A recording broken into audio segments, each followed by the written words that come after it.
I, burdened by both my unattractiveness and a weight of 200 pounds, dedicate myself to playing games with my favorite female streamer, subsisting solely on steamed buns each day. Disguised as a wealthy and handsome individual online, I showered her with gifts and engaged in gaming with her for 3 consecutive months. I once believed that my presence beside her was something truly extraordinary. Who knew that the true affluent and handsome figure merely bestowed a meager gift of 300 yuan in her live streaming room? She said to me, "Jiang Chun, perhaps you should exit the room. That young gentleman has expressed his desire to play mid lane as well, creating a conflict in your positions." I felt quite uncomfortable about this situation, yet I lacked the funds to bestow her gifts to prolong the game duration. Thus, I decided to exit the room. She has once again exited her slow-footed account, observing her live broadcast in guest mode. She attentively comforts her boss, coaxing him to enter the room. When selecting a hero, she swiftly assists him by snatching up Yao. A message pops up. "Shenju Xin, I hope Jiang Chun isn't upset. I sincerely apologize. Next time, I shall ensure to play well with you." I do not wish to respond to her. "Jiang Chun, please do not be upset. I am overwhelmed with sorrow." I fixate on that weeping yellow soybean emoji, still reluctant to part with it. "Hian Chin, no." Ultimately, a boss has taken notice of you, and I am filled with profound contentment. I deceive you in truth. I wish for you to languish for a lifetime, preferably with only me bestowing a modicum of wealth upon you. My heart is laden with dark thoughts, perhaps having received the answers I sought. Shenju Xin no longer responds to me. The rabbit, having seized the opportunity, played throughout the night. Whether it was due to fatigue or some other reason, it did not grace the live stream with its presence in the following days. In recent days, Shenju Xin has been occupied with sporadic orders, completing tasks to receive a modest stipend. Consequently, he is filled with yearning for me, his employer, who provides him with financial support. I am devising a plan for my rice, deciding to visit the live streaming room every 3 days. This way, I can still afford to eat. I have no desire to place small orders, nor do I wish for Shenju Xin to discover that I am merely an inconspicuous underachiever. I have consistently crafted the persona of a wealthy young gentleman, embodying both elegance and leisure. My studies occupy much of my time, yet I occasionally indulge in some gaming, spending a little money to unwind and enjoy myself. After 3 days of quietly observing in visitor mode, today I can finally present my gifts. After a brief interval of over 10 minutes since Shenju Xin commenced her broadcast, I hastily logged into my account and entered the viewing room. Level 28 Jiang Chun enters the live broadcast room. "Ah, my Jiangge has finally remembered me." Shenju expresses a feigned complaint with a hint of insecurity. "Jiang Chun, I've been busy with my studies." Level 28 Jiang Chun gifts a Porsche. "Thank you, Jiang Chun, for the Porsche. Will you still be training for 2 hours today? You truly possess remarkable self-discipline." Shenju Xin, having expressed her gratitude for the gift, glanced at the WeChat chat box that had remained unanswered for quite some time. A moment of hesitation washed over her, yet she ultimately decided to invite me into her room. Curiously, I inquired, "Shall we team up for a duo today?" Before Shenju Xin could utter a word, the live broadcast room was suddenly inundated with a flurry of pink gift effects. Level 37 exemption. Enter the live broadcast room. Present a private jet. Do not be overly eager. Wasn't it said that we would engage in a delightful duo? Why does it seem that the opportunity is about to slip away? Shenju Xin feigned grievance. The boss has been ignoring me. I thought I had become insignificant. After attending to the previous superior, I promptly called out, "How are you?" The conversation remains unreciprocated. Level 37 is where the advantage lies. A romantic journey is set in motion. Gratitude to my sister for a private jet. Shenju Xin's tone exuded a palpable excitement. The romantic train is valued at 400. The private jet is valued at 300. In this brief moment within Shenju Xin's live broadcast room, the character Mian Mian has swiftly ascended to a remarkable level of 700, and then further to an impressive 7,700. After a few days of absence, Mian Mian has elevated from the original level of 35 to an astounding 37. In recent days, he has spent tens of thousands of dollars in other live streaming rooms. This gentleman indeed possesses remarkable financial prowess. After a couple of minutes, the notification sound of my WeChat echoed. An ominous premonition began to stir within me. Shun Jushin, Jiangchun. Shall we join forces tomorrow? Even my patience has its limits. If other bosses arrive, I suppose I must concede my position, am I not? Have I become too demanding? Is my standing in her heart truly so insignificant? The rabbit is gaining leverage. So, are we proceeding or not? If not, I shall take my leave. Jiangchun, do you not comprehend the order of precedence? Do you even have a right to address me, you insignificant being? Those who are born to a father but raised without one, their virtues have departed alongside their progenitor. Dandelion, only you think that Jiangchun is a wealthy man. He merely sends gifts worth 120 each time. Summer, Jiangchun is AV10, all right? Cotton candy. Jiangchun once remarked that he is preoccupied with his studies and cannot indulge in gaming for an extended period. Dandelion, I still cannot fathom where this account acquired such wealth. Brother Jiangchun, why not spend a few bills to obliterate the competition? Surely, they cannot be devoid of this modest sum. I possess a total that barely reaches 700. How might I enhance this? Long have I awaited the call to arms. Yet the barrage of comments grows increasingly skewed. Once a dear acquaintance, even my young ally who spoke on my behalf, now remains silent.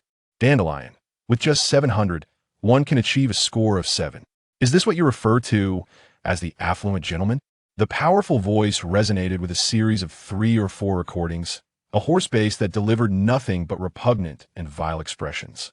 Fingers ceaselessly dance across the keyboard. The next sentence yet to be dispatched. A striking line of black text emerges in the center of the screen, rendering me utterly speechless. You are currently silenced, rendered unable to voice your thoughts, leaving you unable to articulate your preparations for a counterattack. The inner fury remains unexpressed, accompanied by a sense of shame and profound disappointment in Shun Jushin's actions. I was so enraged that my eyes turned crimson and my hands trembled incessantly. In a hurry, Shun Jushin sent me a private message. Jiangchun, do not act this way, you will risk being banned. Jiangchun replied, he insulted me first, yet you choose to silence me. Jiangchun, he is still cursing. Why the not being restrained? Jiangchun, please refrain from your anger for now. I will explain everything to you shortly. Shun Jushin transferred 120 yuan. Shun Jushin did not respond to me. Upon entering the team formation interface of the game, I realized I had returned to the main hall. She had kicked me out. I could not help but succumb to despair, unleashing a primal scream.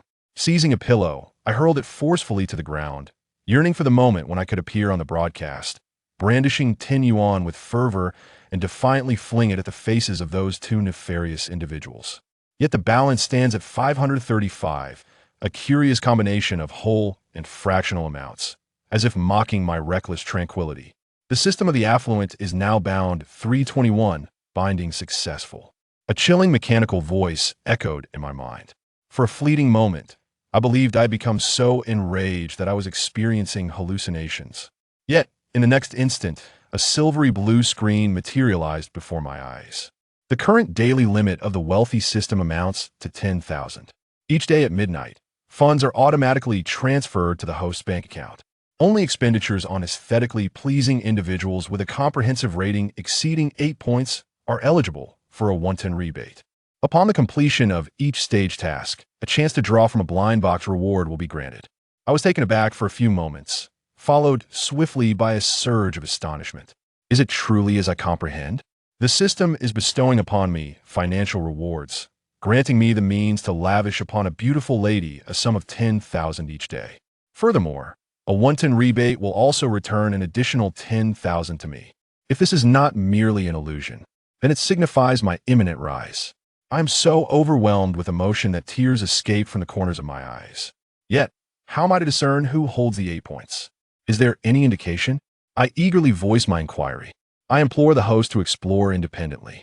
Staring at the luminous screen for too long, left my eyes feeling somewhat weary. I am not the one. I squinted slightly and succumbed to slumber, and the screen vanished. Where have I gone? Left utterly bewildered, before I had the chance to question whether I was succumbing to an illusion. In the next instant, a luminous curtain appeared. It turns out this is something that can be controlled by thought. A mere accidental touch of the finger reveals an advertisement endorsed by a popular female internet celebrity, showcasing a beauty that has garnered the affirmation of at least 300 million individuals. I cannot help but associate, I wonder what score this person would receive for their appearance. In a fleeting second, I gazed upon the blue numeral 7.9 hovering above her head, scarcely able to believe my eyes. How could someone so exquisite possess such a score? Are there truly women around me who can score above an 8 based on a comprehensive assessment of their natural beauty? This time, a sudden idea struck me. I searched for beautiful live broadcasts, casually clicking on a few, only to find heavily filtered faces adorned with stunning effects. It is evident that a score of 5 is not the only means of generating income. Observing the incessant flow of gifts in a live streaming room, I find it difficult to articulate my sentiments. As I continue to scroll down, I was met with the familiar live broadcast room. This infernal data-driven recommendation system silently showcased Shen Jushin's actions as she turned to receive the call. A wave of indignation surged within me. On those hands, skillfully demonstrating their prowess, a striking score of 8.3 in blue caught me by surprise, far exceeding the 200-pound figure I had previously hesitated to contemplate. My speculations had indeed been far too generous. At least the money was not spent on an unattractive woman. Open the gift recharge interface. Amount 5,000. Enter the password. I hold my breath in anticipation. The funds have successfully been credited. My previous account had been entirely depleted. Thus, the system has indeed transferred the money to me. I am unable to contain my excitement. This reaffirmation has bolstered my confidence. No longer will I linger. I shall continue to scroll onward. Only a few accounts that I am familiar with remain. It seems that there is much discussion surrounding this. The golden-haired bear appears, rather forlorn. I just entered and left within 2 minutes. Dandelion, what is there to consume? I have long been displeased by his pretentious demeanor. I noticed that someone called me to complete my assignments. It's all right, I suppose. I find that person rather pleasant. I have also contributed a fair amount of money to Shen Jushin. Business seems to be doing reasonably well. Dandelion, perhaps a monthly salary of 3,000. Lacking funds for a proper renovation. I once thought I possessed considerable wealth. Yet, I find myself unable to compete with others. Quietly, I departed. Had this been in the past, I would certainly have proceeded with caution before returning. I fear the mockery of others, trapped in a predicament from which I cannot escape, for I truly possess no wealth, subsisting on a meager salary of merely 3,000 a month. Yet now, with merely 500 yuan in my pocket, I remain unfazed by the mockery and derision of others, brimming with confidence as though I possess the entirety of the world. There is even a stirring excitement within me, a fervent desire to embark on a grand endeavor. The discussions in the comment section of Shen Jushin's live broadcast completely eluded me. I was engrossed, eagerly watching this live stream that had scarcely 10 viewers. The prominent rating of 8.9 loomed above the black and white screen, a score I had encountered after perusing a multitude of live streams. Yet, it was merely a novice host who revealed nothing at all. Upon entering the homepage, I noticed dozens of followers. Having only been here for a mere 2 or 3 minutes, I find it rather disheartening that my presence as a level 28 elder has gone unacknowledged. Indeed, I am a newcomer. Perhaps the ongoing discussions within the live stream caught my attention. Shen Jushin has sent me a message on WeChat, urging Jiang Chun not to be upset, as I had not the opportunity to respond promptly. I believe that earning someone else's money is preferable to earning your own. What is our relationship, after all? Would you agree? If I withdraw, I shall treat you to some milk tea. Shen Jushin sincerely thinks this way, though my rewards are modest. It seems that one is merely a wealthy individual from a privileged background, still not entirely independent. For certain inexplicable reasons, Shen Jushin no longer wishes to profit from me. I coldly smile, while pretending to be amiable with others. Only with me is there genuine warmth, is it not? Let this statement be presented to your esteemed elder brother. Shen Jushin fell silent. In a contest between two brothers, one must inevitably falter. With Shen Jushin's silence, I have chosen to remain neutral, avoiding the prevailing influence. It is natural for one to aspire to ascend. This is understandable. Now, please send me a message. It is likely that one is making a final effort, hoping to attain both objectives. How audacious! I am disinclined to respond. Shall I send a message to the new streamer? Is the streamer available to play alongside? The screen displayed a captivating scene. After making 3 entrances and exits, the character achieved a triple kill, revealing a charming emblem. Just as the game concluded, it seemed that the comments were noticed, prompting a brief pause. A clear voice articulates, "Will the host accept to play alongside?" "Indeed, let them proceed." Listening to the age, "I shall not engage in combat. I lament, originally intending to take on a substitute role, yet no one seeks my assistance. Is it possible that my prowess in the game is not appealing? Sound is also my preference." The shy and demure type. Her nickname is still Radiance. The heroes she primarily plays are perfectly suited to her style. I inquired about the price, and she seemed somewhat regretful. Uncertain, she suggested, "How about I lend you one for the next round? If you find it satisfactory, you may continue." I merely observed and asked, "Is 52 expensive?" At that moment, I began to comprehend the dismal state of her livestream. 50 is sufficient for just 2. Which company is this? A little princess, completely oblivious to the nuances of finance. Nevertheless, all of this is inconsequential. I possess ample wealth.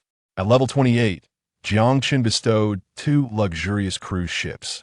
Jiang Chun ascended from level 28 to level 29. Why did you give this away? This special effect is truly dazzling. It must not be inexpensive, right? I replied, "It's just a small gesture. Call me brother. Just one word, delightful." Notification. Your account has been credited with 1,200 yuan. Current balance, 1,200.06 yuan. Receiving this message is truly exhilarating. The system demonstrates considerable thoughtfulness, as it allocates funds for women and for me into separate bank accounts. Brother Jiang has logged in. Which server are you on? Please send me your name. Let her call you brother. She seems to feel quite shy, stuttering a bit. No wonder the young girl is being teased by greasy men. Her youthful charm is indeed captivating. Just as I was about to send it with a name attached, I paused, deleted it, and re-entered the WeChat. There seems to be an issue with the white space characters. This radiance is truly rather foolish. Foolish one. I am reminded once again of Shenhao Xin. As soon as the elder brother spoke, one immediately grasped the underlying meaning. Charming. Let's connect on WeChat. I wish to avoid this insipid woman. If that brother adds me on WeChat, he can extend an invitation to you directly. After a considerable interval, the Radiance has finally responded. I sent her a message and received a prompt reply. Once the friend request was approved, I immediately delved into her moments. No concealment whatsoever, it is entirely about male celebrities traveling. Complaints about assignments and such abound, yet there are no selfies to be found. The immature and straightforward young woman has laid bare her intentions. I found myself in a state of panic fortunately. I stumbled upon her posts celebrating her 18th birthday and the conclusion of her college entrance examinations. It appears she has just transitioned from the identity of a high school girl to that of a prospective freshman. Brother, are you not online yet? Urging me to go online, I habitually include Zhang Liang, Mo Zi, and Shun Mengxi in the preliminary selections. Suddenly, it dawned on me that I am now the boss. Why should I burden myself with the task of managing these tools? The mid lane shall soon transition to Yao, Xiao Qiao, and Wan Air. We shall embrace the role of a soft support. We shall focus on a central core, and we shall voraciously seize economic advantages. In the first match, I selected Yao. Naturally, Guangming brought forth her adept specialty, the national standard Yao. After assisting the mid lane in securing the wave, I began to synchronize with Yao. I ride upon the head of the sun, speaking at a leisurely pace. Please extend your assistance to the marksman, for if not, he may scold me later. The light is the first to hear my voice. A moment of silence from Kai lasts 2 seconds. He readily agrees. I chuckle and remark on his obedience. The light remains silent, swiftly traversing the wilderness. Arriving at the bottom lane, I spotted the opposing support and marksmen exposing themselves. With a seamless series of skillful maneuvers, I swiftly eliminated the marksman. The support, barely clinging to life, narrowly escaped back to the safety of the tower. I signaled to initiate the assault. As Guang swiftly entered the tower without uttering a word, I promptly activated the interference. The system announced, double kill. Guang seemed quite exhilarated. How did it go, brother? The first time is unfamiliar, but the second time brings familiarity. The radiance beckons with increasing proficiency. I silently smile. I envision a docile puppy, seated on the ground, its tail wagging incessantly, awaiting its master's praise and gentle caress. Pleasant words. The radiance has fallen silent once more, having engaged in numerous rounds together. The brilliance still lingers, evoking endless reminiscence. I find myself feeling somewhat weary. Invest the remaining 5,000 into the 7 fund. Today, the 10,000 fund has 8,800 left. Level 29 Jiang Chun presents a starry night illuminated with lights. A romantic carriage carnival at the enchanted castle. Level 29 Jiang Chun ascends to level 33. I am the unrivaled master of the world. Not quite. You have already amassed wealth, my friend. Strengthen Shao Qiao. Come in and pay homage to the esteemed one. I make a wish. Esteemed one, let us share a bond. The total amounts to 8,802. A humble man unexpectedly spends such a substantial sum. Even if it is not his own money, he cannot help but feel overwhelmed with excitement. Before I could even feel the heartache, the bank sent a notification of a deposit of 78,800. Truly, it is overwhelming joy.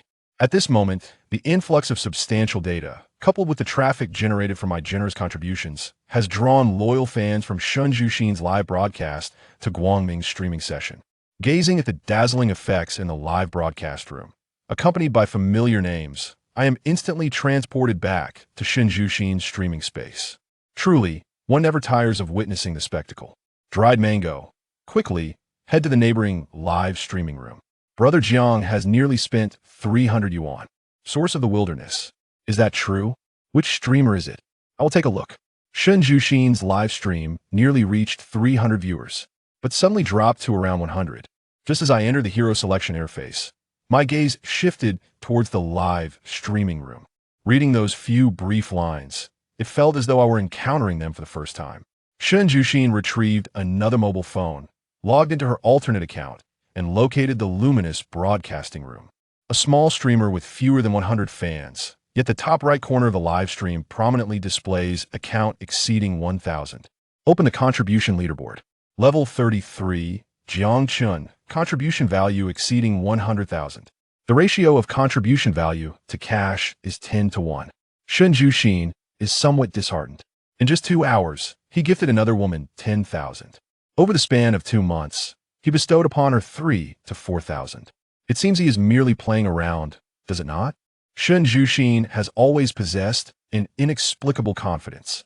Even if her actions today may have been excessive, a comforting word after the broadcast would suffice. She is certain that Jiang Chun will not abandon her. She is assured of this. Although Jiang Chun may not be the wealthiest patron in her streaming room, he is the only one who would bestow gifts upon her. It is the boss who has accompanied us since the very beginning of the broadcast. However, now, where there is money, there is love. As she gazed at the contribution points in the radiant live streaming room, a palpable sense of anxiety began to overwhelm her. Why aren't you moving? Hurry up, they're encroaching into your jungle. The discontented voice of Mian echoed from her phone. Oh, I just lagged, she replied, her heart heavy with guilt. The game on her side had already commenced, and as she observed the dazzling special effects illuminating the screen, words momentarily eluded her. I am aware of this last detail. 3,000, is that correct? Brother, are you certain about this? I had a splendid time. This is a gift for you. The emotional value that the little dog unconsciously exudes is truly captivating. I am utterly exhausted. I lack the energy to seek out other women of equal caliber. I must admit, I have yet to indulge in these gifts myself. It has been a delightful experience to appreciate them thoroughly, allowing me to momentarily relish the thrill of extravagance. I am quite pleased to present them to you. The woman still lingering in the radiant live broadcast room paused her movements, the punishment lagging by a heartbeat. The red buff descended to the feet of the opposing jungler, while a mocking emoji dangled above her head. Shen Zhuxin was utterly amused with anger. I exited the live broadcast room.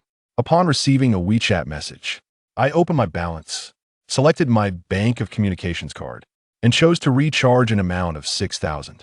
Inputting the password with utmost seriousness. Awaiting for a few moments, the balance is transformed into 76,563. Though the authenticity of the system has been duly verified, the sight of the money having genuinely arrived in my possession is indeed gratifying.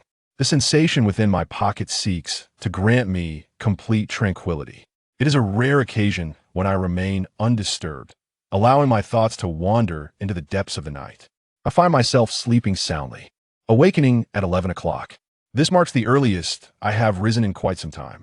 After completing my morning routine, as always, I open the refrigerator to prepare some steamed buns. I pause for a moment, then lightly tap my head. Truly, it is a marvel how quickly one can become accustomed to comfort. I open my balance, confirmed it once more, and with a buoyant spirit, I unlock my phone. I treated myself to a bowl of artisanal stone round flour, and the delivery arrived promptly. As I indulge in my bowl of noodles, I call upon the system. A luminous screen unfurls before my eyes. The affluent system announces, currently, the daily limit is 10,000. Each day, the designated amount will be automatically transferred to the host's bank card. Only expenditures on individuals with a comprehensive attractiveness rating exceeding 8 points will yield a one-time rebate. For every 10 days of tasks completed, one is rewarded with an opportunity to participate in a blind box lottery. Currently, there is one chance to draw. This could lead to a daily income of 10,000. I savored a generous portion of beef, relishing the delicate and smooth rice noodles, followed by a bite of the golden, runny egg. It has been a long time since I indulged in such a delightful meal. My happiness was so profound that my eyes nearly closed in joy. Yesterday, I found myself captivated by the allure of wealth. I recalled having received a reward once before. I silently recited the words of the lottery, and 3 pulsating mystery boxes materialized upon the luminous screen. It seems to beckon me to unlock the opportunity for a lottery that can be attained after 10 consecutive days. Surely, it cannot be of poor quality. In this modern age, where individuals have become accustomed to the allure of their mobile devices, I extend my hand, poised to make a selection. In the next moment, a faint knocking sound resonates at the door. The simplicity lies in the same routine. Accompanying it is the deep voice of a middle-aged man. After you finish cooking in the morning, can't you tidy up a bit? You are still a university student. Can you not exhibit a modicum of decency? I reluctantly opened the door. I had just received a takeout. You inquired of another roommate. Shao Jiang, why do you still refuse to admit it? I just saw you go to the kitchen and open the refrigerator door. If you don't believe me, take a look. I gently turned my body to the side, and the middle-aged man peeked in. Only upon seeing the leftover takeout in my room did he finally believe me. It is neither a joyous occasion nor a harmonious discourse. The incessant chatter continues, yet the purpose of remaining behind closed doors remains a mystery. What relevance does it hold for you? I no longer wish to engage with her.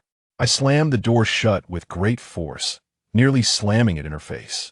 The man was taken aback, and once again he began to curse under his breath. What an insolent little brat. What an attitude. I pulled the door open and seized a pair of scissors, threatening, "Dare to utter another word, and you shall see." After several months without a haircut, my hair has grown long enough to obscure my eyes. Standing before the man, I, weighing 180 pounds, must appear rather intimidating. The man has finally quieted down, hesitating to utter a word, and hurriedly retreats to his own room. I can no longer remain here. Returning to my room, I finished the takeout, opened the unopened blind box from before, and then I prepared to browse the rental housing app. Casually, I selected the one in the middle, and a system notification chimed. Congratulations on acquiring a magnificent system. You have been awarded a property valued at $5 million. A beautifully furnished 2-bedroom apartment, spanning 76 square meters, located in the prestigious Shao Yu Yin. The full purchase funds have been transferred to your bank card. I vigorously strike myself, almost unable to suppress the urge to scream. Surely, this cannot be a dream. City A is a coastal region of remarkable economic prosperity, where housing prices rank among the highest in the nation. I never even dreamed that I could possess my own house here. Shao Yu Yin is merely 500 meters away from the esteemed university where I study. Due to the youthful age of the properties and the appealing design, the community boasts an elegant and refreshing environment. The compact units are ideally suited for individuals or young couples, attracting a considerable number of affluent students who prefer not to reside in dormitories.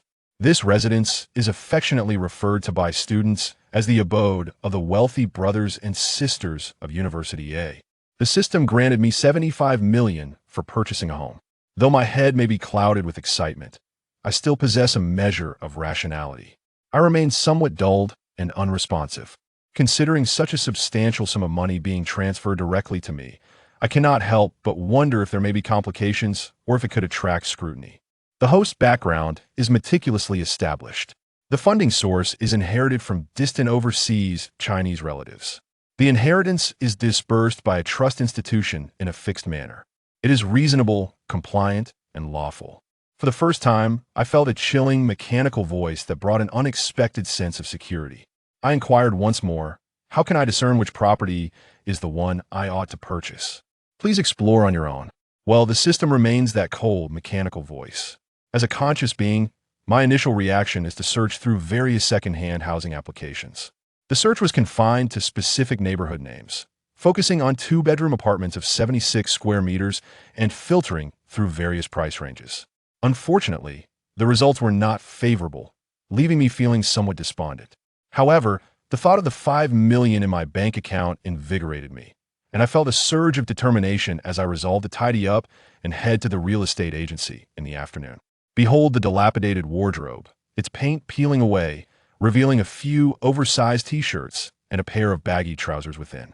After much deliberation, I reluctantly selected two pieces of attire that seemed somewhat acceptable to wear. I opened the DD app with my location set to a nearby, reliable real estate agency that I had just discovered. Upon boarding the vehicle, I gazed at the bustling streets, teeming with throngs of people, and a ceaseless flow of traffic. A sense of disquiet washed over me. During this period, aside from discarding refuse, I scarcely ventured beyond my threshold. The sudden surge of attributes caught me off guard. Upon witnessing this scene, I felt a touch of unfamiliarity. As soon as I stepped inside, the cool air from the central air conditioning sent a shiver down my spine. Many employees are attired in professional suits when a young man, seemingly only a few years my junior, approaches. Observing me, clad in somewhat extravagant attire, he maintained a stoic expression as he guided me to his seat. He then brought forth a cup of steaming tea. "What type of residence are you interested in renting, sir? It is not that others look down upon me, rather, it is my youthful appearance that gives the initial impression of someone who is not in the market for purchasing a home. Only through renting can this newly employed individual have the opportunity to receive guests. I am not present at the moment." Observing the nameplate on his chest, I earnestly address him as Mr. Yi. "I believe it is time to purchase a property. Are there any two-bedroom apartments available in Shao Yu Yin? Ideally, they should be fully renovated and ready for immediate occupancy." After uttering the words I had meticulously prepared for my journey in one breath, it felt as though I had fulfilled my mission, and I allowed myself to relax ever so slightly. Yi Xiao was momentarily stunned for 72 seconds, but soon regained his composure. Inside, he was overwhelmed with excitement. After 3 months of working, he finally encountered a client with the intention of purchasing a home. It was a serendipitous meeting. "You may simply call me Shao Yu. Please hold on for a moment while I search for suitable housing options for you." Yi Xiao, caught up in excitement, could not help but raise his voice. The veteran employees, witnessing this scene, exchanged knowing glances and silently mocked him, deeming him still too youthful, under the illusion that mere interest in a purchase would ensure a successful transaction. Yi Xiao was not so naive. He regarded it as a precious opportunity for training. "All right, please bring me the tablet and provide a detailed introduction. Originally, the properties at Shao Yu Yin are exceedingly rare, seldom available for purchase. However, your timing is remarkably fortuitous. This property just arrived yesterday and has not yet been listed. Please take a look at this apartment located on the 16th floor, offering an exceptional view. The windows of the master bedroom offer a breathtaking view of the sea. There are 2 households on each floor. The residence consists of 2 bedrooms, a living room, a kitchen, and 2 bathrooms. The decor is exceptionally refined, perfectly aligning with the aesthetic preferences of the younger generation. The entire residence, including the bathroom, is equipped with central air conditioning. All furniture will be provided. You only need to purchase essential appliances such as a washing machine, refrigerator, and television to move in effortlessly. It entirely meets your requirements. The homeowner originally intended to prepare a coming-of-age gift for his son. However, his godson, studying abroad, has chosen to remain in a foreign land and is now ready to part with it. The renovation has been completed for a year or two, yet the premises have remained uninhabited. I have just finished measuring the formaldehyde levels for you. Yishio appeared to be even more pleased and excited about this house than I was. His confident words were imbued with an infectious enthusiasm. This is an authentic depiction of the interior environment. The entire space is adorned with custom-made, off-white furniture. The soft gray tones reflect a French vintage aesthetic, embodying a minimalist yet nostalgic style. It exudes a youthful essence, resembling a dreamlike sanctuary. There's something I would like to mention. I do not consider it a shortcoming. The 7 square meter ensuite of the master bedroom has been transformed into a walk-in wardrobe, capable of accommodating a substantial amount of clothing, making it exceptionally suitable for a young gentleman like yourself. If you do not require it, you may also return to the restroom, Yishio added. Gazing at the images and videos on the tablet, I'm already captivated. Yet, I suppress the excitement within me. What is the homeowner's desired price range? 5 million. Yishio carefully scrutinized my expression. This price can hardly be deemed inexpensive. However, the homeowner generously bestowed a gift upon his son.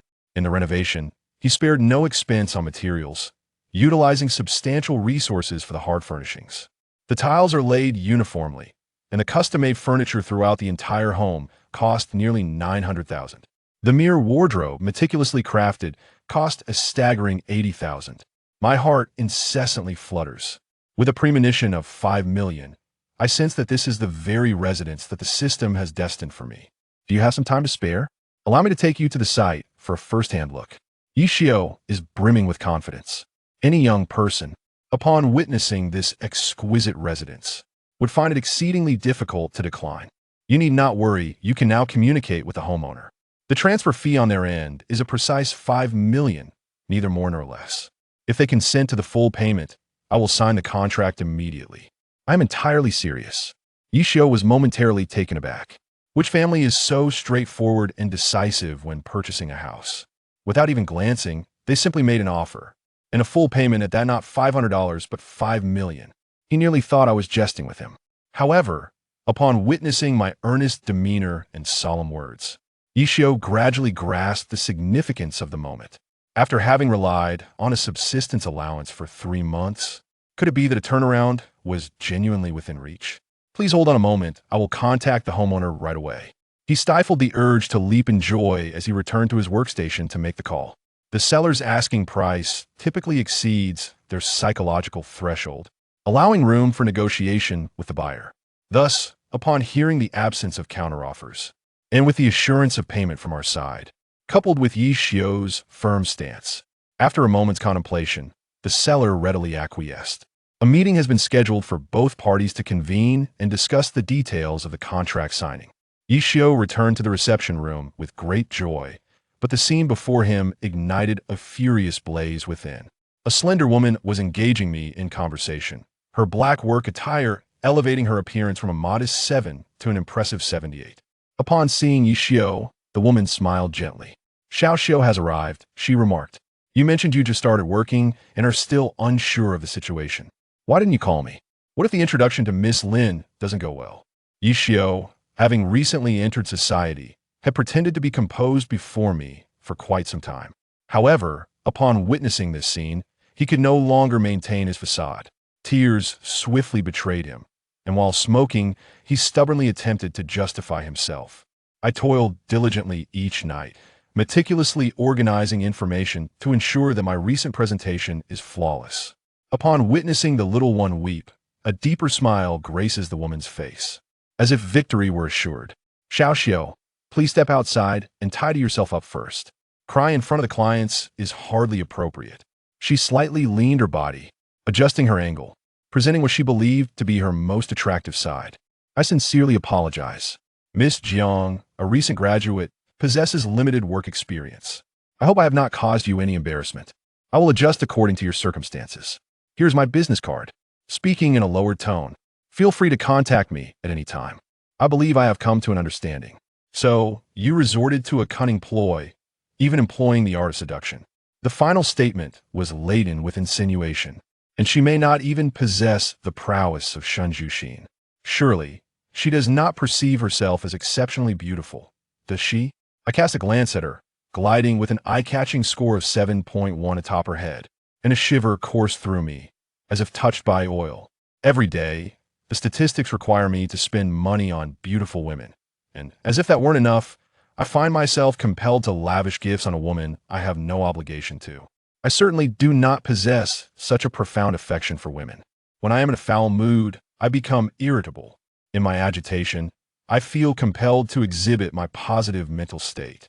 I raise my voice, questioning how you all communicate, as the point of contact shifts incessantly, wasting my time. Pointing at Yishio, come here you. Have you finished the call? Can you sign? If not, I shall take my leave. After Yishio finished crying, he began to regret it. Not only had this deal been ruined, but he had also offended the company's top sales champion. With his head hanging low, he was already contemplating when to resign.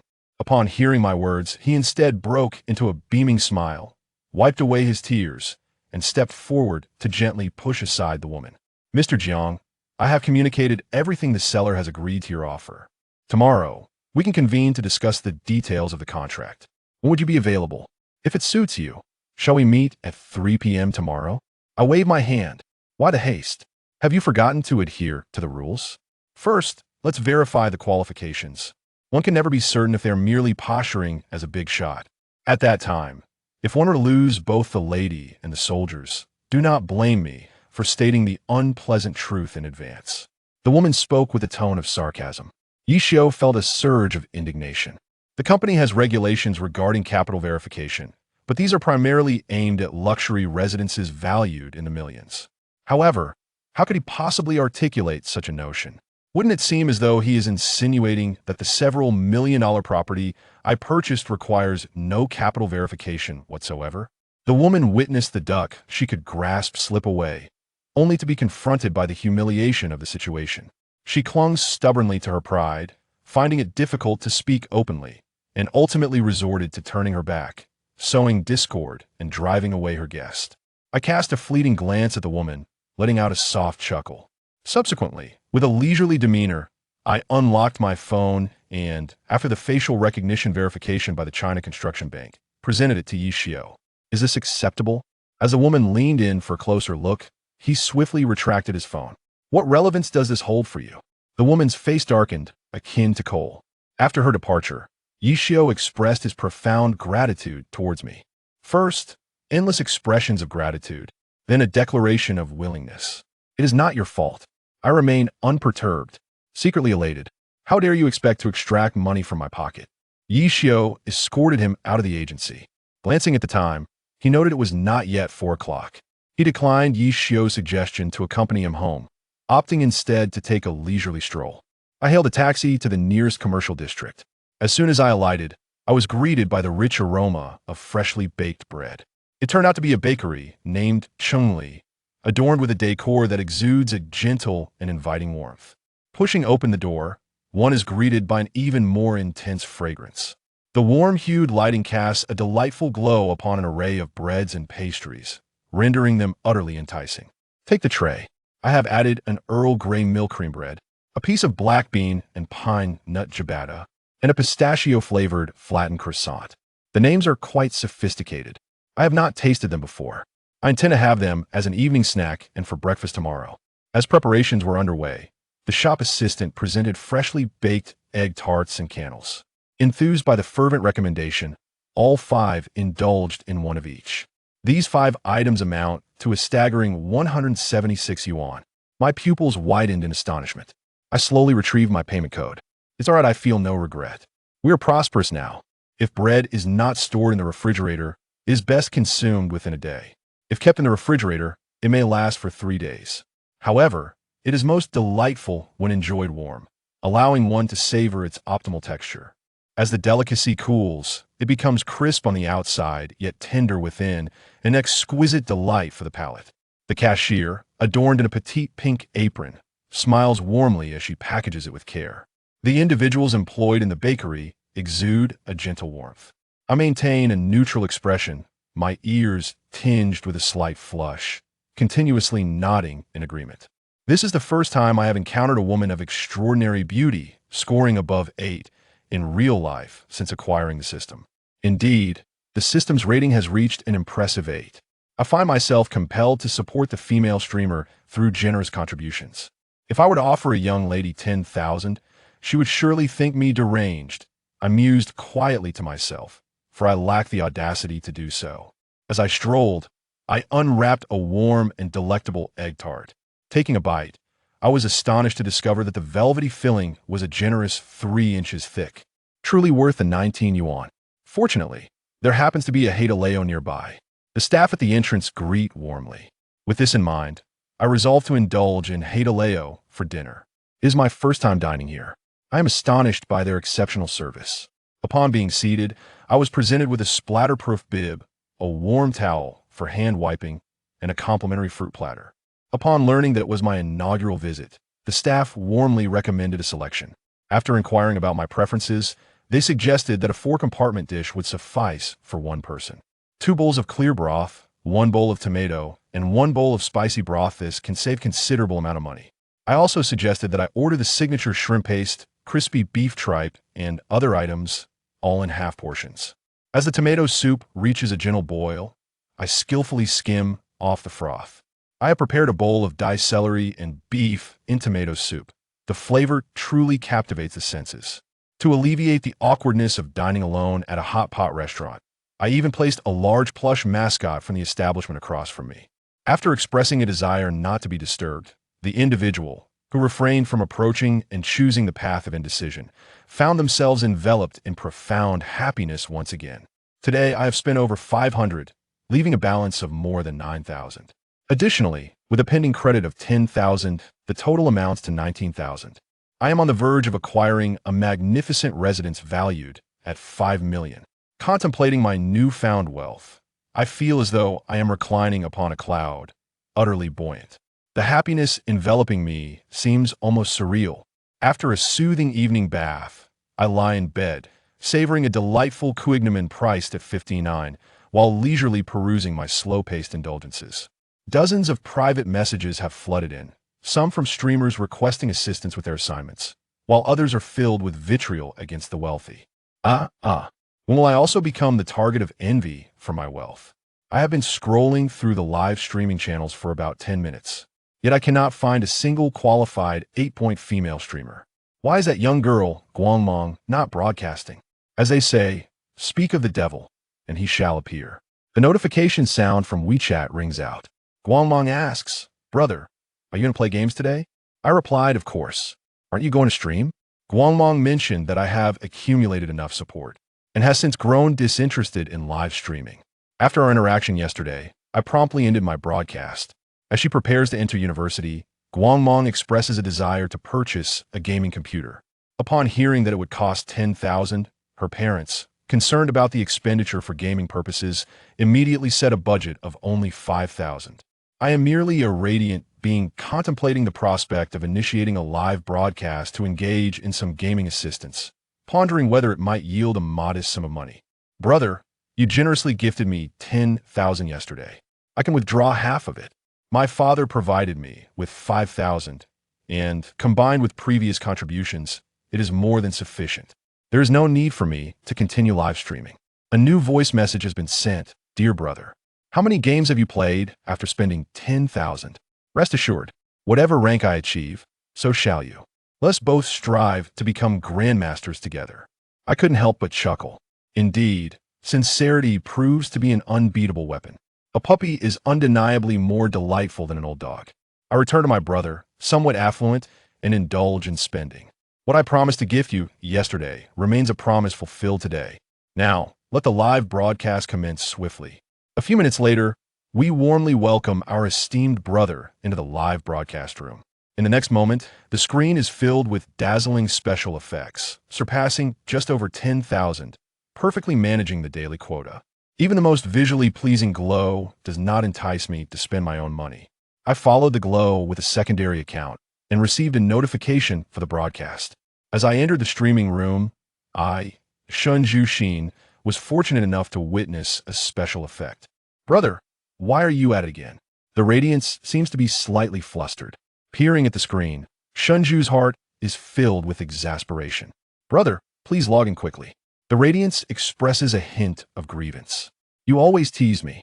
Jiang Chun is the type of person who is socially adept online, yet experiences anxiety in real-life interactions. Especially when it comes to the vibrant and youthful radiance, he feels an irresistible urge to tease her. The live streaming room has directly attracted nearly 1,000 viewers, while her follower count has surged to 7,300. The first choice remains Yao. As per tradition, I will follow with Yao after reaching level 4. In such a match with 20 stars, teammates typically refrain from commenting much upon seeing Yao's modest national emblem. However, in this situation, the marksmen on both sides are engaged in an unknown duel. Our own Gong Sun Li has been eliminated in a solo encounter. The game has commenced. Gong Sun Li questions the purpose of the support. What could Yao possibly be thinking in such a scenario? I have yet to retort. Yao remarked on the uselessness of the bedclothes. Your demise has nothing to do with Yao. Gong Sun Li challenged. If you are so formidable, then why not face 5? Brother, I can hardly be bothered to engage any further. For several consecutive messages, the archers failed to respond. I opened the scoreboard interface, and, indeed, Gong Sun Li was speaking into the microphone. It was evident from the sound that she was uttering nothing but distasteful words. I report with a single click. The system has detected that the player Li Tang Ti has committed a serious violation of speech regulations. 10 credibility points have been deducted, and a ban of 560 hours has been imposed. Yao replied, "How long is the silence, you worthless one?" In truth, neither of us had fully engaged in the conversation. Isn't it rather lonely to berate oneself? In the next moment, Gong Sun Li sent a message beneath the tower, yet upon revival, he remained utterly motionless. It is quite amusing. One cannot help but wonder if he has lost his sanity. I suspect that indeed he has. At this rate, it would be more advantageous for him to simply remain idle. Radiance of confidence. Without him, victory would come swifter. At this moment, he is crouching with me, in the opposing jungle, unleashing chaos upon the underbrush. This is the inevitable path for the enemy mid laner's support. Indeed, they approach with trepidation. She never anticipated that someone would be so devious towards her. She boldly ventured into the thicket, encountering 2 formidable men. Startled, she miscalculated her escape, unleashing a seamless series of dazzling moves to secure a victory. What followed was unpredictable, as she lay in wait in various underbrush, ensuring that the opposing team was perpetually outnumbered in their skirmishes. In just 10 minutes, they breached the high ground, and within 12 minutes, they pushed towards the crystal. Following their triumph, they achieved an impressive 10 consecutive victories. On the other hand, Shen Jushin did not engage in companionship gaming, but instead joined other players from the guild to tackle the tasks at hand. A significant failure manifested itself on the screen. Zhu Xian, the sharpshooter of your team, hesitates to speak, mindful of her live broadcast. She sends another message, indicating that she is not feeling well. Perhaps it would be best for her to take a rest for now.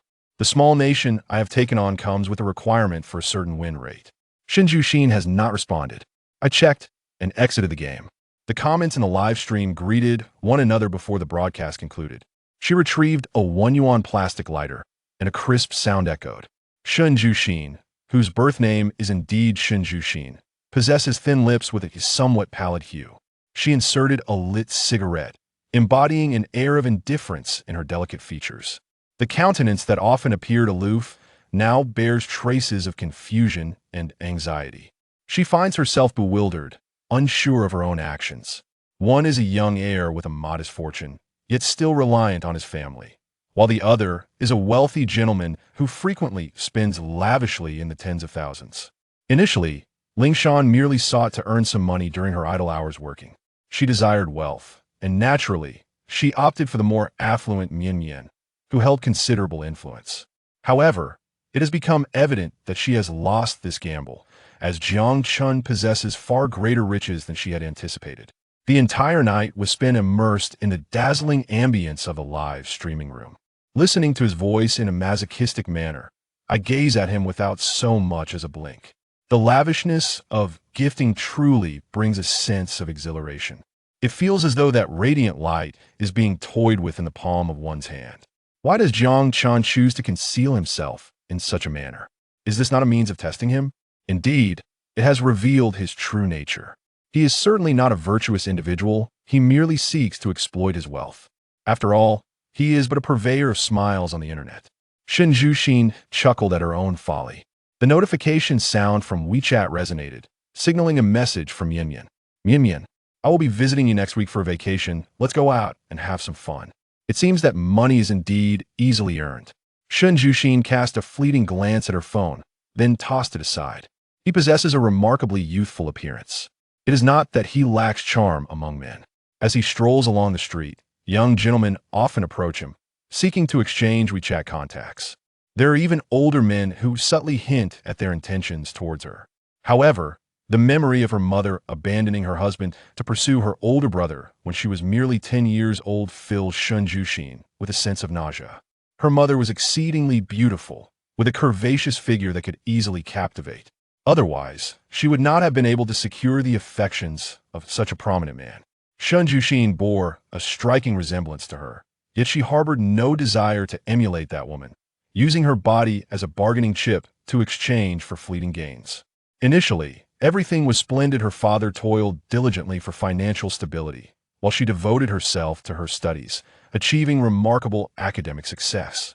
Though their lives were modest, they were filled with happiness. The hemp rope, frayed and delicate, snapped. In order to support her education, her father, toiling away at 2 jobs, returned home one evening utterly exhausted, only to tumble down the stairs, sustaining a debilitating injury as a consequence.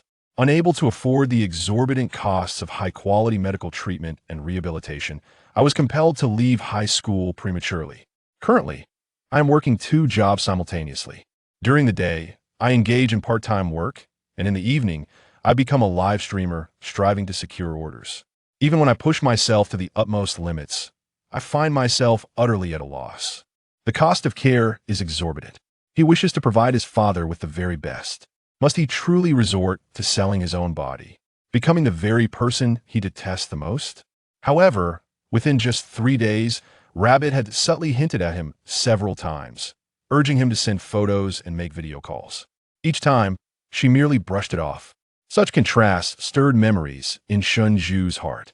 Jiang Chun has accompanied her since the inception of her broadcasts, standing by her side for 2 months, never once making any excessive demands.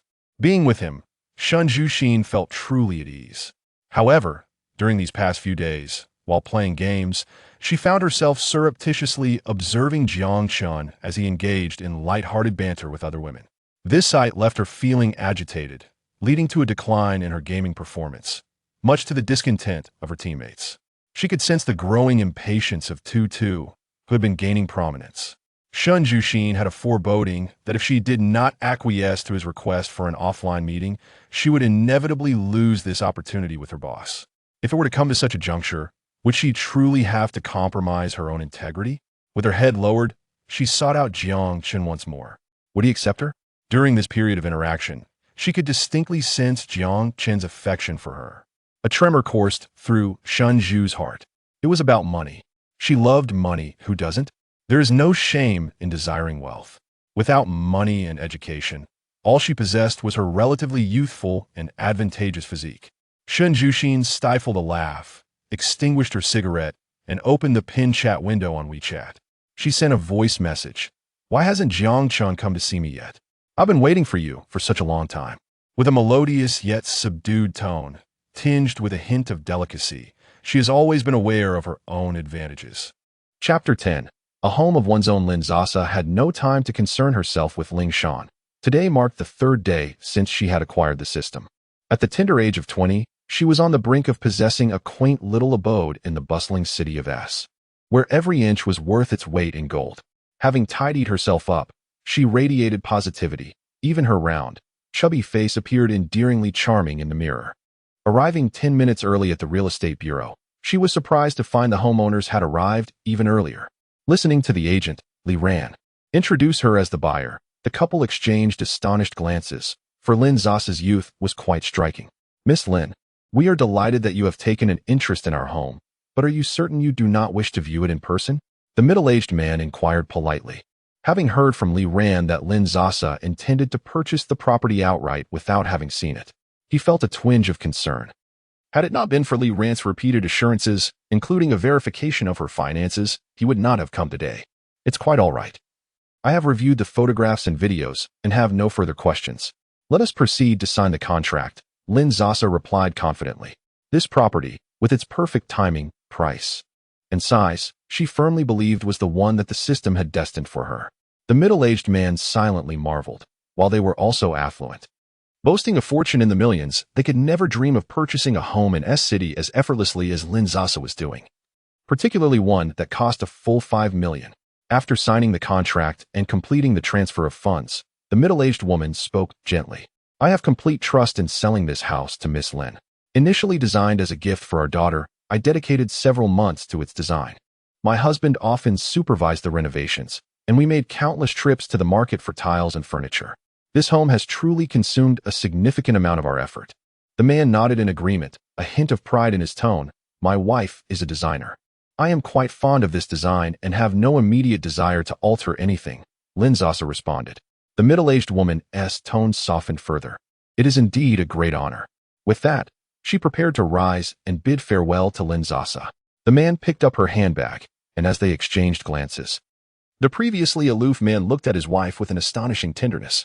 What a wonderful relationship they share, Lin Sasa thought as she observed their retreating figures.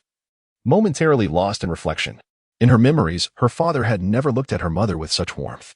Perhaps it was due to his long tenure as a high school teacher that he always maintained an imposing, authoritarian presence. As a homemaker, her mother often shrank back in the face of trivial matters, never voicing her own opinions. Now, with a two-bedroom house and a daily income of $10,000, would her mother's perspective shift? Would she choose her? Lin Sasa shook her head, dispelling the disheartening thoughts. The efficiency at this office was remarkable.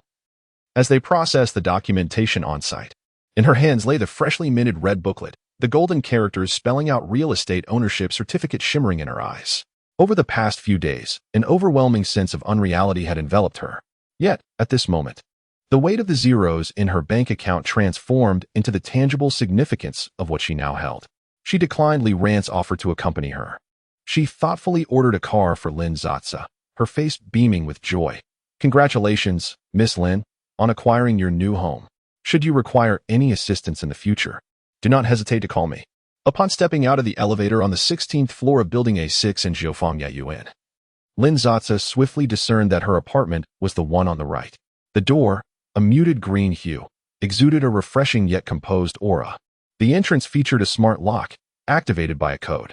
The 3-square-meter foyer housed a wall-mounted shoe cabinet, designed with compartments of varying sizes to accommodate both long boots and sandals, capable of storing at least 30 pairs of shoes. Lin Sasa contemplated adding some decorative items atop the cabinet. To the left upon entry lay a bathroom, equipped with a wet and dry separation, a smart toilet, and a bathtub, complemented by an LED-lit mirror. The bathroom cabinet was a vibrant avocado green, harmoniously paired with light pink and green floral tiles on the half-wall, radiating a lively atmosphere. Throughout the entire apartment, the flooring was crafted from faux wood-patterned tiles, while the walls were adorned in a soft cream and pale fruit green palette. The living room featured a petal-shaped crystal chandelier as the main light fixture, and a cream-colored sofa, resembling a giant cashew, curved gracefully into a crescent shape, upholstered in plush fabric. Below it lay a light beige long-haired carpet, providing an exceptionally comfortable underfoot experience. A designated space for the robotic vacuum was conveniently placed against the wall. The living room's bright floor-to-ceiling windows offered breathtaking views of the city, draped with soft feather-like sheer curtains that ensured privacy without obstructing natural light. Moving into the kitchen, the custom matcha green cabinets were paired with a solid-colored quartz countertop, already outfitted with a slim-range hood and space reserved for a dishwasher. Lin Sasa noted on her phone, need to purchase a refrigerator, washing machine, dishwasher, robotic vacuum, and some plants. Next came the much-anticipated master bedroom, featuring a chandelier of the same floral crystal design, albeit slightly smaller and with a different style. It boasted a viewing balcony with an expansive vista, revealing the distant horizon of the sea. The bed, a creamy white French-style wooden structure, was accompanied by a cream-white vanity table with subtle green relief, the mirror taking on an antique crown shape, with delicate angelic lanterns sculpted at its pointed edges. To the right of the bed was a walk-in closet converted from the bathroom, designed in an arched shape, with romantic French lace curtains replacing traditional doors. Custom wardrobes spanned the full height on both sides, while a walnut-framed dressing mirror occupied the corner, maximizing the storage space to its fullest potential. Li Ran was correct. No girl could refuse such a splendid home after witnessing it in person. As dinner time approached, Lin Sasa decided to visit a nearby large shopping mall for a meal and to procure some essential items. After a satisfying meal, she purchased a washing and drying set for over 10,000, selected 2 sets of bed linens, a summer quilt, pajamas, an imported aromatic wash and care set, as well as various snacks and sundry household items, totaling over 26,000.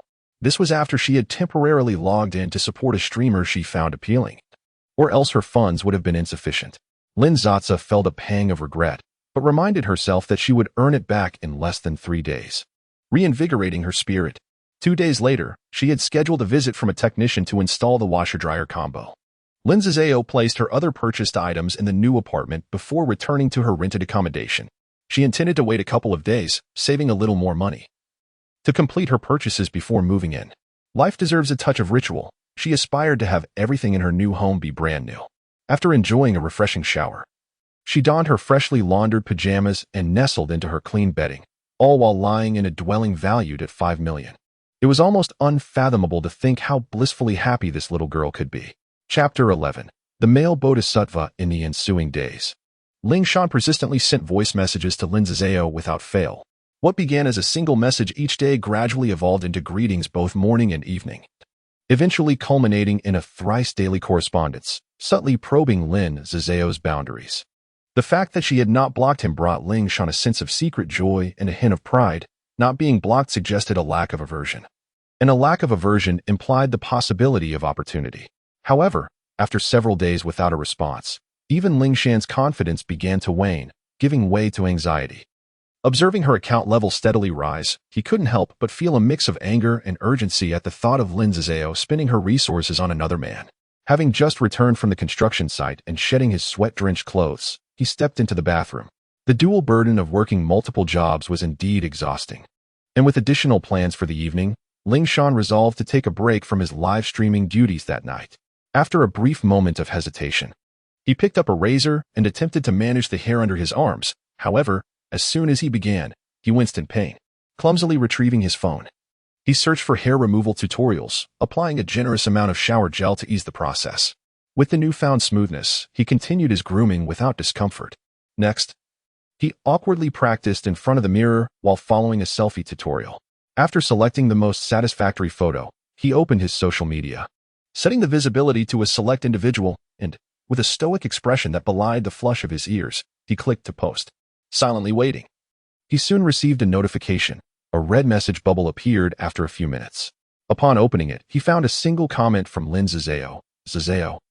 Moments earlier, due to the absence of Starry Sky's livestream, Lin Sasa had been idly seeking a new target for her financial endeavors. While scrolling through her social feed, an arresting image caught her eye. Under the dim light, a pair of long, strong fingers clasped a phone, revealing only a striking jawline and tightly pressed lips, emanating an air of aloof superiority. The initial shock of the image left her flushed. Lin Sasa felt an irresistible urge, both tantalizing and mischievous, as if she wished to bite into the allure. For days, Yin Shan had been teasing her, while she listened to his voice messages but refrained from responding, focusing instead on her primary interest, her wealthy benefactor. Initially, she had been infuriated by Yin Shan's behavior, feeling a desire to confront him. Yet, perhaps due to the newfound wealth bestowed upon her by the generous system, 5 million for a cozy abode, her perspective shifted. Each day she savored the sunlight and watched her little dog frolic, earning substantial rewards from various handsome suitors. Her mindset transformed, and she found herself inexplicably at ease. After all, they were merely a boss and a companion, a purely transactional relationship. Thus, Yin Shan's choice to court wealthier patrons was not entirely unjustifiable. People, after all, can be fickle. Lin Sasa had once lavished him with affection, enduring hardships just to shower him with gifts, while he remained distant. Now, with the prospect of wealth, his cold demeanor had shifted, and he seemed to draw closer. Having seen through Yin Shan's true nature, Lin Sasa remained resolute in her decision not to squander her coins, despite his daily attempts to charm her with voice messages. Yet, upon encountering that photo on social media, her resolve began to falter.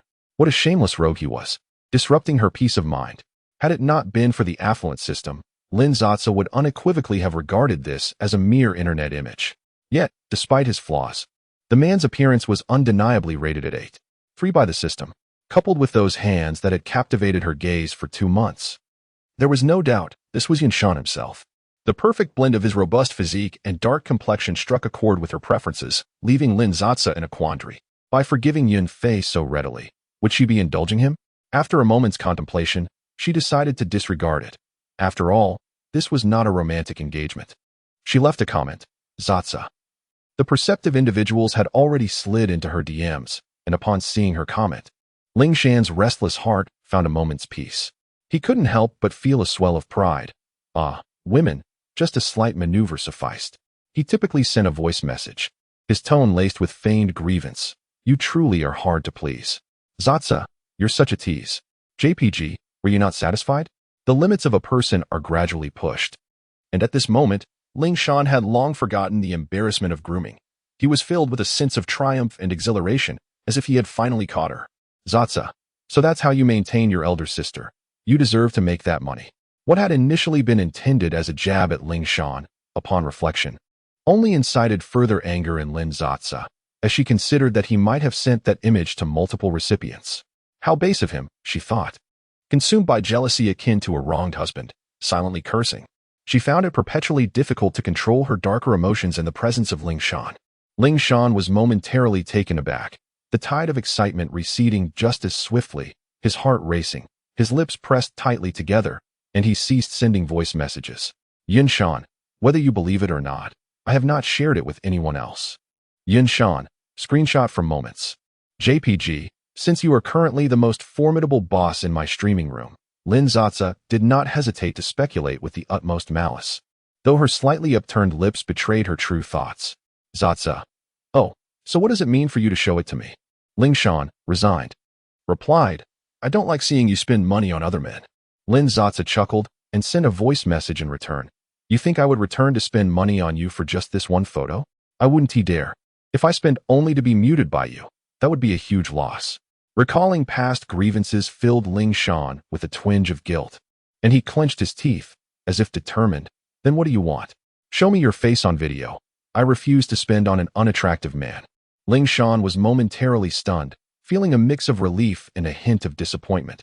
He had thought, what are you thinking? Surely not. Lin Zatsa scoffed. As if wishing to avoid her sardonic remarks, Ling Shan promptly sent a video request. Lin Zatsa switched off her camera, waited several seconds, and then leisurely accepted the call. He did not disappoint with his 8.3 rating. His features were well-defined, handsome, with the most notable trait being his prominent nose and deep-set eyes, framed by thick black hair. He did not possess the innocuous, soft looks of the contemporary pretty boy, as his skin bore a rugged quality, exuding an air of aggression. In real life, a man of such caliber would leave Lin Zatsa too intimidated to steal a glance when he was not looking. Yet, in this online realm, she need not activate her camera, allowing her gaze to roam freely over him, again and again. Ling Shan lowered her head, her eyes cast down, enveloped in silence. After a few minutes, her ears burned with indignation, and she could no longer endure the tension. She lifted her gaze and asked, Are you done yet? Lin Zatsa detected a hint of resentment in her tone, understanding her well enough to know that pushing her too far would yield dire consequences. She cautiously replied, It's all right. After capturing a screenshot, Lin Zatsa ended the call. Zatsa, going live now. Ling Shan initiated the live stream, and viewers trickled in gradually. She was acutely aware of Lin Zatsa's intentions, yet she reminded herself that this was precisely her goal, was it not? She resolved to refrain from overthinking. Creamy strawberry, didn't you say you were taking a break? Little pudding, yay, we have some mental nourishment again. As questions flooded the chat, Lin Zatsa began showering gifts. Level 37, Zatsa sent 5 romantic trains. Each romantic train cost 400, totaling 2,000 yuan. To reward Ling Shan with 10,000, Lin Zatsa felt he was unworthy of such generosity. Moreover, by indulging his appetite so soon, how could she maintain gradual control of the situation? Just as she contemplated leaving, a special effects message floated in the air, a privilege reserved for users above level 40. Level 40. Rabbit, I was wondering why you've been so aloof these days. Have you rekindled an old flame? Should I take my leave then? Wind whispering. Are they about to clash again? Rabbit has leveled up after a few days. Summer. Sister Zatsa is quite formidable too. She just sent 4 romantic trains worth 2,000 yuan. Dandelion. These two are hardly on the same tier. Rabbit, at level 40, has gifted 80,000, while Zatsa, at level 37, has only contributed 40,000. She's lagging by a whole 50%. Chapter 12. A slap in the face delivered on a platter. Ling Shan furrowed her brow, feeling as if this dandelion was akin to a troublemaker. With an insidious tone, she raised her hand and expelled her from the live broadcast. Ling Shan believed that by now, after maintaining a cold distance from Da Shi's persistent private messages, she would grasp the underlying sentiment. After all, they were both adults, and there was no need to make things awkward. To her surprise, Da Shi remained undeterred and appeared in her live stream once more. Having chosen a target, one must not waver. Ling Shan took to the microphone. Thank you for the gift, Sasa. I also extend my gratitude to Boss Tutu for the support during this time. May we meet again under favorable circumstances. This statement was akin to saying that Da Shi should take her leave, devoid of any intention to retain her presence. Da Shi, I advise you not to overestimate your own importance. What are you trying to portray? An air of superiority? You don't even dare to post a photo, leaving us in suspense about your appearance. Da Shi, Sasa, do you dare to engage in a PK battle with me? It was evident that Da Shi had not spent much on Ling Shan, yet her level was continuously rising, indicating significant spending on her favored broadcaster. Boss, this isn't amusing. I am a gaming streamer. I do not participate in PK battles. Ling Shan replied with a frown. She sent a private message to Lin Sasa. Sasa, you need not concern yourself. I had no plans to stream today. Da Shi, Sasa, feeling timid? Surely, you didn't save up that 2,000 kwai by starving yourself these past few days? Wealthy system. The first phase of the random task will commence in 5 minutes. The host must spend 990,000 within 10 minutes to receive 100% rebate. The task funds have been transferred to the construction bank account. The system's cold voice suddenly resonated, and Lin Sasa focused intently. Realizing that this was an unexpected opportunity, a slap in the face delivered on a platter, one that should not be ignored. Fight her. Ling Shan was momentarily taken aback. This message appeared on the public screen, underscoring Lin Sasa's confidence. She agreed without hesitation. Within 2 minutes, a broadcaster named Shao Yu sent a PK request. Shao Yu was not a gaming streamer, but rather a beauty broadcaster, accustomed to engaging in PK battles. Though his fanbase was modest, around 60 to 70,000, it was still far more impressive than Ling Shan's few thousand followers. Shao Yu harbored a deep-seated annoyance. He had encountered Da Shi when his fan count was merely in the thousands. Da Shi had indeed assisted him significantly, generously gifting him during their brief acquaintance. However, this generosity came with strings attached. Just a week into their connection, Da Shi insisted on video chatting. Despite his considerable looks and the gradual improvement of his streams, he could never retain the attention of his older fans, as Da Shi's possessiveness was overwhelming, often leading to conflicts with those who supported him. Da Shi considered herself his top supporter, a fact well known among his fans, some of whom even shipped their pairing. He feared severing ties with Da Shi, dreading that his fans would perceive him as heartless and ungrateful, leading to a loss of support. Moreover, he could not predict the erratic behavior of this unstable woman, who treated him as her personal possession, utterly disregarding his feelings. For instance, during this recent competition, he was compelled to obediently face off against the small streamer whom she had taken a liking to. Indeed, Tutu, ever so dominant, had a penchant for showering gifts upon these small streamers while engaging in flirtatious banter with them. Shao Yu initially felt anger and jealousy, but as time passed, he began to observe with a detached indifference, even wishing fervently that someone would swiftly whisk this madwoman away. As anticipated, this time the madwoman failed to win his affection and began to seethe with humiliation. Nevertheless, it mattered little, after all. The monetary stakes of the competition were directed toward him, which he could regard as compensation for his emotional distress. Shao Yu composed himself, greeted the opposing streamer, and opted for a 10-minute duel. At the outset, the formidable Tutu sent Shao Yu a rocket worth 1,000, testing the waters. Ling Shan's progress bar was immediately diminished to the point of invisibility. With 2 minutes remaining until the system's random task commenced, Lin Sasa remained inactive. Ling Shan's fans grew anxious, incessantly urging Lin Sasa in the chat. As seconds ticked by, their desperation mounted, prompting members of the fan group to initiate a crowdfunding effort. Yet, They lacked significant financial backers, their resources limited, and they were woefully inexperienced in such competitive endeavors. A minute elapsed, barely revealing a hint of color on their progress bar. The fans began to despair.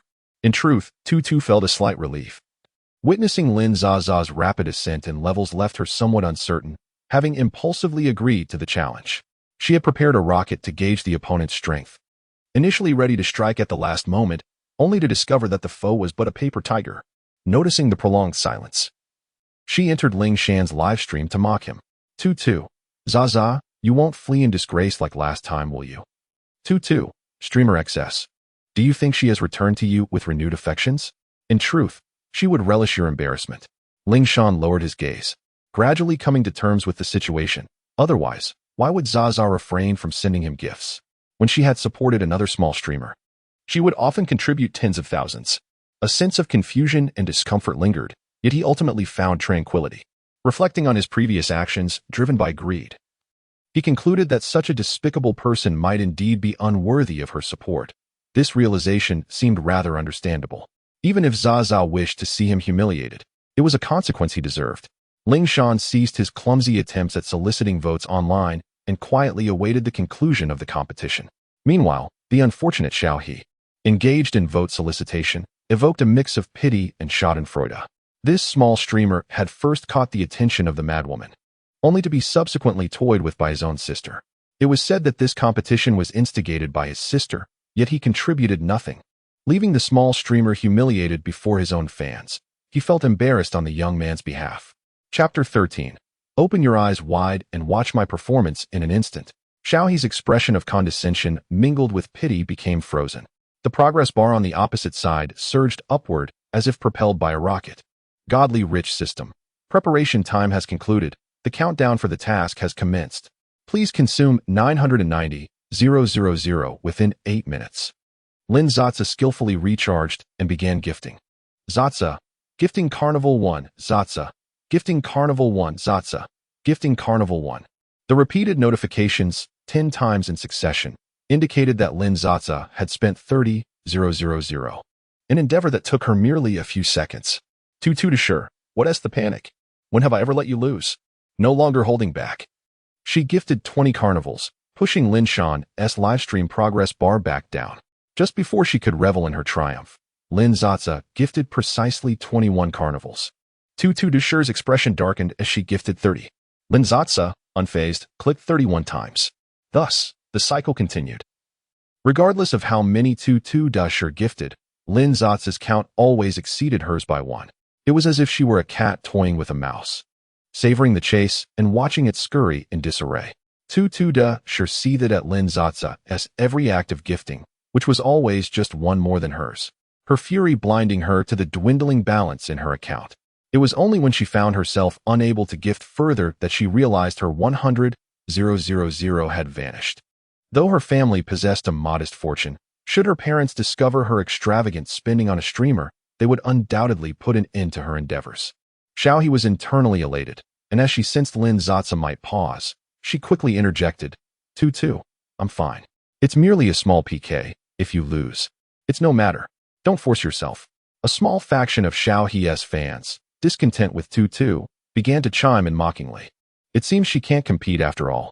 Tutu 1T resort to desperate measures, will she? Ha. I'm done. They're still insisting our Shao He compete with the other side. Tutu Dusher, shut up. Having been pampered since childhood, Tutu Dusher could scarcely tolerate such remarks. Her momentary clarity was swiftly eclipsed by rage. In a fit of anger, she poured her savings of over a decade, 250,000, into her account. Consumed by fury, she ceased to regard Lin Sasa's numbers and fixated instead on the progress bar, incessantly clicking for more carnivals. Before long, Tutu Dusher found herself unable to click any further, her account balance dwindling to under 3,000, leaving her unable to purchase even a single gift. Despair washed over her as the progress bar continued its sluggish ascent. She slumped despondently in her chair, only to find that the progress bar on the opposite side had also come to a standstill, maintaining its position behind hers. With just over a minute remaining in the PK, a flicker of hope ignited within Tutu Dusher. Could it be that the wretched person on the other side had also run out of steam? Yet, Two gleaming messages floated in Shao Yi's livestream. Level 49, Zatsa. Can't click anymore? Level 49, Zatsa. Open your eyes wide and watch my performance. Upon returning to Ling Shan's live broadcast room, Lin Sasa glanced at her account balance, over 500,000. Then, she noted the system countdown, 58 seconds. There was still time. Her fingers began to click incessantly. Ling Shan sent her a private message. That's enough. You've already surpassed the other side. Sasa, you don't need to keep refreshing. However, Lin Sasa had no time to respond. In Ling Shan's live stream, the gifts flowed like water. The special effects had barely concluded when another wave surged forth. Rabbit's fleeting hope of triumph was shattered, teetering on the brink of collapse as the fans in Shao Yi's live stream began to mock. The other side truly possesses strength. They don't even take a breather. Rabbit's sister has hit a brick wall. I thought with that level of arrogance, she must be a millionaire. Yet she has already spent over 300,000 and is on the verge of defeat. I genuinely feel embarrassed for her. With such meager capability, she dares to provoke. Her lack of quality is evident. It's truly unfortunate for our Shao Yi to be entangled with her. People like Rabbit are accustomed to being coddled wherever they go. Reputation is paramount. Upon seeing the comments in Shao Yi's live stream, she completely lost her composure, beginning to send voice messages filled with vitriol. But after just a few, her fans successfully reported her, resulting in a ban. The next moment, a message appeared before her eyes. You have been removed from the live stream by the administrator Shao Yi. Rabbit could hardly believe it. Being unable to enter the live stream meant she could not send messages. She could only resort to private messages to question, what do you mean? I've spent over 300,000. Shao Yi, holding his nose to suppress his disgust, realized he could no longer feign civility with this deranged woman. It's difficult for me to manage when your fans insult me. Let us discuss this when you've calmed down. Rabbit was incensed, sending a voice message filled with expletives. Just as she released her grip, a large red exclamation mark appeared in the dialog box. XX has enabled friend verification. You are not yet their friend. Please send a friend request, and once verified, you may chat. Rabbit's eyes turned red, her complexion darkened, and she gasped for breath, rolling her eyes and fainting. Meanwhile, on Lin Sasa's side, the system countdown reached its final 3 seconds, coinciding with the last moments of the PK. A delightful notification chimed. Wealthy system. Congratulations on completing the random task challenge. A rebate of 990,000 has been credited to the host's account. Victory in the PK? The atmosphere in Ling Shan's live stream erupted in jubilation. Xia, I knew it. Sasa and Shan are the real deal. Strawberry tastes amazing. Sister Sasa fights fiercely for her beloved. I want to win 1 billion. I've come to witness the grand event. How much has been spent? Heaven rewards diligence, probably around 1 million. Lengths are all 180. Rich women seek sponsorship. Sister, don't be so rigid with gender, everyone step aside. Leave some room for the stone lion at the entrance. Ling Shan appeared somewhat dazed, knowing he had made the right gamble. With 100,000, he could take home 50,000, which would cover at least 2 years of high-end care for his mother. Regaining his focus, Ling Shan cleared his throat and said, Thank you for Zasa's generous support. On the opposing side, Shao Yi also activated his microphone. Sister, you possess such remarkable talent. I envy Yun Ge so much that I could almost cry. Accepting the terms of the wager, I have little to offer. So let me perform a dance for you and Yun Ge. As the electrifying rhythm of the drums filled the air, the adorably charming Shao Yi danced with a fervent intensity, a delightful contrast that undoubtedly captivated Tutu, who spent a fortune on him. However, observing Shao Yi's restless energy, Lin Sasa suspected that Tutu's investment might be in vain. Unbeknownst to her, Tutu had fainted from anger. Shao Yi was indeed unreserved in showcasing his discontent, as Tutu's brazen behavior had stirred dissatisfaction among his fans. Seizing the opportunity during this PK event, he profited handsomely at Tutu's expense. Noticing her disoriented state, he surmised there was little more to gain. Riding this wave of momentum, Shao Yi resolved to distance himself from her. In this round, Lin Sasa cleverly amassed 990,000. Ling Shan earned 500,000 in shares, and Shao Yi extracted the last remnants of Tutu's resources, leaving only the wounded world of Tutu behind. With the money vanished and the person lost. The crucial aspect was that his provocation backfired, leading to a significant loss of face. How regrettable that he hadn't managed to charm the formidable lady across from him. As he gazed wistfully at the disconnected screen, biting his lip in jealousy, Why couldn't he encounter such a financially generous lady? Indeed, while Shao He was mid-dance, Ling Shan's expression darkened to that of Cole, prompting an immediate disconnection. Lin Sasa inquired, "Did I instruct you to hang up? This is a 1 million dance." After a brief pause, Ling Shan replied with a voice message, her tone low and muffled. "I'll dance for you. Don't pay attention to him. My figure is far superior." Lin Sasa scoffed, "You can dance? I can learn. Then when will I get to see it?" 3 days, just 3 days. I guarantee you'll be amazed." Ling Shan nearly swore an oath. Tomorrow marked her planned move to a new home, and she couldn't afford to stay up late. So Lin Sasa chose to ignore Ling Shan further. Chapter 14. The ethereal gentleman, expecting to be so exhilarated that sleep would elude her. She was surprised to find herself slipping into slumber almost instantaneously within the confines of her dilapidated rented room, awakening at the break of dawn the following day. Grabbing her essential documents and a couple of outfits that she deemed presentable, she departed, having informed her landlord the previous evening that she would not be renewing her lease. She felt no inclination to tidy up her belongings in the month-to-month rental that was not yet expired. She relinquished her deposit, requesting the landlord to assist in clearing the space. Naturally, the landlord was more than agreeable, as the deposit equated to a month's rent, and any items left behind could be resold. Moreover, since Lin Sasa's lease was not yet concluded, the landlord was quite pleased to have benefited from a few extra days of rent without any hassle. Scheduled to meet the technician for the washing and drying unit at 10 o'clock, Lin Sasa arrived at her new abode with ample time to spare, refusing to waste a moment. Having received a handsome sum of 990,000 the previous day, she felt a newfound financial freedom. Her mindset still bore resemblance to that of the older generation, believing in the virtues of frugality, yet also recognizing the value of expenditure. Certain non-essential expenses remained a source of reluctance for her to indulge in. However, when it came to securing a residence that could serve her for a lifetime and appliances that would last a decade or two, Lin Sasa firmly believed in investing within her means to procure the finest quality. This foresight would ultimately save her from the frequent inconveniences of repairs and replacements due to inferior quality.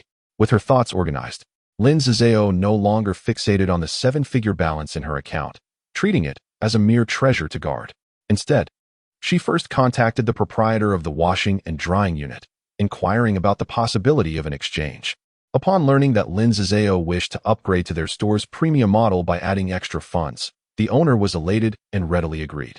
The top-tier model boasted a price exceeding 50,000 for each machine, culminating in a total expenditure of over 110,000 for both the washer and dryer. Without delay, she contacted the sales representative at the cockroach store, requesting same-day delivery of their most expensive model, a French-style multi-door oxygen-preserving refrigerator priced above 60,000. Additionally, she ensured to acquire a projector suitable for daytime viewing, an automated vacuum with water supply capabilities, and a multifunctional dishwasher, all of which were top of the line, totaling an additional 30,000. Fortuitously, Lin Sasa had the foresight to retain the contact information of various appliance store owners. Following their enthusiastic recommendations, she also procured a selection of small household appliances, including a hairdryer, rice cooker, oven, microwave, air purifier, and electric toothbrush, all in one fell swoop. Each item was of the highest quality, such as a Dyson hairdryer costing several thousand and a Panasonic rice cooker of equal price. Though she possessed no culinary skills, she firmly believed in having the essentials, such was her lavishness, spending an additional 40,000. In total, her expenditures amounted to 260,000. With a quarter of her freshly acquired 990,000 already dissipated before it could even warm her pocket. Yet, this extravagant spending spree was exhilarating. Under the financial allure, the proprietors eagerly assured her that all deliveries and installations would occur within the day. Fearful of losing such a valuable client, Lin Sasa resolved to remain in her new home, awaiting the arrival of the technicians. Finding herself somewhat bored, she resorted to opening her app to watch a live stream. The star's nocturnal habits were akin to her own, as it was certain that they were still in slumber at this hour. Yesterday, in a bid to strike back at that madwoman, I initially intended to spend merely 2,000, yet ended up gifting Ling Shan a staggering 1 million. Though the funds were not Lin Sasa's own, she felt an overwhelming sense of indignation and vowed never to spend another cent on that insufferable man. Even if it were the system's money, After scrolling through several short videos, she finally stumbled upon something captivating, though it garnered only a modest 10,000 to 20,000 likes. The quality was exceptional. A striking young man, clad in a pale azure long robe, caressed a pipa, his head bowed, eyes cast downward, softly strumming and singing. The delicate plucking and gentle strumming transitioned seamlessly from the piece Ni Chong to Lu Yao. The deep, resonant notes echoed like a sudden downpour, while the higher strings murmured softly like whispered secrets. His voice was gentle and melodious, exuding the refined charm of a cultured gentleman. Lin Sasa was instantly captivated. Noticing that he was live streaming, without hesitation, she entered the live broadcast of someone named Wang Shu. Despite it being morning, the stream boasted over 600,000 fans, resulting in a substantial audience. The setting was far from the exquisite ancient-style backdrop scene in the video. It appeared cramped, and he donned a simple white shirt instead of a flowing robe. Although he possessed a certain innocent charm reminiscent of a junior scholar, Lin Sasa, who had come in search of a national-style beauty, felt a twinge of disappointment. Level 56 Sasa has entered the live stream, having lavishly gifted 990,000 yesterday. Lin Sasa had ascended to level 56, making her a presence impossible to overlook in any live stream. Welcome, Sasa, to the live stream. Is there a song you would like to hear? Typically, streamers would greet viewers by name, and those with a modicum of sense, like Wang Shu, would proactively showcase their talents to retain their esteemed audience. Sasa, I came in after watching your video. Why aren't you in that long robe? Darling, I stream every morning and evening. In the morning, I practice in our school's music room. The evening streams are more formal, complete with appropriate backgrounds and outfits. Are you referring to the Pipa performance video? If so, I shall sing that for you.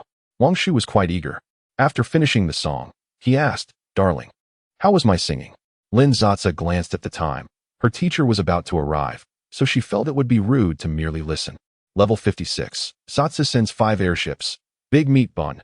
666666 starting so early. Bubbles, sister, look at me. Staying ashore. An unkind word and tears unexpectedly streamed from my lips. Big monster. The boss is confused. The boss is confused. Clearly, gifts served as a form of response. Lin Sasa reciprocated and exited the live stream.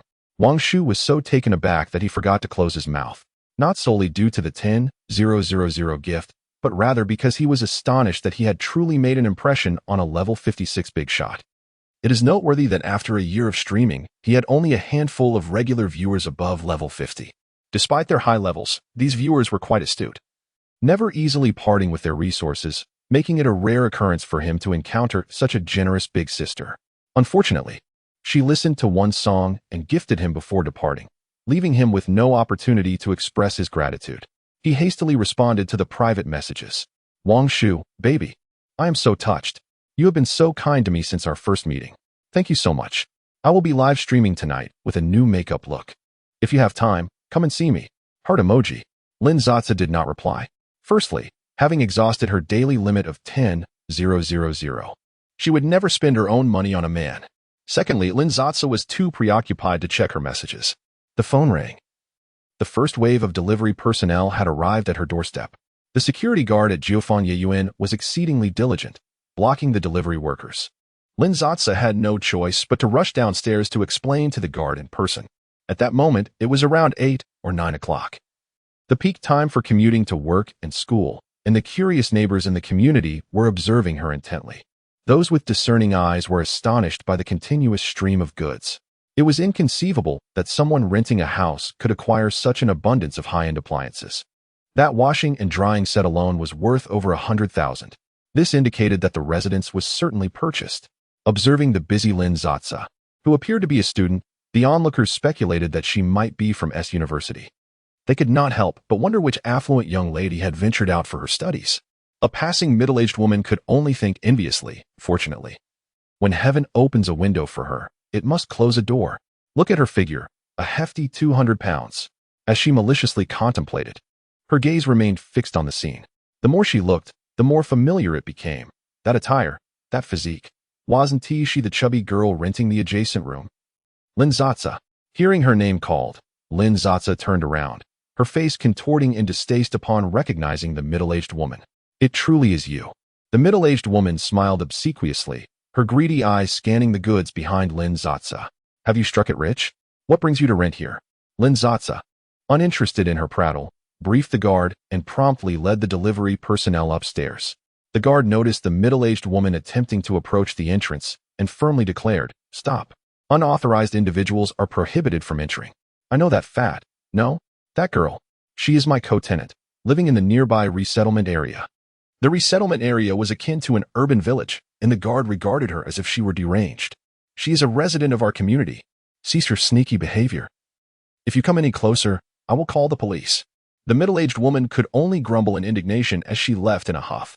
If Lin Sasa had been present, she would have surely written a commendation for the diligent security guard. Chapter 15. 6-minute unlimited black card experience after all the furniture and appliances were fully set up. Lin Sasa spent 2 delightful days at home. Each day was filled with sending gifts to Xingqian and the people playing Wangshu, and Lin Sasa began to feel a bit fatigued. Reclining on the sofa, she casually clicked into a live broadcast room.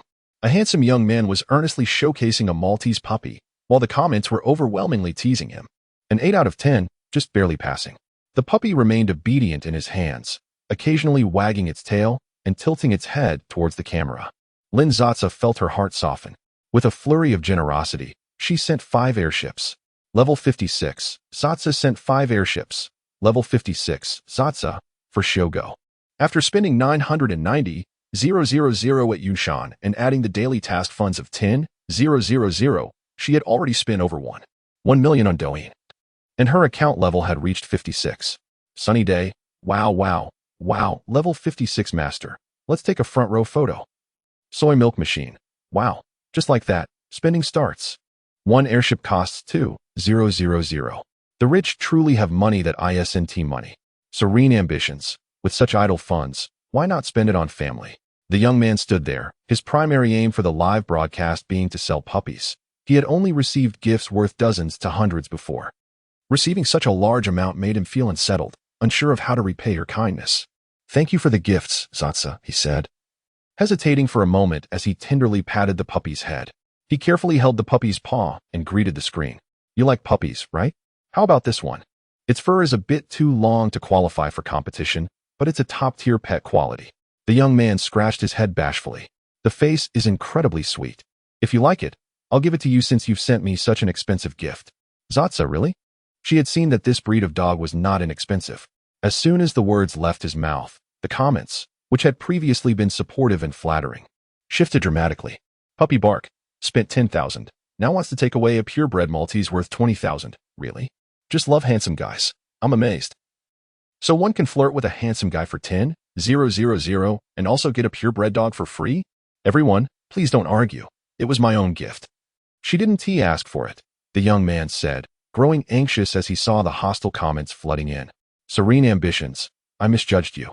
You claim to be serious about business, yet you're just fawning over rich patrons." Laughing heartily, "What kind of rich patron? The streamer only earns 5,000 for half the effort, and a puppy of this quality costs at least 20 to 30,000. She is still gaining half of it back." Laughing heartily, "The streamer is foolish. How often do you encounter such wealthy patrons? Many people rent accounts to show off. Be careful not to lose everything." Lin Sasa was well aware of the dog's price, which indeed ranged from 20 to 30,000. Glancing at the time, she noticed the countdown had just reset, and a system prompt appeared. "Wealthy system. Congratulations, host, for completing the weekly challenge. You have earned 1 opportunity for a blind box lottery. The second phase of the January challenge has commenced." With the random task system activated and the favorability system opened, the daily limit has increased to 20,000. Just in time. Level 56, Sasa has sent a note no. 1x1. The same notification repeated 20 times flooded the screen, with the rocket launch effect continuously dazzling the viewers, leaving the barrage silent for several seconds. Then, a frenzy of scrolling ensued. 2W. I've sent 30,000. Rich lady, hungry meal. Rich lady, hungry meal. Rich lady, hungry meal. Upstairs. You seem familiar. Weren't you the one who just said the rich lady was freeloading? Wow, this is a real big shot. Wealthy system. The favorability of the boy selling dogs has reached 60, rewarding a chance for a blind box lottery. Wealthy system. First achievement reached. gaining a reward of 6 minutes of unlimited black card rebate at 100. Note: consumption subject is not limited to gender, only hosts. Countdown begins. A cold, emotionless alert resonated in her ears.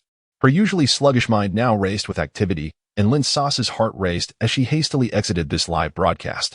She randomly entered another stream in the handsome and beautiful category. The countdown ticked away second by second, tightening her nerves. She barely caught a glimpse of the host's appearance, only noticing an 8.6 rating above their head. This was a female host, engaged in a PK battle with a bald male host. The female host was strikingly beautiful but focused on showcasing her talents as an English teaching influencer. At the beginning of the connection, the bald male host scanned her up and down. "Folks, we've got a beauty on the line." The female host politely greeted him. "Beauty?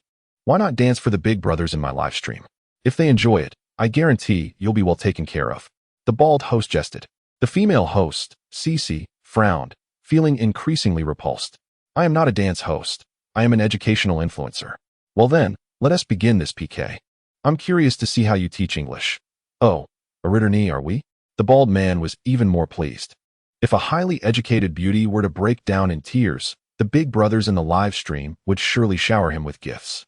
He began to incessantly provoke Cece and her fans with vulgar jokes. Each comment earned him cheers from his audience, who praised his wit. Cece's audience primarily consisted of innocent female college students, who were financially constrained but sought companionship. Consequently, Cece's PK data was overwhelmingly unfavorable compared to the bald man's. Upon hearing the lewd insults hurled at Cece, some of her fans migrated to the opposing live stream to voice their outrage. The bald man, unashamed and thick-skinned, proudly declared, "Thank you to the fans on the other side for the little traffic. I don't mind. A mosquito, no matter how small, is still meat." He reveled in his triumph, knowing that the more furious and resistant the opposing side became, the more his audience would revel in it. The bald man's live stream was a cacophony of celebration, with gifts pouring in and a torrent of crude language filling the screen. Cece and her fans encountered such bizarre and malevolent entities that they were left speechless, contemplating an immediate exit. Just at that moment, the blue progress bar surged ahead. Level 56, Sasa sent a Carnival X1. Level 56, Sasa sent a Carnival X1. Level 56, Sasa sent a Carnival X1. Cece was utterly bewildered. Who was this remarkable figure that had suddenly appeared? The fans in the live stream were equally stunned but quickly regained their composure, erupting into cheers as they rushed to the bald man's live stream to celebrate. "Only you can do it. Only you can do it. Our live stream has its own big sister too. How dare you look down on others? Cast your votes. Don't you have money? Aren't you arrogant? You're not backing down now, are you? Ha ha ha." Meanwhile, the bald man believed he was still in control, having previously tackled tough challenges. He began to incite his followers. "Come on, everyone, cast your votes. Those with money support with funds, those without support with presents. Look at that little lady's smugness. Her admirers dare to come and make a scene on our turf. Let us show them some color. They had no idea of the financial prowess of my brothers." This statement ignited a flurry of generosity among the prominent figures in the live stream. The bald man, overflowing with excitement, exclaimed, "Thank you. My level 70 brother just sent 50 spaceships. This was a special gift only available at level 70, worth 20,000 each, resulting in an instant influx of 1,000,000, propelling their red progress bar to soar above half. His fans immediately swelled with pride, rushing to Cece's live stream to hurl insults. "I've had her. She's quite abundant. I know.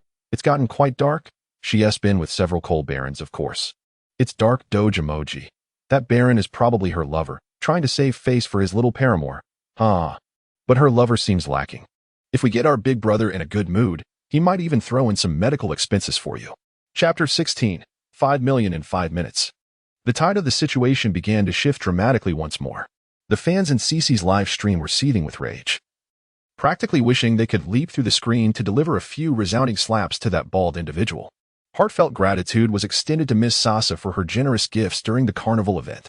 Cece, with a forced facade of composure, expressed her thanks to Lin Sasa. Her eyes slightly reddened, yet she continued to console her fans. There was no need to hurl insults at the opposing live stream. Granting them views was simply not worth the trouble. After all, one cannot retaliate against a rabid dog that bites them while walking down the street. Lin Sasa, however, had no time to spare. Her fingers danced rapidly across the screen. An ordinary person could achieve a minimum of 3 hits per second, but Lin Sasa, while not exceeding expectations, managed to maintain a speed of 5 to 6 hits per second.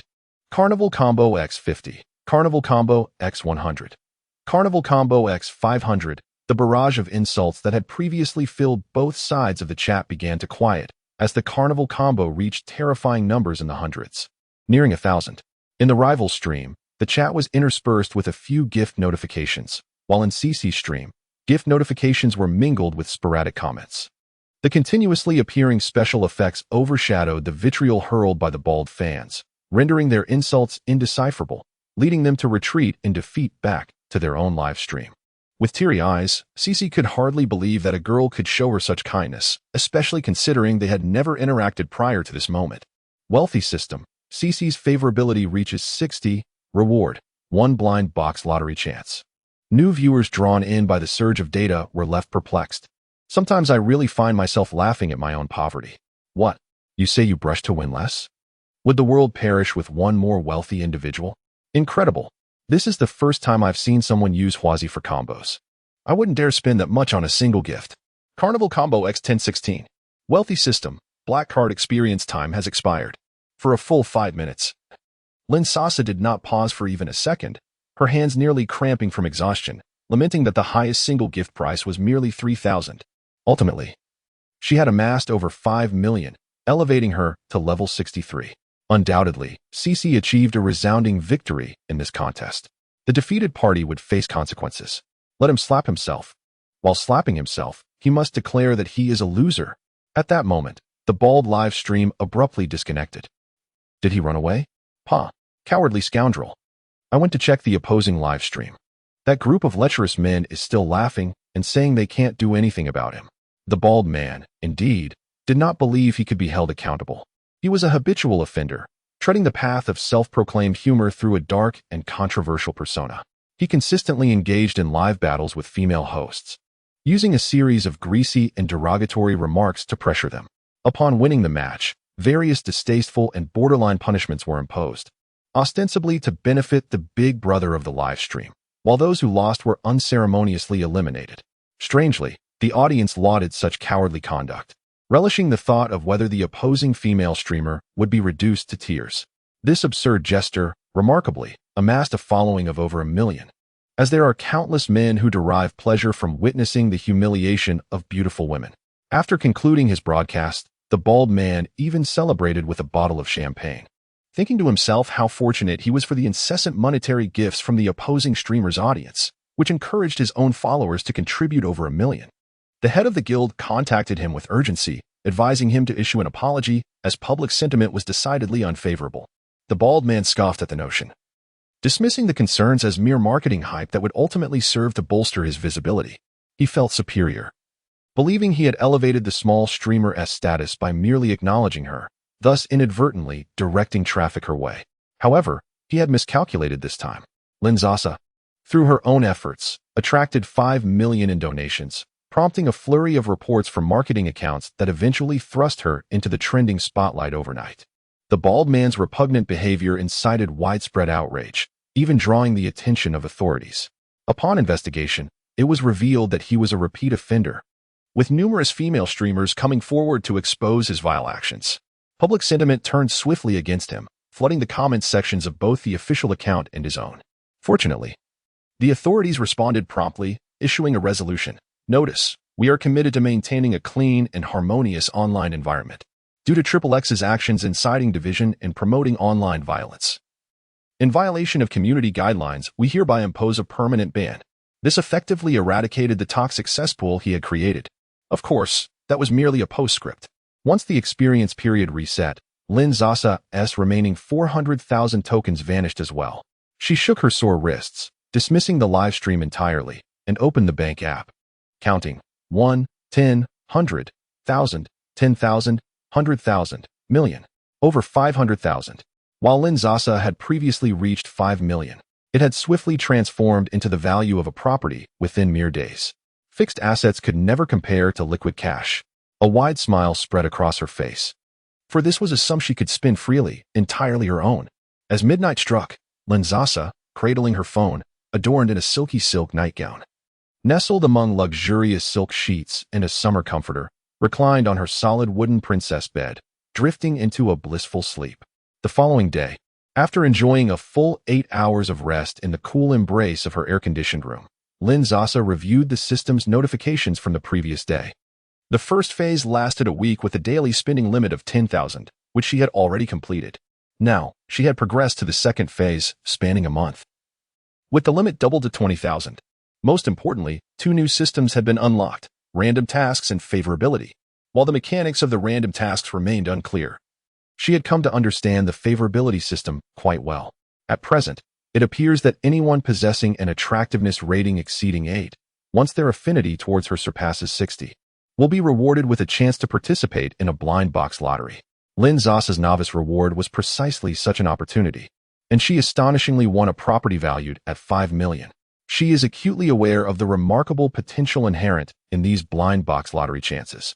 Therefore, after receiving 6 minutes of black card experience time yesterday, she was willing to gamble a minute of her time to seek out another live stream to shower with gifts. Fortunately, her gamble paid off. Currently, it seems that anyone rated above 8 in attractiveness, regardless of gender, can provide her with a blind box lottery opportunity once their affinity reaches the requisite threshold. The female streamer Cece, under her financial onslaught of heroic rescue, successfully elevated her affinity to 60, allowing Lin Sasa to obtain yet another blind box lottery opportunity. Coupled with the previous opportunity granted by the system after the dog seller's affinity reached the threshold, she now possesses 2 chances to participate in the blind box lottery. Rising from her seat and proceeding to the bathroom, Lin Sasa, after her refreshing bath, reverently clicks on the blind box to commence her lottery draw. Chapter 17. Fat Loss Candy, Godly Wealth System. Congratulations on obtaining Fat Loss Candy, a complete set of premium Apple products. Funds of 188,203 yuan have been deposited into your construction bank account. Although the Apple bundle is valued at just over 180,000 yuan, Lin Sasa does not feel disheartened. She is a recent beneficiary of fortune, her pockets still warm from the newfound wealth, making it unlikely for her to indulge in such extravagant spending. Perhaps she might only consider upgrading her phone. After all, her current device, inherited from her father, has served her for 3 years. To be honest, she was genuinely anxious yesterday while making a donation, fearing that her outdated brick of a phone might fail her, freezing mid-use. Yet now, as if the system has an innate understanding of Lin Sasa's frugality, the rewards in the form of the Apple bundle have alleviated her immediate concerns. As for the Fat Loss Candy, it is a chewy, light green gummy. Accompanied by a description, it promises gradual fat reduction within a week, ensuring an optimal physique for a lifetime. Without a moment's hesitation, she swallowed it whole, under the stringent supervision of her father. The overwhelming pressure led Lin Sasa to indulge in excessive eating during her developmental years in middle school, using it as a coping mechanism. Standing at 168 centimeters tall and weighing over 200 pounds, she can say she has never experienced a blissful adolescence, only acquiring the nickname of the tall and hefty. Since acquiring the Godly Wealth System, the thought of purchasing fashionable clothing has eluded her. She feels that dressing exquisitely would only serve to highlight her predicament. How could she not envy the slender girls adorned in vibrant attire? How could she not feel inferior when, during a simple summer stroll, others would turn away, pinching their noses at her? The greater her stress, the more she yearned to binge eat. The more she consumed, the more her father's disdain and strictness intensified, creating a vicious cycle. But now, all it takes is a single small pill to remedy the troubles that have plagued her throughout her youth. Lin Sasa finds herself yearning to leap ahead 7 days into the future to see the transformation that awaits her. Suppressing her excitement, she refrains from further contemplation. She navigates to Apple's official website, swiftly browsing through, adding the highest specifications of all products to her shopping cart. The laptop, tablet, phone, and Bluetooth headphones, all pro versions with the largest memory, are just the beginning. Lin Sasa even includes an array of protective cases and data cables, bringing her total to 188,203 yuan. Satisfied, she promptly links her bank card and completes the payment. With expedited delivery via SF Express, if all goes well, she will be able to enjoy her new iPhone 15 Pro Max, 1TB in original color titanium, by tomorrow. After completing 2 blind box lottery chances, Lin Sasa finally finds the time to open her messages. Nearly 1,000 notifications from strangers await her. Noticing that her account profile indicates her gender as female, she is met with a flood of sycophantic messages from admirers seeking to be her benefactor. Some seasoned individuals, aware that strangers can only send one message, skip the pleasantries and directly share their provocative photos and brief videos. Those bold enough to initiate such exchanges are evidently confident in their looks and physique. Lin Sasa finds no offense. Who could dislike such male patrons? She resolves that whenever she finds herself with idle time, she will delve into her private messages to sift through the gold amidst the sand. One particular private message captured her attention. It requested her Earth ID, and only as it was about to disappear did Lin Sasa realize the name was quite familiar. CC, dear Miss Sasa, I sincerely appreciate your assistance. I know you also disapprove of the actions of that streamer on the other side. As fellow women, we cannot bear to see anyone subjected to such harassment, and you bravely stepped forward. Now that individual has received their just desserts, and I too feel a sense of relief. If it's convenient, may I add your Earth ID? Lin Sasa felt a twinge of guilt. Her initial intention was merely to improve her popularity. Although she had been racing against time yesterday, constantly showering gifts, she had also noticed the confrontation between the two live streams. To her astonishment, a random stream she clicked on had helped a beautiful young lady deliver a resounding slap to a middle-aged, greasy man with crude remarks.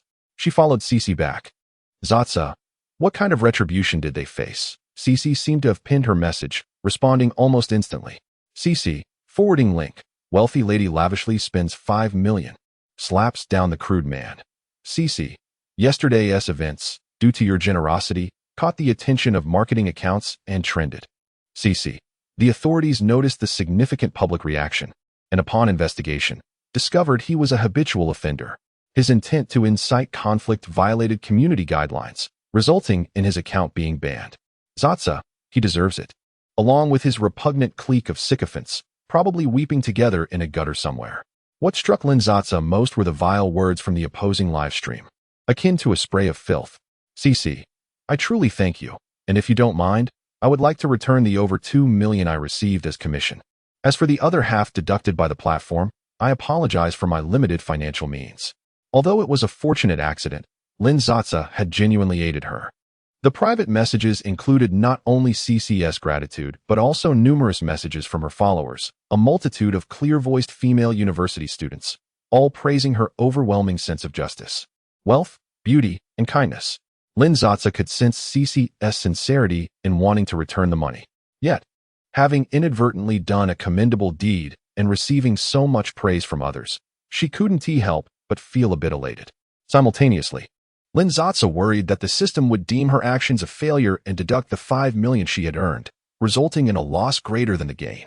Sasa, no need, you keep it for yourself. Cece sent a lengthy message, but Lin Sasa chose not to reply. She had just disregarded money, refusing over 2 million, and her heart ached, fearing that if she glanced at it again, regret would set in. Chapter 18. With a flicker of recognition, Lin Sasa recalled the first young man who sold dogs yesterday, managing to retrieve his name from the depths of her memory. Indeed, there was a private message awaiting her. Dear seller of dogs, thank you immensely for your support of my live stream. I apologize for any inconvenience caused by my mismanagement of the stream. I wonder if you are still interested in this little dog. If so, please add my Earth ID XXXXX. Lin Sasa found herself intrigued. She had contributed nearly 30,000 in his live stream. Though this 8-point host was not her usual preference, the puppy was undeniably adorable. She relished the thought of how infuriated the envious critics chasing her would be if they knew, bringing her a sense of secret delight. The dog seller was located in the neighboring province of X, originally planning to send the pet via air freight. However, Lin Sasa, with her newfound wealth and a touch of caprice, could not bear the thought of the little dog undergoing such hardship. Determined, she summoned a ride from a local service, insisting that the driver keep the air conditioning on, which cost her over 1,600. By evening, she anticipated joyfully receiving the puppy at her community entrance. Deciding to venture out in the afternoon, Lin Sasa planned to purchase some pet supplies. In truth, she had once kept a pet of her own. During her elementary school years, she secretly adopted a stray cat. She fashioned a makeshift home from a cardboard box, tucking it beneath her bed and secretly providing food and water each day. However, at such a tender age, she could hardly conceal her secret. Within 3 days, upon returning from school, she discovered her bed empty. The stern visage of her father and the worried expression of her mother filled her with dread. She dared not resist, kneeling obediently on the floor for the remainder of the afternoon. When her father was momentarily distracted, she stealthily slipped out in search of her beloved cat, but alas, she never found it again. The thought of what might have befallen the creature was too painful to bear. It was from that moment onward that Lin Sasa came to realize that a person devoid of independence, reliant on others, had no right to possess their own belongings or indulge in their preferences.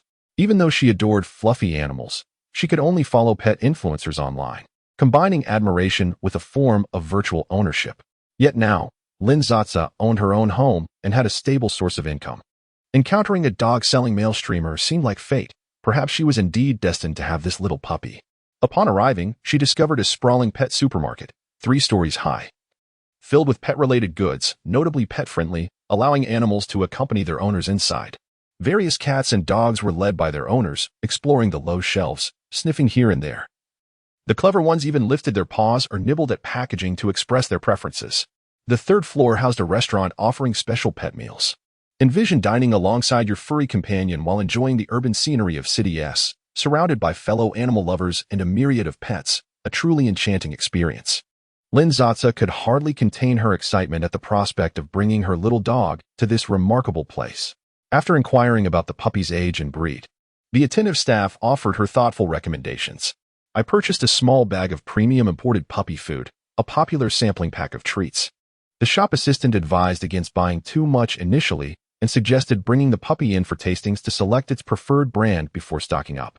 I also chose a plush, light green bed that harmonized beautifully with my home decor, along with a pet bowl, grooming brush, litter box, and several charming toys.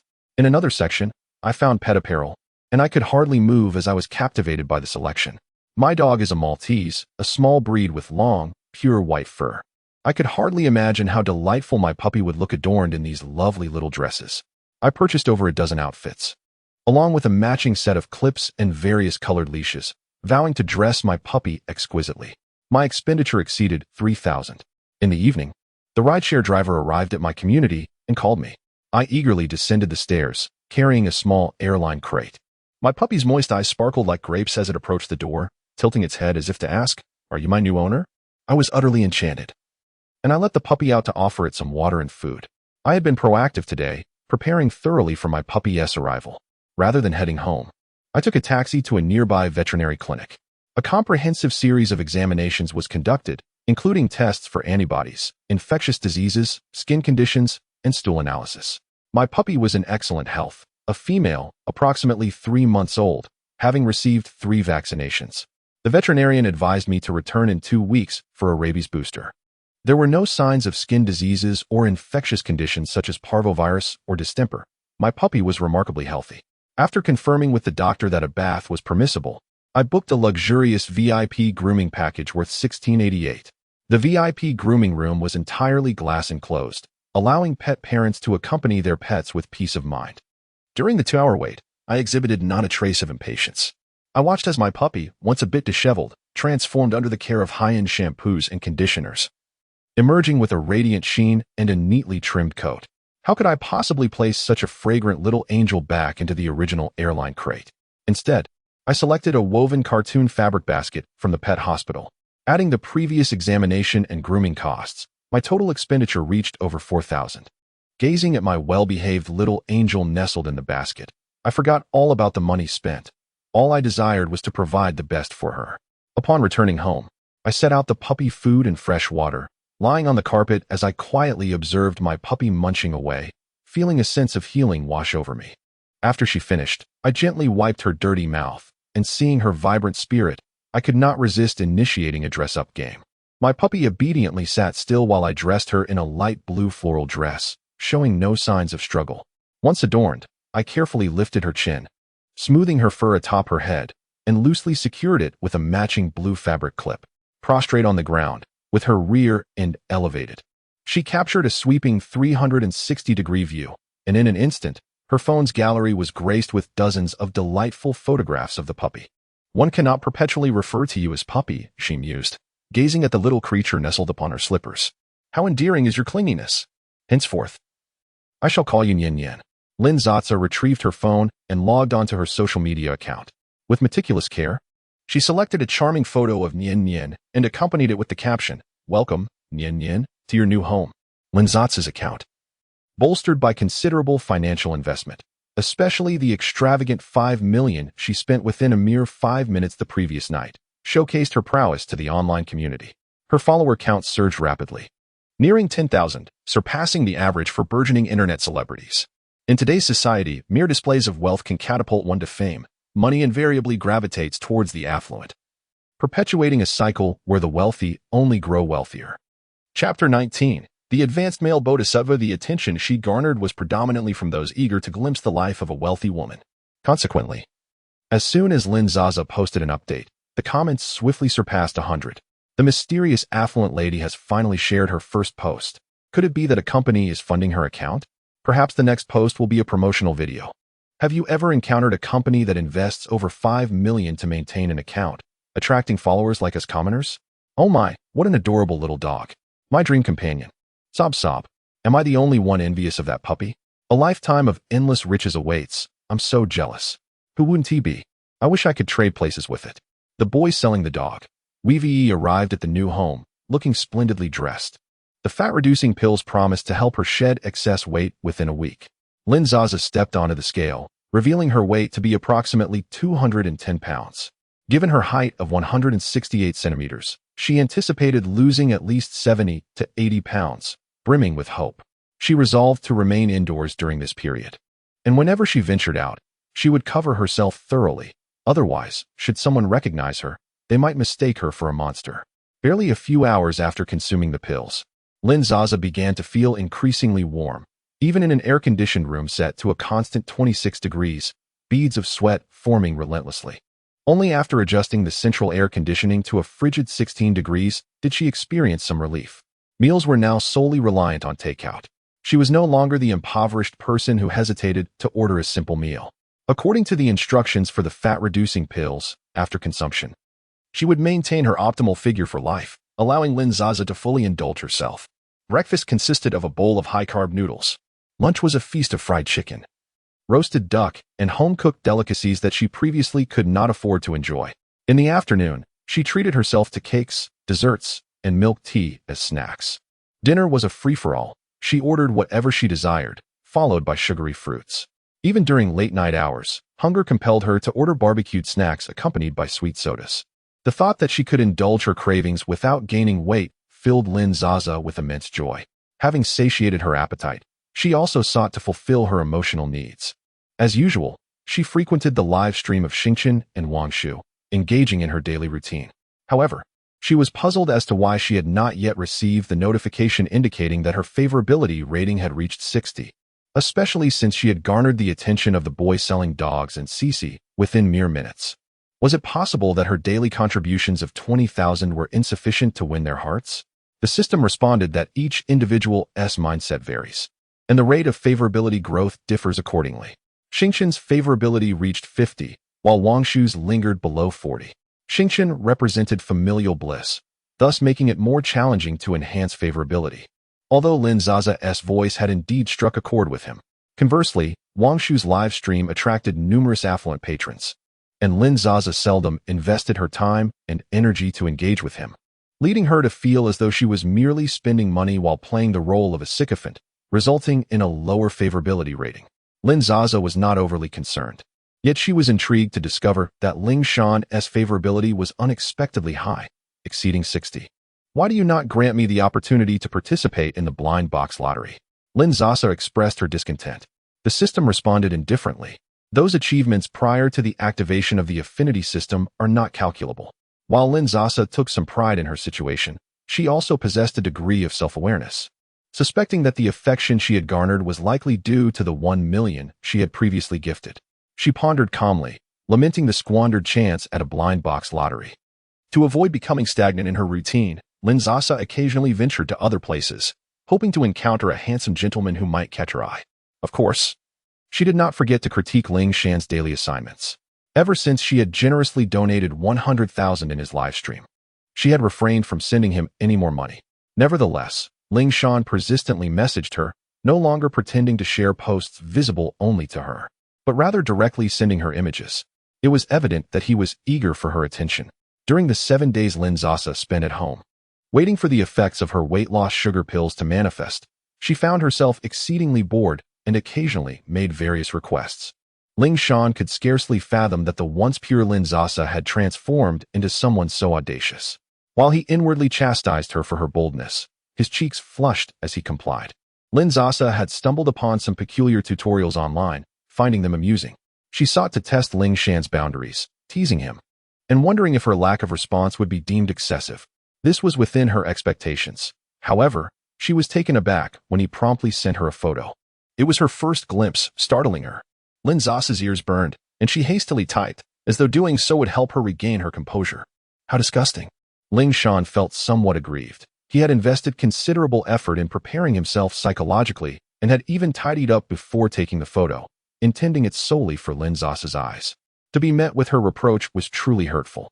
He continued his daily labor during the day, live streaming at night, while also managing Lin Sasa's myriad whimsical ideas. After Lin Sasa's generous donation of 100,000, he promptly contacted the finest wellness center for his mother. It was a 2-year commitment, and the 50,000 he could withdraw left him with nothing, alongside additional costs for professional caregivers, leaving only a meager living allowance from his monthly wages. Lin Sasa's assistance had been substantial, and he neither could nor wanted to ask her for more money. Even though Lin Sasa casually donated 500,000 to a female streamer every few days, to her, it was mere pocket change. Perhaps he had become a figure in her mind who would stop at nothing for money, yet Ling Shan still humorously wished to retain a semblance of dignity. Of course, witnessing Lin Sasa donating to other men ignited a sense of envy and jealousy within him. Their relationship seemed to be gradually mending back to their previous banter. But whether it could truly return to that state remained a question only they could answer. On this particular day, after playfully engaging in a few rounds of games with Xing Chun and effortlessly ascending to glory, Lin Sasa ventured into Wang Shu's livestream to enjoy a few melodies. She randomly bestowed attention upon several lesser-known yet attractive streamers, realizing that such actions were more effective in enhancing her affinity. Having successfully completed her daily tasks with a total of 200,000, she prepared to indulge in a restful slumber when her phone rang. Gazing at the characters for Mother on the screen, Lin Sasa remained silent for a protracted moment, almost allowing the call to disconnect, before finally answering. Sasa, are you still awake? Su Mei's voice emerged, soft and melodious, a quality that Lin Sasa had likely inherited. I was about to sleep. What is it? I just wanted to remind you that next week is your grandmother's birthday. You ought to come back for a visit, Su Mei chattered on. Lin Sasa coldly replied. Returning only invites disdain. No one will be happy. Su Mei, recalling her husband's family's attitude towards their daughter, could not deny the truth in her words. Though she was reluctant for her daughter to endure such treatment, the thought of her husband's brooding demeanor and the unpaid tuition for the next semester weighed heavily on her. We are all family after all. It is your grandmother's birthday. Must I be coerced into returning to endure their mockery? Lin Sasa's eyes fluttered shut as she stifled her emotions and acquiesced to her mother's request. She could easily envision the sarcastic remarks her grandmother would hurl at her father, and in turn, how he would reproach her mother. Su Mei sighed in relief, then shyly shared her feelings, her voice barely audible. You haven't been back since the 2nd semester of your freshman year, and you stayed at school to work during the summer. I miss you a little. Lin Sasa lowered her gaze and murmured a few non-committal sounds before ending the call. It was always like this, just when she steeled her heart. Her mother would utter words that softened it. With no desire to continue on her phone, she set it aside and succumbed to a deep slumber. Chapter 20. The effects of weight loss pills upon awakening. Lin Sasa felt a slight dizziness as she prepared to head to the restroom. Out of the corner of her eye, she caught a glimpse of the girl in the mirror. In an instant, she was fully alert, drawing closer with excitement and anticipation as she examined her seemingly rejuvenated physique. Indeed, at midnight, the weight loss pills had manifested their full potential. The restroom mirror reflected only her upper body, which she deemed insufficient, and she flitted like a bird to her wardrobe. Mesmerized, she gazed at her reflection in the dressing mirror, pondering how long it had been since she experienced such a sensation. The oversized nightgown hung loosely on her, risking a wardrobe malfunction with every movement. Her long, straight legs, slender arms, delicate swan-like neck, and exquisite collarbone drew her gaze upward, revealing a smooth, oval face where her refined features had finally been liberated from the clutches of excess weight. With exhilaration, she stepped onto the body fat scale, reading 116 pounds, a remarkable loss of 94 pounds. At a height of 168 centimeters, her form did not conform to the current beauty standards favoring the slender and delicate. Instead, she possessed a well-proportioned, slightly fuller pear-shaped figure.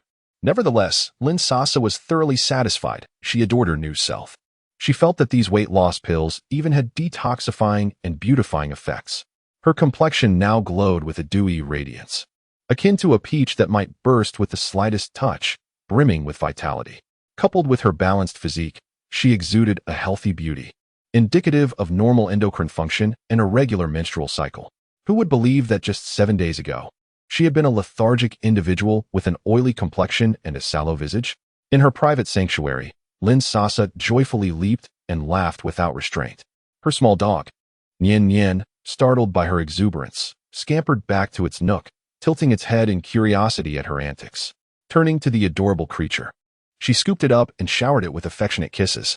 Such joyous moments warranted a delightful shopping spree. She must indulge in purchasing some lovely clothes. Donning a simple t-shirt and shorts, her former casual ensemble, she now appeared as if draped in an oversized boyfriend style. Even the slightly worn t-shirt emanated a deliberately distressed vibe.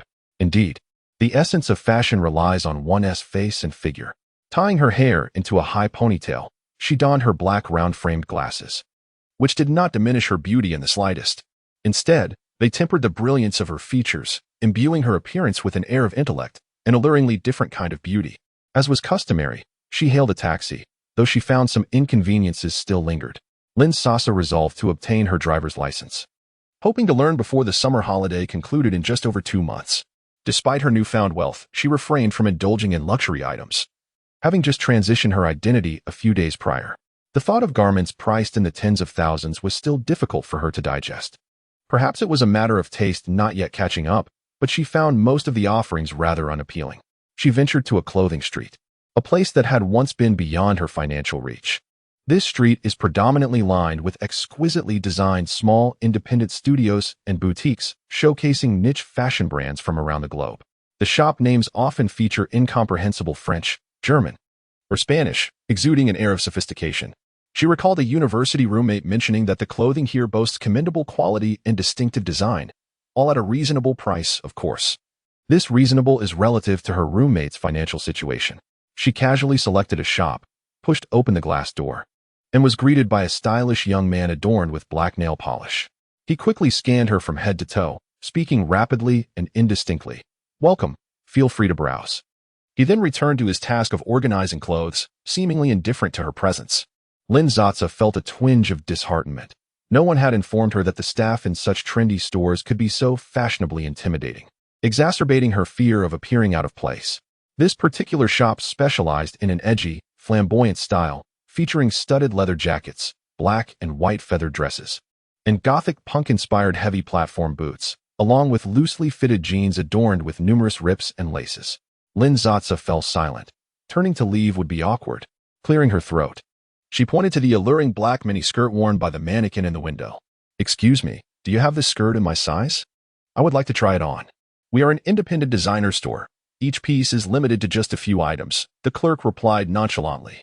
"That particular outfit is priced at $2,689, no negotiations or discounts. Are you sure you want it? I can take it down for you." The male attendant did not even look up. Though typically reserved, Lin Sasa could become assertive when provoked. Contemporary university students often embody a polite demeanor, yet when faced with rudeness, they showcase a vibrant spirit of resilience. "What do you mean by that? Are you saying I have to purchase it if I try it on?" The clerk seemed taken aback by her forthrightness and finally lifted his gaze to meet hers. "I have a lot on my plate," he retorted, gesturing to the numerous garments needing attention. "Did you not see how many clothes require ironing?" He rolled his eyes and continued, "Let me tell you the price first. If it does not meet your expectations, I'll have to put the mannequin's outfit back on. Do you think I have nothing better to do?" It was evident he perceived her as just another student, someone who frequented shops merely to try on clothes without any intention of purchasing. Lin Sasa found this amusing. How could he complain so self-righteously? She smiled.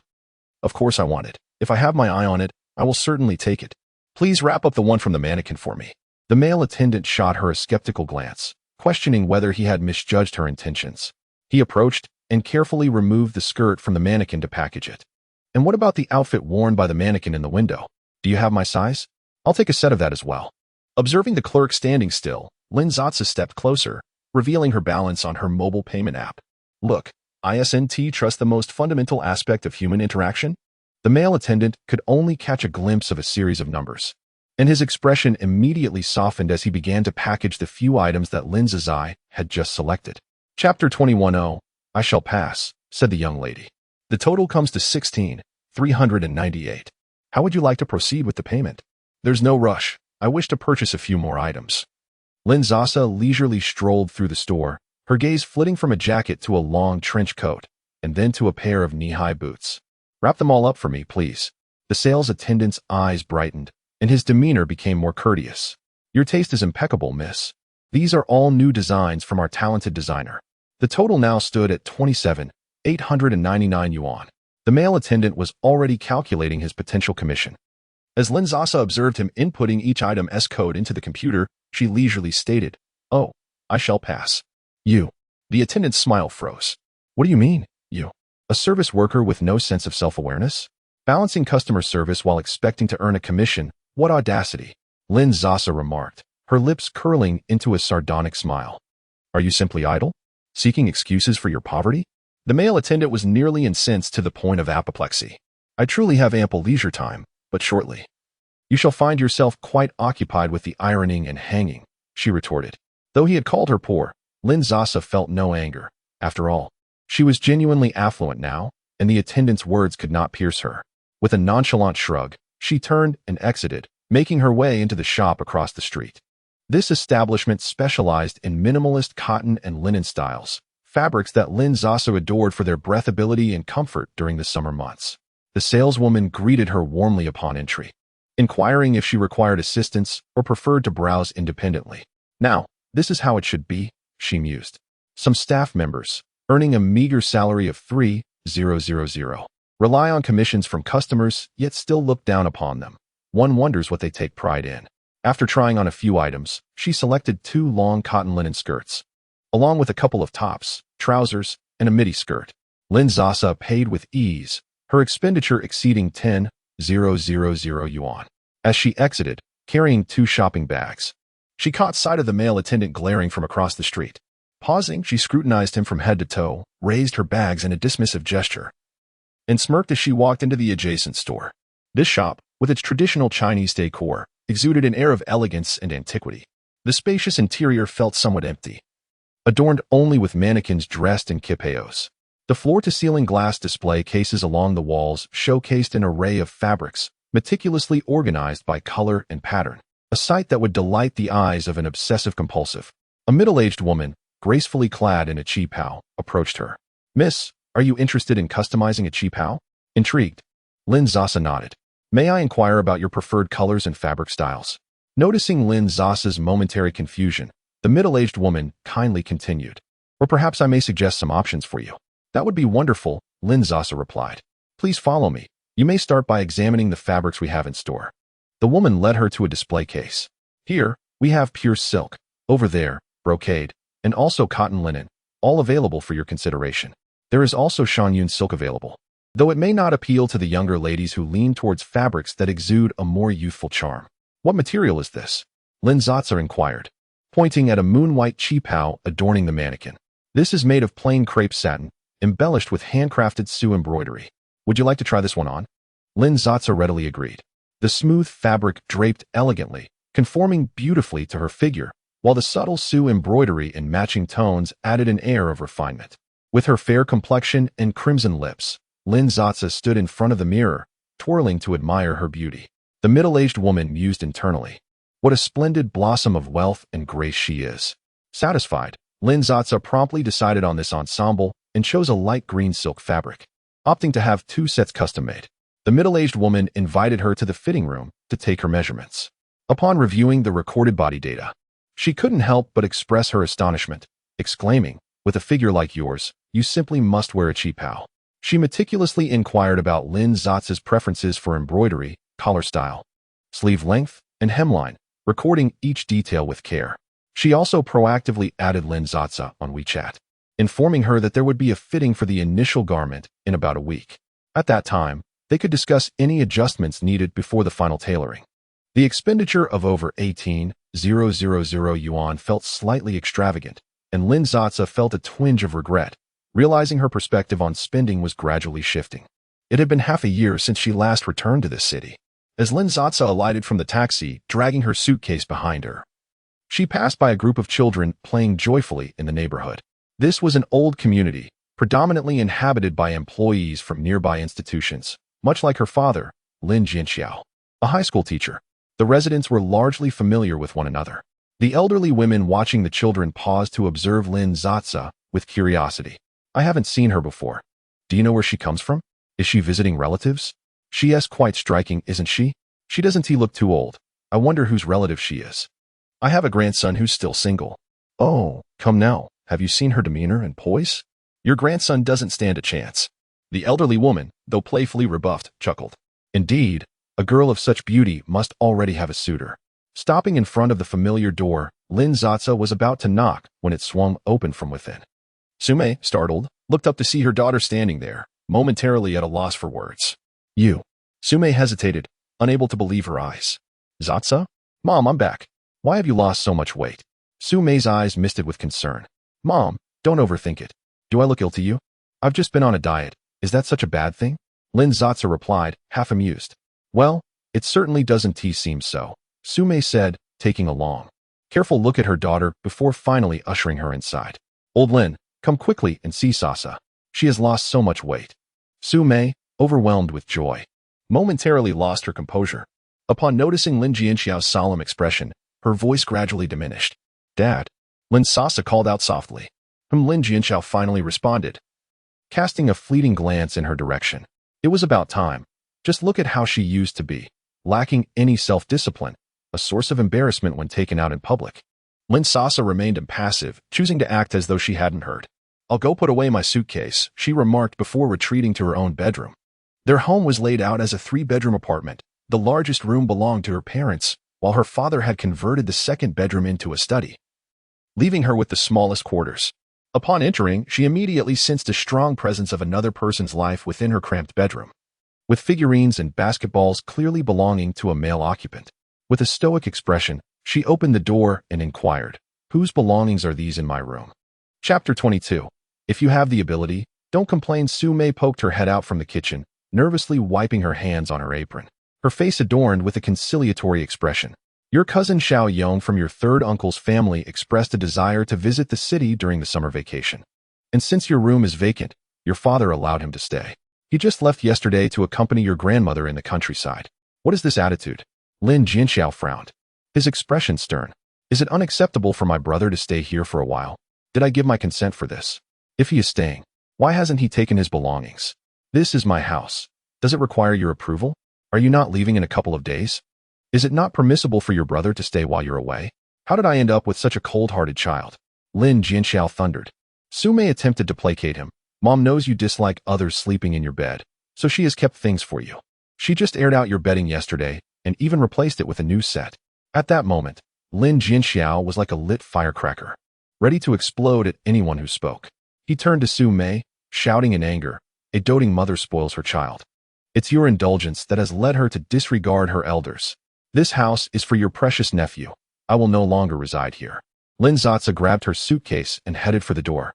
Sume hurried after her. It's time to eat. Sasa, where are you going? I made your favorite cola chicken wings. Stop. Lin Jianxiao's face was ashen, his voice resolute. If you don't stop right now, I will consider you no longer my daughter. Lin Sasa sneered. When have you ever treated me like your daughter? I provide for you. I clothe you. I pay your tuition.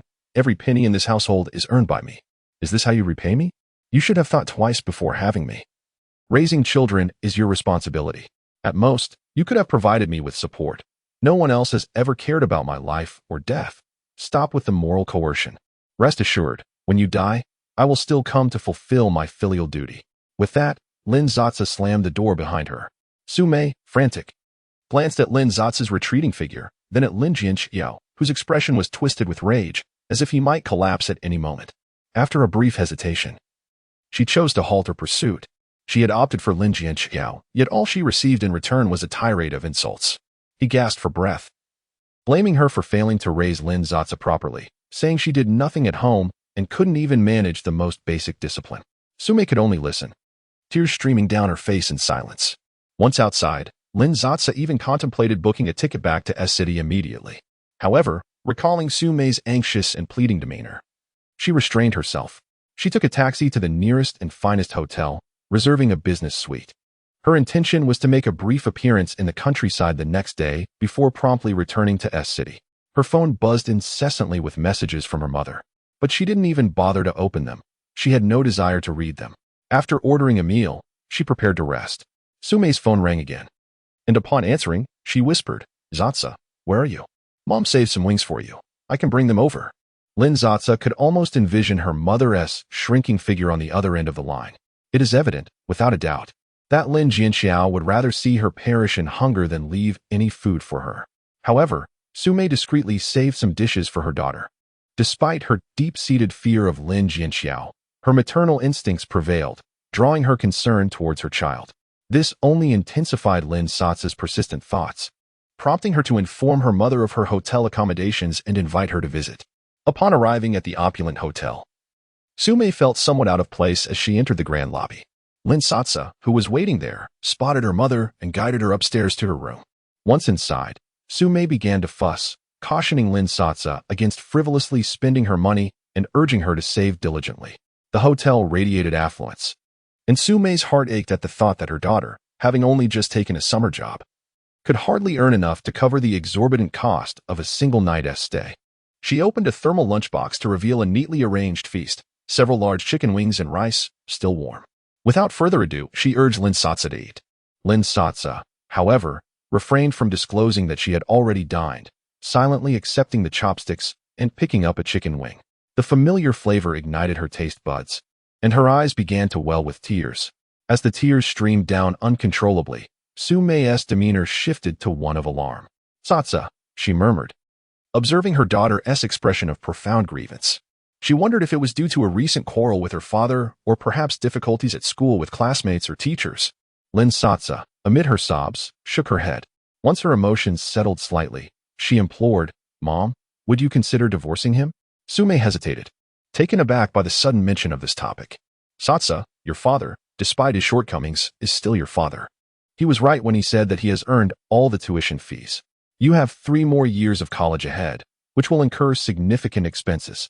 Listen to your mother. You must finish your studies and secure a job to avoid needing to rely on a man for financial support." As she spoke, a tinge of sorrow enveloped Sume. It was her inability to provide that weighed heavily on her heart. Lin Sasa grasped her mother's hand earnestly, declaring, "Mom, you need not worry. I already have money. The funds he has spent on me since I turned 18, I can repay him now. I won't need him for tuition or living expenses. I can support myself, and even you. Would you consider divorcing him?" Sume sighed, believing her daughter had naively assumed that the small amount earned from her summer job could suffice. The few thousand earned from a summer job is hardly sufficient. You must wait until you graduate and find a stable job. Lin Sasa pressed one last time. "Do you truly love him? Are you unwilling to separate?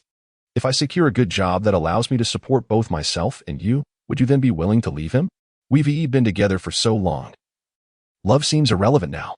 I feel I owe him, and the fact that he hasn't demanded a divorce is a kindness in itself," Sume replied, her voice tinged with reminiscence and discomfort as she covered her face. Lin Sasa felt a profound sense of despair settle within her. As she gazed at the weeping Sume, Lin Sasa's expression was one of numbness. At times, she truly could not fathom what thoughts occupied Sume's mind. She faintly recalled a time in her childhood when her parents shared a deep affection for one another. Yet, at some point, her father's gaze had transformed into something alien and terrifying. The household became saturated with her mother's sobs and her father's scoldings, punctuated by violence. From the moment she began to comprehend the world, Lin Sasa ceased to yearn for her father's love. She incessantly urged her mother to seek a divorce and take her away, even if it meant scavenging for scraps every day. She could no longer endure life in that home. Her mother, however, merely wept and shook her head in silence, expressing remorse towards her father. As Lin Sasa matured, she gradually unraveled the tangled web of circumstances.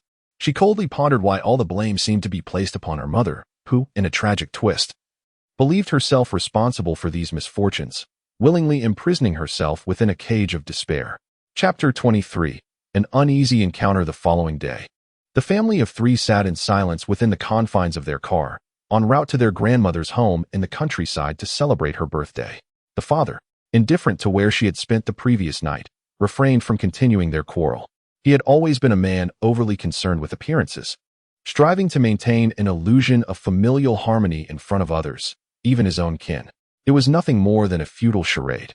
Lin Sasa mocked inwardly with a smirk. Grandmother had given birth to 3 sons. The youngest, the third uncle, remained in the rural areas, laboring in the fields with no steady job. Lin Sasa's father, Lin Jianxiao, the eldest, worked as a high school teacher in a second-tier city, a job that, while respectable, offered little more than a stable but meager existence. Surprisingly, the second uncle, despite being the middle child, fared the best among the 3. He was astute and articulate, always favored by their grandmother. After completing high school, he grew impatient with further studies, obtained a diploma, and ventured forth to H City. During a time referred to as an era where even a pig could soar if it caught the right wind. Being inherently clever, he naturally achieved substantial success, eventually purchasing a home and settling down in the city now known as the Magic City. Friends and relatives spoke of him with admiration, praising his accomplishments. After an hour and more, they finally arrived at their grandmother's quaint villa in the countryside. Unwilling to reside in the city, she had accepted the suggestion of her sons, pooling their resources to construct a modest home for her in the rural landscape. The third uncle contributed the least, as he remained close to their grandmother, providing her care, a fact that was not without justification. The second uncle proposed to contribute a significant portion, justifying it with his considerable wealth. It was only natural for those in better circumstances to assist their parents in leading a more comfortable life. However, as the eldest, Lin Jianxiao seemed reluctant to appear inferior and insisted on matching his brother's contribution, though he held a seemingly stable and respectable profession.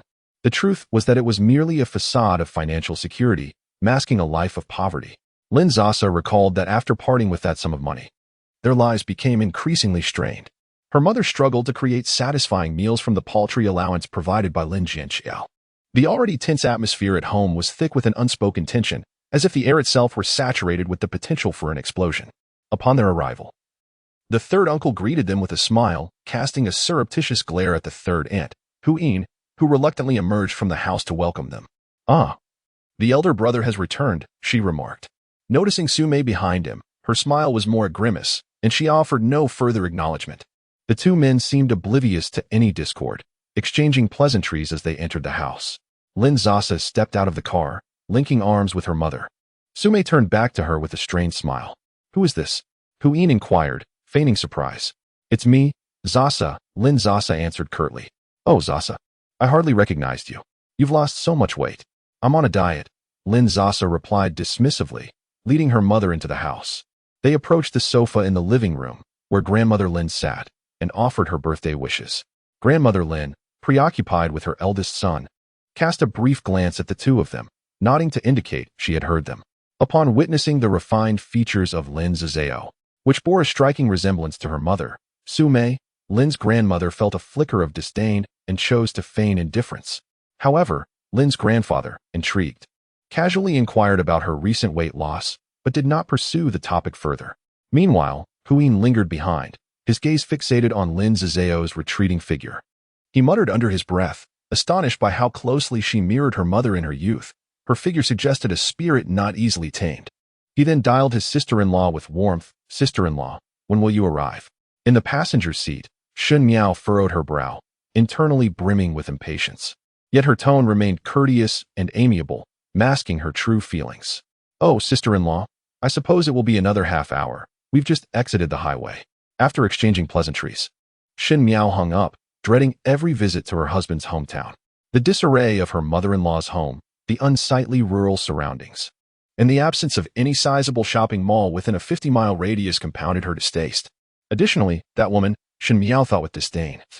Yet a tinge of wariness lingered in her mind. In the back seat, her 20-year-old daughter, Lin Qingqing, began to voice her grievances. Was that Aunt Sin calling? Returning to the countryside is truly exhausting. Why not celebrate Grandma's birthday by bringing her to our city? What amusements can one find in the countryside? Shenhao wholeheartedly agreed with her daughter's sentiments, but discreetly glanced at her husband's expression while driving. Qingqing, how can you say such things? This is your father's family. We ought to visit them every year. Lin Liye's expression softened, nodding in agreement. Your mother is right. As grandchildren, it is our duty to return and celebrate Grandma's birthday. Lin Qingqing pouted, refraining from further rebuttal. After Hu Yin ended the call, he felt a sense of satisfaction as he imagined the scene when Shen Miao and Su Mei would meet in half an hour. Chapter 24. Introducing the guests, the sound of a car engine dying echoed from outside the yard, prompting Aunt San to rush out with an eagerness that eclipsed Uncle San's. Ah, it's Brother Air and Sister Air back. You must be exhausted from the long drive from H-City.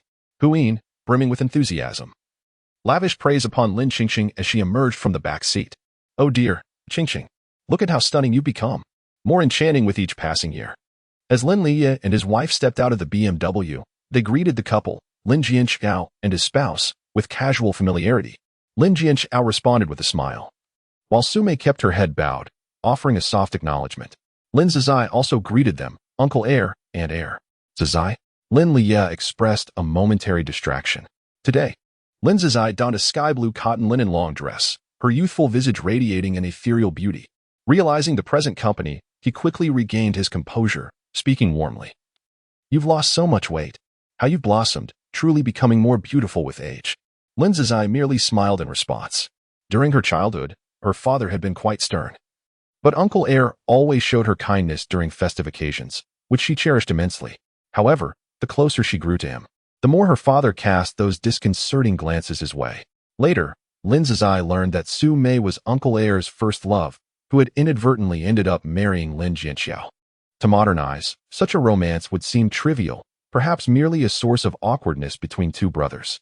Yet, for Lin Jianxiao's generation, it felt akin to wearing a proverbial cuckold's horn.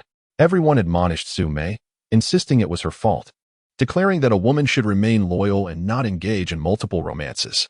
Over time, Su Mei internalized this narrative, genuinely believing she had wronged Lin Jianxiao, bringing shame upon him.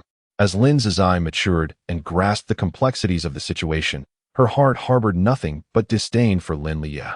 He seemed intent on maintaining a close relationship with her, as if fearing her happiness alongside her mother. Of course, she harbored no illusions about her father's character.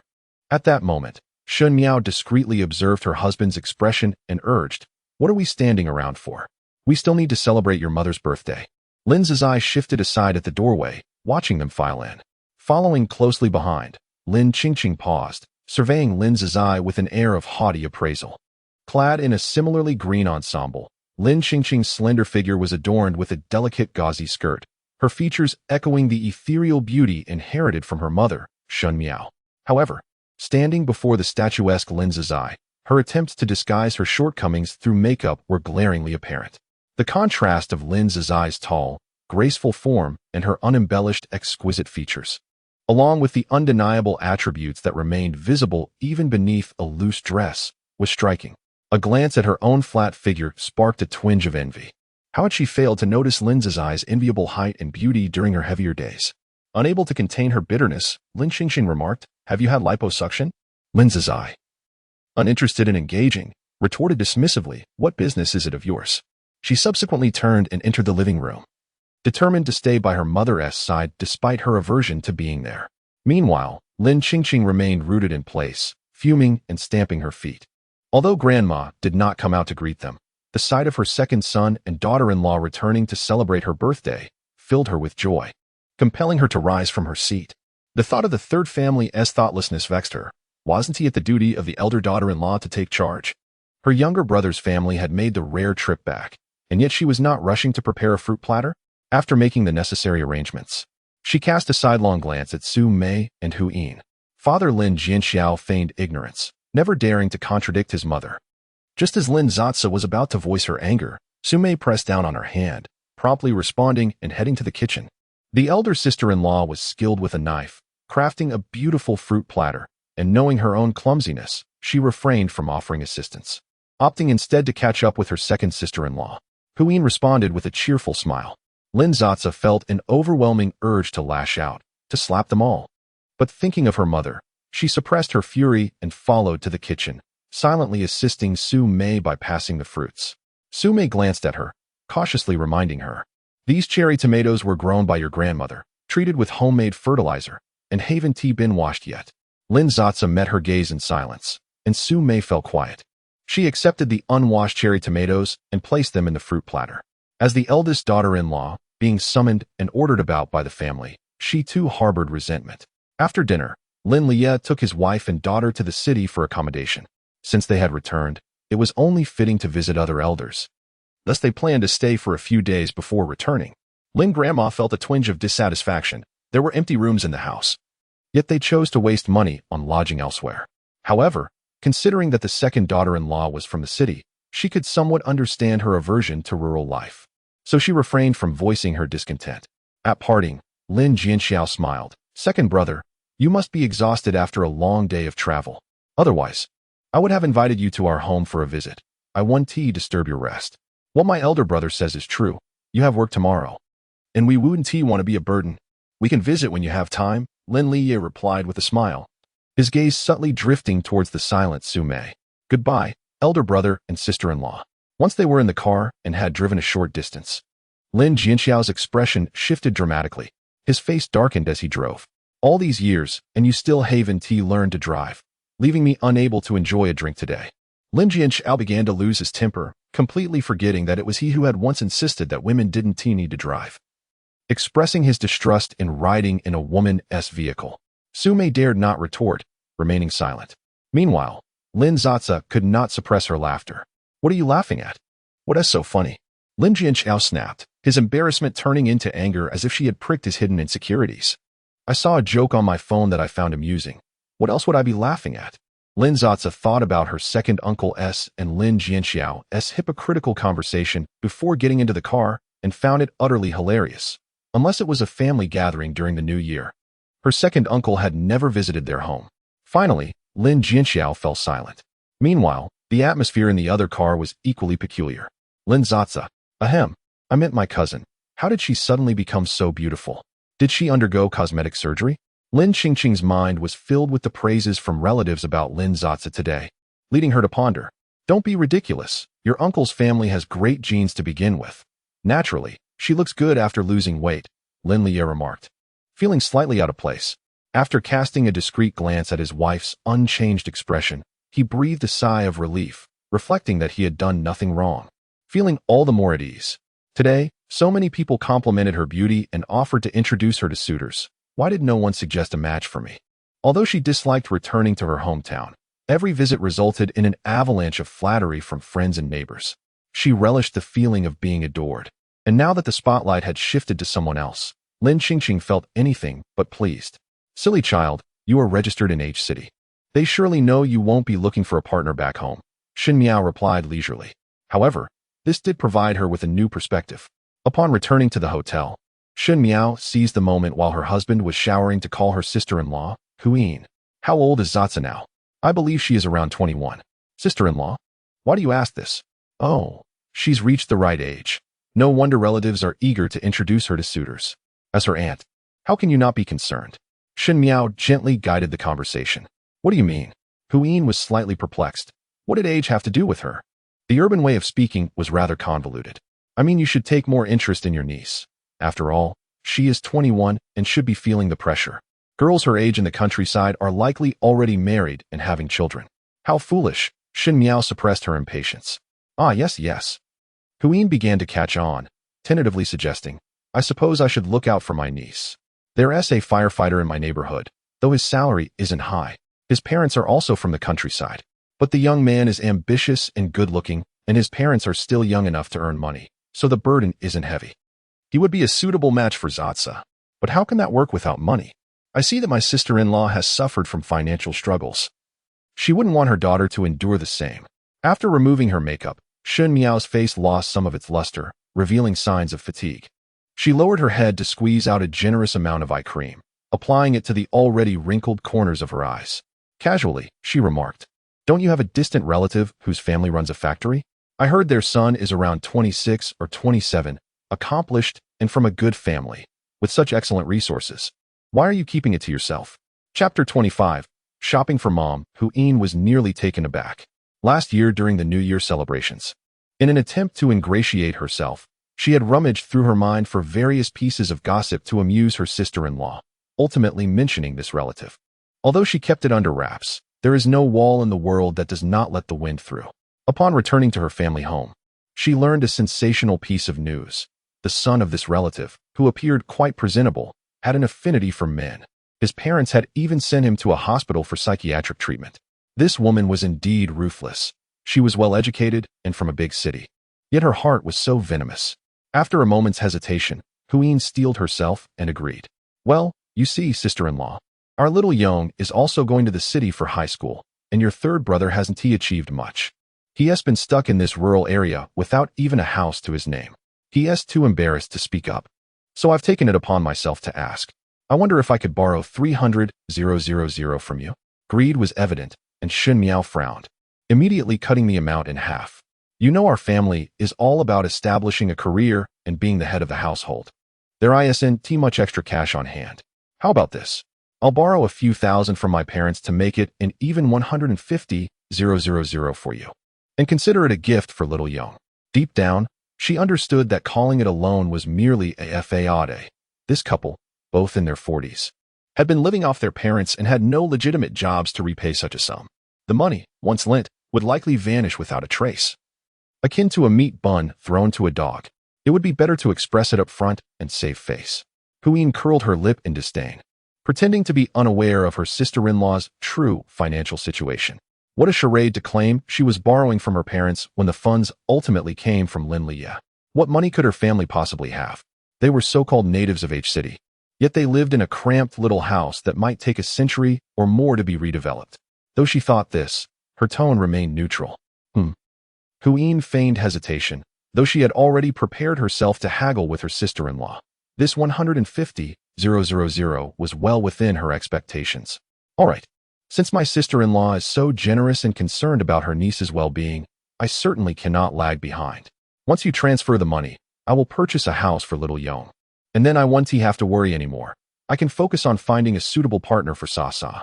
It was clear that Shenhao was someone who would not act without certainty, her face full of sarcasm. When Lin Sasa emerged from the shower, Shenhao had already ended the call. She gazed at her husband, who was nearing 50, and thought, since you've made me uncomfortable, I shall ensure your unforgettable first love feels the same discomfort. That woman, who endured so much for the sake of her daughter and never dared to divorce, would surely suffer a mental breakdown upon learning her daughter had become a same-sex spouse. Meeting Lin Sasa's gaze, Shenhao broke into a gentle smile. Under Su Mei's earnest pleas, Lin Sasa ultimately decided to stay an additional day. In the hotel, Lin Sasa hesitated to disclose the situation regarding the system, finding it far too bizarre to explain. Thus, she boldly presented the narrative regarding the inheritance trust fund assigned to her by the wealthy system. You mentioned that a relative from your mother's side has gone abroad and transformed into a super-rich magnate, leaving his estate to you before his demise. She thought Lin Sasa's earlier assertion of being able to support herself was merely a jest. Observing Su Mei's incredulous expression, Lin Sasa promptly retrieved her mobile phone, opening the Bank of Communications app to showcase her balance. Su Mei even swiped through it a few times to confirm it was not a screenshot. Realizing her daughter was indeed not joking, Su Mei's complexion paled, and she trembled slightly, grasping Lin Sasa's arm. Come, we must go to the police station. I just saw a news report about someone inexplicably receiving hundreds of thousands. He accepted it without a word and ended up arrested for alleged money laundering. Lin Sasa restrained Su Mei, pulling up photos from her phone's gallery. Mom, please calm down. Look at this trust document. Isn't my name listed as the beneficiary? She began to feel fortunate that the system had indeed handled everything comprehensively. Just days after arriving in S City, a foreigner had approached her to sign documents, claiming she was the beneficiary of some foreign Su family trust fund. Su Mei scrutinized the photo. The document was filled with English, and the only signature she recognized was Lin Sasa's. Initially doubtful, she remarked, your grandfather has never had wealthy relatives, let alone affluent ones abroad. However, your grandfather did have a brother who went south for work and mysteriously vanished for decades. Could it be that he was fortunate enough to achieve such success overseas? But why hasn't he returned to see us? Su Mei was perplexed, questioning why he would bequeath his wealth to her. It seemed he had no descendants. Lin Sasa began to fabricate wild theories, speculating haphazardly, as it was all orchestrated by the system. Regardless, the moment had passed, and Sume no longer insisted on taking her to the police station. Thankfully, Lin Sasa had refrained from disclosing the system's existence. Otherwise, Sume would have insisted on taking her to a psychiatrist. This trust fund will provide me with 600,000 RMB each month. Mom, do you now believe I can support both myself and you? You will no longer be burdened by financial woes, and that alone brings me joy. As for other matters, let us refrain from discussing them.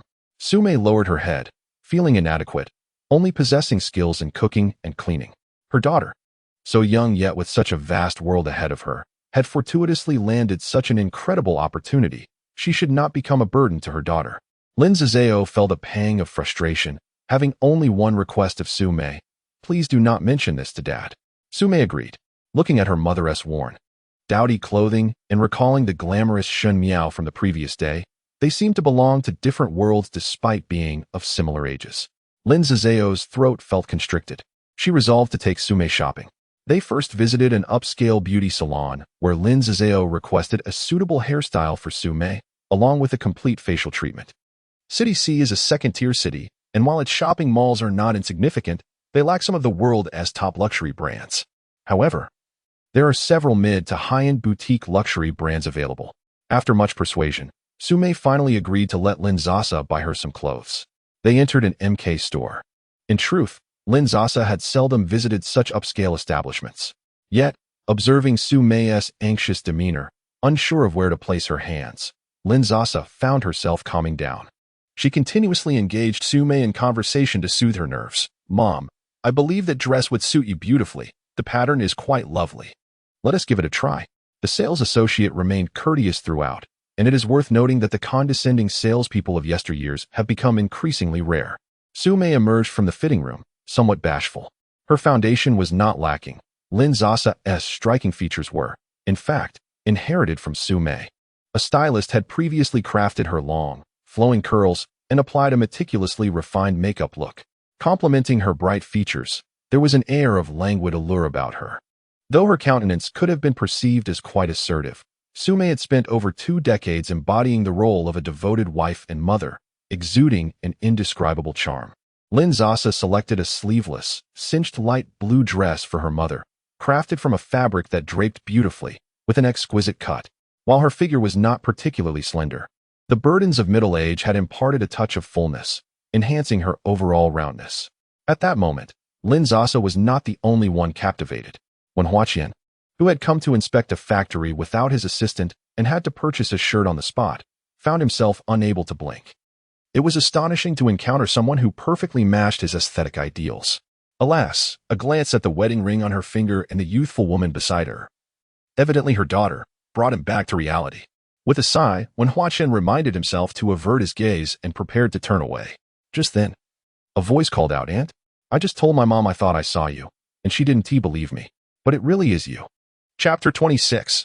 2 major conflicts. Father Lin Liye intended to visit the elders in the countryside, but Lin Xingxing was unwilling to accompany him. Thus, she feigned illness to remain at the hotel.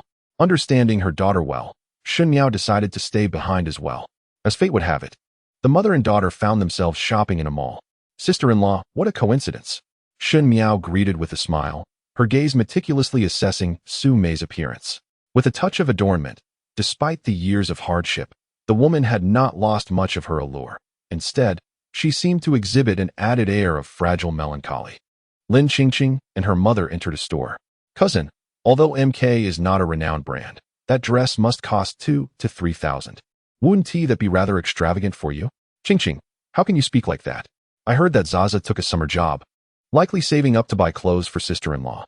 If only you had a fraction of her thoughtfulness, I would be quite content. Isn't that true? Uncle's salary isn't high. Where would they find the money to buy such things? I noticed she was wearing an Apple Watch and holding an Apple phone. That must be worth at least 10,000. Which summer job could possibly earn that much? Surely, Annie must have." Lin Xingxing continued to pout, drawing upon her limited knowledge of the past to make malicious assumptions. "Quit speaking so boldly in my presence. Do I know you that well?" With Lin Jianchao absent, there was no concern about losing face, which allowed Lin Sasa to act without reservation. Suddenly, Lin Sasa strode forward, her steps now much lighter after losing weight. And before anyone could react, she delivered a resounding slap to Lin Qingqing. Although her cousin possessed an air of ethereal beauty, her intellect was rather lacking, and her emotional intelligence was not particularly high. Typically, she spoke in a direct and harsh manner, contrasting sharply with her mother, and Lin Sasa often chose not to engage with her.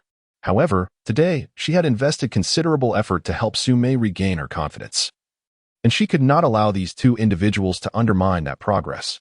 Since yesterday, she had been on the verge of losing her composure, and with this unthinking individual crossing her path, she was unperturbed about displaying her agitation. "You, how dare you hit me?" Lin Qingqing was momentarily taken aback, grasping Shen Miao's arm as she approached to inspect her face. "Mother, call the police. I want her imprisoned. Call the police." Lin Qingqing could hardly believe her predicament. Shen Miao's gentle facade finally shattered, as a mother's heart aches for her child. "Zaza, how could you treat Qingqing this way? If you can't even manage your own daughter, it is no wonder others must step in to teach her." Holding Su Mei's hand, Lin Zaza offered reassurance while asserting her stance. Lin Qingqing, filled with anger, was already dialing 110, but Shen Miao swiftly snatched the phone away. "Mother, what are you doing? You refuse to help me call the police and even hang up on me?" Lin Qingqing was in disbelief. Lin Zaza rolled her eyes and scoffed. "You want her to dare? If the police are involved, they will review the surveillance footage and hear exactly what foolishness you've been spouting. The more chaos, the better. Let the entire family come to the police station and witness how you insulted them." Shen Miao was indeed filled with trepidation, not merely for the reason at hand, but for an even more ludicrous one. She feared that her husband might gaze upon this woman, restored to her former beauty, and be irresistibly drawn to her once more. Sister Sasa, having grown up without guidance, possessed an allure inherited from her aunt, and surely had been accustomed to such schemes. How could she possibly compete? That foolish child? While she had not gained any advantage in substance, she was determined to reclaim her dignity. Shen Miao's expression darkened, her teeth clenched in frustration. It remained uncertain whether Lin Sasa's incessant installation of confidence had finally taken root or if maternal instinct had emboldened her. Upon hearing Shen Miao's disparaging remarks about Lin Sasa, Su Mei felt her neck flush with anger, a fire igniting within her. Having long been adept at domestic chores, she sprang forward and delivered a sharp slap to Shen Miao's face. "I can understand Lin Jianxiao's grievances towards me, but I have done no wrong to your in-laws." Su Mei's hand trembled slightly, a mixture of fear and fervor coursing through her. After all, Sa Sa was her daughter, and she was more than capable of taking care of herself without Shen Miao's interference. Feeling the searing pain on her cheek, Shen Miao shook with rage. Her countenance twisted in fury, having been struck by a woman she held in disdain. Her immediate impulse was to retaliate, to deliver a couple of slaps back to Su Mei. However, the onlooking shop attendants quickly intervened, encircling Lin Sasa and Su Mei as if to prevent further conflict. In truth, they aimed to shield them from the retaliatory intentions of Lin Qingqing and Shen Miao, effectively separating the two parties. Having long harbored disdain for these two women, the customers were irritated by their disruptive presence, which jeopardized their business, and the unrefined remarks were intolerable. Once restrained, Shen Miao swiftly regained her composure. She had indeed spoken without thinking. What would Lin Liye think if he were to witness her behavior on surveillance? It was crucial for her to maintain the image of a gracious and kind woman. The two mother-daughter pairs, unencumbered by societal constraints, were not likely to achieve anything by lingering. Shen Miao glared coldly at Lin Sasa and Su Mei, forcibly dragging the still cursing Lin Qingqing away. On the sidelines, Wen Huaqian, who had initially considered intervening out of concern for Lin Sasa and Su Mei, halted his approach upon realizing that the two women could manage on their own. Recognizing that such behavior was unbecoming, he chose to discreetly withdraw rather than pry further into their affairs. Lin Sasa, with newfound assertiveness, encouraged her mother to select several outfits, shoes, and bags. All amidst the praise of the shop staff, they departed with a flourish after making their purchases, her spirits lifted. Her mother was no longer the timid, silent figure she had once envisioned. Yet, upon returning home, Su Mei washed away her makeup and relegated the beautiful garments to the depths of her suitcase. Lin Sasa, however, refrained from pressuring her mother further, especially considering that dressing up for Lin Jianxiao was hardly worth the effort. He did not deserve her attention. This return home felt undeniably right. Lin Sasa was resolute. She would not be disheartened. Surely, With a few more visits and continued encouragement of the ideals of an independent modern woman, Su Mei would eventually waver. The following day, Lin Sasa bid farewell to Su Mei, returning to S City brimming with confidence. It was time to diligently cultivate her favorability. She was particularly intrigued by the system's reward mechanism that offered a chance to draw from a blind box lottery. In recent days, she has diligently bestowed rewards, and the favorability of Wang Shu has risen from 46 to 53, while Xing Chen's favorability has now reached 56. However, Lin Sasa has begun to sense a bottleneck. The growth of favorability has become exceedingly sluggish and laborious. For the time being, she has refrained from seeking new targets, intending to elevate the favorability of these two individuals to above 60. Nowadays, these small streamers are quite astute. Unless one invests tens or even hundreds of millions to dazzle them, it is challenging to make an impression. Yet, she currently has a fixed daily reward amount of 20,000. During the first phase of 1 week and the current phase 2, she has triggered a rare random task on 2 occasions. The amounts are fixed at 990,000 and an unlimited spending opportunity within a limited time frame, which has augmented her personal account balance to over 5 million. However, she is reluctant to spend this on a man, to squander over 5 million, which she could also utilize for herself. On a gamble for a somewhat uncertain chance at a blind box does not seem a prudent investment. Yet, she finds herself bereft of alternatives, with no clear direction, and must continue to live on her daily income of 20,000. As time passes, the system's delightful notification sound finally resonates once more. Wealthy system, congratulations, host. On completing the monthly challenge, you have earned a chance to draw from the blind box. Wealthy system, the third phase is a yearly challenge. The frequency of random tasks will increase, and the difficulty will escalate. The favorability system has been upgraded, and the daily limit has risen to 30,000. Upon noticing the increased frequency of random tasks, Lin Sasa felt a surge of joy. This signifies that the funds she can acquire will be greater than merely relying on a fixed daily income of 20 to 30,000. Indeed, she has slowly begun to grow greedy. Having relished the exhilarating experience of earning over 5 million in just 5 minutes, she now finds even a daily income of 30,000 to be somewhat sluggish. However, the phrase indicating heightened difficulty has instilled a sense of apprehension within her. As for the favorability system upgrade, she scrutinized it but could not discern any particular insights. Well, never mind, she thought. Where there is a will, there is a way. Lin Sasa cast aside her myriad thoughts and began to examine the lottery opportunity granted by this advancement. Chapter 27. Gu Qiming, as per usual, took a bath and washed his hands to signify the seriousness of the occasion. Lin Sasa, upon opening the opportunity for this lottery, felt an exhilarating rush of joy at the moment she beheld the system's notification. Wealthy system, congratulations on winning a top-tier Porsche Taycan funds of 16 million yuan have been transferred to your construction bank account. How wonderfully fortuitous. After returning from Sea City, she promptly enrolled in a driving school. The progress was remarkably swift. She had already advanced to the 3rd examination, with the test scheduled for tomorrow, and she would soon possess her license. Initially, she intended to withdraw a sum of 1 to 200,000 from her savings to purchase a modest vehicle, yet now, she found herself relieved of that burden. Instead, she was on the verge of acquiring a luxury car worth over 1 million. 16 million. This amounted to a staggering 1/5 of her current savings. She felt as though the system was exceptionally considerate, manifesting her desires with remarkable precision, and each reward perfectly aligned with her aspirations. It was as if the system had taken on the parental role, providing her with a vehicle upon completing her driving lessons, something that even her father, Lin Jianxiao, who had been a parent for over a decade, had failed to achieve her acknowledgement. In a moment of bliss, Lin Sasa rolled over in bed, eagerly searching for information on the Porsche model, growing increasingly enamored, and quickly retrieved her saved videos of the 3rd examination routes. The proverbial carrot dangled before her eyes by the system ignited an immense desire to learn. After watching for over an hour and ensuring she had mastered every detail, she decided against burning the midnight oil. To ensure a favorable mental state for her examination, the following morning was paramount.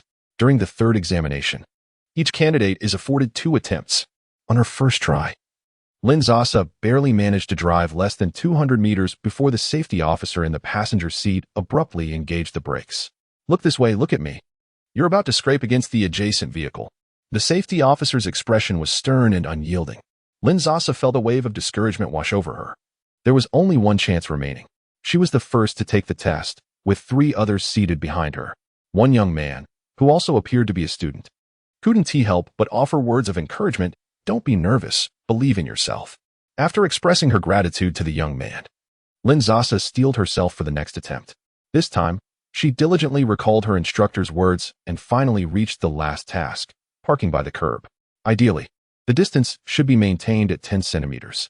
As she approached the final stage, her anxiety heightened. It took her a painstaking 7 or 8 meters to adjust the distance correctly, and once parked, she engaged the handbrake, confirmed the gear, and turned off the engine. She had finally completed the task. A sense of relief washed over her, and a radiant smile graced her face. However, Lin Sasa found it peculiar that neither the system nor the safety officer had declared the examination concluded. The young man seated directly behind her coughed heavily, then seemingly nonchalantly nudged the car door with his hand. "Oh, I need to get out. Wait." I haven't unbuckled my seatbelt. A wave of cold sweat enveloped Lin Sasa. In her cautious demeanor, she completed all tasks at a rather slow pace, particularly the final maneuver of parallel parking, which took nearly 100 meters to execute properly. However, failing to complete all actions within the designated time would render her efforts futile. Lin Sasa swiftly unbuckled her seatbelt, and the car's computer emitted a notification sound, signaling the end of the examination, with her performance deemed satisfactory. A wave of relief washed over her, coupled with the beads of cold sweat that had emerged during those final seconds. Calmly, she opened the car door, circling around to the rear door by the roadside. As the next candidate exited from the left, filling the vacant spot, everyone shifted one position to the left, freeing the space behind the passenger seat, where she found herself seated next to a young man. As she opened the door and locked eyes with him, Lin Sasa offered a grateful smile. The weather was warm, and her hair, nearly reaching her waist, was styled in a loose side braid, complementing her comfortable, light beige cotton linen dress. Her features were bright and youthful, and her smile was utterly enchanting. The moment she beheld his face, Lin Sasa was taken aback. He was perhaps the most handsome young man she had encountered in real life. Habitually, she inquired of the system, wealthy system, rating 8, 9. The young man instinctively returned her gaze with a radiant, sunny smile, his innocent, dog-like eyes clear and expressive. After a brief 2 seconds of eye contact, he seemed unable to withstand the intensity and slightly turned his head away, inadvertently revealing the flush creeping up his ears. Lin Sasa was no fool. She was acutely aware of the allure her appearance possessed. Her heart raced, not solely due to his looks. What, after all, is the most effective method to enhance one's appeal to the opposite sex? Naturally, it is to engage in flirtation. However, constrained by the financial limitations imposed by the system, she had fixated on the notion of spending money to gain favor, forgetting that affection is a matter of human emotion, not merely a transaction of currency. Lin Sasa resolved to test her hypothesis with this young man. At 10 a.m., their vehicle concluded the examination, with everyone passing except for an elderly gentleman. The young man was vibrant and cheerful.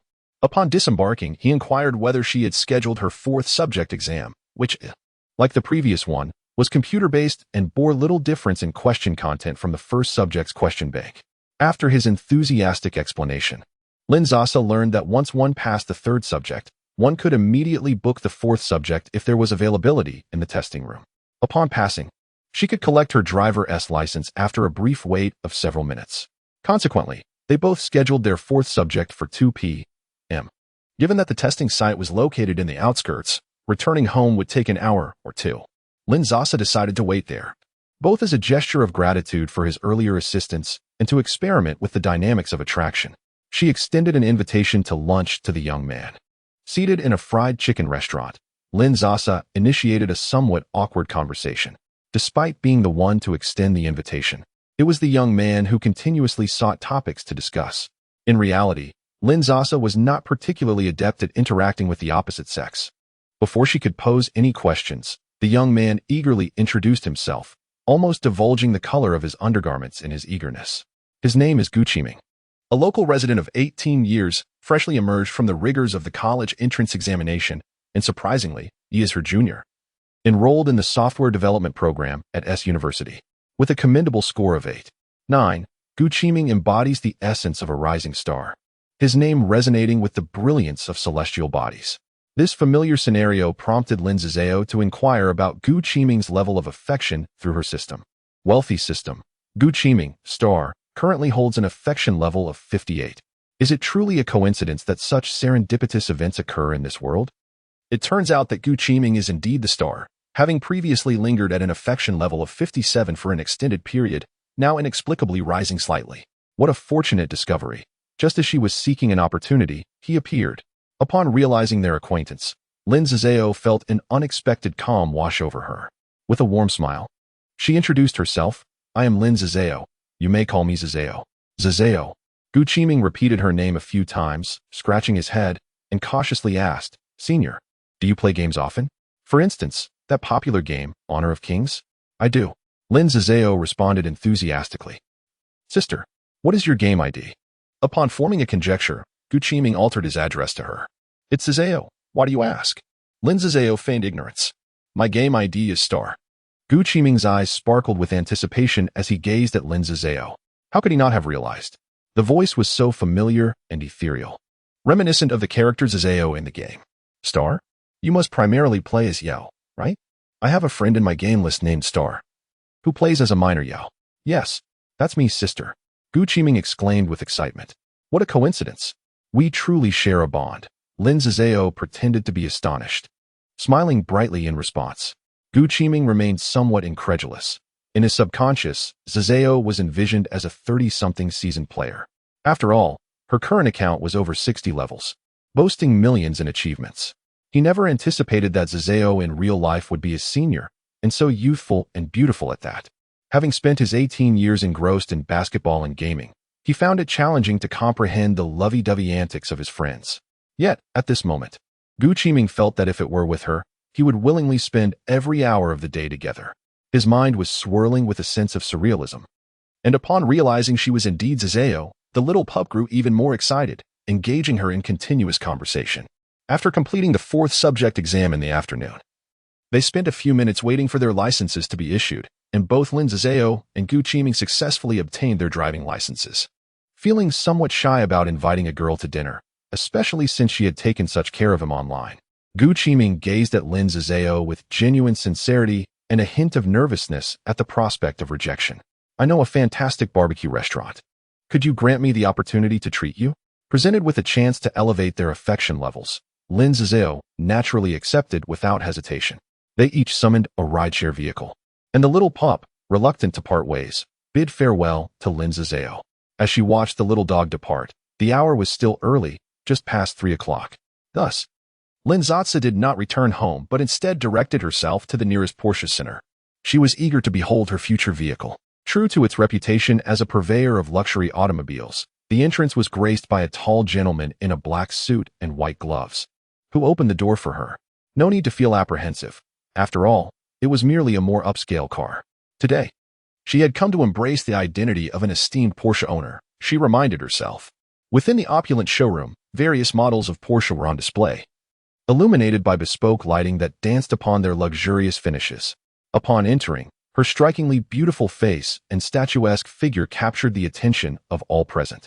While the girl admired the magnificent cars, she remained oblivious to the fact that she, too, was a captivating sight in the eyes of others. Sales associate Zhao Den approached with a warm smile, inquiring, Good afternoon, Mississippi. How may I assist you today? Lin Sasa replied. I would like to see your newly released Taikung model. Zhao Dan led her to the Taikung display, commencing an introduction. This is our recently launched electric sports car, featuring a streamlined body and the classic Porsche frog face design, exuding a strong sense of athleticism. It is equipped with dual motors and an all-wheel drive system, boasting exceptional acceleration capabilities, reaching 0 to 100 in under 3 seconds. The moment Lin Sasa laid eyes on the pink body of the car, her heart was irreversibly captivated. She could not resist such a hue. Noticing the satisfaction reflected in the girl's eyes, Zhao Dan's smile widened, sensing an 80% chance of closing the sale. She seized the opportunity, saying, If you are interested, I can arrange a test drive for this Taikung. After receiving Lin Sasa's affirmative response, she invited her to sit and wait briefly while she returned to the office to make the necessary arrangements. Nearby, the newly hired Xiao Wang watched with a mix of curiosity and skepticism. Danjia, are we really going to let her test drive so easily? She looks quite young. What if she is just here to take pictures? Chapter 28. Acquiring the Porsche in this scenario. Lin Sasa was perceived as one of those influencers who frequent luxury car dealerships merely to film ostentatious videos. As the men are assigned to guide the newcomer, Zhao Dan exhibited remarkable patience, providing meticulous explanations. The fact that Lin Sasa could articulate her preferred car model indicated that she had done her homework. And such diligence suggested a genuine intent to purchase. With a subtle smile, Zhao Dan observed her, noting, "Shao Wang, your ability to read people requires further refinement. A girl with such an ethereal beauty and noble demeanor could not possibly hail from an ordinary background." After organizing the test drive procedure, Zhao Dan learned that Lin Sasa had just obtained her driver's license. He graciously invited her to enter the vehicle and drove it to the designated test route. During this journey, he carefully introduced and demonstrated the most fundamental operations. After exiting the car, he opened the door for Lin Sasa, assisting her in adjusting the seat, steering wheel, and rearview mirror to her comfort. Truth be told, this was Lin Sasa's first experience behind the wheel since acquiring her license. Yet, as her hands grasped the steering wheel and she ignited the engine, a sense of calm enveloped her.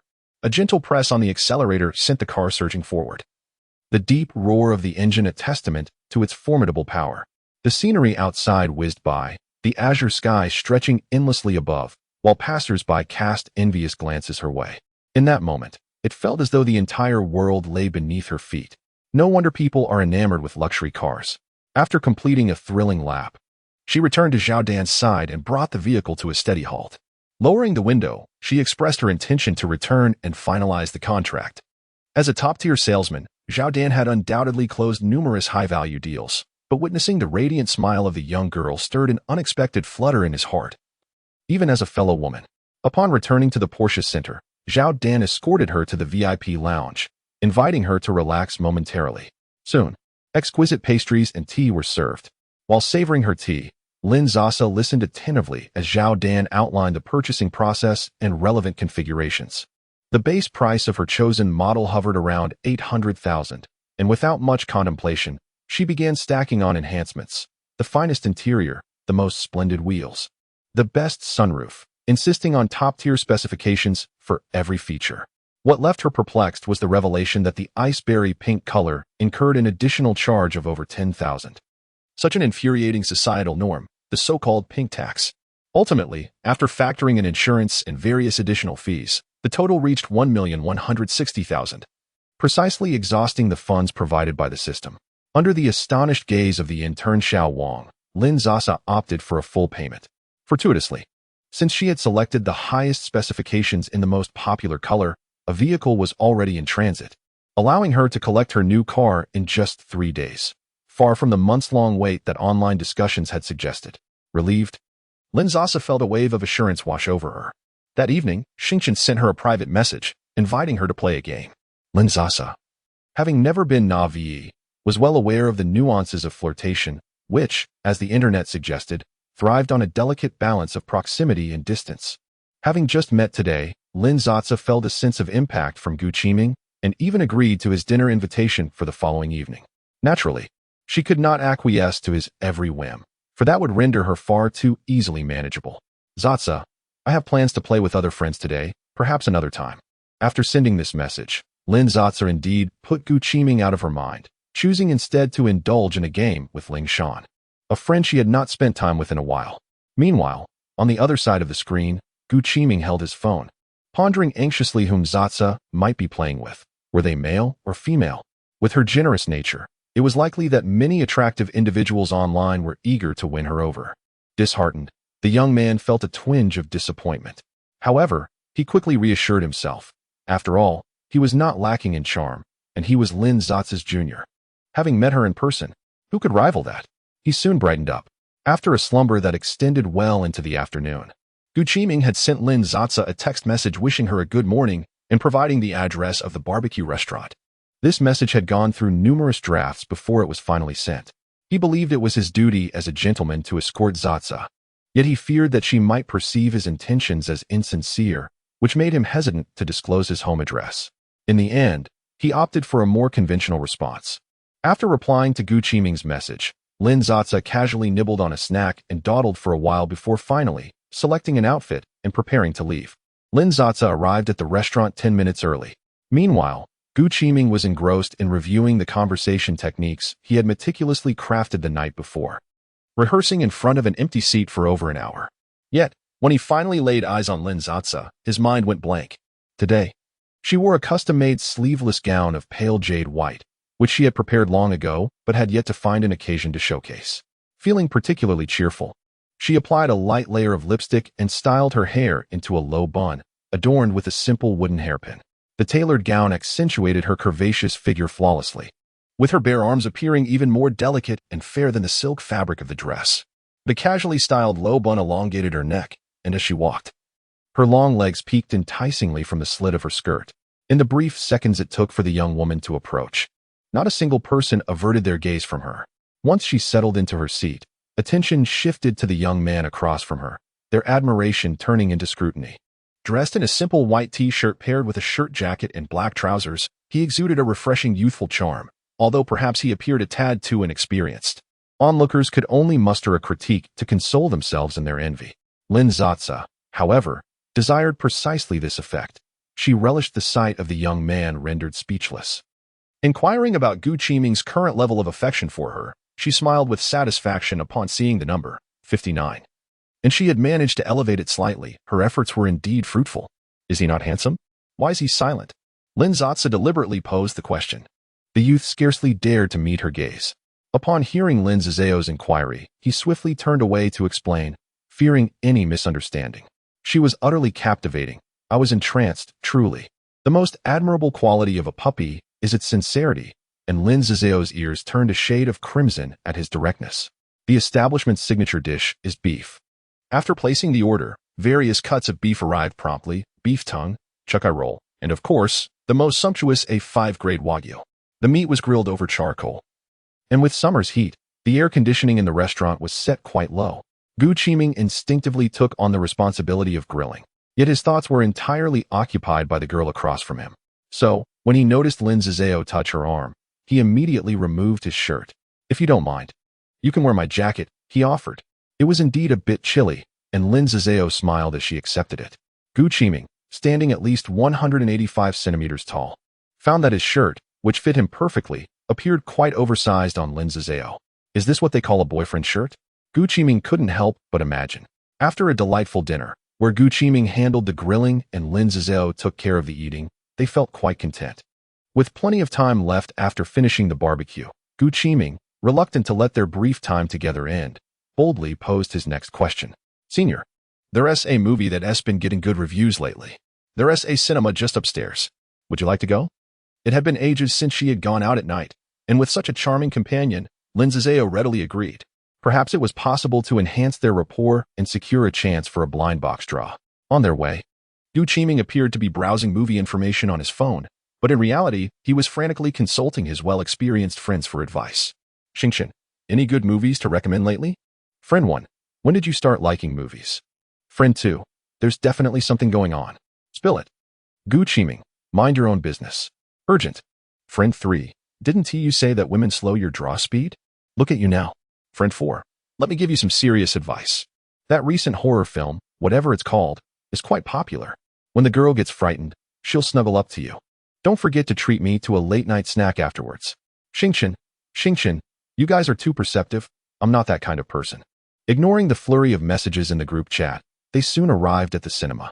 Gu Qiming asked Lin Sasa to wait momentarily while he queued for tickets, drinks, and popcorn. The attendant, without lifting her head, inquired, "What would you like to watch?" "The XX horror film," he replied. Chapter 29, The Cinema. As they walked along, the warmth of the evening began to settle in. Lin Sasa removed her shirt and handed it back to Gu Qiming. "Here, take it. I'm not cold anymore." Gu Qiming stiffly accepted the shirt, feeling the warmth lingering on the fabric and the faint, elusive scent that wafted from it. If he were to lower his head and inhale, it would undoubtedly appear rather peculiar and might even frighten the senior. Lin Sasa glanced at him, puzzled by his stillness, and urged, "Let us go. The movie is about to start."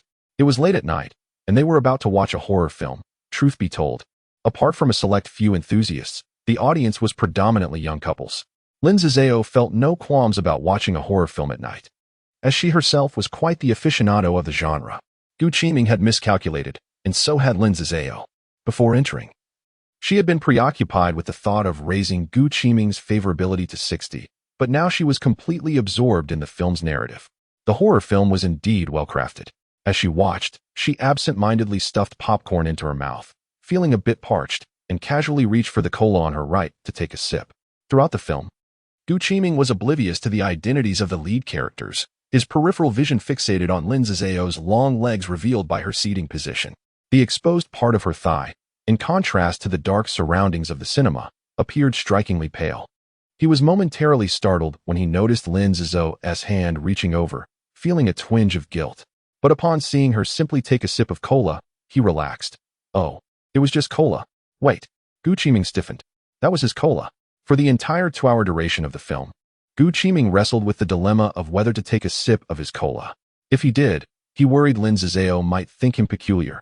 If he refrained, a persistent itch gnawed at him. Thus, he remained in this internal conflict until the end of the film, parched and restless. When the lights came up, Lin Sasa picked up her own cola on the left, clutching the unfinished popcorn, and eagerly discussed the thrilling plot of the protagonist being chased, clearly captivated by the movie. Gu Qiming, nodding along, naturally reached for his own cup and took a sip. His long, thirsty lips were finally soothed by the sweet taste of cola. System notification: Gu Qiming's favorability has reached 62, granting him one chance at a blind box lottery. Lin Sasa couldn't help but exclaim, "The junior is so innocent. Just watching a movie has boosted his favorability so significantly.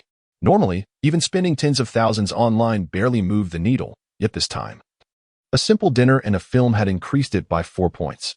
The blind box revealed vision enhancement. At the moment of the reveal, Lin Sasa's vision blurred. She removed her glasses and blinked. Goodness, it had been ages since she had seen the world so clearly with her naked eyes. The effect of vision enhancement primarily made her eyes appear bright.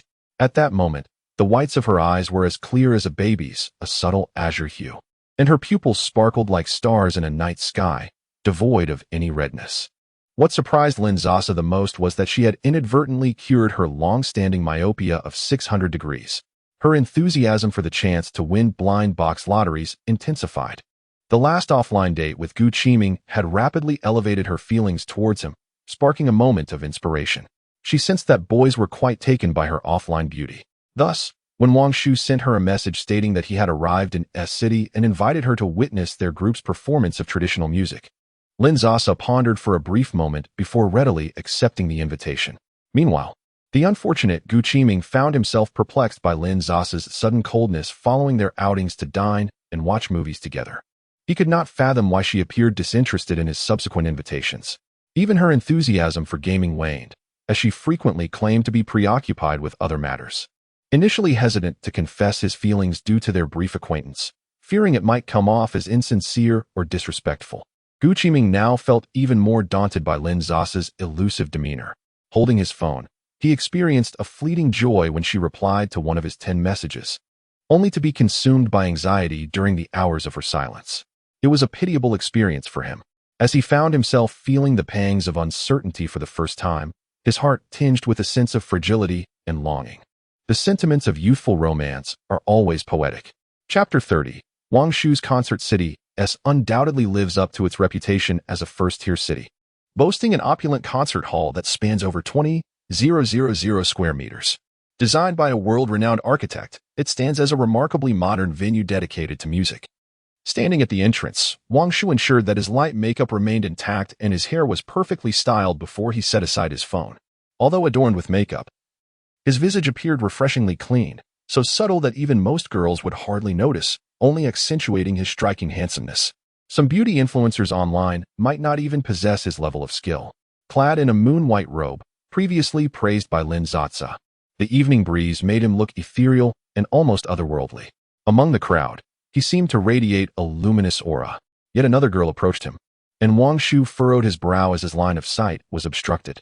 After waiting for over 10 minutes, he had already been approached by 3 groups asking for his contact information.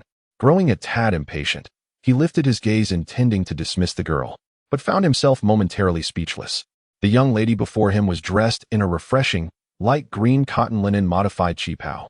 her thick hair elegantly braided to the side and loosely tied with a ribbon of the same hue, her eyes sparkling with an extraordinary brightness. Wang Shu took a few seconds to reorganize his thoughts. I'm sorry, but I'm waiting for someone. I know, you're waiting for me. Lin Sasa replied with a cheerful smile. You, Sasa. Wang Shu began to piece it together. He quickly masked his astonishment and smiled. I am Wang Shu. It's a pleasure to finally see the real you. While Wang Shu appeared quite experienced online, addressing Lin Sasa with endearing terms, in reality, he exhibited a certain shyness and reserve. He led Lin Sasa into the concert hall. How impressive it is to perform at the concert hall in City S. She exclaimed. I'm merely here to gain some experience alongside my seniors and mentors, Wang Shu replied modestly. He had reserved a second-row seat for Lin Sasa, as the first 3 rows were occupied mostly by friends and family of the troupe. The performance commenced shortly, and the audience displayed commendable decorum, refraining from taking photos or recording and engaging in hushed conversations. Wang Shu was evidently humble. His position was centrally located, indicating he was not merely an onlooker. Lin Sasa, lacking in musical talent, could not discern the sound of the pipa played by Wang Shu among the ensemble. She simply immersed herself in the appreciation of the performance. Wang Shu turned slightly to the side, cradling the pipa, his jade-white fingers gently caressing the strings. This must be what the ancients referred to when they spoke of half concealing the face with the pipa. The performance was a resounding success. Having been in preparation for several months, and discussions of a celebratory banquet filled the air. However, Wang Shu chose not to partake in the gathering with his seniors. He exchanged a few words with a familiar senior and discreetly slipped away to find Lin Sasa. Have you been waiting long? Are you a bit bored? He inquired. No, you all played beautifully, Lin Sasa replied. But I believe your singing would sound even more enchanting. Wang Shu gently lifted his gaze, tenderly observing Lin Sasa. Would you care to take a stroll? In search of a tranquil spot, I shall serenade you, Lin Sasa readily acquiesced. Nearby lay a quaint little park, where a meandering stream flowed gently by. On a summer night, the occasional croak of frogs resonated in the air, as the two stood not too close together. Yet, the evening breeze worked its magic, causing the edges of their garments to closely entwine. Wang Shu, with his ever-present pipa slung across his back, found a bench. And Lin Sasa, unwilling to wander further, declared, This shall suffice. Very well, what would you like to hear? Perhaps pipa xing? Wang Shu inquired. Something new? Do you have any new pieces? Lin Sasa replied. Having listened to a particular song countless times, even the most beautiful melodies had begun to lose their charm. Wang Shu pondered for a moment. Then let us try this one. He seated himself with poise, retrieving the pipa from his bag and tenderly caressing it. With lowered eyes, his left hand pressed the strings while his right hand gracefully strummed, and he began to sing softly. The phoenix flute's melody resonates. The moonlight turns in the jade pot. Your whispers sway the tassels by my temples, illuminating my eager gaze, as the gentle breeze caresses. The music was ethereal, perfectly complemented by his mellifluous voice. This clear and gentle tone, combined with his strikingly handsome appearance, would surely have attracted many a maiden to elope with him in ancient times. As Wang Shu concluded his performance, he paused for a few breaths, seemingly withdrawing the emotions he had poured into his song. At that moment, even Lin Sasa, who had little understanding of art, could not deny his remarkable talent and evident passion for singing. He was indeed gifted. Naturally, she could not refrain from praising. It was truly enchanting. In her heart, she longed to add that in ancient times, he would undoubtedly be a renowned courtesan. However, being grounded in reality, Lin Sasa, with her high attributes, felt a certain reticence in the presence of Wang Shu's ethereal demeanor and charm. Sasa's enjoyment is what matters, Wang Shu smiled warmly, his features relaxing. In such an atmosphere, surely their rapport must have increased by at least 3 or 4 points. Lin Sasa secretly rejoiced and called upon the system. Wealthy system, Wang Shu's current favorability is at 54. Lin Sasa, are you serious? After she had meticulously prepared for so long and lauded Wang Shu repeatedly, maintaining both respect and a sense of distance, she could not fathom why his favorability had only risen slightly in response to such a splendid employer. The mask of her smile threatened to crack as she bid farewell to Wang Shu before her composure shattered entirely.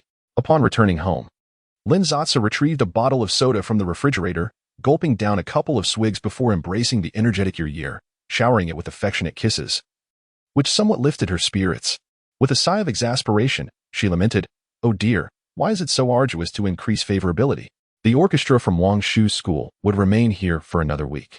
Unwilling to relinquish such easily attainable favorability, Lin Sasa resolved to face the challenge head-on. Chapter 31. If only you had mentioned you preferred this. Wang Shu stood at the entrance of the hotel when his senior sister, heading out for a meal, passed by. Shu, would you like to join us for dinner? No, thank you, senior. You all go ahead. I have plans with someone else, Wang Shu replied with a smile. At that moment, the thunderous roar of an engine announced the arrival of a luxurious ice-pink Porsche, which gracefully came to a halt at the hotel entrance, captivating the attention of all who passed by. Regardless of their knowledge of cars, the striking visual impact made it evident that this was no ordinary vehicle. As the window of the driver's seat rolled down, a young girl with long hair and sunglasses slightly turned her head, signaling for Wang Shu, who was waiting at the entrance, to get in. This was Lin Sasa's brand-new car, picked up just that morning. Confident in her driving skills, she boldly drove over to pick up Wang Shu. Wang Shu's eyes sparkled with delight, and amidst the teasing gaze of her senior, she took her place in the passenger seat. I've made a reservation at a restaurant that serves traditional French cuisine. I wonder if it will suit your palate, Lin Sasa said, her gaze fixed ahead as she drove. I will enjoy whatever you choose to take me to, Wang Shu replied. Lin Sasa chuckled inwardly, pondering why Wang Shu's affection for her hadn't increased despite such declarations. She discreetly inquired within her mind, wealthy system, Wang Shu's current affection level is 55. Lin Sasa was somewhat taken aback. After spending an entire day together yesterday, there was only a slight increase in affection. Yet within just 3 minutes of today's meeting, it had risen again. She was puzzled about what had triggered this newfound fondness in Wang Shu. Upon arriving at their destination, while Lin Sasa prepared to park, Wang Shu took out her phone to search for the name of the restaurant. Upon seeing the astonishing average cost of over 3,000, her eyes gleamed even brighter. She returned to the front of Lin Sasa's car to help her with her handbag. Lin Sasa was bemused, wondering why this young man was suddenly so attentive. The design of the French restaurant was exceptionally unique, featuring an open kitchen where diners could watch the chefs at work. Before each dish was prepared, a dedicated staff member would present the freshness of the ingredients to the guests. Witnessing the transformation of exquisite ingredients into culinary masterpieces by French chefs was a remarkably unique experience. Wang Shu took photos of each dish as it arrived. Lin Sasa thought to herself that Wang Shu seemed to be someone who cherished documenting life. Lin Sasa, benefiting from the presence of a charming male host, reflected on the fact that although she was the one paying, the funds were provided by the system. In preparation for this meal, she had spent the night studying Western dining etiquette online, and fortunately, her comprehension was adequate enough for her not to embarrass herself today. The two enjoyed a lavish dinner costing over 7,000, and Lin Sasa received a reimbursement of more than 7,000 from the system on her bank card. Upon reflection, it dawned on her that it felt as if someone had paid her to dine extravagantly, accompanied by a charming companion to enhance her dining experience. With no need to cover the expenses herself, and even receiving money in return, what blissful paradise this was. Currently, Lin Sasa had a daily allowance of 30,000, and today she intended to spend it all on Wang Shu, hoping to elevate her affection level as much as possible. After spending 7,000 on dinner, she found herself pondering how to utilize the remaining 20,000. Wang Shu meticulously edited the photos he had just taken during dinner, applying a consistent filter before sharing a post. Naturally, he did not forget to include the restaurant's location. After refreshing the page for a mere 2 seconds, comments began to flood in. Oh my goodness, a restaurant with an average cost of 3,000 per person. Wang Shu is so fortunate. So wealthy, it's making me drool. Wang Shu read each comment with great care, a satisfied smile gracing his lips. While his family was not impoverished, after all, they could afford to support an art student, they were not exceptionally wealthy either. Yet, Wang Shu could not pinpoint when it began to irk him to see others surpassing him. During high school, he would throw tantrums to his parents upon seeing classmates donning $3,000 shoes, and the very next day, he would parade them at school, basking in the attention of his peers. However, his middle-class family could not sustain such extravagant spending, especially while also covering his art education expenses. His parents grew weary of indulging him, suggesting that he might have psychological issues and needed to consult a doctor. When he refused to cooperate, they reduced his allowance.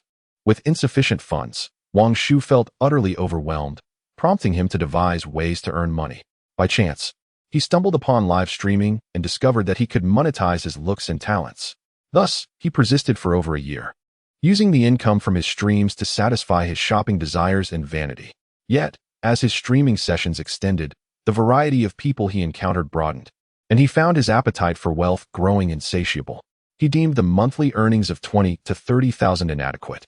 As a student, his parents would not provide additional funds and could not support his high-spending habits. What was he to do? Gradually, the older streamers began extending olive branches to him, initially seeking his contact information and engaging in conversation, eventually proposing offline meetings. Wang Shu was acutely aware of their intentions. Most of his audience comprised young viewers, but they were financially constrained. In contrast, these older streamers were indeed affluent, each at least in their 40s or 50s, akin to his parents' age, which left Wang Shu feeling somewhat nauseated. However, upon encountering Lin Sasa, a youthful figure who exuded an air of affluence, Wang Shu felt a surge of impatience. For the first time, he took the initiative to invite Lin Sasa to meet offline. He thought to himself that even if he were less than attractive, at least she was young and generous with her spending. Someone who could lavish millions in other streams was clearly not short on funds. When he spotted the vibrant, innocent-looking girl outside the concert hall, he was elated. Yet, young women often adhered to certain decorum. Wang Shu had grown accustomed to outsmarting the older streamers and operating from a position of disadvantage. Seeing Lin Sasa gaze at him with admiration, as if she sought a pure romance, left him feeling frantic. After their lavish dinner, as he observed Lin Sasa starting her car, seemingly ready to drive him home, he suddenly spoke up. "Sasa, do you think I'm good-looking?" Lin Sasa was astonished. Could there truly be such a self-absorbed individual? "He is quite handsome." Wang Shu instructed Lin Sasa to pull over to the side of the road. He tapped a few buttons on his phone, bringing up a page, which he then handed to Lin Sasa. Confused, she took it and glanced down. B City People's Hospital Health Examination Report. The name was Wang Shu, and as she scanned through the lengthy list, every item was marked as compliant. "This is the comprehensive health check I had a couple of days ago. It is thorough and detailed. You should be able to discern that I am in excellent health." "What do you mean?" Lin Sasa, observing Wang Shu's calm demeanor, began to suspect something. "I require 100,000 a month." Chapter 32. Bringing a man home. Lin Sasa's speculations materialized, yet disbelief enveloped her heart. A man who seemed to be untouched by the mundane world, he actually. Wang Shu calmly articulated this sentiment. Lin Sasa felt that his ethereal demeanor surpassed her own beauty. However, the thought of the remaining 4 points of affection weighed heavily on her mind. Oh no. During their recent meal, her affection had indeed risen by a fraction. Now, only 4 more points remained to reach 60. In light of this, Lin Sasa believed she had discerned the secret to Wang Shu's burgeoning fondness. It appeared he reveled in her displays of wealth. When she picked him up in a Porsche, his affection had incremented slightly. Dining at a high-end restaurant had also yielded a small gain. Beneath the facade of a celestial being, he turned out to be rather superficial. Lin Sasa felt a wave of disillusionment wash over her. After all, 100,000 was merely her task funds for less than 4 days. Determined to secure those final 4 points of affection, Lin Sasa resolved to take a risk. Without hesitation, she transferred 20,000 to him. The remaining 2,000 plus task funds, she decided, would be reserved for supporting some charming streamers later as a form of philanthropy. Otherwise, the odd figures would tarnish her image as a benefactor. Words alone held no weight. What if he absconded with her money? In the future, whenever she wished to see him, she would transfer funds again. This 20,000 would suffice for today's expenses. Upon checking Wang Shu's affection level, it indeed rose once more. Lin Sasa was exasperated. Had he simply asked for money, she could have spared herself the trouble. The car halted before the entrance of Wang Shu's hotel, and he lingered motionless for a moment. "Are you just going to let me return like this?" After uttering those words, he regretted them. What was he doing? Did he genuinely aspire to be a morally upstanding escort? Upon reflection, Lin Sasa understood his predicament. Spending money without any reciprocation made her appear as a generous fool. The system had indicated that once the affection level reached 60, she would be immune to harm from the host. With only 4 points left, it seemed nearly assured. "Go fetch your pipa from the hotel," she instructed. After Wang Shu retrieved his pipa and entered the vehicle, he maintained a profound silence as they arrived at her quaint abode in Jiufeng. As soon as they stepped inside, a Maltese, previously featured in Lin Sasa's social media updates, scampered over with sprightly steps to greet them. The refined French green decor and an array of luxurious appliances clearly indicated that this was a residence belonging to a young woman living independently. As Wang Shu entered, he discreetly surveyed his surroundings. He was aware that Lin Sasa was a student at S University. Clearly, she had invested in a nearby property to ensure a comfortable living during her university years. An inner narrative began to form, solidifying his impression of her as a wealthy and privileged young lady. Initially regretting his earlier words that complicated matters, he now found himself harboring a flicker of anticipation. You should go take a shower first. Wang Shu felt a seismic shift in his pupils. He had initially assumed that Lin Sasa was unaware of how to initiate the process. He had even taken the initiative, only to be unexpectedly instructed to take a shower right away. He realized that these insufferable wealthy individuals indulged in peculiar amusements. Accepting the bathrobe handed to him by Lin Sasa, he silently spent half an hour in the bathroom, during which at least 10 minutes were dedicated to mental preparation. Finally, he emerged from the room. Lin Sasa had already changed into loungewear and was seated cross-legged on the sofa. She gestured towards the opposite couch, indicating for him to sit there. I want to hear you sing, accompanied by the pipa, she said, pointing to the instrument case resting on the floor. Is this an attempt to set the mood? How playful she is, Wang Shu thought, obediently opening the case, with damp hair and steam enhancing his complexion. His face appeared unusually flushed, radiating a captivating allure that starkly contrasted his usual demeanor as a scion of a prestigious family. His voice flowed melodiously, the music enchanting. Lin Sasa reclined on the sofa, listening to the handsome young man serenade her, her hand absent-mindedly stroking the cat nestled in her lap. In a different time, such treatment would have been reserved for a princess or at least a young lady of noble birth. Lin Sasa, being an audiophile, genuinely appreciated Wang Shu's voice. The ensuing developments surpassed Wang Shu's expectations. He sang one song after another, nearly exhausting his repertoire accumulated over the years. He swore he had never worked this hard even while preparing for his artistic examinations, his fingers nearly cramping from the effort. Lin Sasa did not call for a halt. In fact, she even fetched a bottle of mineral water for him to soothe his throat. Were the eccentricities of the wealthy truly this peculiar? Wang Shu thought, gritting his teeth. At last, Lin Sasa glanced at her phone and stood up. Finally, is it about to begin? Wang Shu mused, feeling a sense of relief.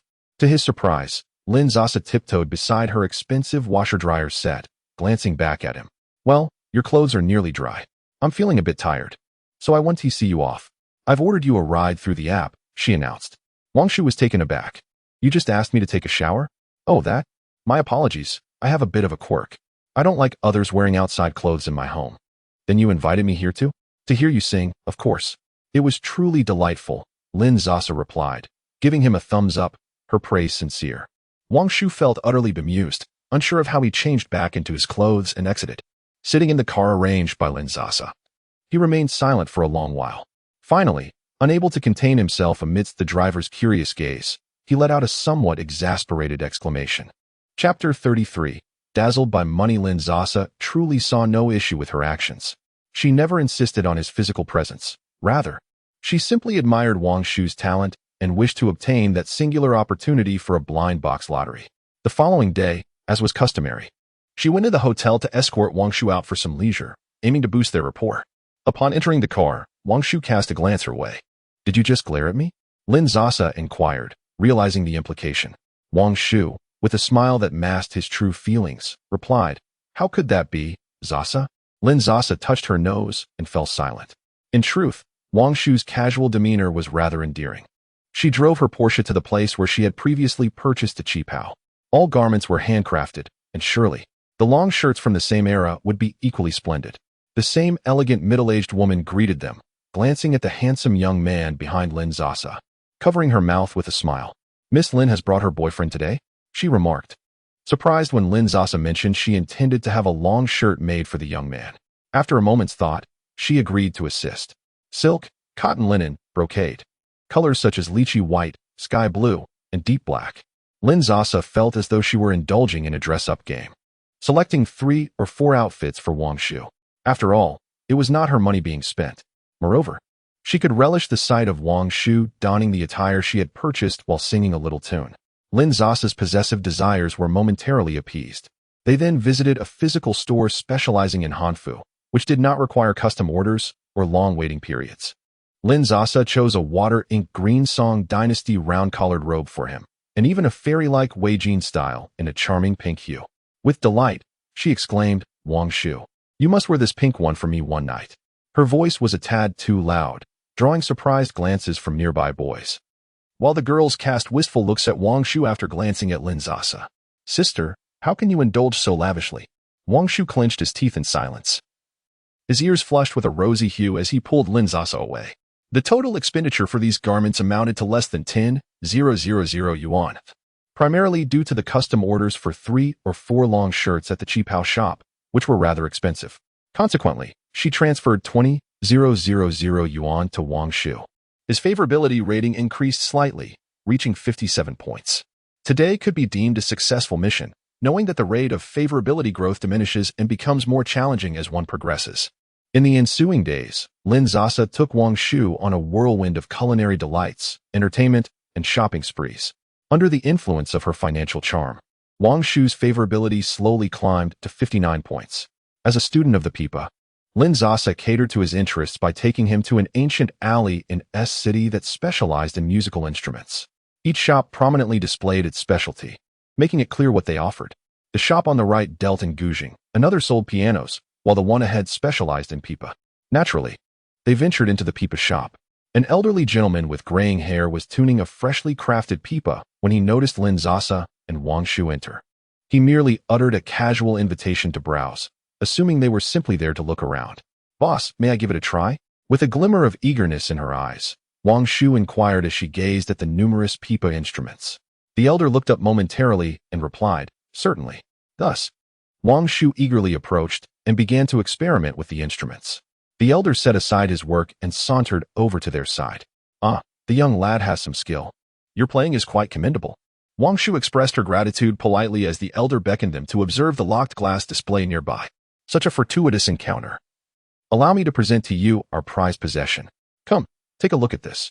With a chuckle, he unlocked the glass display and carefully handed a meticulously crafted black pipa to Wang Shu. "This is made from fine old materials, specifically large leaf rosewood. The craftsmanship is paramount. Observe the exquisite detailing. This is the last piece crafted by our master artisan, who is now too old to continue." Wang Shu strummed a few notes, clearly captivated by its charm. Even Lin Sasa, an outsider to the craft, could discern the instrument's exceptionally crisp sound. It was evident that she desired it. Lin Sasa felt an urge to slap herself in frustration.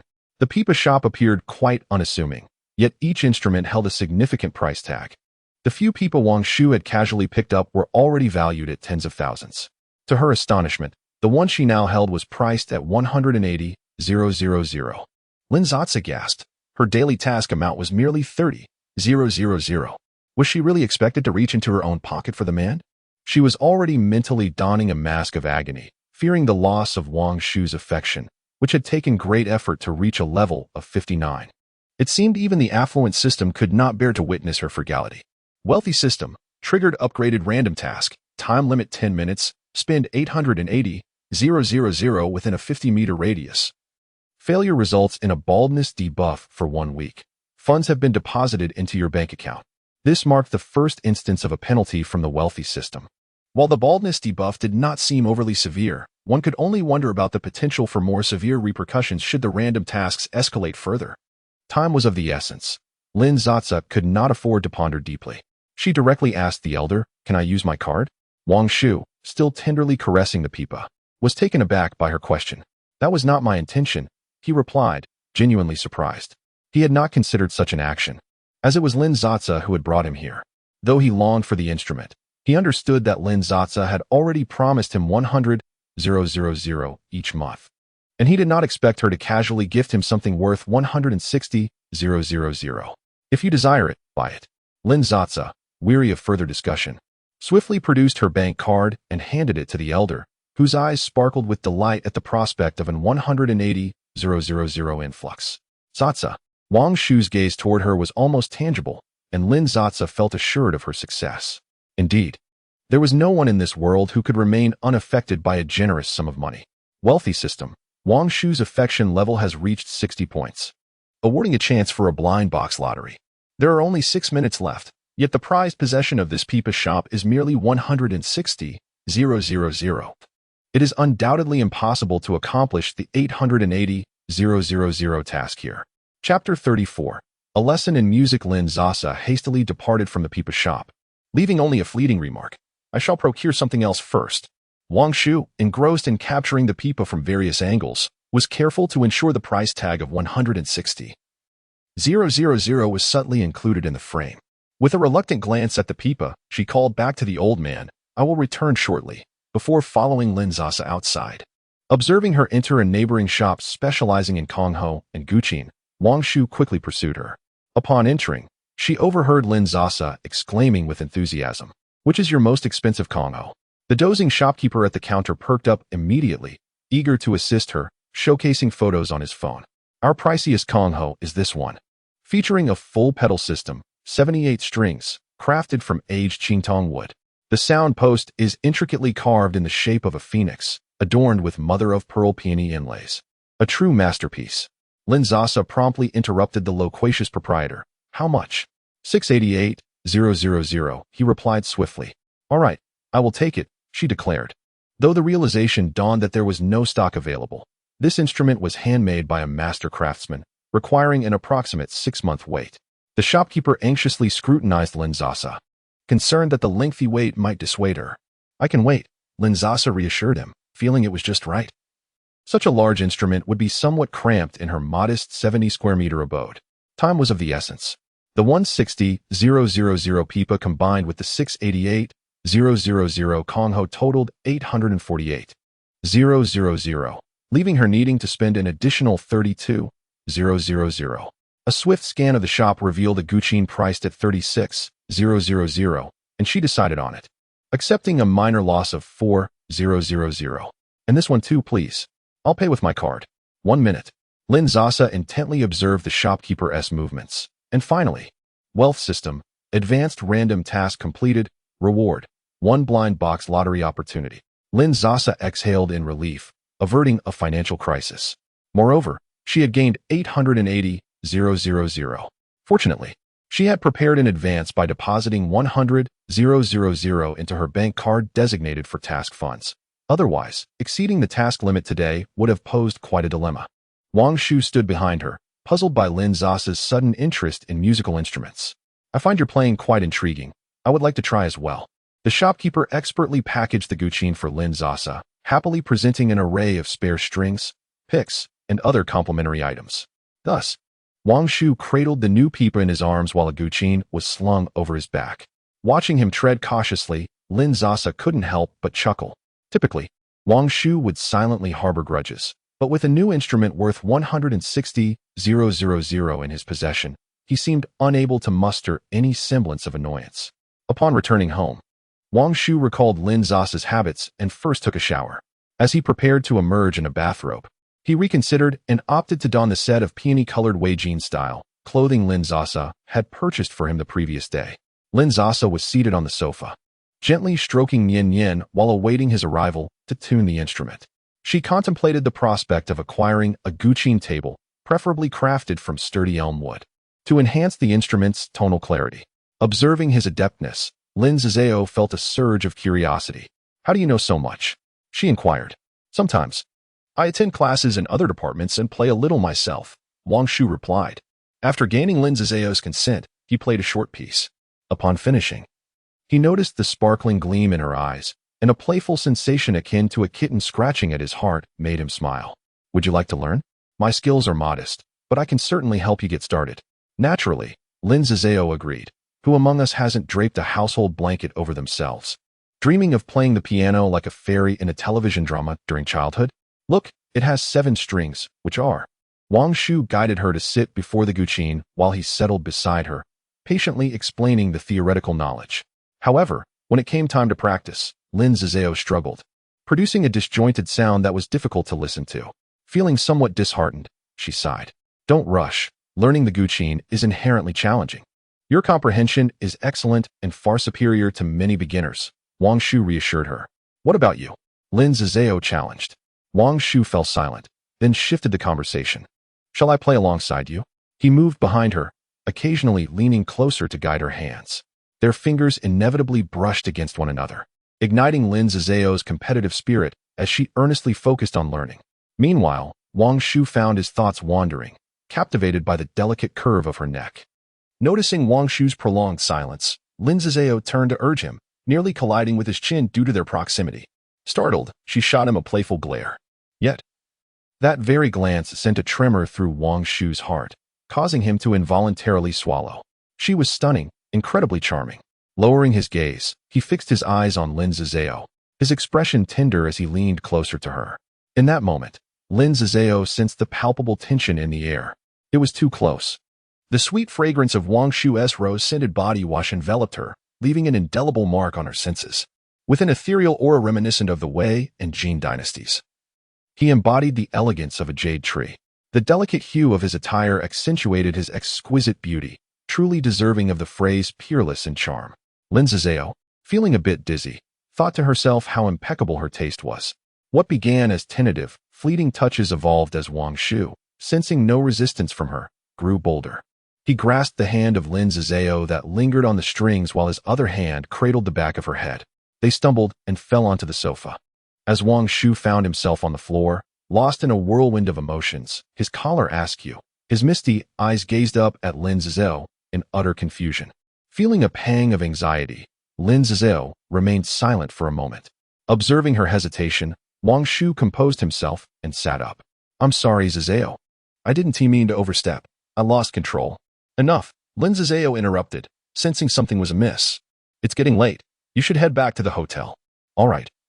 Let me change my clothes." Wang Shu lowered his gaze and began to shed his layers of long garments in the living room. Soon left with only a sheer silk inner shirt. Lin Sasa initially intended to suggest he change in the bathroom, but as Wang Shu lifted his head, the corners of his eyes tinged with a hint of crimson, she found herself at a loss for words. Reminded of having just pushed him to the ground, she turned her head slightly to avert her eyes. Wang Shu turned to retrieve his clothes, bending down to reach the dryer below. Although Lin Sasa no longer possessed the daring to act, her desires lingered. Unable to resist, she turned back to gaze at him, his back to her, granting her the liberty to indulge her sight. As Wang Shu's gaze inadvertently swept across the window, catching a glimpse of his reflection in the glass, a surge of pride welled within him. He knew it all too well. He was indeed a little rascal. Chapter 35. Prohibition of Public Indiscretions, to Wang Shu's astonishment. After he departed from Lin Sasa's residence that evening, he did not receive another invitation from her until their performance in S-City concluded and they returned to B-City. His attempts to extend an invitation were met with Lin Sasa's polite refusals. Unbeknownst to him, Lin Sasa felt somewhat apprehensive. This was her first experience of such intimacy with a boy in real life. Despite her playful demeanor, the stark contrast between reality and the enchanting images she had seen on screen overwhelmed her, leaving her somewhat intimidated. Consequently, upon Wang Shu's affection level reaching 60, Lin Sasa resolved to refrain from meeting him offline for the time being. With a monthly allowance of 100,000, Wang Shu remained unsure if his unwavering professionalism was the cause of his unease, as he had done nothing to warrant it. In resignation, Lin Sasa requested that he call her every evening, serenading her with sweet melodies to lull her to sleep. This time, the blind box lottery yielded a hair-nourishing pill, which appeared dark and round, resembling a black sesame ball. The effect of the hair-nourishing pill was to maintain one's hair in optimal condition.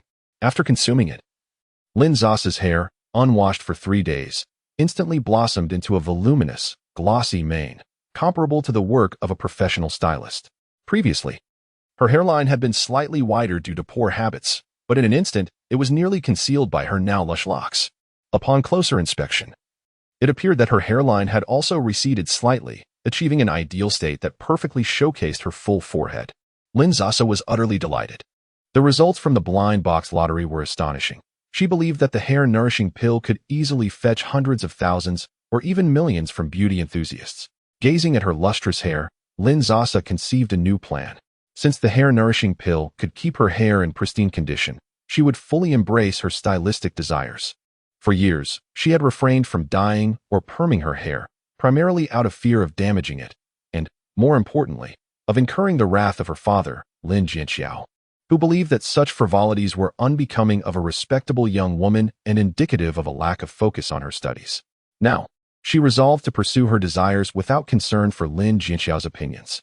Thus, she promptly drove her little pink car to a high-end styling salon. The receptionist, upon glancing up, seemed momentarily awestruck. The young girl appeared impatient to manage her hair, pulling it all back to reveal her smooth, radiant forehead, her features exquisite and striking. Inside, the receptionist's mind raced, exclaiming, "My goodness, her beauty is breathtaking. I would like to dye my hair," Lin Sasa stated, articulating her request. The receptionist snapped back to reality, inquiring, "Do you have a specific stylist in mind?" True to its reputation, the salon referred to their hairdressers as designers. "No. I would like the best and most expensive designer you have," she replied. "Very well. Please have a seat on the sofa while I fetch someone for you." The receptionist poured her a glass of water before heading off to summon assistance. After a wait of 7 or 8 minutes, a round-faced man with pink-dyed hair and a beard sauntered in, taking a seat on the sofa opposite Lin Sasa. "Hello, I am Aaron, the chief designer here. What kind of hairstyle are you seeking today?" Despite the politeness of his words, there was an underlying arrogance that made them feel somewhat off. "I would like to dye my hair platinum blonde."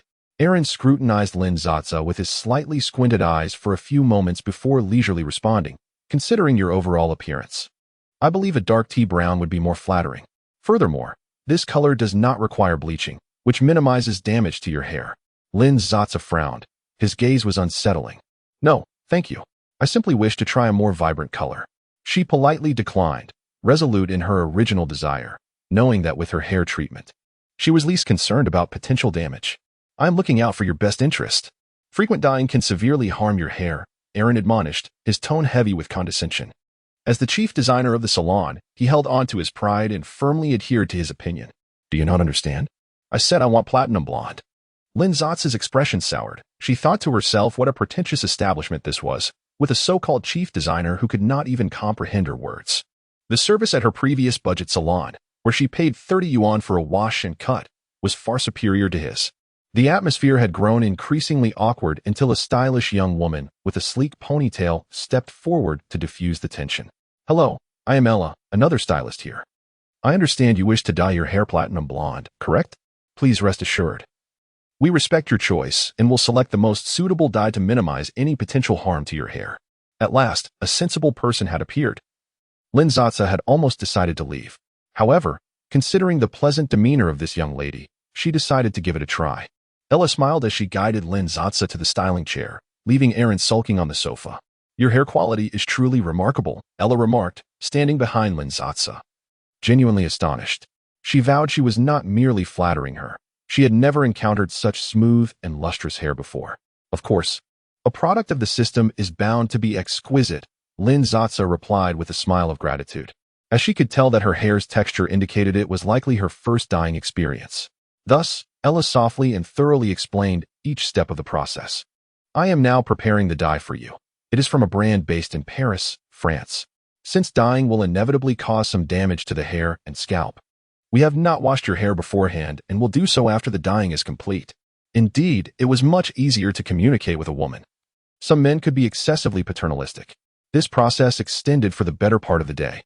Finally, Ella applied a bit of hair oil and blow-dried Lin Sasa's damp hair. All done. The hair was trimmed only at the ends, precisely as Lin Sasa had requested. Without bangs, this was Ella's suggestion, made in jest. True beauties dare to reveal their foreheads. With such splendid facial features, one should not conceal them. Naturally, Lin Sasa accepted this advice with delight. Her skin was fair, her complexion radiant, and even in her natural state, her lips were a rosy hue.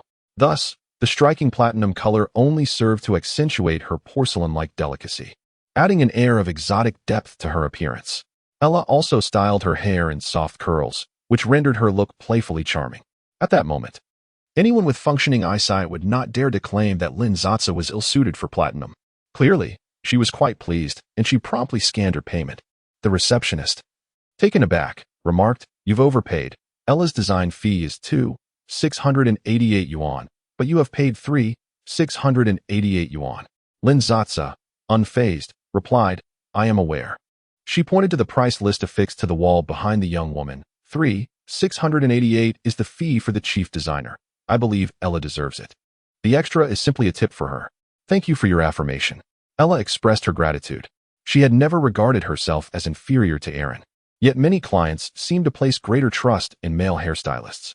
Thus, Receiving such validation from a customer left her somewhat exhilarated.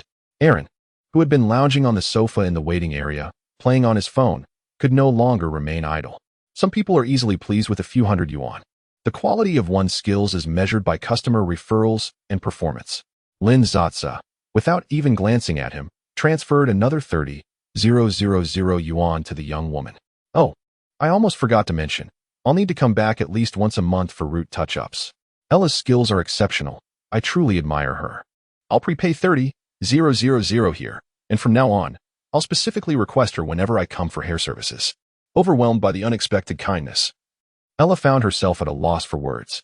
As she escorted Lin Sasa out of the salon, she pressed the elevator button and even held her hand to block the door, assisting Lin Sasa in selecting the first floor, displaying an extraordinary level of thoughtfulness. Thank you once again for your support. See you next time. Lin Sasa smiled and bid her farewell from within the elevator. As she walked down the street, Lin Sasa noticed an unusually high rate of glances directed her way. Even a shy young girl approached her, complimenting her beauty and inquiring about the color of her hair. Ah, girls truly are the most delightful creatures in the world. Chapter 36. His downfall in recent days. Lin Sasa has been diligently enhancing the affection levels of Gu Qiming and Wang Shu offline, leaving her quite occupied. Now, both of their affection levels have reached 60, allowing her to secure a chance to draw from the blind box lottery. Lin Sasa, feeling a sudden sense of leisure, realized that it had been quite some time since Ling Shan had sent her those passionate photos.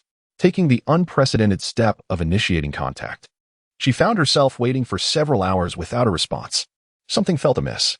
Consequently, Lin Sasa inquired with a mutual gaming friend, someone she knew Ling Shan was acquainted with in real life. Zaza, what is up with Ling Shan lately? Pan, you actually know his real name? Have you two progressed to offline interactions? He is dealing with some family issues. It turned out that Ling Shan's father, who had abandoned him, had resurfaced.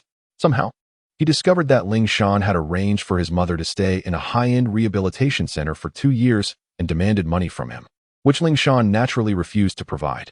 In retaliation, the father resorted to harassing the staff at the rehabilitation center, causing disturbances that led to multiple police reports. But since no substantial harm had occurred, he was released after just a day or two. This cycle of harassment caused significant inconvenience to both the staff and the patients, especially the families who had invested such exorbitant sums for their loved one's safety, prompting a wave of protests. Under pressure, the rehabilitation center refunded Ling Shan as prepaid fees for the 2 years and demanded that he transfer his mother within a week. Ling Shan seethed with hatred for his biological father, now frantic over his mother's situation, and had not streamed in quite some time. After understanding the situation, Lin Sasa felt a pang of empathy. She had never realized that Ling Shan came from such a tragic background, sharing the burden of having a similarly irresponsible father. After a moment's hesitation, she sent Ling Shan a message, along with information about a reputable rehabilitation center in S City. After a considerable wait, Ling Shan replied, Yin Shan, thank you, Zaza, but the cost of living in S City is too high. Zaza, stop pretending. I don't believe you're unaware of what I mean. Zaza, I can help you. Outside the screen, Ling Shan read her messages, and the tension he had held for an entire week suddenly dissipated. Lin Sasa remained oblivious to his current state. He had brought his mother back to his cramped rental apartment. Upon returning from work, he found her collapsed on the floor, clutching a shard of a broken plate. Attempting to harm herself, he rushed forward, falling to his knees to embrace her, his words fragmented. Mom, can you stay with me a little longer? Just a bit longer? His mother's voice was feeble. My existence only burdens you. After a desperate attempt to persuade her, he managed to rekindle her flickering will to live. Once she fell into a deep sleep, he wearily slumped to the ground. It was amidst this chaotic despair that he received Lin Sasa's message. In an instant, his mind went blank, leaving only a solitary heart that thumped fervently at the sight of Lin Sasa's 2 lines of text. Ling Shan could not resist the urge to send a voice message. Lin Sasa answered, Why are you so kind to someone like me, Sasa? His voice was somewhat hoarse. So you do know what kind of person you are. Lin Sasa couldn't help but jab at him, then added, But I am not someone who seeks nothing in return. Ling Shan fell silent for a moment. All right. I will come to S City to see you. 3 days later, Lin Sasa arrived at the parking lot of S City Airport. After a brief wait, a tall young man approached, pushing a middle-aged woman in a wheelchair. He scanned the area and was about to make a call when Lin Sasa lowered the window and waved. Ling Shan, over here. Upon seeing the beautiful girl stepping out of a Porsche, Ling Shan momentarily lost his composure, unable to move for a while. Ling Shan, is this the boss you mentioned? Why is she so young? Inquired Ling's mother from the wheelchair. Yes, I'm not just live streaming for fun. Such bosses are often young entrepreneurs with their own ideas. Ling Shan explained in a low voice, stiffly greeting Lin Sasa. I have heard that you have helped him a lot. And I truly do not know how to express my gratitude, Ling's mother said appreciatively. It is his own hard work, Lin Sasa thought to herself, secretly ridiculing the notion that she could be considered his boss. After all, he did indeed put in considerable effort, consistently sharing photos of his progress. It's sunny outside. Let's get in the car. I will take you to the rehabilitation center. The rehabilitation center had an excellent environment, with doctors responsible for rehabilitation training who graduated from prestigious foreign institutions, all highly professional, and the costs were comparable to the previous establishment. Ling Shan carefully toured the facility and ultimately made a decision. He signed a 2-year contract, using the funds Lin Sasa had previously gifted him during her live streams. Time was of the essence, as the rehabilitation center did not allow overnight stays for others. After bidding farewell to his mother, Ling Shan left with Lin Sasa. Have you eaten yet? I'll take you out for a meal, Lin Sasa said as she started the car. No need. I can just grab a pancake, he replied, feeling a bit awkward in the pink-adorned passenger seat beside Lin Sasa. If you're not eating, then I will. Just wait for the traffic light. Lin Sasa shot him a glance. You haven't eaten either? Ling Shan was surprised and hesitated for a moment. How about we stop by the supermarket to buy some ingredients? I can cook. I promise it will be healthy and tasty. Seeing that Ling Shan didn't exhibit the typical fatigue of travel and recalling her nearly unused high-end kitchenware, Lin Sasa reluctantly agreed. The supermarket nearby was an imported goods store requiring a membership card to enter. Since it was quite close to home, Lin Sasa had recently acquired one. As they strolled through the aisles, Lin Sasa occasionally picked up a few boxes and placed them into the oversized shopping cart that Ling Shan was pushing. Let us get this box of Nordic black and red raspberries for $199, and this box of premium Peruvian blueberries for $298, she added. Oh, and let's take the last 2 bottles of freshly squeezed mixed juice at $98 each, perfect for each of us. The 5J Australian cherries, priced at $10.88 per box, were somewhat cumbersome for Lin Sasa to carry. However, that was inconsequential, for she had her assistant, Ling Shan, to aid her. Ling Shan quietly pushed the cart behind her, and together, they formed a strikingly attractive duo. Consequently, passers-by occasionally cast curious glances in their direction, and upon making eye contact, they would not shy away but instead offer a warm, gentle smile. The atmosphere here felt entirely different from that of the dilapidated urban village where he resided, filled with aimless delinquents and middle-aged women who scrutinized others with disdainful gazes. He recalled a video he had watched, suggesting that the laughter of the affluent resonated differently, imbued with an air of ease, as if the world itself emanated kindness towards them. Ling Shan couldn't help but wonder if onlookers perceived them as a couple or perhaps even as spouses, for their actions indeed mirrored the tender moments he envisioned couples sharing while leisurely strolling through a supermarket together. Chapter 37. Considering cohabitation? However, such thoughts dissipated upon witnessing the astonishing prices of the items Lin Sasa casually tossed into the shopping cart. Each item left him utterly astounded. A box of cherries priced at 1,088 yuan, with a discount of 200 yuan prominently displayed. Was there some mystical quality to these fruits that could elevate one to immortality? Unbeknownst to him, Lin Sasa was equally reluctant to spend so extravagantly under normal circumstances. Yet, since these delicacies were intended for Ling Shan as well, the system conveniently allowed her to utilize the daily task funds of 30,000 yuan for payment. Thus, she unabashedly indulged, selecting only her favorite treats. Without the burden of price considerations, she swiftly resolved the snack and fruit shopping in a mere 10 minutes. Next, they ventured to the fresh produce section to procure ingredients for their evening meal. She requested 3 pounds of black tiger shrimp, costing over 300 yuan. Lin Sasa had no intention of burdening Ling Shan with an elaborate feast after a long day of travel. She wasn't that much of a capitalist. After purchasing a shrimp she adored, she paused to inquire if Ling Shan desired any vegetables. Ling Shan scanned the unfamiliar, extravagant ingredients surrounding him and finally spotted something recognizable, a solitary broccoli. This would suffice. A touch of greenery was essential. Yet, upon glancing at the broccoli's rather unassuming price, his hand momentarily froze as he placed it in the bag. Priced per piece at 68 yuan, It was, at least, comparatively cheaper than the other vegetables nearby. Maintaining a stoic expression, he continued to bag his purchases. Noticing that Ling Shan had selected a vegetable and a bit of rice, along with some seasonings. Lin Sasa refrained from comment, especially since she was uncertain whether she would eat much that evening, perhaps due to her weight loss. Truly, this upscale imported supermarket was remarkable. Even the shopping carts were equipped with intelligence. Observing that Lin Sasa had no further items to acquire, Ling Shan prepared to seek out the checkout counter. To his surprise, Lin Sasa remained stationary, scanning the code on a small display attached to the basket before completing the payment. The amount was conspicuously clear, 2,631 yuan. Originally intending to prepare a meal for Lin Sasa to save her some money, he found himself numbly aware that he had ended up spending so much, which might have been better spent dining out with her. Upon arriving home, Lin Sasa opened the door and invited Ling Shan inside.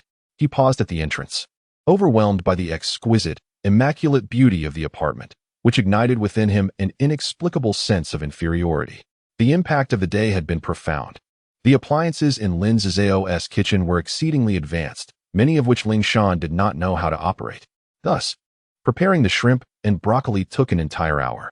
Despite his culinary prowess, which would typically allow him to complete these dishes in 30 minutes, his pride prevented him from seeking Lin Sasa's guidance. Moreover, glancing at the unopened rice cooker, he surmised that this pampered young lady, who seemed untouched by the rigors of daily life, might not even know how to cook rice. Consequently, he spent a considerable portion of that hour searching online for instructions. The kitchen boasted a transparent sliding door, through which Lin Sasa sat on the sofa, observing Ling Shan's industrious figure moving busily about. Lin Sasa was the type of student with an abundance of stationery, having even purchased several aprons. The one Ling Shan wore was a delicate blend of white and pink, adorned with lace trim. Lin Sasa, with a hint of mischief, had deliberately chosen this particular apron for him.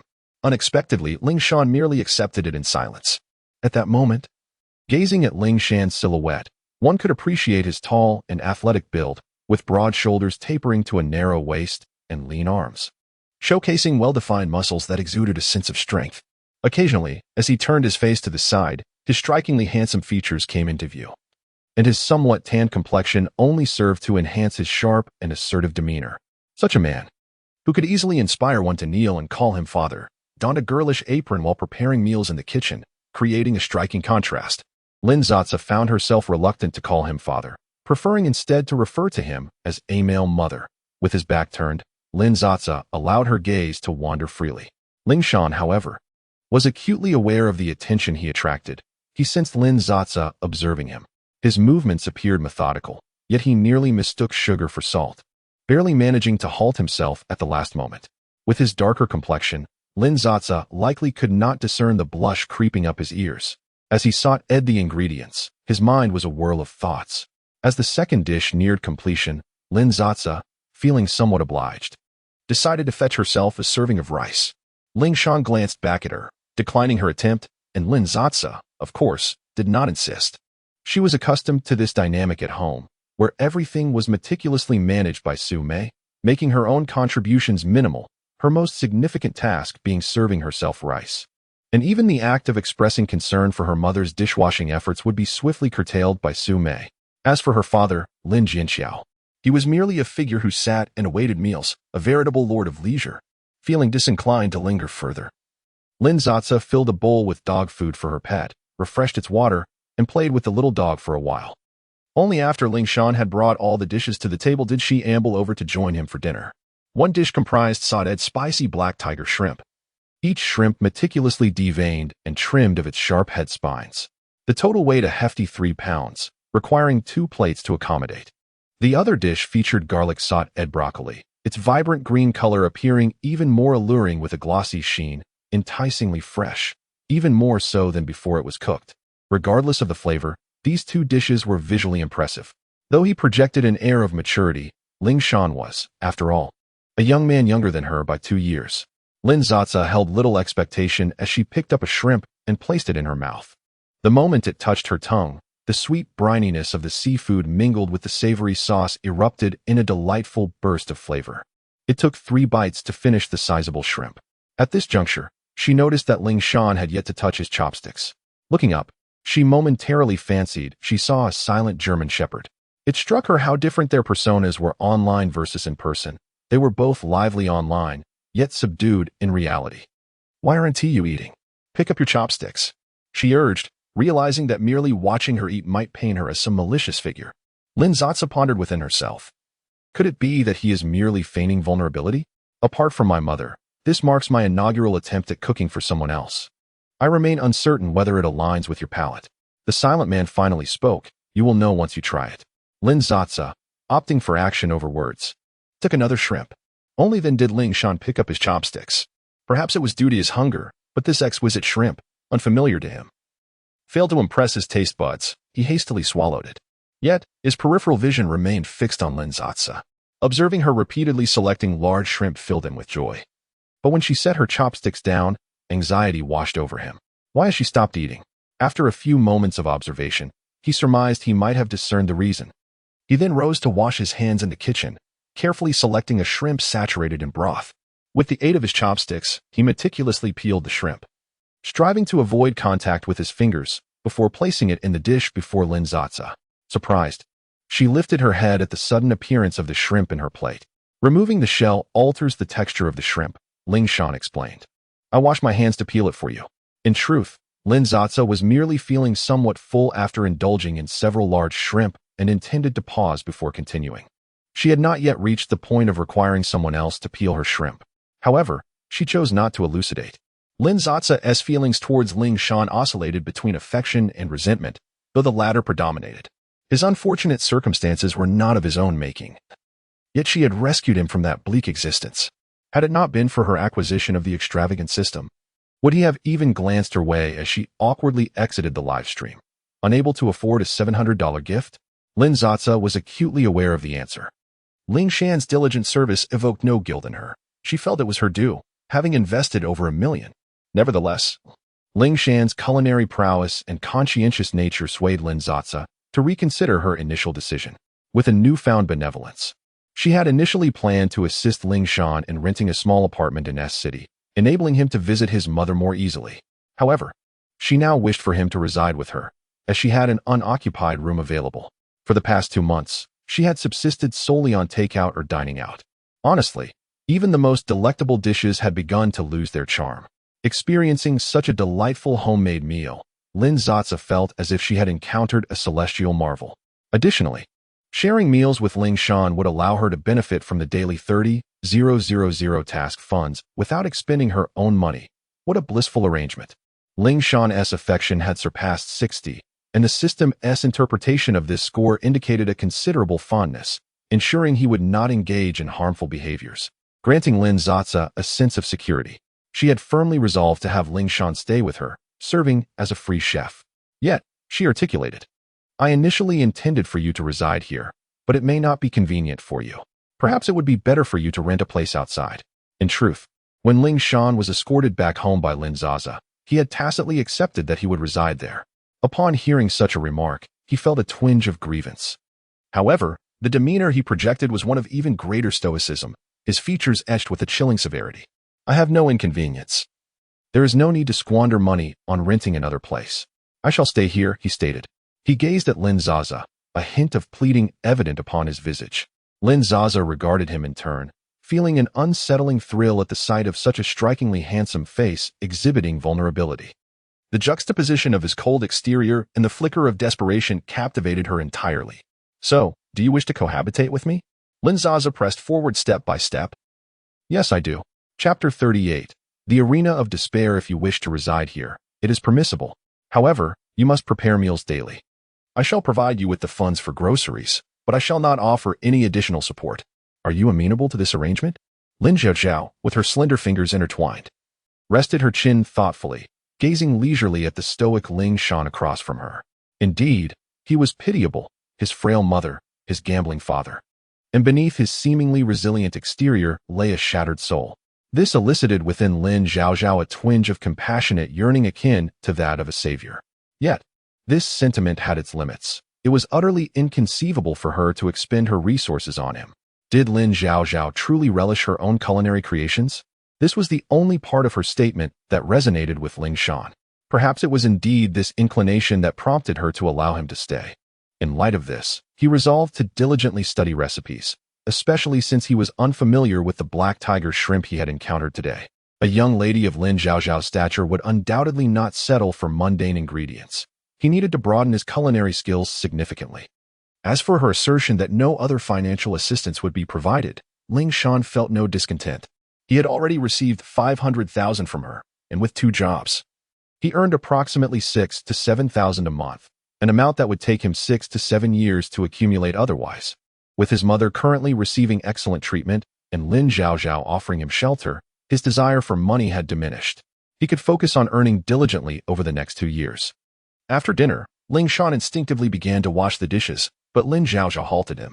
Why let the dishwasher go unused? It would be a waste of time to attend to such trivial matters. Unbeknownst to her, her mindset had shifted significantly from before. Her recent life experiences had instinctively shaped her judgments. Lin Zhaozhao leaned closer, her brow furrowing as she inhaled deeply. Ling Shan, maintaining a stoic expression, felt an inner turmoil. Was the aroma of the dishes too overpowering? Or had he perspired today? You carry a rather strong scent of smoke. If you cannot refrain from it, I shall consider renting you another apartment. This was her intention. Ling Shan breathed a sigh of relief, offering an explanation. I only smoke when I'm feeling down. I do not have an addiction. Lin Zhaozhao waved him off, instructing him to tidy up the dishes and promptly take a shower. Ling Shan moved about almost awkwardly.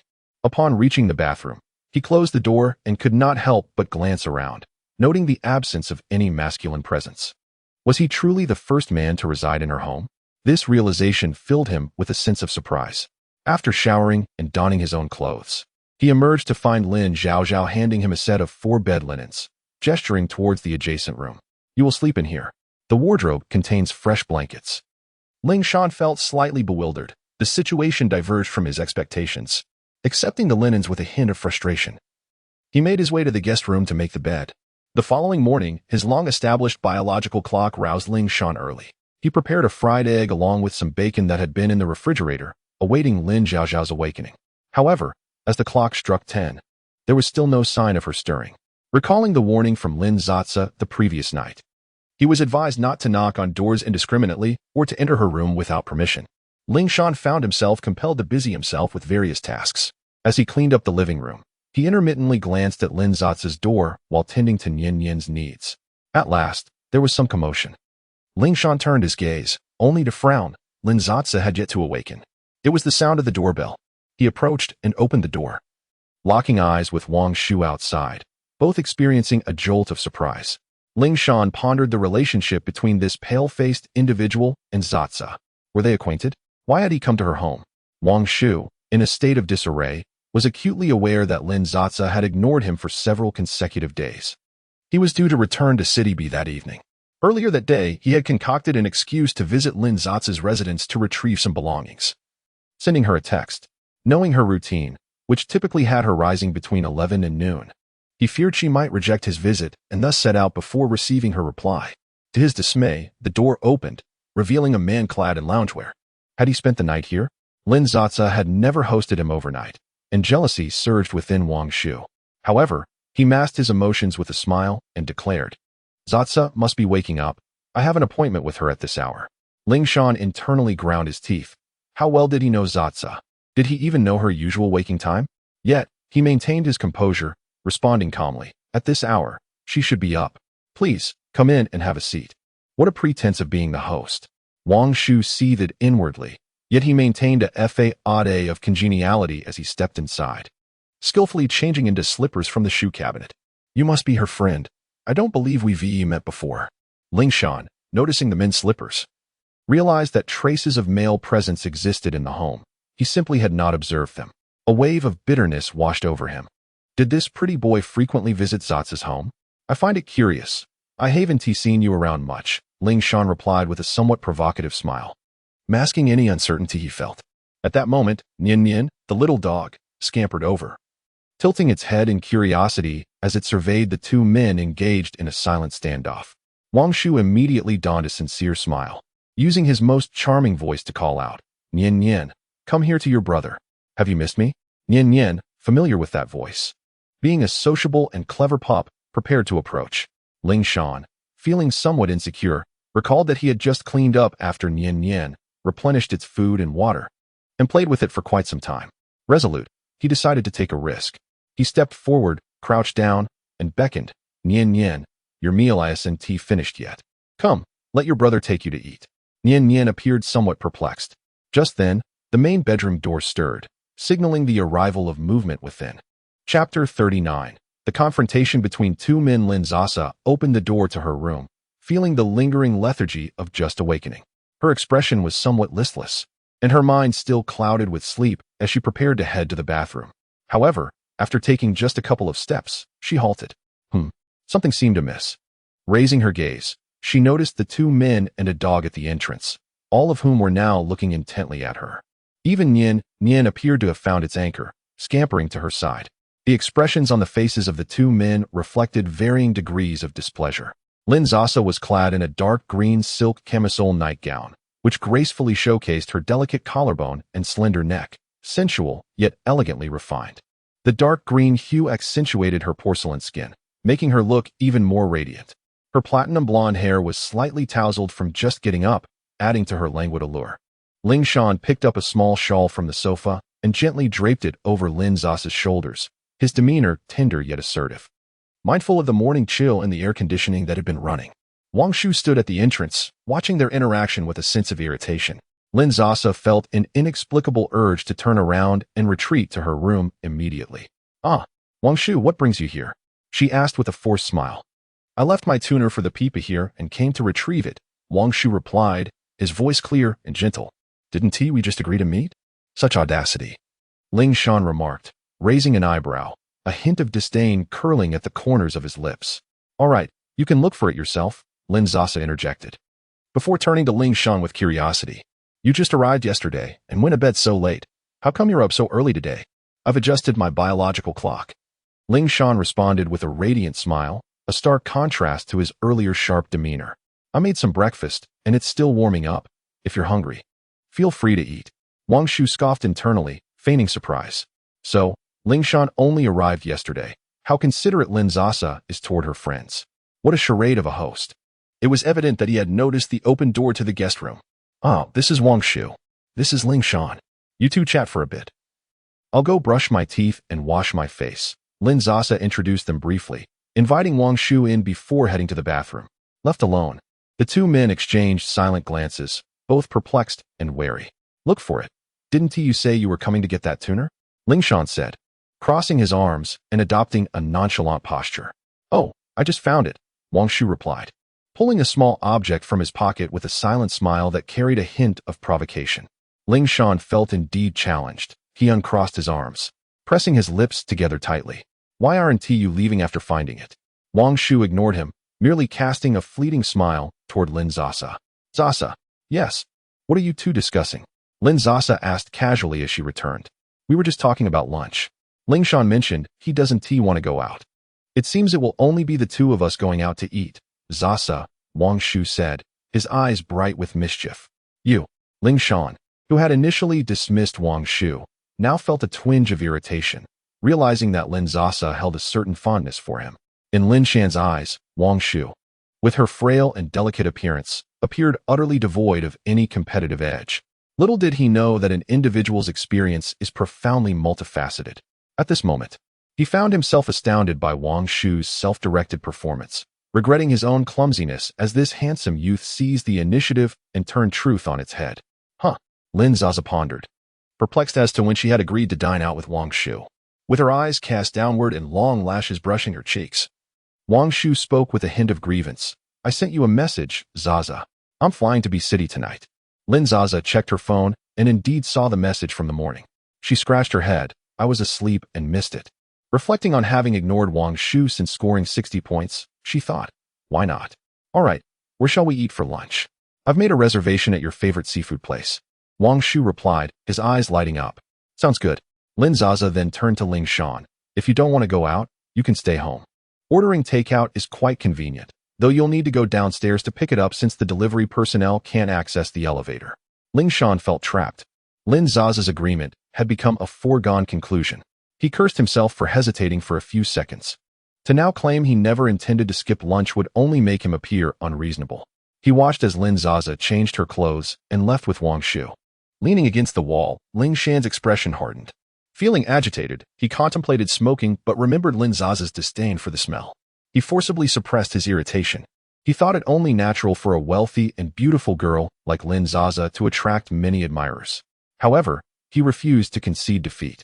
Initially, he planned to take a few more days to cultivate his feelings for Zaza, but it seemed certain matters needed to be expedited. Wang Shu broke a crab leg, revealing the tender, sweet meat within, and offered it to Lin Sasa.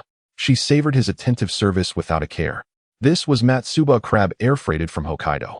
When the crab meat is soaked in ice water, it separates effortlessly, resembling delicate jade flowers, melting in the mouth with an exquisite sweetness. It was rare for someone as mercenary as Wang Shu to spend lavishly on a fine meal for her.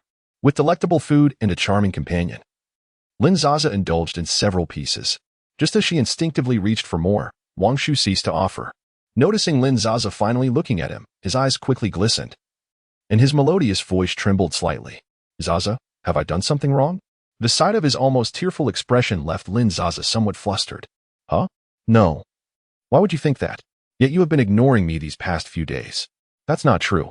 I've just been a bit tired and didn't feel like going out," Lin Sasa replied, feeling a twinge of anxiety that if Wang Shu's affection dwindled, she might lose the opportunity for a blind box lottery, which would be a significant loss. As Lin Zizhao mused, "Since you are returning to B City anyway," she playfully quipped, "Not at all. Ling Shan is merely staying with me temporarily due to some matters at home. Rest assured, I truly enjoy listening to your singing." "Really?" The cloud of gloom on the beauty's face finally dissipated, revealing a radiant smile. "Then shall I sing you to sleep every night?" Wang Shu secretly scoffed, thinking, even if he resides in her home, what does it matter? I check my post every night. Let us see what further prowess he possesses and how he can remain so self-satisfied. Chapter 40. Eating noodles after finishing lunch, Lin Zizai strolled for a while longer. Eventually, having dealt with Wang Shu, she drove her little pink car back home. On the way, she checked the system's affinity level, relieved to find it unchanged. Yet, she wondered whether it would drop below 60, and if the reward she had previously drawn would be revoked. Lin Zizai believed the situation wouldn't be so harsh, but she thought it prudent not to take any chances. Upon returning home and opening the door, she found the living room dimly lit due to the drawn curtains and the approaching dusk. The atmosphere was tranquil, broken only by the hum of the central air conditioning. On the sofa lay a large figure asleep, with a small dog nestled against his neck. Upon seeing this scene, Lin Zizai quietly closed the door and tiptoed over. Ling Shan stood at least 190 centimeters tall, with broad shoulders and a muscular build. Yet, his long legs prevented him from appearing bulky, rather. He exuded an overwhelming aura of masculinity. There he lay on the plush sofa, with a fluffy little dog beside him. The juxtaposition of their sizes was striking. Despite his towering stature, Ling Shan curled up in a somewhat cramped position, evoking an unexpected sense of vulnerability. Ling Shan was acutely sensitive to the gaze of others, even in deep slumber. Thus, it was not long before Lin Zizai's presence stirred him, his eyelids fluttering as he gradually awoke. As soon as he stirred, the little bundle at his neck began to rustle, letting out soft sounds as it too roused from sleep. Still in a daze, Ling Shan instinctively lifted his large hand to gently stroke the small head of the dog. This scene was a striking contrast, his hand large enough to encompass 2 or 3 of the dog's heads. Yet, the harmony between the man and the dog was undeniable as the little creature, comforted by his slightly calloused palm, settled back into a peaceful slumber. Once the dog was comfortably situated, Ling Shan finally lifted his head, sitting up and lowering his voice. He asked, "You're back. What would you like to eat tonight?" Lin Zizai inexplicably thought of the phrase wife and children by the warm hearth. "Could you make me some noodles?" she replied. Ling Shan was momentarily taken aback by her request. Then, the low pressure that had enveloped him all afternoon dissipated instantly, his heart racing with a mix of confusion, surprise, and shyness. Lin Zizai continued, "I've eaten too many random things today, and I feel like I can't eat much tonight." Ling Shan, with a neutral expression, rose and tapped his head as if trying to shake off any lingering indecent thoughts. Despite being so forward online, nothing had transpired in person when she had come right to him. Were it not for Lin Zizai's earnest tone, he might have doubted her sincerity. Since he was at home, he hadn't dressed too formally, wearing merely a black tank top and matching shorts. This sporty attire made him look effortlessly cool. Yet he consciously reached for an apron in white and pink. Just as he was about to tie it on, he turned around and said, "Zazai, could you help me?" My hand has gone numb, while gesturing with his right hand. Lin Zazai did not harbor any doubts, after all. She had witnessed Ling Shan's sleeping posture before, curled up on the sofa. It was evident that he did not sleep well. As she accepted the apron, she had to tiptoe to drape it around his neck, which proved to be quite laborious, prompting her to voice her mild complaints. "Why not just go to bed? Are you foolish?" Ling Shan, with his eyes cast down, scrutinized her, his thin lips tightly pressed, a sign of his annoyance. He forcefully pulled the still-tying Lin Zazai into his embrace. Meeting her startled gaze, he spoke each word with utmost seriousness. "I am waiting for you. Waiting for you to finish dinner with other men. Waiting for you to remember that there is someone at home." Ling Shan had consistently reassured himself that Lin Zazai was merely toying with him. Online, he could still manage to restrain himself. Yet, when Lin Zazai summoned him to S-City, the dam he had painstakingly built was instantaneously swept away by the surging tide of emotion. From that moment on, he could no longer control his heart's flutter, nor could he suppress the jealousy towards the other men surrounding her, or his possessiveness over her. Even in the absence of any rightful claim, perhaps he had never truly managed to maintain control. Ling Shan mocked himself internally. After a brief moment of panic, Lin Zazai, upon witnessing Ling Shan's earnest demeanor, did not feel particularly moved. Instead, her competitive spirit ignited. "So, you are trying to flirt with me, are you? Let's see who holds the upper hand today." Her playful nature surged, and with such an opportunity presented, she was determined to seize it. In stark contrast to his earlier assertiveness and emotional intensity, Ling Shan now appeared startled, instinctively retracting like a shrimp. Yet, despite this, he was unwilling to release Lin Zazai from his grasp. Observing the hint of provocation in her smile, Ling Shan's originally cold eyes now brimmed with a mix of anger and perhaps something else, maybe both, ablaze with a fiery intensity. Neither was willing to relent first. Lin Zazai broke the stalemate, her left hand probing towards his abdomen. After a moment of observation, she seemed to reach a conclusion, her complexion shifting between crimson and pale. "You son of a..." "I yield." She unceremoniously kicked Ling Shan, who lay on the floor. "Get up. I want to eat." After a 2-minute pause, Ling Shan finally rose, casting a deep, lingering glance at her as he stood. Lin Zazai felt a surge of heat from his gaze, wishing she could kick him again, but refrained, fearing it would be perceived as a reward. She remained rooted in place, her gaze fixed intently upon him. Ling Shan, with a slight smirk, opened the refrigerator to retrieve the eggs, scallions, tomatoes, and other ingredients he had purchased earlier that day before heading into the kitchen. Soon, a bowl of fragrant and visually appealing tomato and egg noodles was presented on the table. Lin Zazai glanced at him. With a meaningful smile, Ling Shan declared, "I'll take a shower first. I'll eat later." "Who asked you? Hurry up and leave." Lin Zazai had transformed into a cat that would explode at the slightest touch. A single remark from Ling Shan was enough to set her off. As he entered the bathroom, Lin Zazai looked at her hands, dashing into the kitchen to scrub them furiously. Chapter 41. The dance streamer. Since that fateful evening, Lin Zaza had become exceedingly cautious about maintaining her distance from Ling Shan.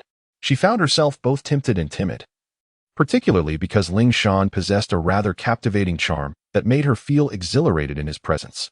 Consequently, she began to request increasingly difficult culinary challenges from him, demanding dishes such as lobster and king crab, insisting he find inventive ways to prepare them. Ling Shan, however, displayed a discernible culinary talent in following online tutorials. He remarkably produced dishes that were quite delectable. He noticed that while Lin Zaza playfully toyed with him online, in person she revealed a surprisingly innocent demeanor. When that charming young man ventured to be city, he felt no urgency, and thus remained quite composed for a while. His days were spent cooking and tidying up. Lin Zaza, who earned a monthly sum of 100,000 from Wang Shu for singing her favorite tunes, was surprisingly stingy with Ling Shan, allocating only 5,000 from her daily task budget of 30,000. Ling Shan said nothing in response.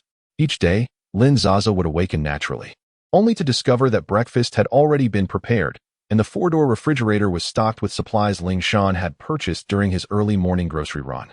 Ling Shan compelled himself to shop at the supermarket Lin Zaza frequented, fully aware that she was accustomed to such fare. Even though it pained him to part with his money at the checkout, he filled the cart with her beloved fruits, seafood, and vegetables, often exceeding 4,000 in total. After shopping, he would stick the receipt on the refrigerator door, and upon seeing it, Lin Sasa would raise an eyebrow but refrain from objecting. With 25,000 remaining from the daily budget and Gu Qiming hardly streaming anymore, he occupied himself by coaxing her into gaming. After fulfilling Wang Shu's monthly payment of 100,000, she found little opportunity to spend her remaining funds. Hence, Lin Sasa resolved to return to her previous pursuits. She opened the long-neglected music app to select a song. Bored, she scrolled through the options without encountering anything that piqued her interest.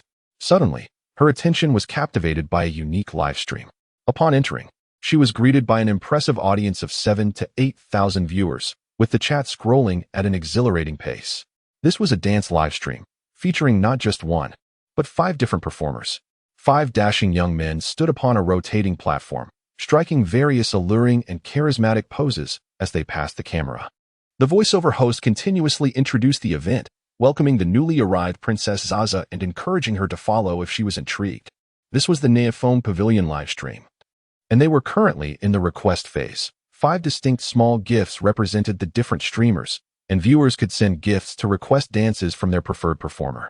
With 1 minute remaining in the countdown and 20 seconds left, Lin Sasa, possessing an account level of 63 and having amassed over 5 million coins, was recognized by the host, who called out her name in greeting.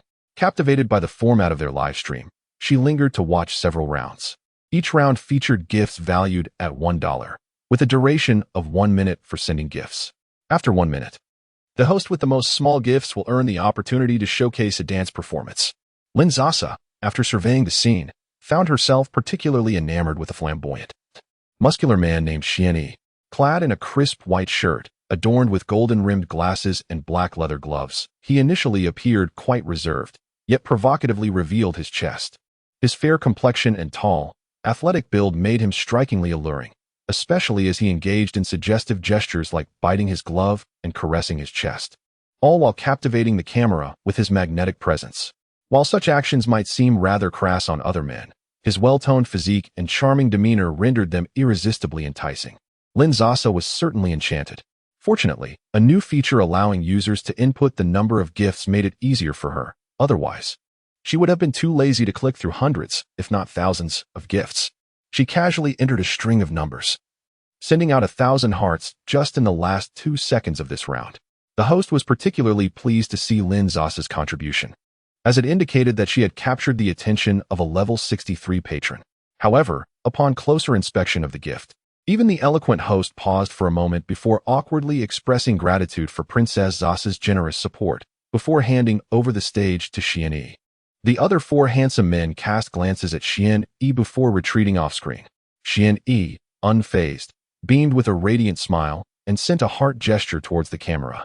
The high-definition electronic screen behind him began to shift backgrounds, dim lights casting an intimate ambience. A rhythmic drumbeat resonated, and a beam of white light shone from behind him, illuminating his form through the sheer fabric of his shirt. As the music intensified, Shenhao began to move. His body, both supple and powerful, swayed to the rhythm, each seemingly casual motion imbued with a tantalizing allure. Ultimately, as the music ceased and the lights brightened, Shenhao maintained his impeccable expression, his gaze enchanting as he blew a kiss towards the screen, captivating all who beheld him. Lin Sasa couldn't help but marvel at the professionalism in his gaze, which seemed to evoke deep emotion even in a mere dog. This was fortuitously the last round of this segment. Following Shenhao's performance, the host announced the transition to the next phase, a 5-person PK segment where each participant would have 5 minutes to showcase their talents and solicit votes. Since Shenhao had just finished his dance, he remained on stage to commence this segment. Grasping the microphone, his breath slightly labored and a rosy hue still gracing his cheeks from the vigorous performance, he expressed his gratitude towards Lin Sasa, saying, "Thank you, Princess Sasa, for your support. This next dance is dedicated to you and all my other fans. I hope you enjoy it." Meanwhile, Ling Shan had just finished tidying up the kitchen and entered the living room, where he heard the sound emanating from Lin Sasa's phone. Keeping his composure, he discreetly tuned in, catching key phrases. Once back in his room, he opened Douyin and began searching. Indeed, a live stream featuring a dancer popped up. Upon clicking in, He noticed Lin Sasa's account prominently displayed atop the contribution leaderboard. Ling Shan clenched his jaw as he watched intently, unable to resist the urge to compare. She noted that this man's physique paled in comparison, his words dripping with insincerity, merely adorned in flashy attire and dancing with exaggerated flair. In the next moment, Lin Sasa activated a carnival event. After Xian Yi's performance, filled with surprise, he exaggeratedly expressed his gratitude to Lin Sasa, breathless with exhilaration. Observing the rising special effects in the live stream, Ling Shan's eyes burned with a jealousy so intense it seemed capable of melting through the screen. What was so captivating? After all, $3,000 was hardly a significant sum in such a grand live broadcast. Once all 5 performers finished, Xian found himself at the bottom of the voting tally. According to the rules, a minute was allocated for vote solicitation, essentially granting them time to reach out to their supporters. With a darkened expression, Xian set down his phone. His most dedicated supporter had been lured away by another member of the team. Thus, his earnings amounted to merely a few $100s in scattered votes, with Lin Sasa's generous contribution of $3,000 making it look somewhat less dismal. Typically, such live streams thrive on romantic gestures, but Xian believed he stood out, excelling in both looks and dance, relying solely on his talent. Therefore, he remained indifferent to his enthusiastic supporter, who had previously lavished him with attention. However, when another streamer in the group discreetly assisted this supporter with her assignments, enticed her with trivialities, she promptly forsook him. Ironically, since the supporter did not abandon the group, it was as if the money had merely shifted from one pocket to another, prompting a lenient response from the management, who merely gave the offending streamer a verbal reprimand. Xian was filled with resentment. Disillusioned with the group, he had already submitted his resignation, marking this as his final day of streaming. What kept him on stage was solely his passion for dance. Taking the microphone, he infused his words with genuine emotion. Today marks my last day streaming here. Thank you to all my fans who have supported me. I am not here to solicit pity or votes, but merely to bid you farewell. While many may label us as mere money grabbers or deceivers of romantic affections, I assure you, I have never engaged in such conduct.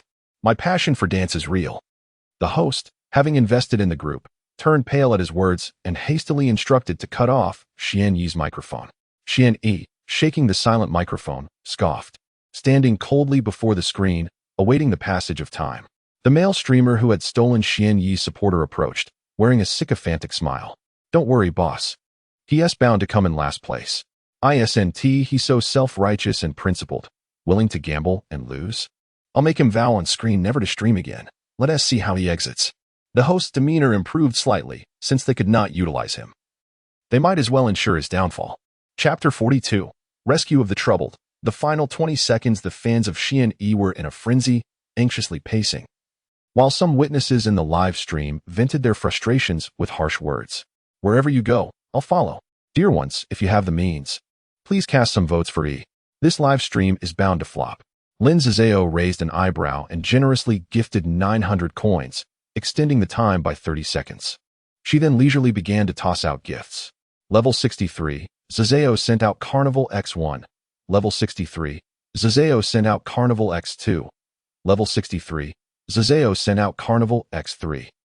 Level 63, Sasa sent out Carnival X7. Xian Yi's votes surpassed everyone present. He stared in disbelief, his expression filled with incredulity. With the microphone running out of battery, he tossed it aside, nearly hitting the host off-screen. A fleeting moment of sadness vanished from his face, replaced by a radiant smile as he blew a passionate kiss to the screen. Lin Sasa gazed at his exuberant and grateful visage, unable to help but marvel at why so many were drawn to rescue the troubled. The live stream shifted to the current first place, Shi, the host who had snatched the position from Xian Yi's elder sister. Naturally, he was granted a minute to solicit votes.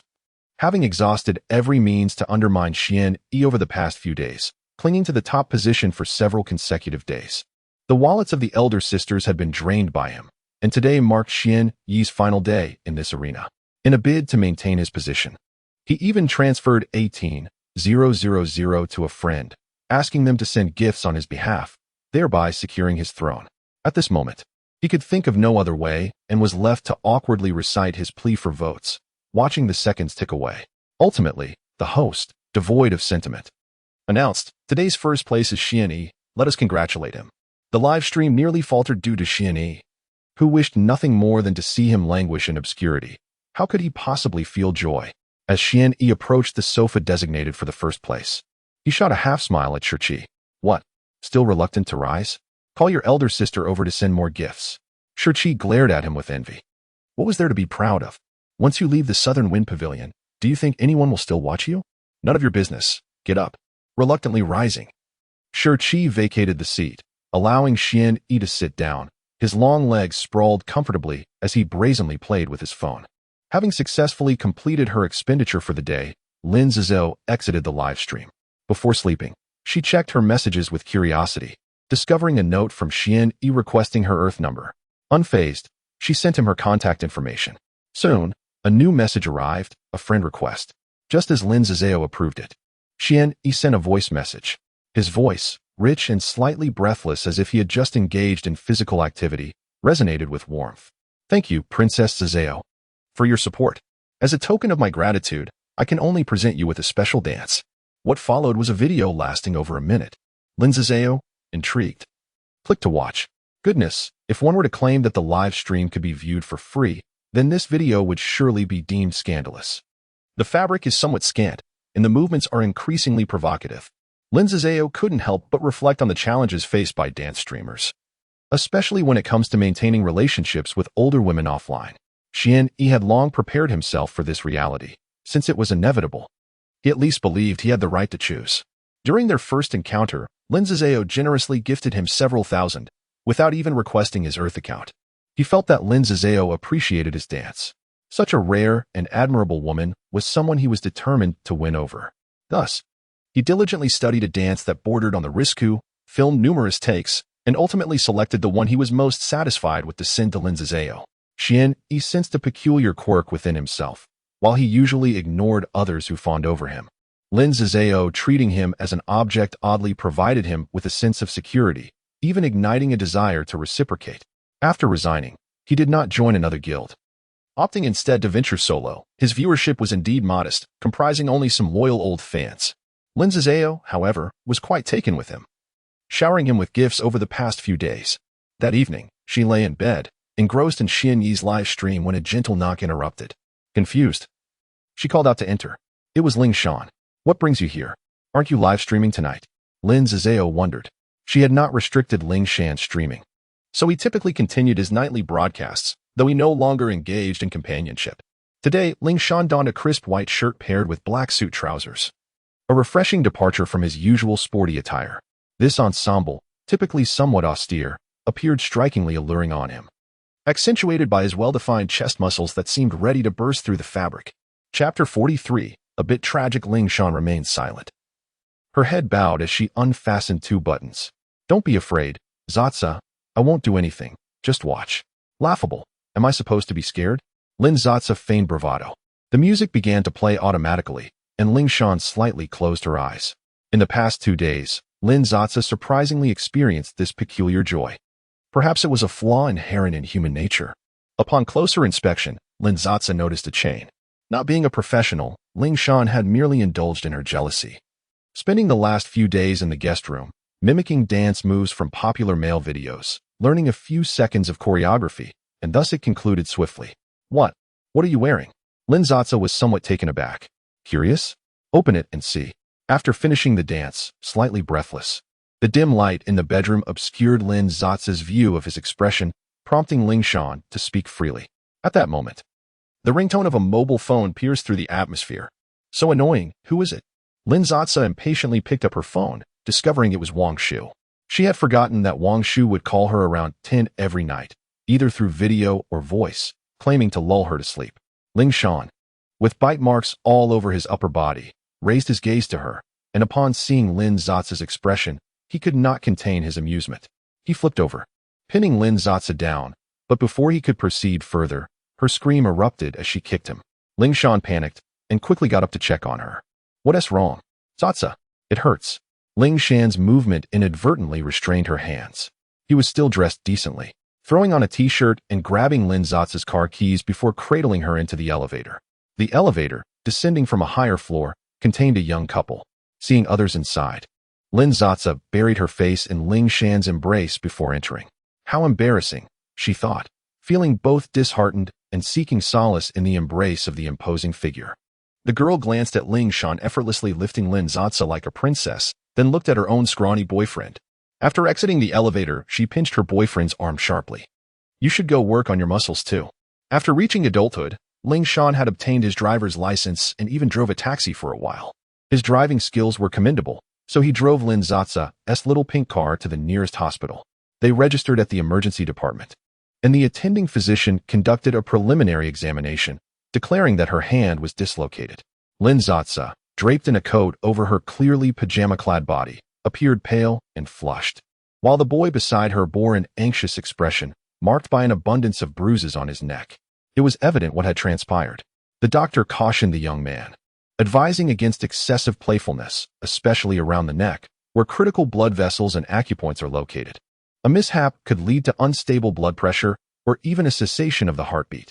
Lin Sasa was utterly terrified, her thoughts racing far from any frivolities. Her face drained of color. As a prosperous young woman, the thought of ending up in prison in such an embarrassing manner was utterly absurd.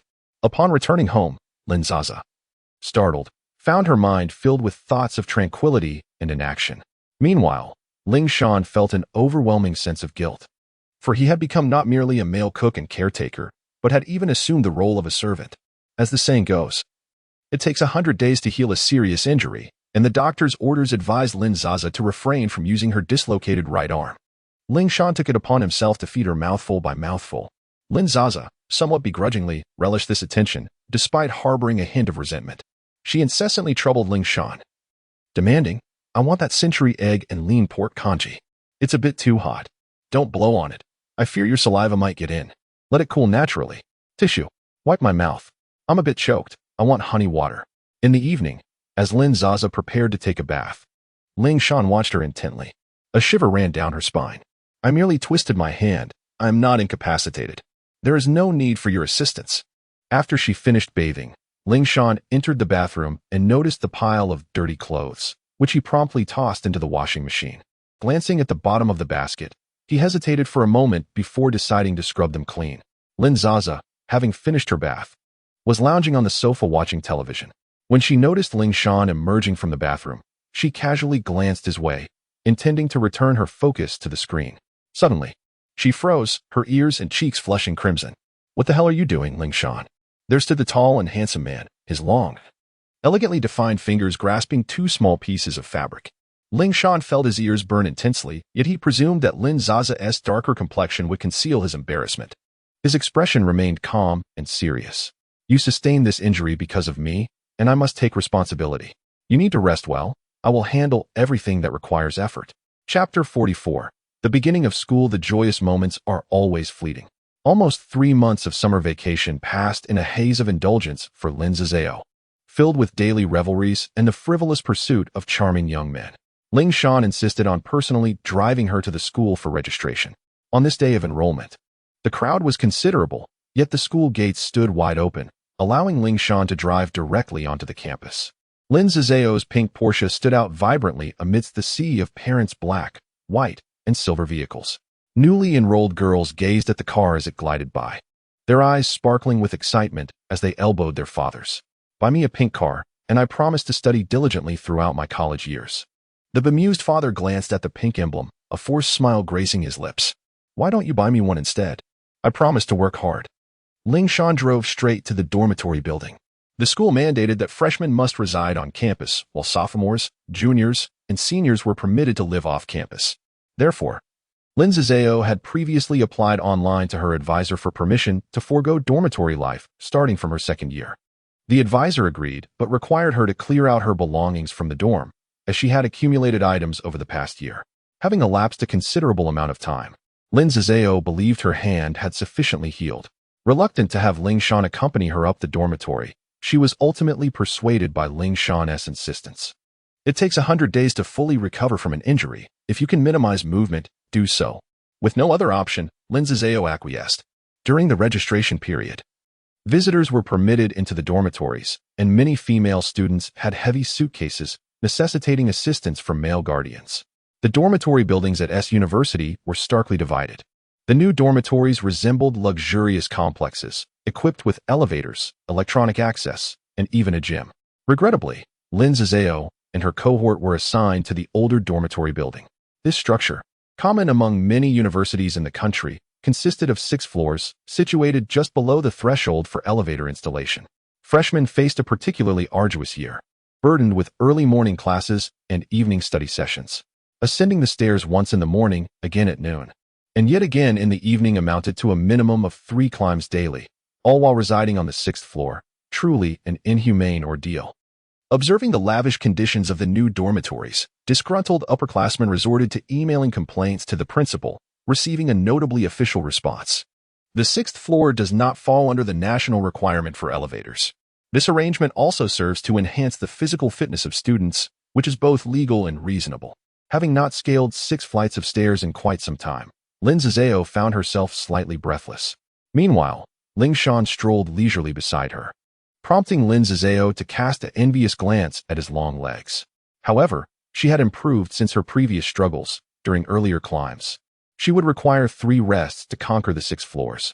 Perhaps the fat-burning pill had indeed worked, bolstering her physical condition, as she no longer felt as weak and pudgy as before.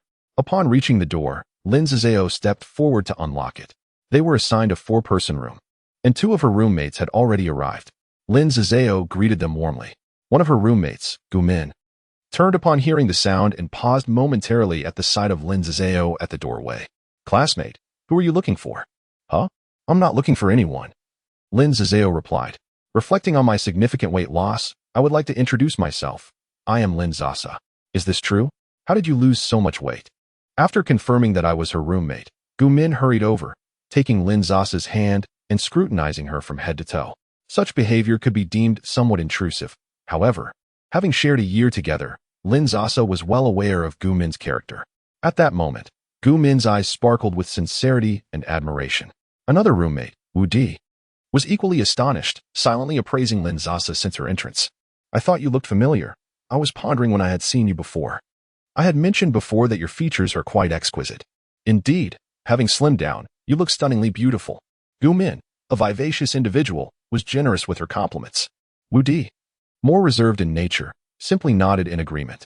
Being praised for her beauty, no girl could help but feel elated, and Lin Sasa was no exception. "Thank you."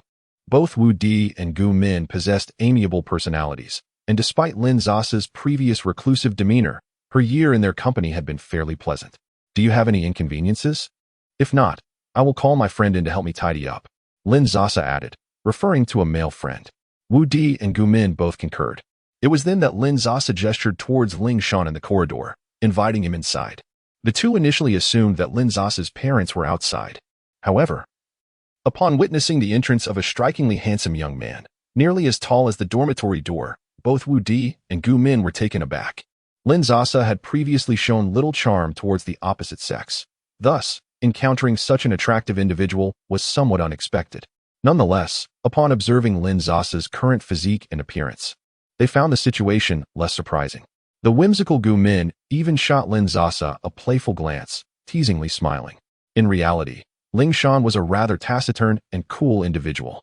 Therefore, upon receiving Lin Sasa's permission to enter, he merely nodded slightly at her 2 roommates, refraining from uttering a word. After inquiring about which bed was Lin Sasa's, he promptly began his task.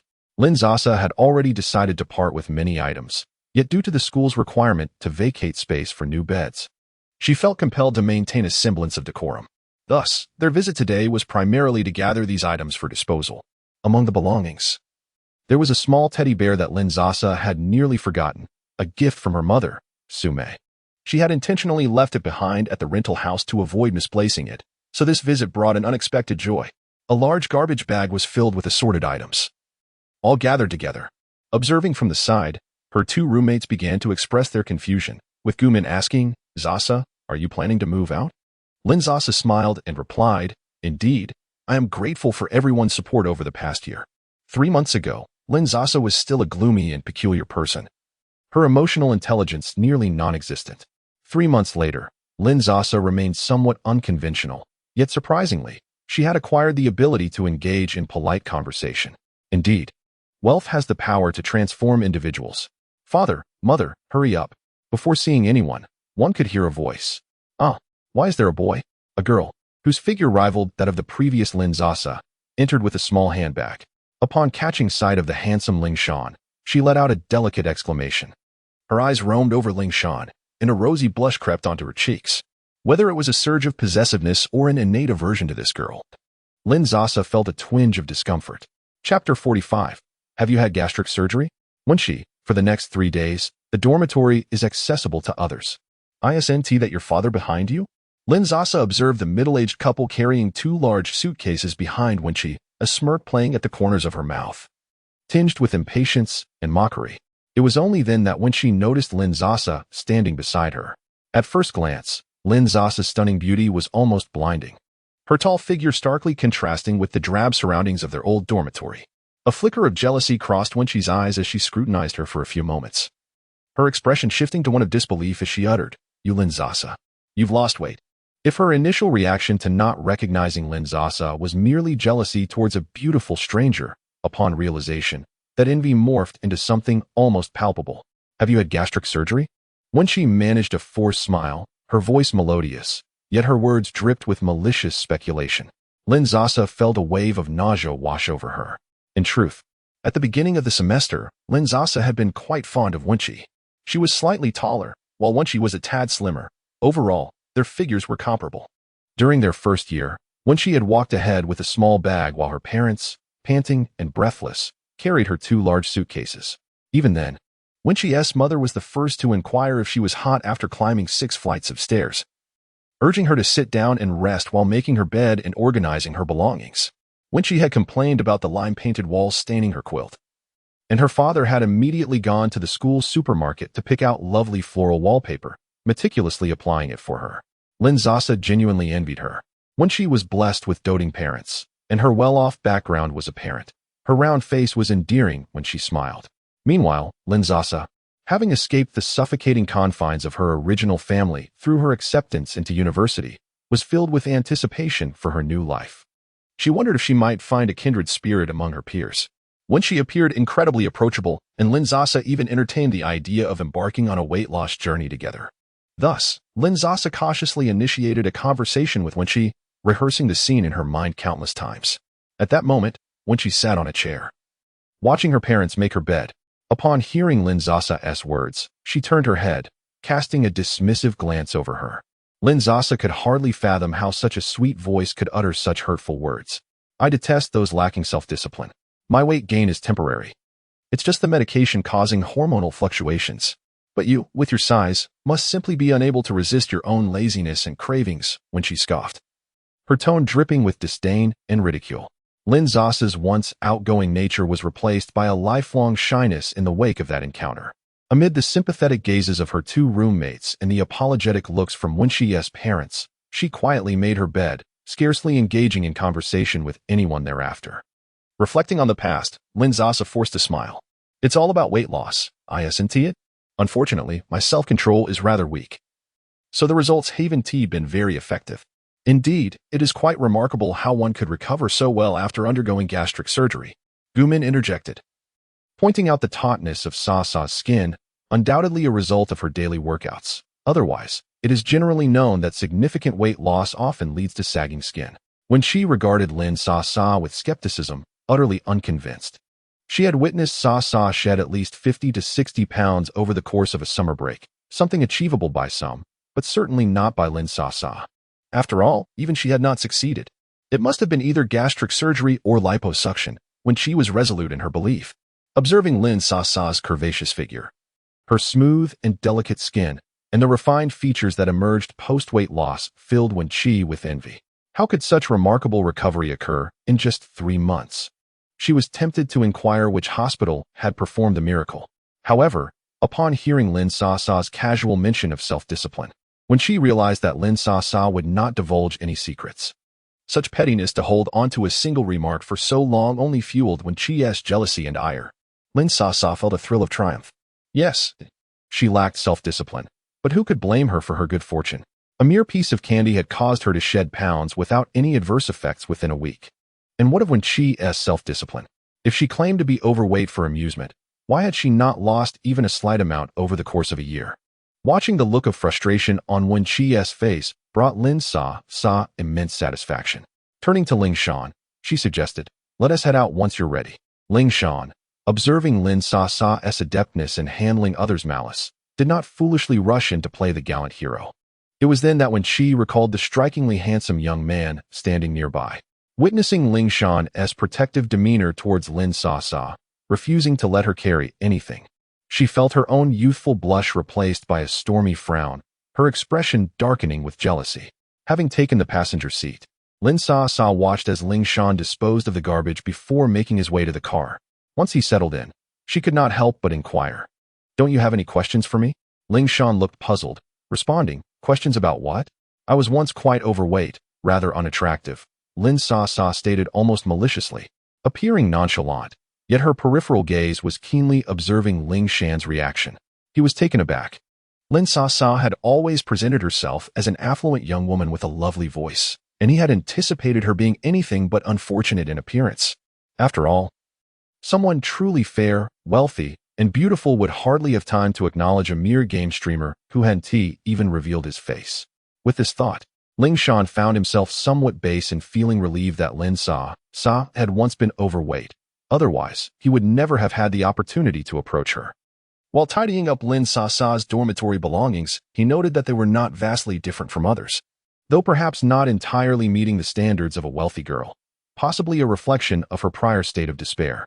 Ling Shan felt a pang of discomfort, knowing that sharing a dorm with someone as malicious as Wen Qi must be distressing for her. When we met online, neither of us knew what the other looked like. Ling Shan reflected on the pleasant 2 months they had spent together, which had instilled in him a sense of invulnerability, ultimately leading to the hurt he caused Lin Sasa. This realization left him feeling somewhat dejected. "You will only get better." Ling Shan gazed at Lin Sasa, and then spoke with earnestness. Indeed, Lin Sasa thought to herself, after all, Ling Shan has always been a person of unwavering focus, focused on her own financial gain. So why should she dwell in melancholy over fleeting emotions? Naturally, she would flourish. The system had bestowed such a splendid opportunity, not for her to cower in trivial matters of the heart. She needed to broaden her horizons. Donning her sunglasses, Lin Sasa cast a glance at Ling Shan, her crimson lips curling into a smile, her eyes sparkling with delight. Men, after all, are merely instruments for garnering affection. If the experience proves unsatisfactory, simply discard them. Chapter 46. The beauty blogger with 2 or 3 days remaining before classes officially commence. Lin Sasa finds herself grappling with a touch of back-to-school syndrome. After diligently completing her assignments in the past few days, she now feels utterly fatigued and disinclined to engage in any activities. The mere thought of returning to school makes her yearn for a respite, preferring instead to mindlessly scroll through videos. This time, she stumbles upon a video she would typically overlook.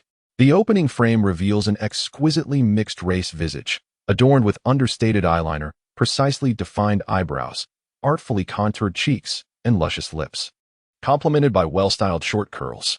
A hint of beauty enhancement further accentuates her otherworldly allure. In a brief span of mere seconds, the video showcases a flawless 360-degree display of beauty and meticulous makeup artistry. To her astonishment, the video has garnered hundreds of thousands of likes and several tens of thousands of comments, prompting Lin Sasa to click through. What she discovers is an overwhelming number of requests for makeup tutorials from the audience. Regrettably, the blogger appears rather aloof, having not responded to a single inquiry. Upon delving into the account, Lin Sasa perceives a semblance of a personal blog. The 20-odd videos predominantly feature the blogger's makeup, hairstyles, and outfits. It must be said, this blogger possesses a remarkable aesthetic sensibility, showcasing exquisite taste. Each video is inundated with requests for links and makeup tutorials. Yet none have elicited a response from the seemingly indifferent creator. The profile description reads, Emil, American-born of Chinese descent, no private messages, no team, not in need of money. Lin Sasa chuckles, as this reminds her of the middle-aged individuals on Douyin with similarly peculiar usernames and self-descriptions, such as Feifei, no private messages, and ambitious and unperturbed, married. No private messages. She cannot quite articulate why, but it feels rather odd, evoking a sense of perplexity. At that moment, a notification illuminates Emil's avatar, indicating that he is live streaming. The thought that such a distant and composed influencer would engage in a live broadcast piques Lin Sasa's curiosity, prompting her to enter the stream. Upon entering, she is taken aback, not solely by the stunning appearance, but by the sound of the host's voice. The deep timbre unmistakably belongs to a male. Lin Sasa is astonished. She has never encountered a boy who looks quite like this. Even Wang Shu, with his delicate features, still retains a masculine essence, but Emile's androgynous appearance is a first for her. Due to Emile's rise to fame, countless others, like Lin Sasa, are drawn into the stream. The barrage of comments fills the chat with fervor. Wow, baby, you actually went live. Front row, front row. You're so beautiful. Please show me your DMs. I work for a certain brand. Oh my goodness, you're like a sweet little cake. Choose a color. Yes, the color of the sack. Wow, please share your lipstick shade. I've been waiting for you. Please do a tutorial for the makeup from the June 24th video. Ah, this highlighter is stunning. It's dazzling. Emile, with an indifferent expression, observes the incessantly scrolling comments, selectively responding to a few that pique his interest. Just bored. So I discovered this live feature and thought I'd give it a try. He then frowned slightly, responding coolly, the highlighter on my face? I refrain from highlighting. Perhaps my skin possesses an innate luster. I am financially secure and do not engage in advertisements, so please refrain from sending me private messages. How peculiar indeed. Lin Sasa finds it even stranger. She is aware of the source of her discomfort. If she truly wished to avoid disturbances, she could simply disable her private messages. She is not particularly fond of this type of influencer and is contemplating her exit. Observing his fans incessantly flooding the comments with desperate inquiries about his lipstick shade, foundation brand, contact lenses, makeup tutorials, and so forth, she feels a twinge of sympathy for these young admirers. Perhaps the barrage of comments was too swift for Emile to notice, she muses. Regardless, with her daily task quota of 30,000 yet to be fulfilled, she does not mind assisting these charming fans in realizing their wishes. Lin Sasa sent a dazzling comment. Level 63. Sasa, the influencer's skills are truly remarkable. Could you please share a makeup tutorial?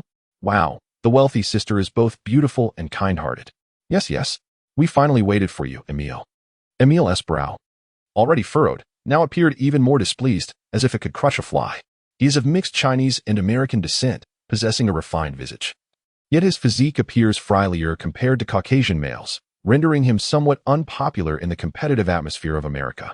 Due to his East Asian features and passion for makeup, he faces a degree of discrimination.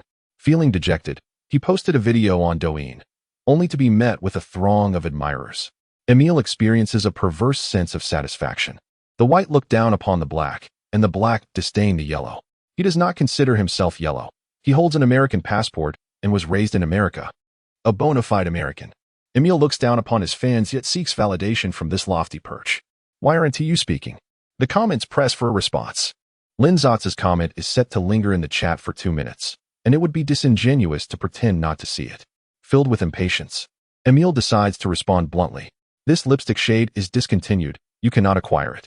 I do not feel obligated to share this makeup tutorial. My clothing is handcrafted in America. Can you purchase it? Always asking. Can you please acknowledge your social standing? The comments fall silent in disbelief. Impressive. The lipstick is indeed discontinued, and the clothing is handmade. Eating peaches from heaven and drinking sweet dew, I presume? I truly detest pretentious individuals. I too am a green tea. I understand you. Sisters, there is no need to grovel for his attention. All these looks were learned from another influencer. Indeed, I've seen that too. Her name is Jojo, isn't it? Then return the money to the wealthy sister if you refuse to share the tutorial. Did I ask her to send it? Why would a wealthy American like you even bother to host a live stream on our platform? If you are not in need of money, why not disable the gift feature? Lin Sasa felt utterly speechless. Her intuition had indeed become increasingly accurate. It was evident that those she instinctively disliked at first glance were invariably peculiar individuals. Godly wealth system. Triggered an advanced random task. Limited time of 2 minutes. Spend 1 million within a 1-meter radius. Task reward. 100% cashback. Task failure. Gain 10 pounds. The 2-minute time frame was exceedingly tight, and Lin Sasa could hardly afford to berate Emile for his foolishness as she searched the barrage for mentions of Jojo. Chapter 47. 1.5 minutes. 1 million. Swiftly searching, Lin Sasa discovered that Xiao was also live streaming. Entering the stream, she noted the modest number of viewers, only around 200. Yet, the equipment Xiao employed was remarkably advanced, rendering her skin so clear that even the pores were visible, devoid of any beautification. Xiao Qiao was currently demonstrating makeup techniques, having only applied cosmetics to one side of her face.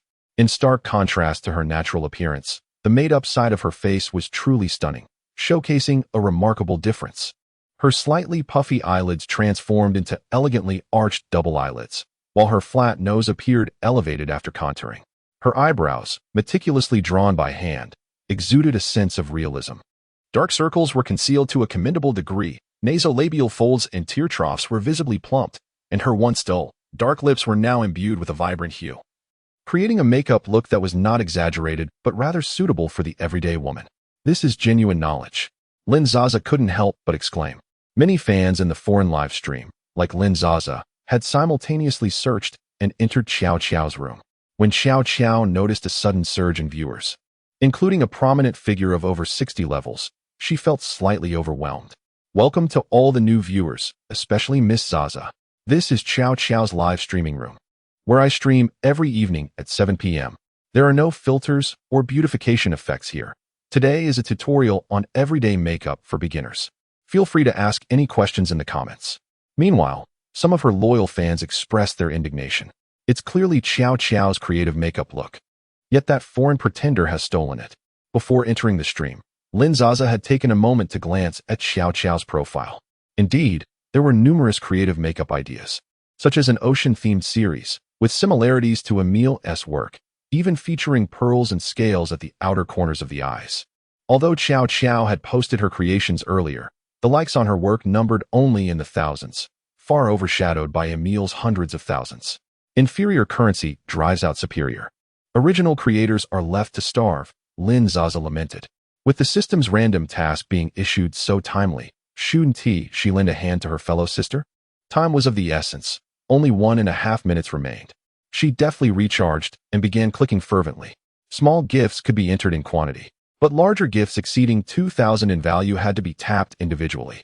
Fortunately, upon reaching level 60, Lin Sasa had recently discovered that she possessed a mysterious gift. It was a gift worth 8,000, called Starry River Moon Bay. This single gift was equivalent to more than 2 of the usual types. With just 1.5 minutes to go, sending 1 million was a mere trifle. Stars cascaded across the live stream, while the moon bay shimmered with rippling waters, reflecting the nebula and the Milky Way, blurring the lines between heaven and earth. The special effects of this gift lasted a full 5 seconds, while the usual gifts only lasted 3. Wow, what is this gift? I've never seen it before. Only available to those over level 60, worth 8,000. Xiao Qiao, quickly thank for the gift. Oh my, it's still coming. In just a short while, there have been 30 or 40 of them. Wow. Xiao Qiao had never received such a substantial gift before, recognizing from the splendid effects that this gift was indeed quite valuable. Upon seeing the comments in the chat mentioning the staggering sum of 8,000, Jojo felt her breath catch in her throat. She expressed her gratitude to Miss Sasa for the gifts received, her eyes sparkling like a sea of stars. With a genuine smile, Jojo exclaimed, "The Milky Way and Moon Bay are simply beautiful." In less than half a minute, the donations had surged to 400,000 to 500,000. Observing that Lin Sasa showed no signs of slowing down, Jojo dropped her blush brush to the floor, her mouth agape in astonishment. I fear not for this poverty, but rather for their wealth, Jojo thought. Her feelings as a dedicated fan were complex. Is this real? There's no way someone could donate like this. Surely her guild is boosting her performance, remarked a skeptical passerby. Jojo hasn't signed with a guild. With her skills and attitude, if she were with one, she would have been famous by now, noted a loyal supporter. What does it matter how skilled she is? If she doesn't look the part, she won't gain popularity. Using her makeup is merely a way to associate with her fleeting fame, chimed in a devoted fan of Emile. Some people should refrain from excessive flattery. Do they really think she holds them in high regard? Another commented, "Indeed, beauty affords one certain privileges. Perhaps your influencer should consider a trip to Korea." Another quipped. As the countdown for the task reached its final 20 seconds, Lin Sasa had already completed it. Meanwhile, in Emile's live stream, his fans were reporting on the situation. "That girl Sasa must have donated close to 1 million in that ugly girl stream," one fan reported. "Unbelievable, what a tasteless individual. Our Ebao is so exquisite," another retorted. "Isn't it your Ebao that forbids donations?" "Quite the contradiction, I must say," responded another. Emil's gaze settled on the words 1 million. Having been raised in an environment that emphasized happiness over academics, he struggled with mathematics and had faced ridicule from classmates. Isn't it said that Asians excel in math? It seems you inherited none of the fine qualities from either side of your lineage, he mused, developing a blend of disdain and self-loathing towards those who shared his heritage. Even as the number 1 million flashed before him, his expression remained indifferent. Emil's father, an early immigrant of Chinese descent, described Z country as filthy and chaotic, and, in one word, poor. Lacking common knowledge, he never truly believed in the poverty of Z country, pondering how valuable their currency could possibly be. Yet, despite his thoughts, his actions betrayed him as he picked up his phone to calculate the exchange rate. Inputting the numbers one by one, the final figure revealed itself, 179,400 US dollars. A tumultuous wave of shock surged through Emil. No one had informed him that the people of Z country had become so affluent. His family in America barely qualified as middle class, with 4 children due to pro-natalist policies. While they had sufficient means to live comfortably, indulging in a lavish lifestyle was utterly out of reach. Thus, the figure of $180,000 represented nearly their entire annual income. Searching for the average earnings of beauty influencers on Douyin, Emil's eyes reddened with regret, his heart heavy with remorse.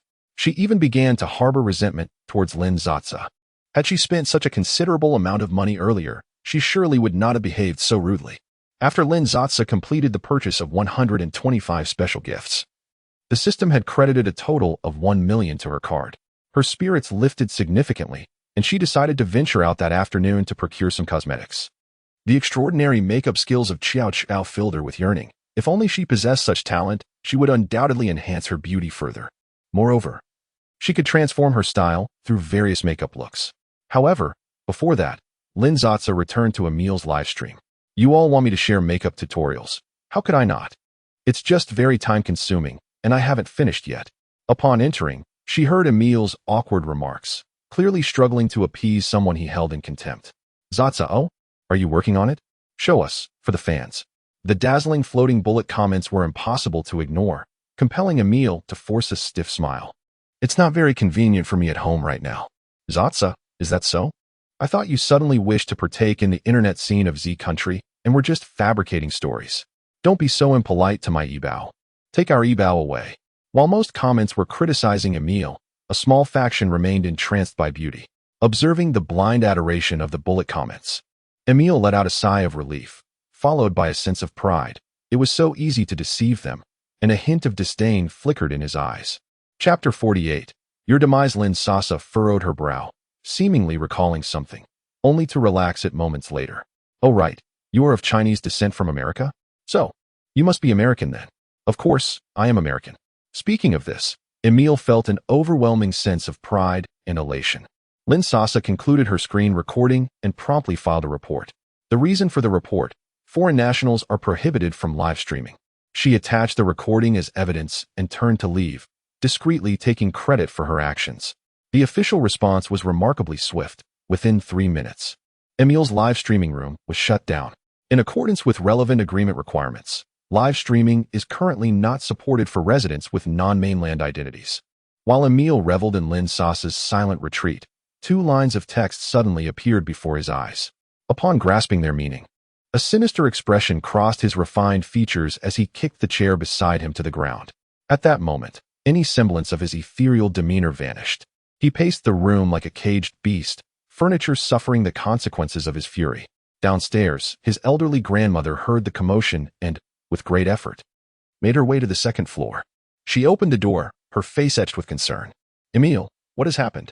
Emil glared at his grandmother, harboring an immense disdain for her yellowed skin, dark brown eyes, and her clumsy English pronunciation. It's none of your business. He could not bring himself to hate the father who provided for him, so he redirected his resentment toward this unfortunate Asian elder. It's all her fault. If it weren't for her, he would not bear such bloodlines. He forcefully shoved her out of the doorway, indifferent to whether she might stumble. Once he regained his composure, he stubbornly delved into the details, a relieved and triumphant smile returning to his face. Emil was indeed an American citizen. Logically, he should not even be able to register an account on the domestic Douyin platform. Thus, he had utilized his grandmother's identification. Although he was now successfully reported and could no longer livestream with this account, it remained legal and valid. Emil opened Douyin, reluctantly removing the words American of Chinese descent from his profile. He then opened the messages from previously unfamiliar users. To his astonishment, there were hundreds of brands reaching out to him for promotional collaborations related to beauty products and skincare. He casually selected a recent conversation and inquired about their offers. They merely requested that he feature their cosmetics in his makeup tutorial videos. A mere few seconds of product appearance would earn him 10,000 yuan, equivalent to over $300. Emil set down his phone, having just checked the exchange rate, and began to scream and stomp around his room like a madman, dancing wildly with joy. With so many brands seeking his collaboration, he thought it best to consolidate everything into a single video. He cared little for the quality of the brands. After all, he would not be using them himself. He only focused on those offering the highest bids.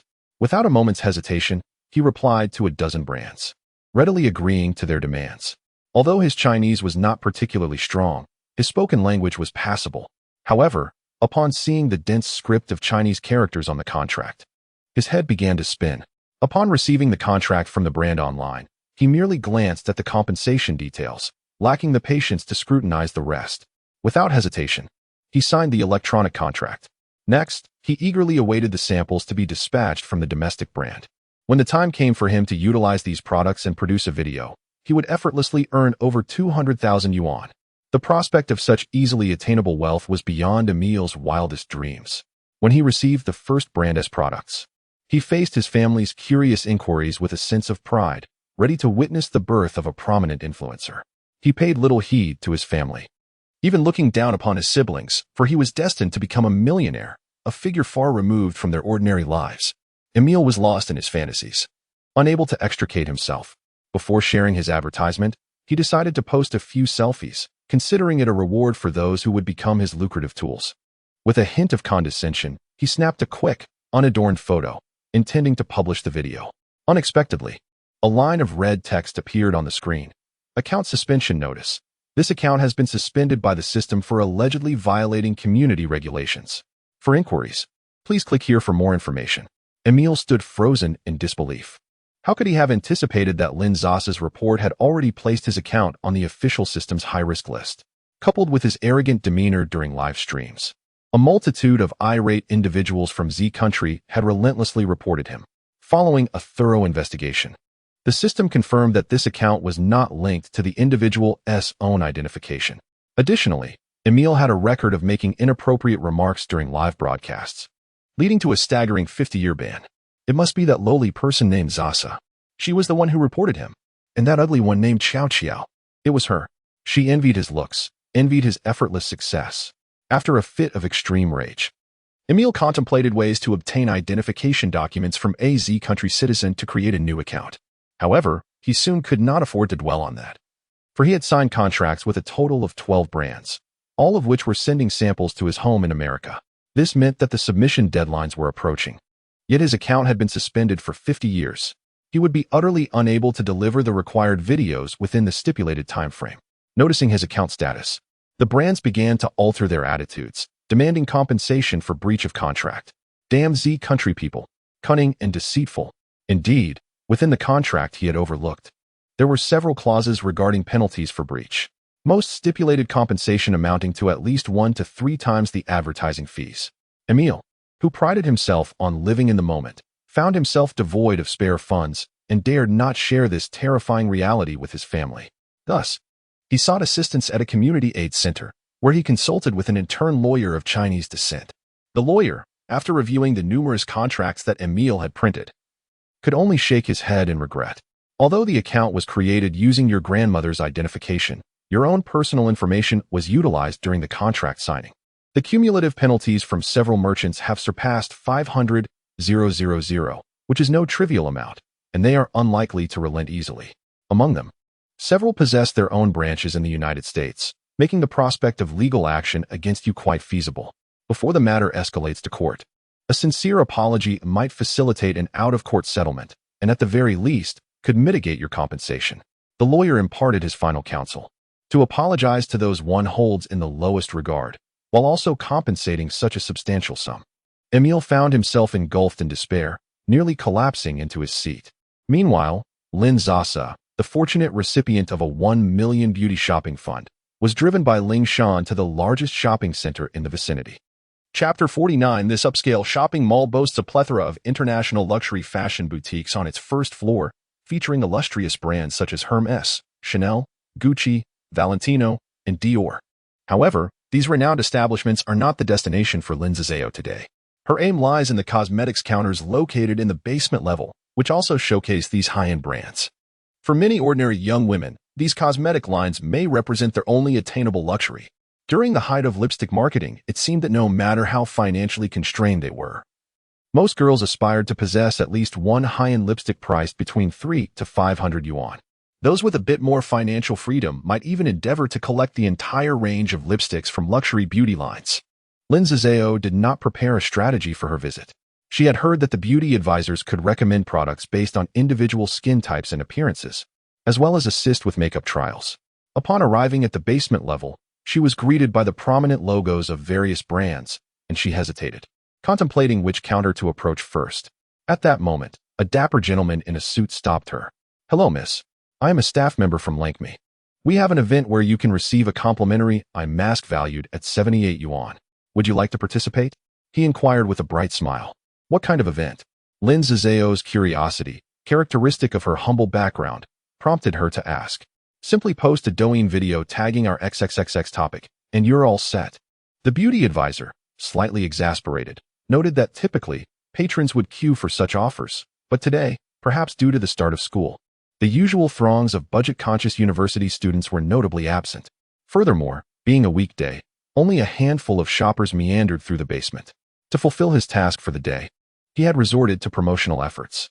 Many of the affluent women he encountered were impatient with such procedures, dismissing him with a wave of their hands. However, upon spotting the visibly youthful couple that was Lin Sasa and her companion, his eyes lit up, and he eagerly approached them. As anticipated, Lin Sasa readily agreed. Turning to Ling Shan with an air of unintentional pride, unbeknownst to her, she had slowly begun to embrace a sense of capriciousness, a trait that was once entirely foreign to her. "Ling Shan, you should post as well. I want 2 of these." In the past, while queuing for samples, Lin Sasa had envied seeing girls with partners who could secure 2 items. She yearned to experience that feeling. Her eyes sparkled with excitement. Ling Shan, observing her newfound enthusiasm, couldn't help but chuckle softly, marveling at the sheltered young lady's fascination with everything around her. "All right," the beauty advisor replied, accustomed to such requests. Moreover, it was within the rules. After all, they were reaping the benefits of capitalism, and it would aid him in completing his quota for the day. What's not to enjoy? Thus, he guided Lin Sasa and Ling Shan back into the store, just a few steps away. He retrieved the gift from a drawer and presented it to Lin Sasa. The eye mask, indeed worthy of its 78 yuan price, felt substantial to the touch, and its exquisite packaging was a delight. Lin Sasa was thoroughly pleased. After taking several photos inside the store, I was ready to post them on Douyin. Once I received the eye masks, I urged Ling Shan to hurry up and share. Ling Shan was clumsily navigating her phone when a voice interrupted. "What are you doing, Shao Yu? Don't you know the rules? Each person is allowed only one." The counter staff gritted his teeth, cursing inwardly at the old witch, yet turned to reveal a smile. "Of course I know, sister. Aren't there 2 of them?" A woman in her 30s or 40s, dressed in a professional skirt suit, stood behind them. She scoffed derisively. "There's always someone looking to take advantage." With a disdainful glance at Lin Sasa's inconspicuous qipao and Ling Shan, who wore a rather mediocre t-shirt that relied solely on her figure, she felt even more contempt. Addressing the counter staff, "Shao Yu," she feigned concern in a lecturing tone. "Shao Yu, being new, you might not understand. While our gifts are distributed for free, they are intended to attract potential clients." Shao Yu, already numb from the relentless work pressure on his first job, felt the weight of the atmosphere. He resolved to resign today. The middle-aged counter staff glanced again at Lin Sasa and Ling Shan, continuing her mockery. "Look at them. Do they seem like potential customers? Giving them gifts is a waste. How can we squander our company's resources just for a fleeting moment of satisfaction? Is there a company rule that limits the conditions for receiving gifts?" Holding back the urge to confront the counter staff, Ling Shan glared coldly at the middle-aged woman. Without a second thought, Lin Sasa retrieved her phone from Ling Shan's pocket. Since her qipao had no pockets and she was too lazy to carry a bag, she stuffed everything into Ling Shan's pants pockets before heading out. The loose t-shirt and gray sweatpants Ling Shan wore were comfortable for the summer. But as Lin Sasa prepared for battle, she suddenly noticed the tension in Ling Shan's expression. One moment, Ling Shan's face was set in a cold glare, and now her eyes glistened with unshed tears as she gazed at Lin Sasa. In combat mode, Lin Sasa was oblivious to Ling Shan's emotions. She raised her phone triumphantly, openly recording, and took a few steps forward, towering over the counter staff, who now felt immense pressure. Come on, you're an experienced employee. Enlighten us about which clients are worthy of receiving gifts. Do you dare to repeat your words? Lin Sasa mocked with a smirk, provoked by her smile. The middle-aged counter staff, furious, lunged forward and knocked Lin Sasa's phone from her hand with considerable force. The sound of the phone striking the tiled floor was sharp. The screen shattered upon impact. Wow, impressive, an iPhone 15 Pro Max, 1 terabyte, Lin Sasa remarked with a grin. Is your monthly salary sufficient to cover the damages? Turning towards Ling Shan, she promptly grasped her tattered mobile phone and dialed 110. Before she could gather her thoughts, Lin Sasa forcefully took over the conversation. Hello? Is this 110? I wish to report an incident. Someone has intentionally damaged my property. Yes, we are at the XX Shopping Center, basement level 1. By the time the other clerks realized what was happening and attempted to intervene, Lin Sasa had already hung up decisively. Her beautiful eyes arched with mischief, a playful smile dancing upon her lips. No need to rush. They are quite close by. They said they would arrive in 10 minutes. The manager, summoned by a quick-witted staff member, had been apprised of the situation. At this point, other customers had begun to gather, intrigued by the commotion, casting disapproving glances at the male and female clerks involved. The manager, pulling the middle-aged female clerk aside, offered a humble and respectful apology to Lin Sasa, prompting murmurs among the onlookers, who questioned whether the young woman was being excessively unreasonable. Chapter 50. The failed attempt at deception. Indeed, experience prevails, occupying the moral high ground. The manager wore a smile, yet maintained a firm demeanor, speaking in a tone that only the two parties could perceive, laced with subtle threats. Miss, I have come to understand the events that transpired. My employee has indeed erred, yet your act of photographing her constitutes an infringement upon her portrait rights. I wonder if you comprehend this? After stating this, he appeared magnanimous, suggesting, if you choose not to escalate this matter, we can resolve it privately.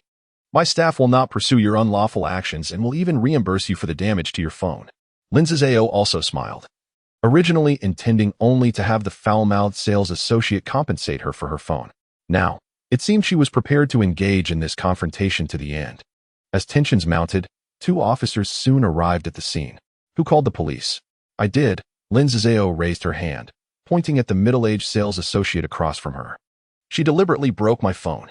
The sales associate retorted, I also wish to report her. She took my photograph, infringing upon my portrait rights. The officers turned to Lin Sasa, who responded with a cold smile. Who claims I photographed you? Just look at the surveillance camera overhead. She gestured towards it. It should capture the screen of my phone. The manager, sensing the gravity of the situation, was about to claim the surveillance was faulty when Lin Sasa added, my phone is an iPhone, which continuously uploads to the cloud.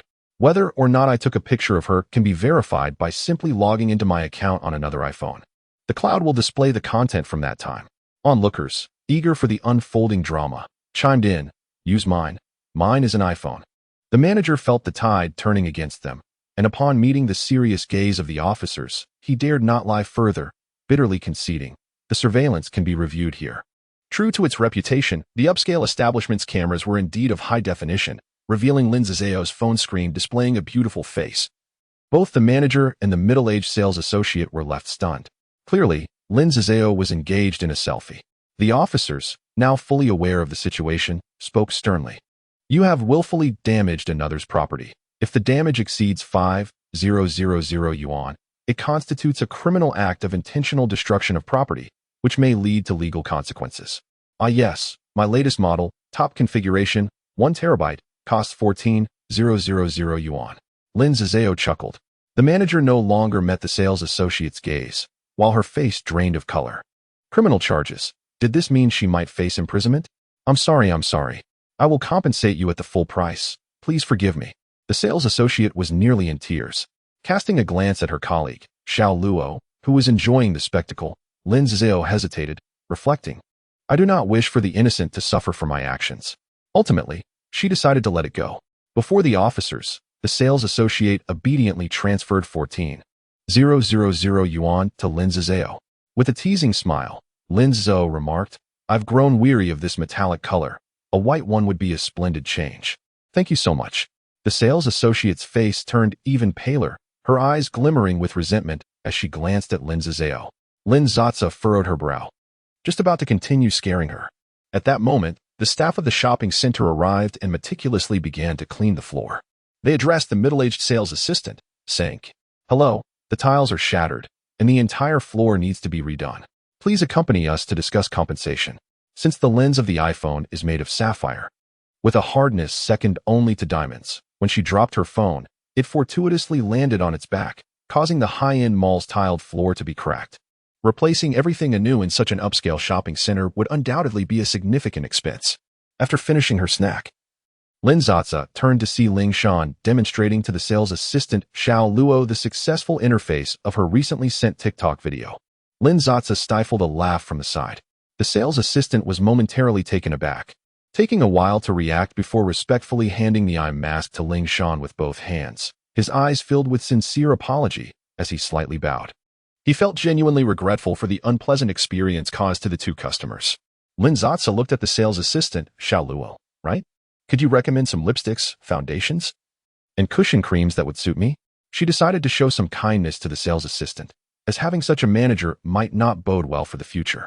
Shao Luo was slightly stunned but quickly composed himself, displaying utmost professionalism as he extended his right hand, saying, "This way, please. I will first take you to see the lipsticks. Your skin tone leans towards a cool white shade, and in fact, most lipsticks would suit you well. It mainly depends on what color you prefer or what kind of makeup you usually pair with it. Your features are exquisite and vibrant. For more formal occasions or travel where you wish to take pictures, I recommend this shade, a true red. It really enhances your complexion and makes you appear more spirited. This shade is also quite lovely. It was our best-selling item recently and has just been restocked, rose bean paste color."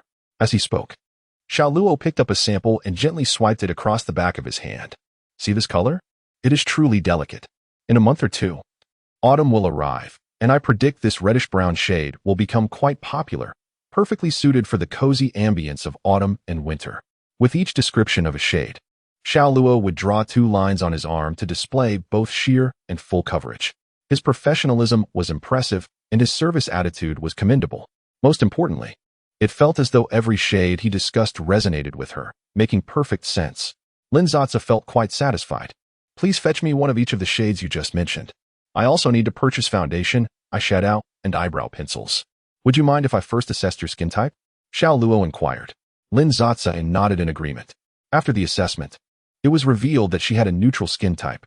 The sales assistant couldn't help but exclaim, "Your skin condition is truly remarkable. Do you not find that you don't get too oily in summer or too dry in winter?" Lin Sasa, while conceding, secretly thought to herself that it was quite the opposite before taking weight loss pills. She had experienced dry skin in winter and oiliness in summer that could be used for frying. "Miss, if you are looking to buy foundation, you have indeed chosen the right brand. Our family's foundation has sold nearly 100 million bottles, undoubtedly making it a blockbuster hit.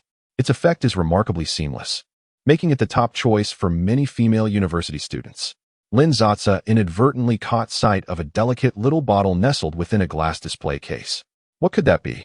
Is it also a foundation? The sales associate hesitated. It was the fabled luxury foundation, priced at 5,800 for a small bottle.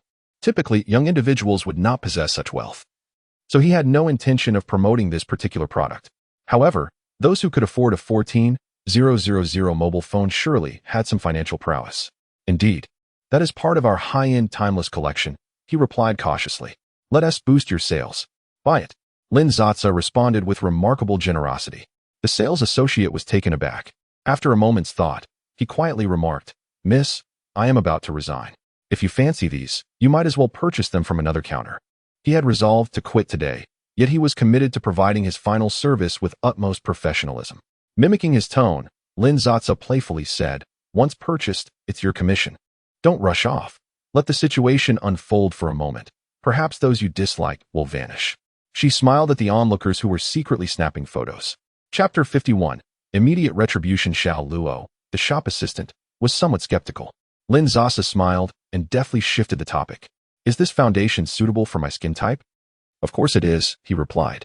Although it is labeled as a luxury foundation, it is actually suited for a select few. This type of foundation is best for those with flawless and radiant skin, much like yours. Shao Luo appeared genuinely passionate about the beauty industry, articulating his thoughts with great expertise whenever the subject arose. Since you have fair skin, let me fetch you the lightest shade. Lin Sasa nodded in agreement.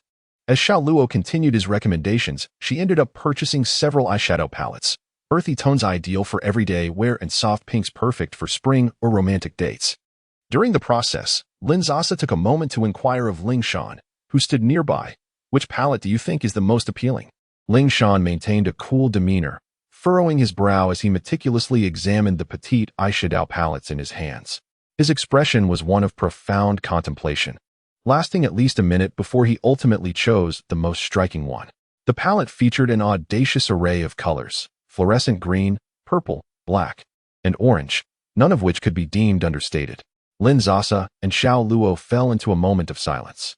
Noticing the atmosphere, Ling Shan anxiously touched his nose. Ultimately, Lin Sasa opted to purchase that palette. After all, it was only a few hundred yuan, and it would give him a sense of involvement. It would certainly be useful for Halloween. She also wished to buy highlighters and setting powders. Despite having the opportunity to earn a commission, Shao Luo candidly suggested, I actually recommend you purchase from the store next door. Their highlighters are exceptionally effective. As for setting powder, I suggest Elegance, which is quite popular. It seems there are no official counters in the country, but you could look for a purchasing agent. Lin Sasa felt a surge of satisfaction. He deserved that commission, and she was content. Shao Luo led her to the checkout counter. Upon seeing his delicate features, Lin Sasa had a sudden inspiration. She queried the system in her mind. He must be scoring above 8, right? Rich man system, score is 8. 1. Perfect. Lin Sasa attempted to use the daily task funds from her bank card to settle the bill. Each day, she had 30,000 yuan allocated for tasks. Earlier that morning, she had treated the faux foreigner Emile to an extravagant meal, leaving her with 27,000 yuan. The payment went through successfully. Lin Sasa was overjoyed. How could she not be? This meant that as long as she could find a handsome man in real life, like in this physical store, who scored above 8 and had made a purchase where he could earn a commission, she could use the daily task funds for her shopping. This was extraordinarily delightful. Though it seemed like spending on men, it was, in essence, spending on herself. Lin Sasa's eyes sparkled with excitement as she felt she had discovered a new path to prosperity, accompanied by an extravagant foundation priced at 5,008. The entire assortment of cosmetics cost less than 10,000. Just as she was about to leave, Lin Sasa noticed the manager, who had been eyeing her intently, hurriedly departing after receiving a phone call, his expression darkening. Lin Sasa raised an eyebrow, impressed by the speed of his exit. Grabbing Ling Shan's phone, she opened Douyin and searched. Indeed, a video that had just been released a mere few minutes ago had already amassed over 100,000 likes. Lin Sasa mused that the competitor had likely invested significantly in promotions. The title proclaimed a certain store's egregious behavior towards customers, complete with the mall's location tagged. The video opened with a striking moment captured when the sales associate knocked Lin Sasa's phone from her hand, vividly contrasting her fragile silhouette against the associate's menacing demeanor. It was undeniably captivating. Upon delving into the comments section, she found a chorus of indignation, with many railing against capitalism and tagging the brand's official account. XX. Come and face the music. XX, did you hear that? My sister is calling you. Regardless of the outcome, the manager's days were surely numbered. With such overwhelming public scrutiny, he would either be dismissed or demoted. After returning the phone to Ling Shan, Lin Sasa swiftly made her way to the first floor's official Apple store. Fortune favored her, as the desired 15 Pro Max 1 terabyte in white was available. Naturally, the payment was made using the 14,000 in compensation from the middle-aged sales associate. How delightful it was to enjoy a complimentary upgrade after just 2 months of use. After inserting her previous SIM card and logging into her account, everything was seamlessly restored from the cloud, just as it had been on her previous device. Initially intending to leave, Lin Sasa hesitated upon noticing the spiderweb cracks on the screen of Ling Shan's phone.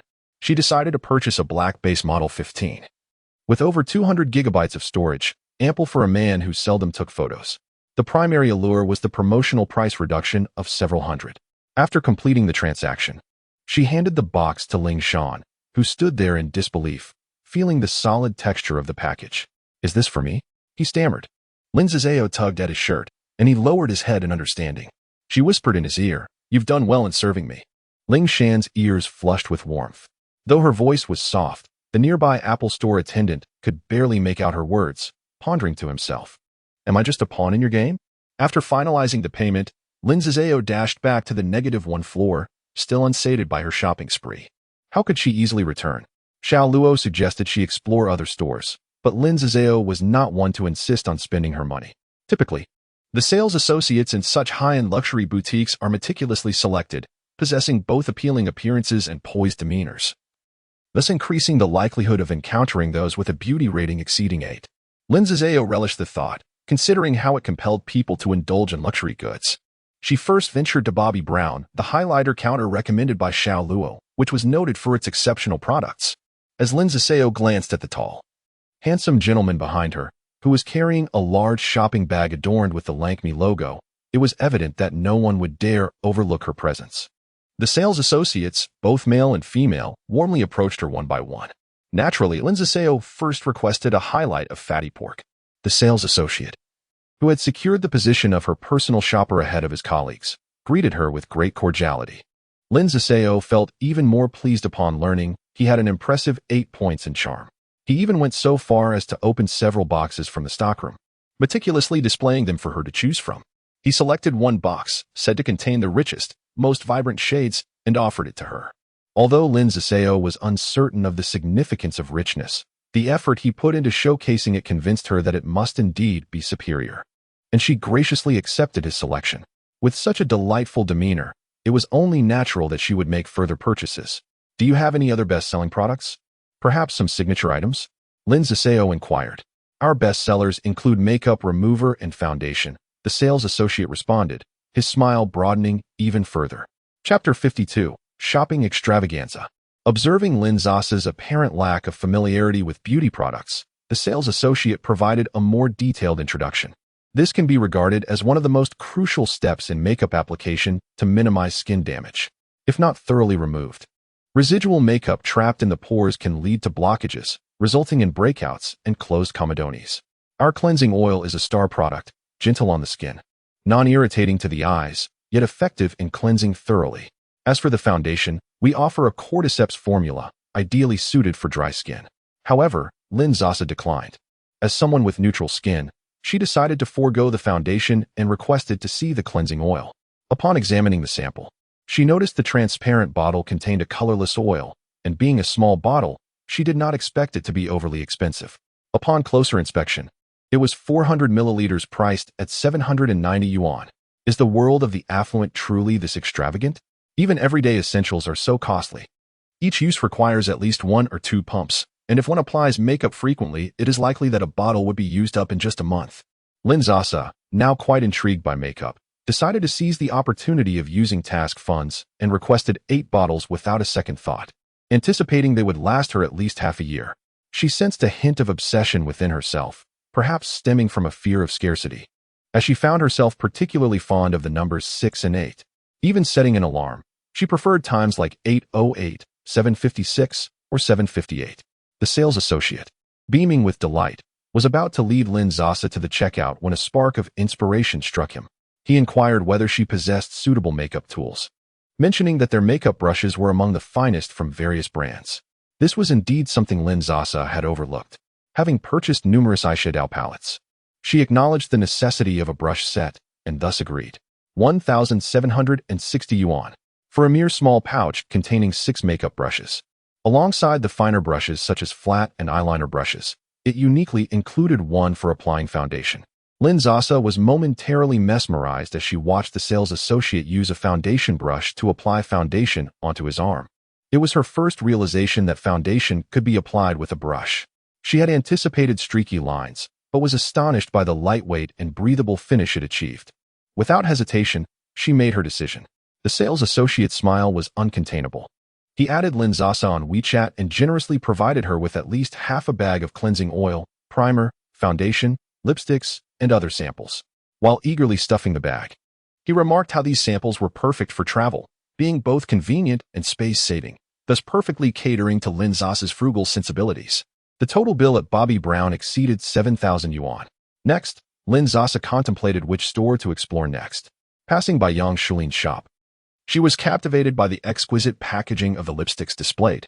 The square tube of lip gloss, adorned with a black exterior and the golden YSL logo, featured a semi-transparent window revealing the vibrant colors within. Her lips were adorned with a glossy sheen, captivating yet perplexing in the choice of hue. As her gaze swept across the surroundings, it landed upon a striking gentleman, rated an impressive 8.3.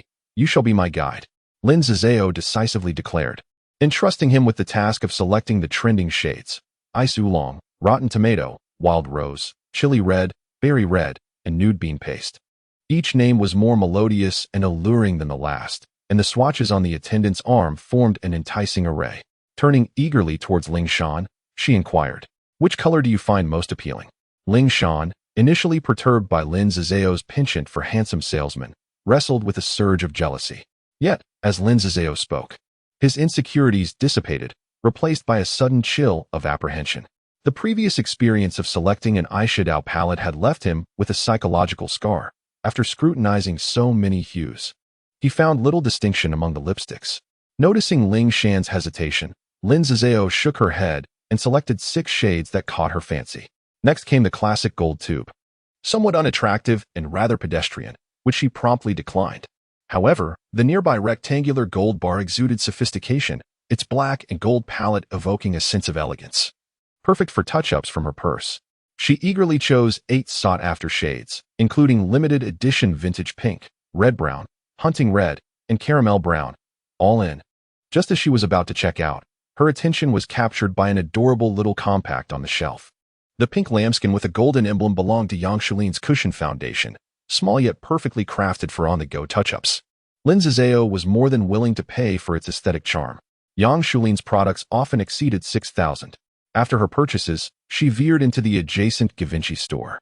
Our star product is the powder, presented in a 4-section design, with each compartment showcasing a unique color, embodying exquisite artistry. Lin Sasa nodded, recalling that the compact recommended by the small salesperson was currently unattainable, so she opted for this as a suitable alternative. As for other items, she felt that with the lipstick she had just acquired, her lips could remain adorned for a decade, and with her spending limit of 30,000 nearly exhausted, she decided to exercise restraint. Indeed, the frugal Lin Sasa had discovered a loophole in her daily spending task, unwilling to dip into her own finances. She purchased a pink lambskin Givenchy lip balm solely for its aesthetic appeal. Goodness, she gasped, a 380 lip balm? I've never spent more than 5 on one. Nevertheless, the pink lambskin lip balm would pair beautifully with her pink Yang Shulin cushion, creating an adorably cohesive ensemble in her bag. Onward she went. Another day of indulging in beauty. Her Givenchy expenditure approached 1,000. Meanwhile, Ling Shan dutifully followed behind, his arms laden with shopping bags. As he noticed Lin Sasa finally considering a break, he couldn't help but exhale in relief, pondering the insatiable shopping cravings of women. Unexpectedly, Lin Sasa scrutinized him once more before pulling him to the second floor, where the focus shifted to fashion. Previously, I had not paid much attention, but now I feel somewhat embarrassed to take him out dressed like this. I casually wandered into a store specializing in sportswear. In the men's section, I selected 2 t-shirts and 2 pairs of athletic pants. Surprisingly, these seemingly shapeless garments looked unexpectedly stylish on him. Indulging in my own desires, I also chose a black vest that would accentuate his muscular arms. I refrained from having him try it on, thinking of the delight I would feel when he wore it later that evening. However, when I approached the checkout counter, I was taken aback to discover that I had nearly exhausted my spending limit of 30,000 for the day. In an instant, I considered retracting my choices. Yet the garments were already laid out on the counter, and leaving now would feel quite humiliating. Reluctantly, I retrieved my phone and paid with my own funds. It amounted to over 1,000, predominantly from my account, and I felt a pang of regret. Nonetheless, I maintained an air of aloof elegance while completing the transaction. Meanwhile, Ling Shan was in a state of excitement. The disdainful gazes of the sales clerk, who scrutinized him from head to toe, did not anger him. Instead, he felt a quiet sense of triumph and pride. They must think we are a couple. Indeed, I have such a beautiful and affluent girlfriend. Being perceived as living off her generosity did not shame him. Rather, he wore it like a badge of honor. A black Apple 15 was casually placed on the counter, prompting a curious glance from the clerk handling the payment. The cool guy cleared his throat. Just bought it. She gifted it to me. Chapter 53. A casual affair. The cashier cast a complicated glance at Ling Shan, murmuring to himself, is this really something to be proud of? At that moment, the only expression that could encapsulate his feelings was a meme that resonated with his sentiment. He glanced again at Lin Sasa, who was coldly processing her payment, and his heart sank. How he wished a wealthy and beautiful woman would take notice of him, allowing him to live in a villa and drive luxury cars. Sensing the envy and jealousy emanating from the cashier's eyes, Ling Shan unconsciously straightened her posture. Upon returning home, Lin Sasa instructed Ling Shan to lay out the cosmetics on the living room floor. She settled cross-legged on the carpet, eagerly unwrapping each package. There was an undeniable joy in the act of unboxing, a fulfillment that lingered even when one knew the contents. It was no wonder that those dedicated to unboxing deliveries could cultivate substantial online followings. Suddenly struck by inspiration, Lin Sasa decided to film her own unboxing video, asking Ling Shan to assist with the lighting. She would remain off-camera, her hands alone making an appearance, branding it as an immersive unboxing experience. In her flurry of activity, what typically took 10 minutes of unwrapping stretched into nearly an hour for the sake of the video. Being a social media influencer was no easy feat. After all, Ling Shan possessed some editing skills of her own, often sharing her impressive moments on her Douyin account. Lin Sasa waved her hand, signaling for Ling Shan to handle the editing. She then transported the newly unwrapped cosmetics to her vanity in her bedroom, finally filling the once bare surface. Next, she intended to learn makeup techniques, with the first person coming to mind being Xiao. Logging into Douyin, she prepared to follow her. To her surprise, her account was flooded with notifications. It turned out that her recent interaction with Lang Mi had prompted mutual followers of hers and Ling Shan's to notice their simultaneous check-ins at the same location. The comments section erupted with excitement. I shipped this couple. They're offline. They must be together. Shopping together? This is basically a couple. I knew they were real. A domineering heiress has fallen for me. This event looks familiar. It seems like a giveaway for their eye mask. Would a rich beauty really post for just an eye mask? You don't understand the romantic nuances of young couples. Lin Sasa chose to ignore the comments, leaving them untouched. Ling Shan was quick to send over the edited unboxing video. Lin Sasa uploaded it to her account, where their shared fans continued to engage in the comments like excited spectators. Upon discovering Lin Sasa's latest video, they clicked in to find an unadulterated, immersive unboxing experience, featuring her elongated fingers, well-proportioned, fair, and delicate, with a hint of pink at the joints. Oh, she truly is a wealthy beauty. I adore those hands. Beauty lies in the bone, not merely the skin. With such a structure, even the less appealing cannot be too far from beauty. The affluent beauty has been confirmed. The class representative has arrived, unboxing items worth over 20,000. For me, it's merely pocket change, just a drop in the bucket. Yunshan, feeling envious, remarks on how well you're living. Their hands are both exquisite. My goodness.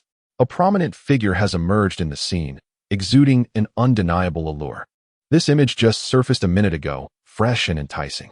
One hand, broad and defined with prominent knuckles, showcases visible veins, while the other is well-proportioned, fair, and delicate. The individual possesses considerable photo editing skills. Who could view this and not exclaim about the perfect match? Ling Shan, in the adjacent room, uses a secondary account to browse the comment section of Lin Sasa's Douyin, liking a comment that praises their compatibility. The freshly edited image instantly garnered dozens of likes in the comment section, all praising the couple and the quality of the editing. Just a casual task.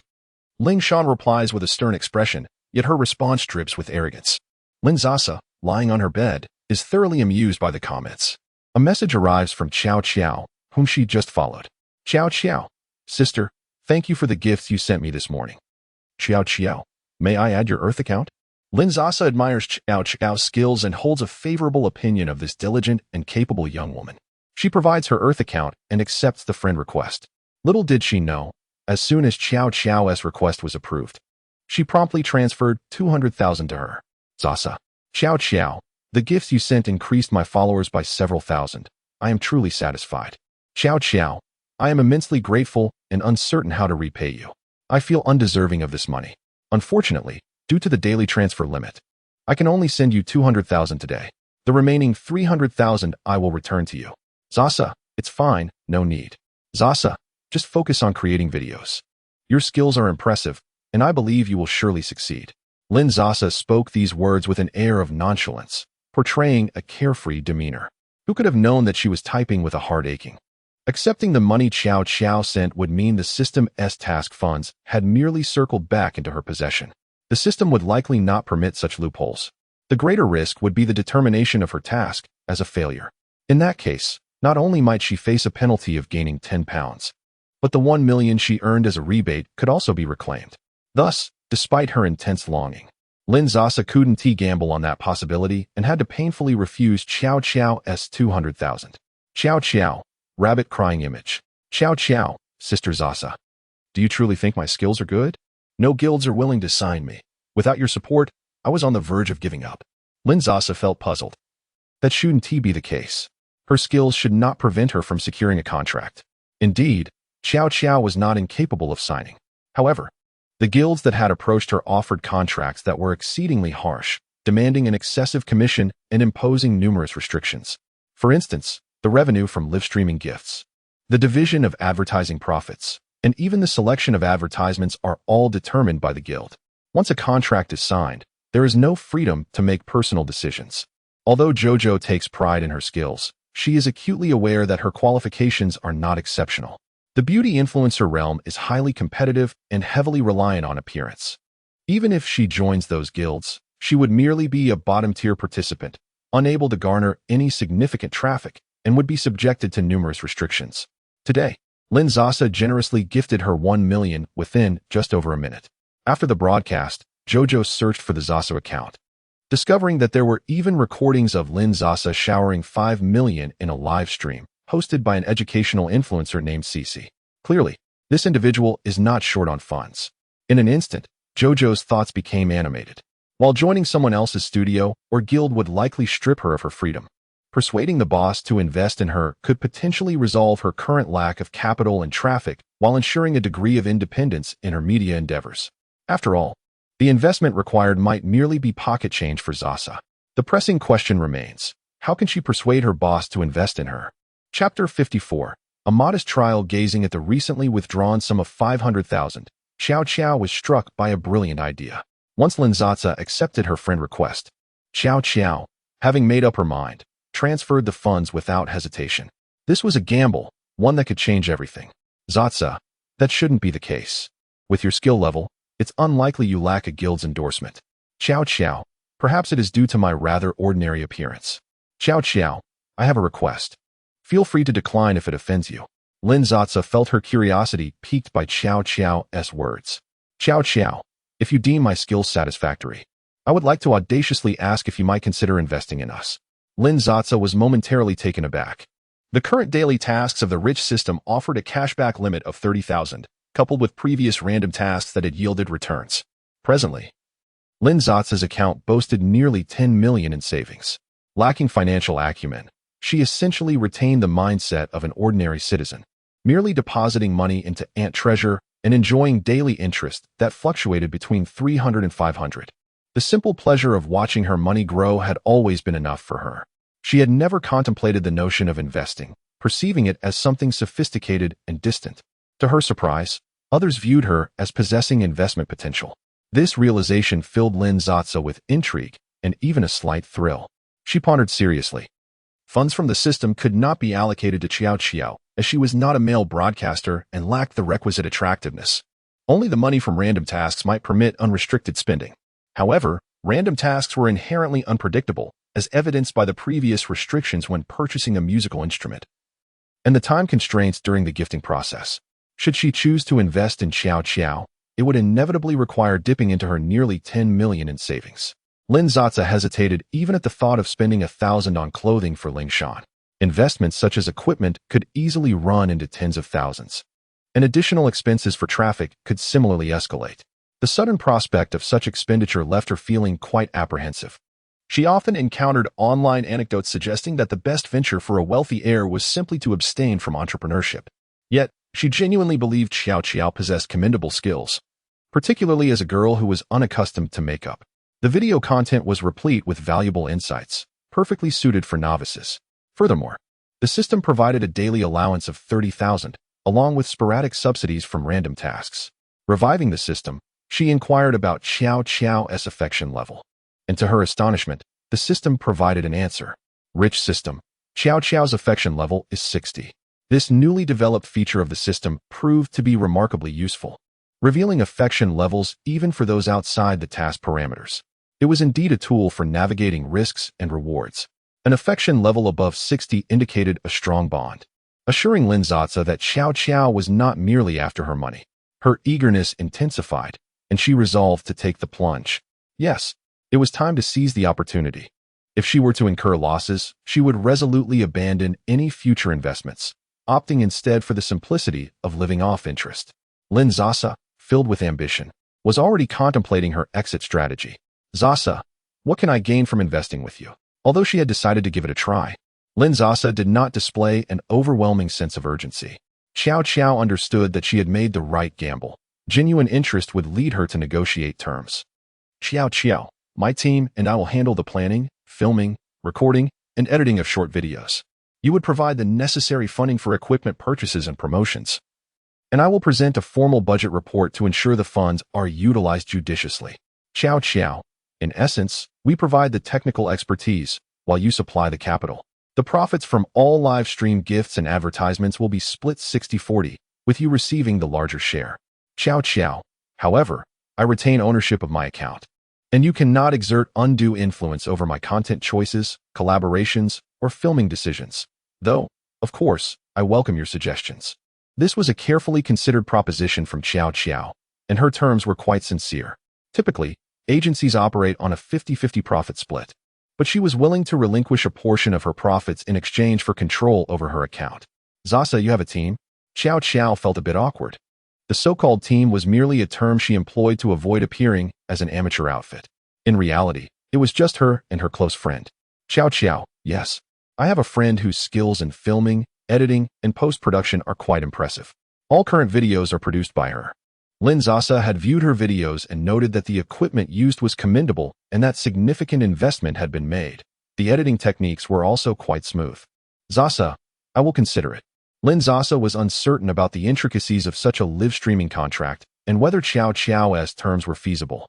Moreover, agreeing on the spot might project an image of eagerness that could diminish her negotiating power. She resolved to consult a law firm the following day, and if everything seemed appropriate, she would enlist a lawyer to draft a formal contract for them. Today marked the first day of Lin Sasa's sophomore year. Over the past few days, she had been watching Xiao Qiao's videos, and her makeup skills had surprisingly improved. While her natural beauty was already commendable, makeup could indeed evoke a different aura. She could adopt a goddess-like look for a gentle vibe, a vintage style for a Chong Sam, or an edgier smoky eye for a cool demeanor. Lin Sasa had fallen in love with this transformative experience, treating herself like a doll. She felt a certain flair for makeup. Her barefaced looks were the most practiced and turned out best, elevating her already striking features from a 9 to a 9.5.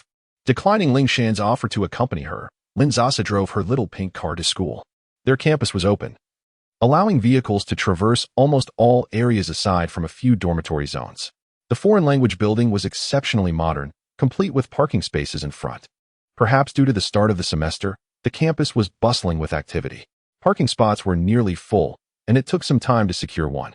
The skill level of the individuals on either side was rather lacking. The two cars adjacent had already crossed the line by a slight margin. Lin Sasa had initially allocated an extra 10 minutes for parking. However, after several unsuccessful attempts to reverse into the space, her anxiety began to mount as the class time approached. Realizing that there was no time to call someone to move their vehicle, she felt a wave of urgency. Suddenly, a gentle knock on the window drew her attention. Turning her head, she beheld a bright blue sky and a young man clad in a white t-shirt, tall and graceful.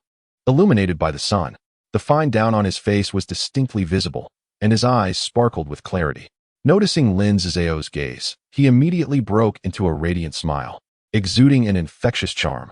The soundproofing in the car was effective, allowing her only to observe the subtle movement of his soft pink lips. From the shape of his mouth, it appeared he was saying, "Sister Chapter 55. Astonishing. Lin Sasa lowered the car window. Gu Qiming noticed beads of sweat forming on her forehead and curiously inquired, "Senior, what's wrong?" Lin Sasa replied with a hint of frustration, "I can't believe how these people park their cars. Look, These two vehicles are taking up 3 parking spaces. It's utterly ridiculous. She glanced at Gu Qiming, a solution forming in her mind. I have class for my first period. Do you have a class during the same time? Gu Qiming responded, No, I'm just out for a run. My classes start in the afternoon. He was astute, and before Lin Sasa could voice her request, he preemptively offered, If you trust my driving skills, I can help you find a nearby parking spot. That was precisely what Lin Sasa had hoped to hear, merely leaving a grateful remark in the air. She hastily opened the car door and dashed towards the foreign language building. Her platinum blonde hair danced gently in the wind as she jogged, a healthy flush adorning her cheeks. The moment she stepped into the classroom, nearly everyone's gaze turned toward her. Although class had yet to commence, most students had already arrived. Lin Sasa felt as if she might shatter under the weight of their curious stares, and with a steely resolve, she found a seat and settled down. Who is that? Transferring majors? I haven't heard of any department with someone so beautiful. Unbelievable. Her skin glows like it's illuminated. My goodness, this must be the legendary beauty. She looks a bit familiar. That hair color is stunning. I wish I could dye mine white too. Whispers fluttered around her, a blend of admiration and awkwardness. Just then, her 2 roommates approached, eager to engage Lin Sasa in conversation. As the class commenced, the professional instructor and homeroom teacher stood upon the podium. She appeared to be a sophisticated woman in her 40s, elegantly adorned in a simple yet graceful solid-colored tea dress. Hello everyone, she greeted in French. I've had a brief chat with some of you in the group earlier. Your first-year instructor has gone abroad for her doctoral studies, and starting this year, I will be your professional teacher and homeroom instructor. My name is Rinya, and you may call me Teacher Rin. I hope we can enjoy a pleasant and harmonious time together in the days to come. Afterward, she picked up the attendance list, glancing at the students below with a warm smile. To help us familiarize ourselves, I will call the roll. Please stand when your name is called so I can match names with faces. One by one, names were read aloud. Yet Lin Sasa's name had not yet come up. Since student numbers were arranged according to their entrance examination scores, it was apparent that Lin Sasa's academic performance was not among the highest in the class. Lin Sasa. At that moment, Lin Sasa was responding to a message from Gu Qiming and momentarily did not register her name being called. The class monitor, He Qingwei, scanned the classroom and was about to reply. It seems she hasn't tea. Suddenly, Lin Sasa stood up, exclaiming, Here? A hushed whisper rippled through the room from an unknown corner. Really? Is that for real? One would hope that a substitute teacher would at least be of a similar stature, which is quite amusing. Upon closer inspection of her features, I realized why she seemed so familiar. It was Lin Sasa. Remarkable. One must wonder how much weight she has shed. Having slimmed down, she is undeniably beautiful. Every overweight individual possesses untapped potential.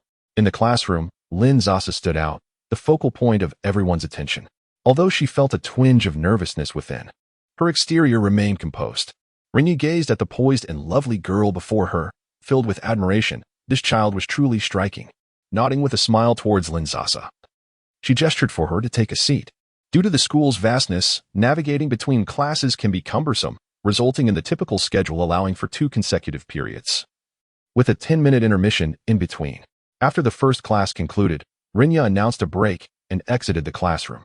The class fell into an awkward silence, with occasional furtive glances cast in Lin Sasa's direction. Curiosity bubbled beneath the surface. Many wished to inquire, yet during her freshman year, Lin Sasa had remained almost invisible, rendering such questions awkward. At that moment, her roommate, Gu Min, exuberantly pulled Wu Di to her desk. Wow, Sasa, the color of your outfit today suits you perfectly. Thank you, Lin Sasa replied with a smile, acknowledging the compliment.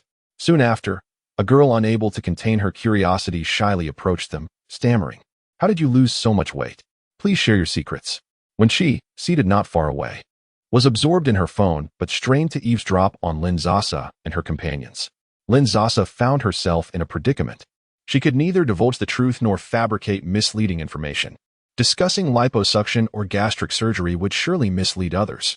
Well, I simply run every morning and eat less. Focusing on healthy food. It's essential to consume a balanced diet with minimal oil and salt, incorporating proteins, carbohydrates, and dietary fibers in proper proportions. If you eat cleanly and resist indulgence, weight loss will naturally follow, Lin Sasa stated earnestly, her words flowing with conviction. She had anticipated this scenario and had prepared her response in advance. This was no mere fabrication.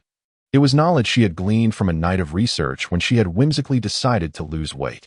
Essentially, it boiled down to a single principle: control your diet and stay active. An increasing number of onlookers gathered, and one female student lamented, "I cannot possibly do that." Lin Sasa, clad in a simple light blue athletic ensemble, revealed her slender arms and legs. Coupled with her silvery hair, styled in a manner that seemed to filter her beauty, her fair complexion radiated as she sat there. What a stunningly beautiful young lady. "You look truly gorgeous after losing weight," the girl who had just approached exclaimed, her eyes brimming with envy. "Isn't it?" Gu Min chimed in, nodding vigorously as if she had found a comrade. "She appears effortlessly beautiful. Even such a casual outfit looks stunning on her. Oh dear." Upon hearing this remark, the class monitor, He Qinghui, whose exquisitely made-up visage momentarily stiffened, hesitated as she prepared to approach, casting a glance at her elaborate skirt, elegant little shoes, and the princess hairstyle she had painstakingly crafted for half an hour that morning. An unsettling feeling stirred within her. Her feet resolutely turned in another direction, deliberately avoiding the gaze of Lin Sasa and her companions. When she noted He Qinghui striding towards her, a somewhat ingratiating smile adorning her face as she spoke loudly. "Qinghui, you look absolutely stunning." The girl seated beside her quickly seized upon this moment. "Wow, are those earrings from Chanel?" When she cast a sidelong glance. "What of it?" This summer, Qinghui's mother even gifted her an LV bag. He Qinghui gently touched her double C earrings, her smile modest yet reserved, feigning a complaint that danced between sincerity and jest. "I begged for these for quite some time before my birthday." Throwing a glance at Lin Sasa, who was surrounded like the moon among stars, when she remarked with a hint of sarcasm, "If you ask me, our Qinghui is undoubtedly the belle of the department. Her character, her grades, and her beauty are all exceptional. Unlike some individuals who conceal even their methods for losing weight and enhancing their beauty." Chapter 56. Cold-faced soup. The phrase resonated neither too softly nor too loudly, yet it was perfectly audible to Lin Sasa and her companions. The girls gathered around her awkwardly fell silent, halting their previous discussion. Lin Sasa rose, crossing her arms and wearing an icy expression. "What do you mean?" When she was undeterred, remarking that losing weight and becoming more attractive did not change the fact that she was once a loser. "Just admit it if you've had liposuction or gastric surgery. Cosmetic procedures are hardly shameful." Before Lin Sasa could retort, He Qinghui furrowed her brow, sensing the peculiar glances cast by the girls in the class towards her. "When she, don't speak nonsense. If such a surgery had indeed been performed, would recovery be so swift?" She was no fool. It would be too humiliating to be used as a pawn by Wen Qi. As the class monitor, He Qinghui was, as Wen Qi had stated, from a well-off family, strikingly beautiful and academically accomplished, truly a goddess among peers. Although Lin Sasa was not particularly familiar with her, her impression was favorable. Acknowledging He Qinghui's support, Lin Sasa nodded in gratitude. Then, turning to Wen Qi, she suddenly broke into an extraordinarily radiant smile. "Do you know which hospital I went to?" Imagine a strikingly assertive and glamorous visage suddenly softening into a gentle smile directed at you. The impact, whether on male or female, was formidable, even when she found herself momentarily taken aback, instinctively pressing for details. "Which one?" Before she could recover from her surprise, Lin Sasa promptly responded, 368, Qingshan Road. Just follow the navigation. You can go anytime. When she, half convinced, shot her a skeptical glance. Perhaps witnessing the sudden success of someone nearby intensified her desire to lose weight, as her mind struggled to process the situation, leading her to obediently open her phone to search. Ironically, the worse the urgency, the poorer the signal. After typing her query, the screen displayed a perpetual loading icon. Her friend beside her evidently had better internet connectivity and, having seen the search results ahead of time, could not contain her laughter. Even when she, despite her usual naivete, realized that Lin Sasa was clearly playing a trick on her. Seizing her friend's phone, she glanced at the screen to see the bold letters, Qingshan Mental Hospital. To make matters worse, she inadvertently pressed the navigation button, prompting a cheerful and quirky voice to announce, "Hello? Have you fastened your seatbelt? Once secured, you may begin your journey." The total distance is 43 kilometers, approximately 70 minutes, heading towards Qingshan Mental Hospital. "You, Lin Sasa." When she was now seething with fury, the other classmates, who had been secretly searching on their phones, no longer needed to check the results. They all stifled their laughter, their faces flushed, afraid to make a sound lest they provoke Wen Qi further. Yet, among them, someone bolder erupted into laughter. Upon hearing that sound, when she gasped, scanning the room for its source. The voice originated from outside the classroom, where a tall figure clad in a cap leaned casually against the doorframe, holding her phone. It was evident she had located the address, whether it was due to an exceptionally low sense of humor or something else. She was laughing so hard she could barely stand. This exaggerated laughter was highly contagious, lifting the atmosphere of the entire classroom, compelling nearly everyone to burst into laughter. Wenqi's chubby face flushed crimson, her eyes glistening with tears, as she shoved her plastic companion aside and dashed out of the classroom. Only Qingwei seemed to retain a semblance of his responsibilities as class monitor. "Hey, Wenqi, class is about to start," he called out. Though it was merely a perfunctory remark, the boy by the door finally ceased laughing and lifted his head. His features were refined and his jawline pronounced, with eyes reminiscent of aquamarine gems, and he possessed an impressively tall stature. Clearly, he was a foreign student. Which country had he arrived from this year? Lin Sasa speculated silently. The foreign student's command of Chinese was surprisingly proficient. He could understand their conversation effortlessly. Upon getting a clear look at the boy's face, Qingwei's eyes brightened, and he was about to step forward to greet him. Suddenly, with a sharp sound, the boy cried out in pain. Ranya, who had just entered the classroom, playfully smacked the boy's arm. "What are you doing blocking the door? Acting like a gatekeeper?" she teased.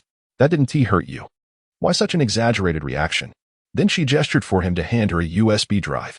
"All right, hurry up and move. Don't disrupt my class," Ranya said, waving her hand with a hint of impatience, akin to swatting away a fly. The boy, unfazed, turned back as he left, playfully winking in their direction.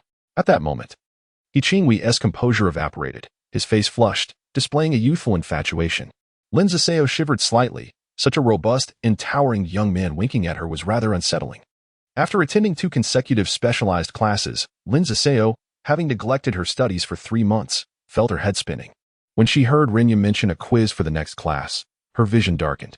She drifted out of the teaching building, clutching her book like a wandering soul. A lively voice called out, "Senior, what's wrong? You look as if all your energy has been drained after just 2 classes." Looking up, she saw Gu Qiming leaning in closer, scrutinizing her pallor. As this vibrant face approached her, Lin Sasa couldn't resist but to pinch his cheek. Gu Qiming always exuded an aura of harmlessness akin to a playful puppy.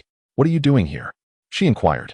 True to form, Gu Qiming displayed no aggression, allowing her to play with his face without protest. He responded, albeit mumbled, "Just waiting." Once Lin Sasa was satisfied with her playful antics and released him, he added, "The place where I parked is a bit tricky to find. Besides, you're the only familiar face I have at this school. Shouldn't you treat me to a meal and show me around as my senior?" "All right," Lin Sasa replied readily. She dialed a number for Ling Shan at home. "I won't be back for lunch today. I have class in the afternoon." Ling Shan, busy in the kitchen, hurried to wash her hands and answer upon hearing Lin Sasa's distinctive ringtone. He barely had time to respond before he heard the voice of a young boy on the other end of the line, playfully asking, "Senior, who are you talking to?" Beep, the call had already ended. In the sink lay a pig's stomach, washed nearly to a pale hue. The pig's stomach and cuttlefish soup was a specialty from his hometown, and after he prepared it for Lin Sasa, she praised it endlessly, complimenting him on the absence of any unpleasant odor and its delightful aroma. Of course, there was no unpleasant smell. He had risen at 4 in the morning to take a bus 10 kilometers to the market, where he could procure the freshest pig's stomach only in the early hours. Upon returning home, he soaked and kneaded it with salt and baking soda, rinsing it at least a dozen times to cleanse it thoroughly of any adhering slime and impurities. Finally, after slicing it and simmering it with cuttlefish over a gentle flame for 3 to 4 hours, the creamy and fragrant pig's stomach and cuttlefish soup would be deemed ready. He had intended to prepare a celebratory meal for Lin Sasa on her first day of school, something she adored. Yet, unexpectedly, he received such a call. Ling Shan was in a daze, yet his eyes still sparkled with life. Half of his mind echoed the young boy's voice, while the other half directed his actions. He carefully wrapped the ingredients in a plastic bag and placed them in the refrigerator, ensuring that if she returned for dinner, the flavors would remain at their finest. Chapter 57. Spectating the Porsche on the other side, Lin Sasa hung up the phone and beckoned Gu Qiming to get into the car. As her classmates emerged alongside her, they were taken aback by the sight of such a handsome man, allowing Lin Sasa to pinch his cheeks. One of them hurriedly poked Gu Minwao. Does Lin Sasa have a boyfriend now? Gu Min, rummaging through her bag for water, did not even look up. You just realized? He is incredibly handsome, a real charmer. He even brought her to the dorm at the start of the semester. Such boyfriend energy. The female classmate observed curiously. Is that so? He looks rather young to me. Gu Min twisted the bottle cap, tilting her head back to drink, and when she finally caught sight of him, she nearly choked. Her first instinct was to seek out Wu Di's gaze, and upon making eye contact, she noticed that even the usually stoic Wu Di seemed taken aback. After awkwardly laughing off the conversation with her female classmate, Gu Min sighed. Our role model, she thought, giving Lin Sasa a mental thumbs up, albeit with a tinge of envy. When will I get to date someone like that? Just one would be enough. Sigh. Realizing that they were attracting quite a bit of attention, Lin Sasa quickly called for her little dog and left. Let us go. There's a restaurant on the back street of our school that's quite good. The lines are usually long, but thankfully we don't have classes during the 3rd and 4th periods today, so you're in for a treat. I'll take you to try it out. Lin Sasa felt completely at ease in front of Gu Qiming. Just mentioning the restaurant made her mouth water. It wasn't exactly cheap, and she had only been there a few times. Ever since she became enamored with live streaming, she could hardly afford to spend even $1 on food, let alone dine out. Having Gu Qiming in the car, they were caught in the post-class rush hour, and the vehicle could only crawl forward. Lin Sasa was not in a hurry, but the bright pink Porsche was too conspicuous. It seemed no student could resist staring. She could only be thankful that the side windows were tinted, preventing others from observing too closely. However, there was a boy wearing headphones standing in the middle of the street, seemingly waiting for someone, blocking the way. Lin Sasa frowned, waiting for a few seconds. Between opening the window to shout or honking the horn, she unhesitatingly opted for the latter. A gentle press of the horn produced a sound too brief to capture attention. The boy showed no reaction. With no other choice, she pressed the horn down firmly. This time, the sound finally caught his attention, and he appeared startled. He cursed as he removed his headphones. The windshield was transparent, revealing that the driver was a woman. The boy's arrogance seemed to inflate further as he stood even more defiantly in the middle of the road. What a lunatic, Lin Sasa muttered, pressing the brake in frustration. Gu Qiming unbuckled his seatbelt and opened the car door. Isn't that a bit reckless? He remarked. Upon seeing a man towering over him, the boy's bravado diminished significantly. Yet, with so many classmates watching, he tried to maintain his composure. What? You think you can run me over? He sneered. So what if it's a Porsche? Your driving skills are lacking, and your manners are even worse, typical of a female driver. Lin Sasa couldn't help but laugh in disbelief as she lowered the car window. And what? Is this your living room? The discourse has now turned to the driving skills of female drivers. Standing in the middle of the road implies that one need not honk. Must I run over you to demonstrate superior skills and decorum? Typically, university students possess a strong sense of justice and have voiced their disapproval. The young lady is driving at a leisurely pace and has provided multiple reminders. My friend, perhaps you should first obtain a driver's license. What a disgrace. Envying the affluent is not meant to be so bitter. Please refrain from mentioning our university. The onlookers exchanged remarks, while the man blocking the road left with a bruised countenance, saying nothing. What kind of person is that? Gu Qiming grumbled to himself as he returned to the car. It is in the nature of the Chinese to enjoy a spectacle. Lin Sasa's classmates gathered around, just in time to witness the scene as Lin Sasa slowly raised her car window. Could it be? The driver is Lin Sasa? This vehicle appears quite luxurious. How did I not realize her wealth before? A Porsche, worth at least 700,000 to 800,000. Lin Sasa took Gu Qiming out for a meal and then circled the campus twice. After their afternoon classes, she informed Ling Shan that she would return for dinner. Now in their 2nd year, they no longer had early morning or evening study sessions, granting them relative freedom. Upon returning, they were greeted by an enticing aroma wafting through the house. What has been prepared? It smells divine. Lin Sasa was tempted. Ling Shan's culinary skills are indeed commendable. Particularly noteworthy is her sincere attitude. Whenever Lin Sasa expresses a desire for a dish, even if Ling Shan is unfamiliar with it, she diligently searches online for tutorials to learn. Perhaps Ling Shan possesses an innate talent for cooking, as even her first attempts yield delightful flavors. You've returned just in time. Wash your hands, and dinner is ready, Ling Shan replied. Indeed, by the time Lin Sasa emerged from washing her hands, the table was set with 2 dishes and a soup, and the rice was already served. Once Lin Sasa settled into her seat, Ling Shan leaned in to hand her chopsticks. Lin Sasa glanced at the light green bow-tied apron he wore and recalled Ling Shan's graceful movements. The resemblance to a kindergarten male teacher was striking. Oh my, how I adore this feeling of having meals served to me. Savoring a sip of the delicious, fragrant soup, Lin Sasa felt a wave of happiness wash over her eyes narrowing with delight. After devouring 2 large bowls of rice, she noticed that Ling Shan had scarcely touched his own. Curiously, she inquired, "Why have you eaten so little?"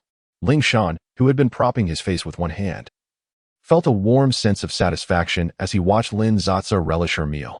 Upon hearing her question, he was reminded of the fact he had been deliberately avoiding. A pang of bitterness stirring within him. "I had too much for lunch," he replied, managing a somewhat forced smile. He was unsure whether he truly wished for Lin Sasa to discern his feelings. However, it was evident that he overthought it.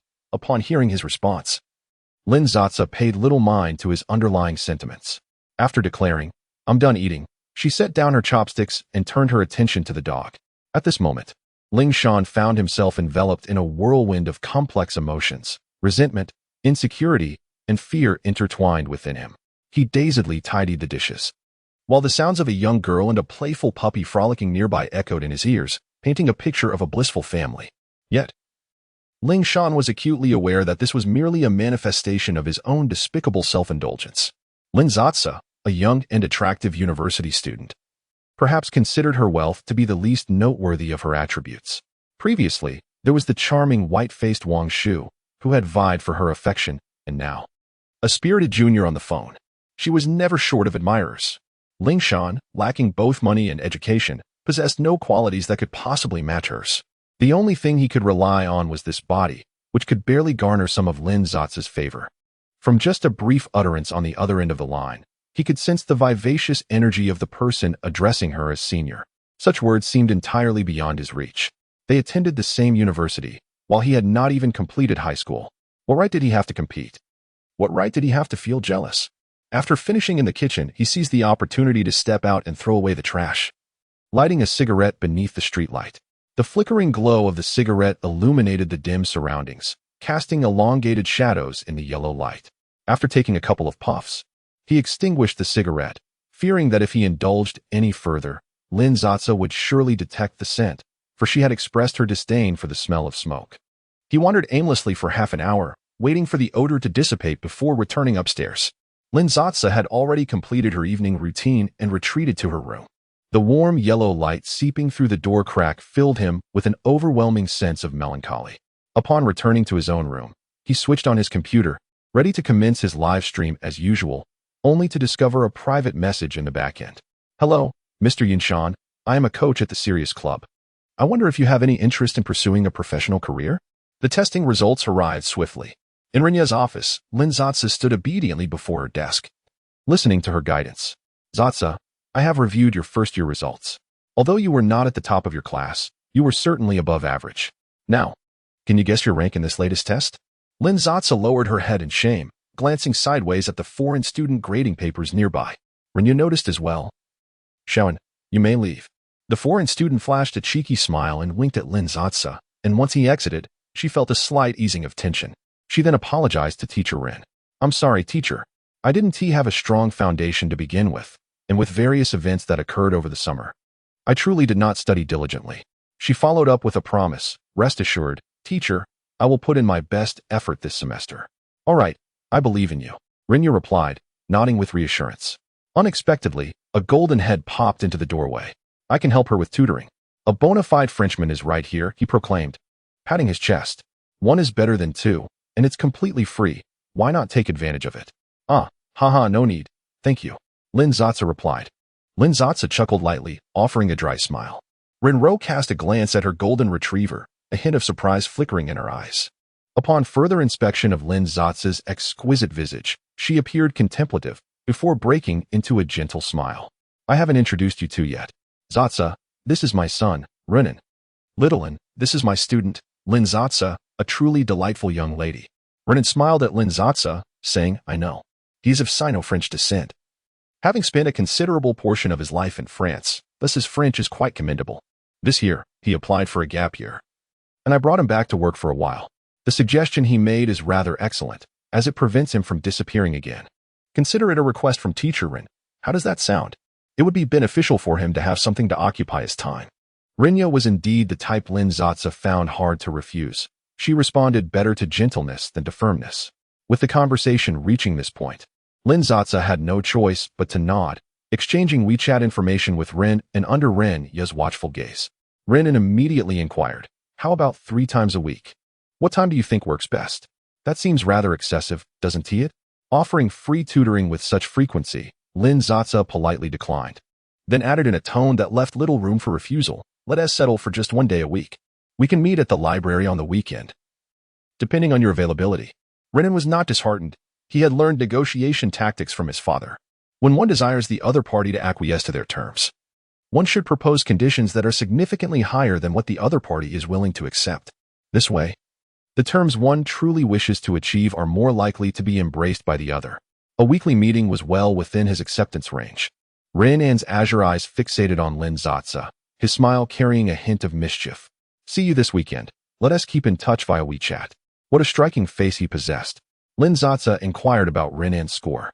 "Godly system. Score is 9.2. This seemed to be Lin Sasa's first encounter with someone in real life who had a score exceeding 9. She couldn't help but steal another glance at Renan's defined features and profound gaze. Especially those blue eyes. Gazing into them for too long felt akin to plunging into the depths of the ocean, both mysterious and perilous, yet irresistibly alluring. Lin Sasa checked Renan's affinity towards her. Godly system. Renan's affinity is 50. Lin Sasa was utterly astonished. Why would someone she was meeting for the second time hold such a high regard for her? Her instinct, akin to that of a timid animal, urged her to distance herself from Renan. Yet, upon seeing the figure 50, her middle-class sensibilities began to stir. It seemed that reaching 60 was merely a tremor away. With just 10 more points of affinity, she could obtain a chance at a blind box lottery. Heaven knew how long it had been since she last participated in a draw. Lin Sasa felt a surge of excitement, her heart racing. She glanced once more at Renya, who was smiling while observing the two of them, and upon closing her eyes and steeling her resolve, she decided to trust Teacher Ren. Her son could not possibly be a rogue. Having made her decision, Lin Sasa met Renan's gaze without flinching. "See you on Saturday." Gazing into those beautiful eyes, she pursed her lips into a faint smile before turning to Mr. Ren. "Mr. Ren, I shall take my leave now." "Mr." Ren nodded with a smile, yet he had not the opportunity to signal his son with a glance before Renan had already taken the initiative to speak. "I will accompany you." Observing the departing figures of the two, Mr. Ren chuckled and shook his head. This lad, however, the atmosphere between the two who had just exited the door was somewhat peculiar. Lin Sasa, being an introverted individual, found herself at a loss for conversation starters. On the other hand, Renan was racking his brain, having spent a considerable amount of time abroad. He had heard that Chinese girls tend to be rather reserved, and he did not wish to rush things for fear of startling Lin Sasa. Fortuitously, Lin Sasa found a parking spot remarkably close to the entrance of the academic building. Although she had resolved to enhance Renan's favorability towards her, she decided it was prudent to ponder her strategies further before proceeding. She quickened her pace, almost flying forward. Eager to shorten the time they had to be alone together. Yet, Renan, with his long strides, did not even notice Lin Sasa hastening her steps. He was preoccupied with contemplating how to initiate a conversation. "Senior, why are you so late getting out of class today?" Lin Sasa looked up to see Gu Qiming. Chapter 58. The Golden Retriever's first encounter. Lin Sasa found herself at a loss, caught between her former target and a prospective one. Although they remained oblivious to each other's identities, Lin Sasa couldn't help but feel a twinge of guilt. She was also perplexed as to how Gu Qiming knew she had class today. It felt as though he were lurking in wait for her. Gu Qiming seemed to sense her confusion, his gaze flickering momentarily. He gestured towards the adjacent building. "Our software engineering college is right in this very structure. I often pass by your place." He then turned his attention to the foreigner beside Lin Sasa, maintaining his sunny disposition. "And who might this be?" Renan, having received a Western education, extended his hand to Gu Qiming, effortlessly balancing casualness with propriety. Despite their similar ages, he exuded an air of sophistication. "Hello. I am Zatsa's tutoring teacher." Gu Qiming was somewhat taken aback by his fluent Mandarin. "I am Zatsa's junior." The last two words from Gu Qiming's lips were mumbled, revealing his distaste for the title. Gu Qiming cast a glance at Lin Sasa, a hint of reluctance in his heart. The two men exchanged glances, each handsome and polite on the surface, yet their eyes betrayed a measure of scrutiny and wariness. Lin Sasa broke the silence. Qiming, you have something to discuss with me, right? She winked at Gu Qiming and then turned to Renan. You can drop me off here. Thank you. She smiled warmly. Gu Qiming, ever perceptive, detected Lin Sasa's subtle resistance towards Renan and chose not to undermine her. Once Lin Sasa was in the car, preparing to start the engine, Gu Qiming opened the passenger door with a slightly challenging smirk. Outside, Renan maintained his smile. But once Lin Sasa was out of sight, his expression darkened and grew cold. Inside the car, Gu Qiming curiously inquired, have you known her for a long time? Not really. Today is only our second meeting. He is the son of our homeroom teacher, a Franco-Chinese mix. Since I am in the French department, and my grades weren't stellar at the beginning of the semester, our teacher took a keen interest and arranged for him to tutor me. As he also took a gap year, Lin Sasa explained. Oh, I see. Gu Qiming feigned satisfaction in his curiosity, yet internally he felt even more disdain, realizing it was only their second meeting. However, considering Rin and striking model-like physique and appearance that turned heads on the street, he recognized the need for vigilance. Strategically, one could belittle their opponent, yet tactically, one must regard them with respect. He recalled the faint hostility emanating from Renan, which seemed far from the demeanor of a mere tutor. Gu Qiming continued to smile innocently, although a shadow of seriousness crept into his eyes. One-on-one tutoring? Your homeroom teacher is quite generous, providing daily sessions? Lin Sasa chuckled. Not at all. He offers free tutoring, but it only happens once a week. After Gu Qiming elicited the information he sought, he was eager to divert Rin onto's need for attention and swiftly change the subject. By the way, senior, have you heard that our school is organizing an esports competition among universities? Would you like to form a team together? Lin Sasa had been playing Honor of Kings for some time and had followed the competition during her freshman year. However, she had never considered participating, as the prospect of competing live on stage could be quite daunting. The participating universities would hold preliminary rounds to select a victorious team, which would then advance to the national finals. She glanced at Gu Qiming. I can only play characters like Yao and Xiao Qiao. How can you expect me to join? When playing games with Gu Qiming, Lin Sasa typically favored soft support and stationary mages. What's wrong with Yao and Xiao Qiao? Sister, you play them exceptionally well. Moreover, the most important aspect of gaming is enjoyment. I've already recruited 2 of my roommates who play games, along with a senior I met in a club. Lin Sasa felt a flicker of interest. When is it? The preliminary round will take place next weekend. After pondering for a moment, Lin Sasa agreed, feeling less apprehensive about taking the stage.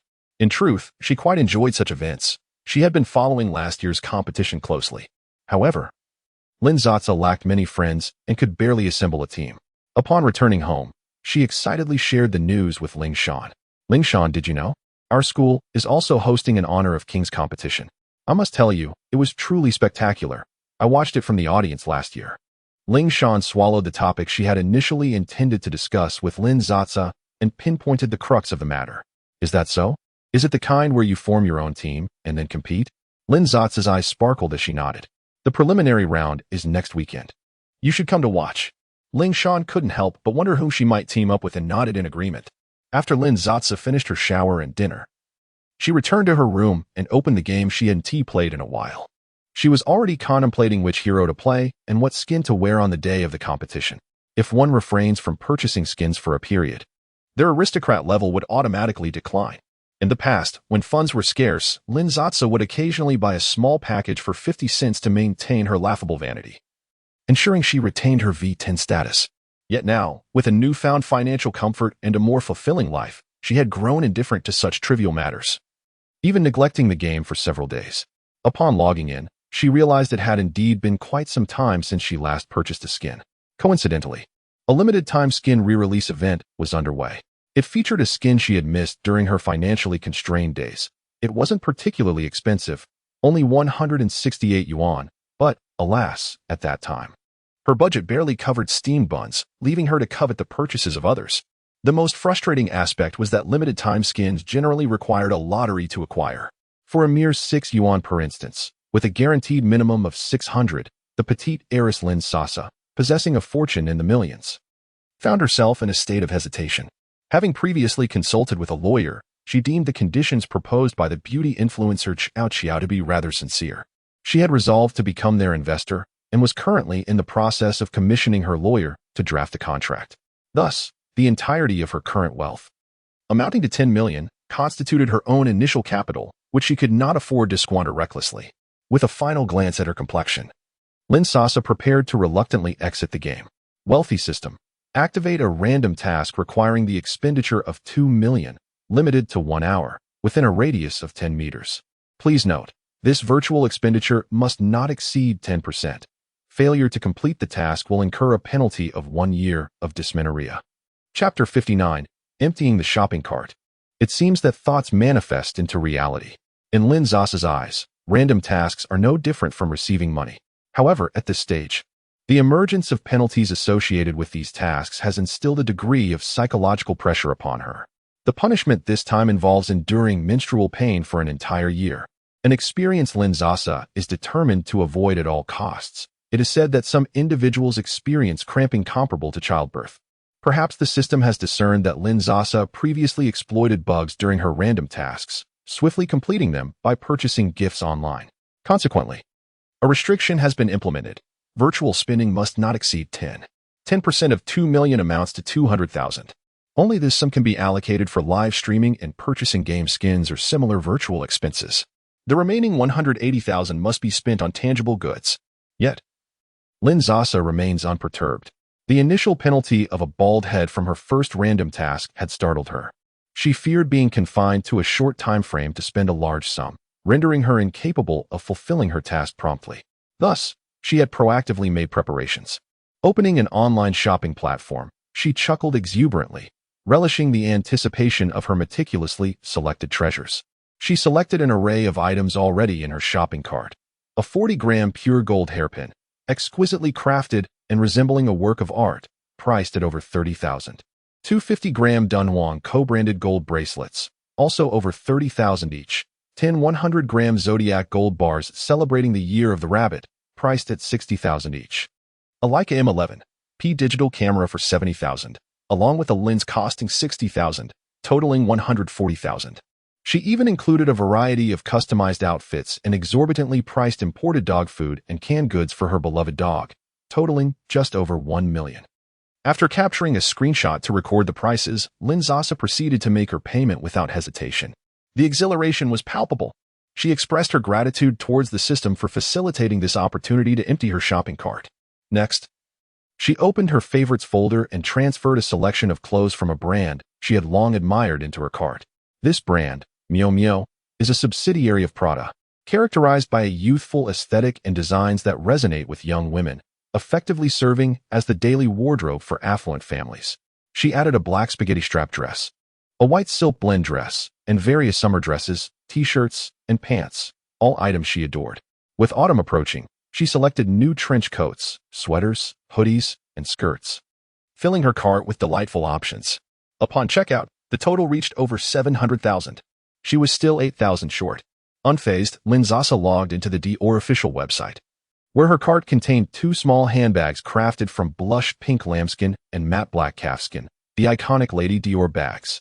This particular design is one she truly appreciates among high-end brands, especially the pink one, small and undeniably feminine. She made the purchase for 100,000. In total, her expenditures exceeded 182,000, surpassing the limit by over 20,000. She felt a twinge of anxiety regarding the multitude of items she had purchased, fearing the possibility of encountering stock shortages. However, luxury goods priced at tens of thousands rarely suffer from such oversights. Generally, if one can purchase them, they are in stock. Her concern lay with the quaint little shops, where the absence of a few thousand could lead to a disastrous failure of her mission. It was merely a matter of exceeding 20,000. No matter, she thought, for she was not financially constrained. Lin Sasa was utterly entranced by her purchases. The system alerted her that there remained 40 minutes to complete Task 5, granting her ample time. With the final 200,000, Lin Sasa intended to indulge her modest vanity. In the game, one could recharge a maximum of 298 yuan at a time, leaving her uncertain about how long it would take to spend her 200,000. Without a moment's hesitation, she proceeded to the campsite and purchased 20 packages at 998 yuan each, effectively converting system funds into virtual currency. Soon after, the system sent her a notification. Wealthy system. Task completed. A cash rebate of 2 million has been credited to your bank card. Instantly, Lin Sasa felt a wave of relief. She had just earned 2 million. She leisurely opened Honor of Kings, first attempting to draw the limited return skin of Shao Qiao that she had been unable to acquire. Her luck was not particularly stellar. Perhaps she had exhausted it the moment she received the wealthy system. Consequently, she only managed to obtain the token after hitting the guaranteed minimum of 600 yuan. In high spirits, she chose to redeem it. Brilliant effects filled the entire screen. Worth it.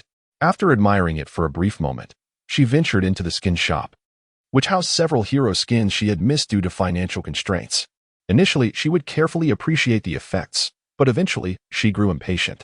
With a mere tap of her finger, she claimed a new skin, the purchasing sound echoing continuously. Lin Sasa repeatedly tapped and bought, tirelessly repeating the process. She acquired every available skin in the shop, even for heroes she had no intention of playing, as long as she did not already own them. Many avid gamers often harbor a collecting obsession, and Lin Sasa was no exception. In the past, when her finances were limited, she would go to great lengths to seize any limited time offers. With the permanent skins in the shop now fully acquired, Lin Sasa's account had nearly reached a state of complete fulfillment. This was the genuine essence of a V10 account. She momentarily reveled in the beauty of her amassed skins. Then, she clicked into the points lottery.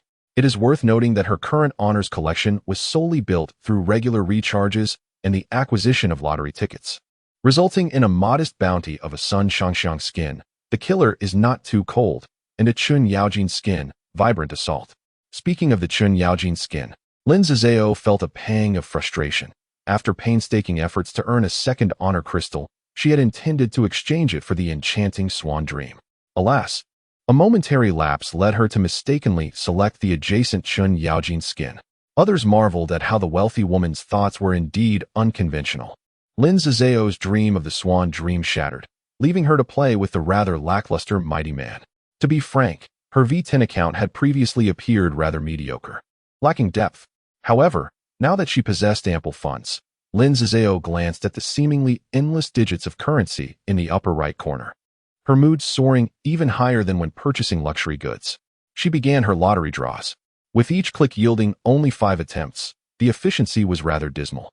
At first, Lin Sasa was filled with enthusiasm, but soon she became numb to the process. The crystals drawn from 361 left her utterly astounded. Fatigued, she contemplated giving up altogether when an ingenious idea struck her. Lin Sasa logged onto Douyin and searched for the keyword kings. Today, limited-time skins were being re-released, and numerous related live streams promptly appeared. She casually selected a moderately popular stream that did not require waiting in line. Welcome, Sasa Jia, to the live stream. Would the boss like to draw for the returning skin of Shao Qiao? A sweet, gentle voice resonated. Young fans were tirelessly promoting their favorite streamer. Super lucky draw. 1 shot to win. Adorable girl lottery. 1 entry counts as 2. Level 64. Sasa. Got it. Draw crystals. Lin Sasa was succinct. The lively host, Yin, eagerly rubbed her hands together. Typically, bosses preferred to have major streamers conduct the draws. She usually assisted others with draws worth a few hundred, but now, drawing crystals could easily surpass 1,000. Many viewers simply enjoyed watching others win prizes. This was the essence of traffic. Level 64. Sasa. How much for 14 draws? Lin Sasa found this quite exhausting and decided to negotiate the price first. Yin? The barrage of comments read, too many. Too few. Yin. This person is just putting on an act. Brother is different. If you meow a few times and act cute, I'll let you draw to your heart's content. Lin Sasa accidentally clicked on a voice comment and felt a wave of discomfort wash over her. Chapter 60. 14 Glorious Crystals. Yin initially rose to fame through an adorable video featuring a dance in a maid outfit with cat ears. She has always embraced a soft and charming aesthetic. In the early stages, without a dedicated team or guidance for her account, she noticed a surge of likes and comments on her style and decided to stick to this singular path. However, when she later sought to monetize her account, she realized it had lost its potential. The account attracted a substantial following of male fans, leading to daily live streams where she had to contend with the lewd remarks from the more crude viewers. Occasionally, female admirers would be frightened away by the inappropriate comments from these men. The male audience primarily sought companionship. They were reluctant to spend money. and the merchandise in her showcase failed to sell. Although her account boasted nearly 200,000 followers, with a staggering 70 being male, its commercial value remained alarmingly low. It found itself in a state of bittersweet stagnation, unprofitable yet too precious to abandon after all her efforts. Now, she resorted to live streaming in hopes of a lucky break. If things did not improve, Qingyin had already contemplated starting anew. She chose to ignore the crude remarks from her male followers and sweetly inquired of Lin Sasa, "Wow, sister, are you planning to draw 14 glorious crystals? Have you already topped up your funds?" Level 64 Sasa, "Yes, indeed." "Great. You don't need to send me any extra money. Just by announcing the draw for 14 glorious crystals in this live stream, I feel like it could attract a significant influx of viewers." Qingyin was particularly candid. As Lin Sasa scanned the code, Qingyin took the opportunity to modify the title of her live stream. With the skin successful, Qingyin entered the game. She glanced at the top left corner of her account, noticing the dazzling golden V10 emblem, a hallmark of wealth.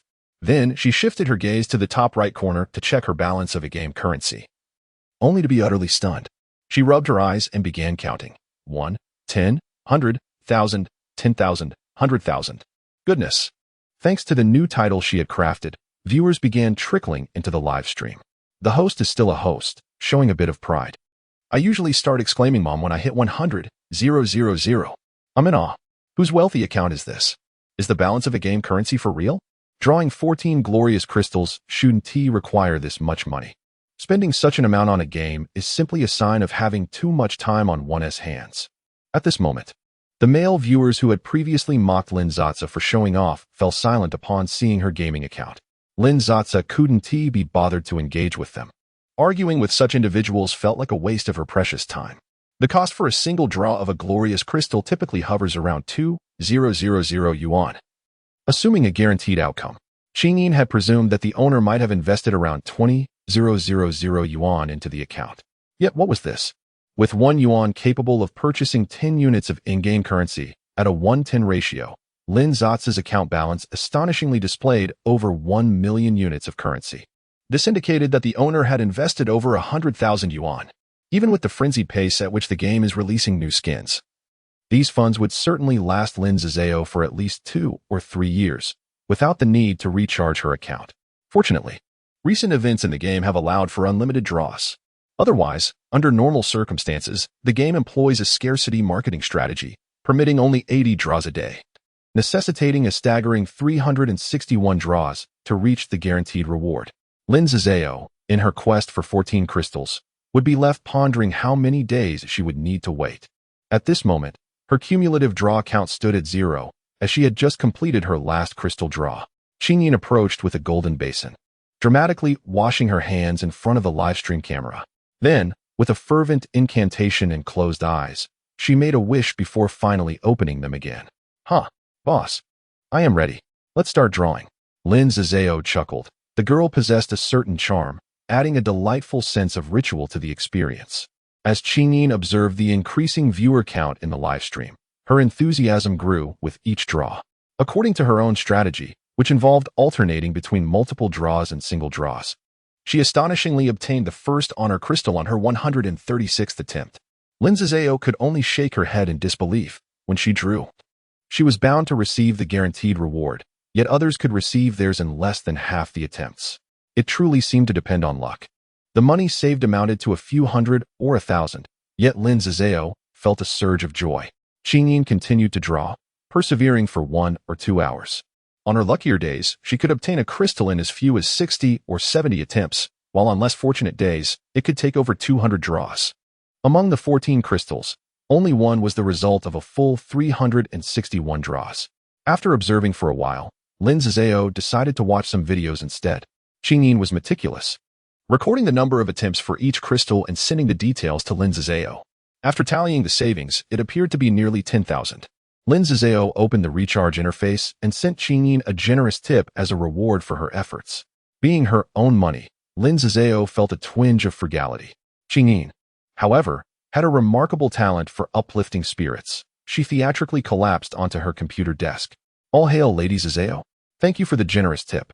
Lin Sasa was thoroughly amused by her antics. The girl had a knack for humor and emotional resonance, clearly destined for fame. Without delay, she logged into her account and exchanged all the remaining unclaimed Honor Legendary skins. Completion. As a collector, she felt a profound sense of satisfaction in that moment. Lin Sasa was unaware that her seemingly casual gift that night had solidified another girl's resolve to improve her own gaming account. Recognizing that Lin Sasa was a female gamer, Yin instantly felt a surge of confidence in her own account, realizing she was not alone in having female supporters. She could no longer tolerate the distasteful jest of greasy male fans and decided to take a bold step, posting a video the following day. She captured some of the daily remarks from such fans, expressing her disdain, which incited a barrage of furious comments from the male audience, resulting in thousands of insults directed at her in the comment section. The video even found its way to a forum notorious for such discussions, where countless men flocked to berate her. Initially, Yin was filled with trepidation, yet she soon realized that their anger was fleeting, merely a momentary outburst. Aside from losing a couple of tens of thousands of male fans, there were no significant repercussions. Yin would rather endure their scorn than accept their misguided affection. It was far more advantageous for them to voluntarily unfollow her, sparing her the arduous task of removing them manually. In fact, their online harassment inadvertently propelled Yin's visibility to unprecedented heights. She devised a long-term strategy for her account, contemplating the future direction of her video aesthetics, outfit choices, and livestream themes. With a collection of quality videos, coupled with the relentless online harassment from those greasy men over several months, her account flourished remarkably. Ultimately, she successfully salvaged the commercial value of her personal brand, enabling her to connect with sweet and charming young women while also generating income. Yin felt immensely grateful for the day she crossed paths with Lin Sasa, as it led her to make such a prudent decision. In the following days, Ling Shan observed Lin Sasa's extravagant lifestyle, marked by her relentless shopping sprees. Chapter 61. The lottery. Most of the items purchased by Lin Sasa during her random tasks were delivered by SF Express. Over the past few days, Ling Shan had scarcely found the time to visit his mother. Lin Sasa attended classes during the day, while he remained at home, receiving calls from delivery personnel and signing for packages. The parcels nearly filled the entire living room. However, Lin Sasa did not allow him to assist with unboxing. Rather, upon returning from class each day, she filmed videos, seemingly reveling in the joy of unboxing. After filming, she would enlist Ling Shan's help to edit the videos before posting them on her Douyin account. Lin Sasa's followers initially flocked to her for a glimpse into the life of a wealthy heiress and thoroughly enjoyed such videos. Just watching this feels like owning it myself. Experiencing a day in the life of a young lady. I'm in tears. The dog's food costs more than my meals. I've always said gold holds its value. Look, even the heiress loves buying gold. I'm amazed. Who buys gold bars by the dozen? And 100 grams at that. The pink Lady Dior bag is simply stunning. A dream bag. Wow. This girl must be a super VIP at Miu. She has bought all the new releases for this and next season. I wish the rich could stay away from our NPC world. Do you know how long I've consoled myself to survive until now? Lin Sasa felt that her fans were truly a delightful bunch, each one a master of humor. Observing their comments, she contemplated the abundance of items she possessed, realizing she could never utilize them all. Coincidentally, Douyin had just introduced a new lottery feature, so she decided to host a giveaway. Lin Sasa selected various accessories purchased from Miu, including a hairpin worth over 3,000 yuan, along with perfumes, earrings, and sunglasses, keeping a portion for herself while offering the rest as prizes. She also chose 10 lipsticks from the numerous ones she had bought, knowing that even with 100 mouths, she could not apply them all. Additionally, she presented a gold bracelet valued at over 30,000 yuan for the draw. She had purchased two, intending to share one with her mother. However, upon reflection, she felt that although she appreciated gold, it seemed somewhat gaudy and would likely remain unworn. So she opted to include it in the lottery instead. Lin Sasa posted an announcement for the giveaway. Thank you all for your support during this time. I'm giving away a few items as a token of appreciation. There's no need to follow me. Simply follow Xiao Xiao and Luo Luo. One is an excellent tech blogger, and the other has a keen eye for product selection. Signing one is the same as signing two.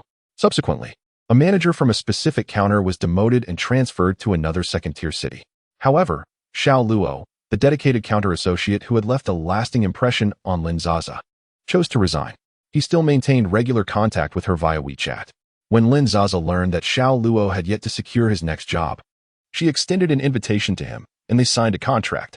However, his commission was somewhat lower, as Shao Luo lacked his own team and was starting from scratch, making it challenging to negotiate better terms. Jojo must rely on her own finances, while Shao Luo, possessing an admirable appearance rated at 8 points, is fortunate enough to access a daily budget of 30,000 for tasks. Lin Sasa, currently leading a fulfilling life, finds that her expenditures on gifting during Douyin live streams have significantly decreased. Rather than bestowing money upon others, she contemplates investing it, pondering whether she possesses the acumen to become a second-generation investor. She holds great faith in these two individuals. Jojo could excel as a professional beauty influencer, while Shao Luo has the potential to thrive as a sales promoter. Shao Luo's persuasive skills are commendable, and he exudes sincerity. She had previously spent over 10,000 in a single visit to him. Once Lin Sasa shares her updates, a flurry of likes and comments ensues, as she now boasts over 100,000 followers. When did Douyin introduce a lottery feature? Wow, the wealthy are so generous. Pick me. Pick me. I want to win. Is this young lady embarking on her own entrepreneurial journey? Becoming a celebrity and a business owner? Seems like she's not just a rich girl. She's willing to work for her money. Upstairs, you could be even more sarcastic. Upstairs, perhaps you should conceal your follower list, as it now includes 2 new additions. I have an inclination to feel secondhand embarrassment. This lottery feature is relatively new on Douyin, with few users familiar with it, making Lin Sasa one of the pioneers to benefit from it, garnering a significant wave of traffic. Although she did not solicit others to follow her, she gained over 100,000 followers in just 2 days, bringing her total to 300,000. Meanwhile, Jojo and Shao Luo were astonished to discover an increase of 70 to 80,000 followers, with their numbers continuing to grow at a visible pace. Amid numerous tags, they finally understood that Lin Sasa had invested a substantial sum into the lottery to help boost their follower count. Shao Luo was exhilarated. After signing a contract with Lin Sasa, he had created his account only recently and posted 2 videos without much success. Feeling somewhat disheartened, he was suddenly uplifted when his boss provided this significant boost. He promptly texted Lin Sasa, resolutely assuring her that he would achieve notable results. Meanwhile, Jojo embraced her best friend, exclaiming, "I told you my judgment was sound. Our boss is truly a genius." WeVE increased by 1/3 in followers. This path WeVE chosen is undeniably correct. What an extraordinarily wonderful boss. Their eyes sparkled with determination as they resolved to master a challenging makeup look tonight, vowing to edit the video despite the late hour. Upon receiving gratitude from their partners and witnessing their rising follower count, Lin Sasa felt that her efforts were indeed fruitful. The initial sting of her financial investment faded, as she recognized that their future success would ultimately yield greater returns for her. It was a long-term strategy to catch a big fish, she reassured herself. Soon, the preliminary rounds of the college champion competition approached, set to be held in their state-of-the-art sports and arts hall. S University, affluent in resources, boasts an exceptionally high-quality facility. The venue, capable of accommodating 2,000 individuals, is equipped with central air conditioning. The competition spans 2 days, Saturday and Sunday, featuring a total of 16 teams. On Saturday morning, 8 teams will be selected, followed by the afternoon matches to determine the 4 victorious teams. Subsequently, these 4 winning teams will engage in the semifinals and finals on Sunday. During this waiting period, they remain industrious. Gu Qiming established a group chat, and they frequently practiced together in the evenings, honing their skills. It was during this time that Gu Qiming first witnessed Lin Sasa's exceptional prowess as a support mid-laner, skillfully securing lanes and expertly controlling the opposing carry, allowing for effortless takedowns. Soon enough, Saturday arrived.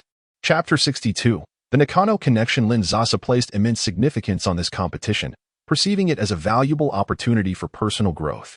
Their group was assigned to the first match on Saturday morning. Awakening naturally, Lin Sasa ensured she was in optimal spirits. After a nourishing breakfast, she adorned herself with a confident, natural makeup look, followed by a loose-fitting white sports ensemble, short-sleeve top paired with shorts. She gathered her hair into a high bun for ease of movement, presenting a vibrant and fresh demeanor. Before stepping out, Lin Sasa took a moment in front of the mirror to encourage herself. "You are wonderful. You can do this. Just stay calm." Gu Qiming had mentioned the night before that he would come to pick her up, but she declined his offer. Initially, she had intended to bring Ling Shan along, yet he stated he needed to visit his mother that day. Considering Ling Shan had indeed assisted her by collecting parcels for several days, Lin Sasa expressed her understanding. Grabbing her newly acquired pink door Lady Dior bag, she drove her iceberry pink Porsche to the university's Sports and Arts Center. Evidently, Honor of Kings held considerable popularity among the college demographic, with approximately 40 to 50 minutes remaining before the competition commenced. Half of the seats in the gymnasium were already filled. At the center of the stage loomed a large, four-sided display screen, capable of projecting the game visuals. Lin Sasa inhaled deeply. To falter here would mean a social disaster in front of 2,000 spectators. Gu Qiming spotted her instantly, excitement radiating as he waved and jogged over to Lin Sasa. She felt as though she were witnessing a large dog bounding toward her, tail wagging. Onlookers began to murmur among themselves. Isn't that a new freshman? If any previous cohort had someone this exceptional, they would have surely made headlines on the forums. One spectator commented, "He looks so tall, at least 9 meters, I reckon. I wonder if he has a girlfriend." As they watched, Gu Qiming continued his approach toward Lin Sasa, prompting a sigh of resignation from the audience. I should have known a guy this handsome wouldn't be available in the dating pool. This beauty must be a junior. I've never seen her before. My goodness, her figure and legs are longer than my life. I'm in awe. If Inwa were to mold me for a minute, she'd need at least 3 days for her. Another lamented, when will I get a face like that? Just to experience it, sob sob. Such handsome men and beautiful women always seem to pair together. She appears to be quite affluent too. Look at that pink Lady Dior bag she is carrying. Oh, how I envy her. It seems the heavens open doors and windows for others, doesn't it? They had arrived nearly an hour early, primarily to hand over their phones to the organizers and test the internet speed. Gu Qiming escorted Lin Sasa to their team, where his 2 roommates had also arrived ahead of time. Lin Sasa greeted them with a smile. The group had previously engaged in online gaming, with one senior returning from a semester exchange at another university specifically for this competition. Thus, this gathering marked their first offline meeting. Among them, Gu Qiming's roommate, Li Lu, epitomized the stereotypical image of a tech-savvy IT guy. Wearing black-rimmed glasses and a checkered shirt, he appeared somewhat slender, playing a supportive role. His roommate, the handsome Zheng Qi, possessed a hint of charm that made his eyes light up upon seeing Lin Sasa. Gu Qiming, catching sight of this interaction from the corner of his eye, felt a flicker of annoyance, as though he had unintentionally stepped on someone's foot. Zheng Qi let out a frustrated exclamation, turning to glare at Gu Qiming. Gu Qiming responded with a polite smile that did not reach his eyes. Zheng Qi silently cursed his stinginess and, leaning closer, bit out the words with a hint of jealousy, "You're truly fortunate, aren't you?" At that moment, another senior, Yu Yuan, a third-year student playing top lane, arrived hurriedly.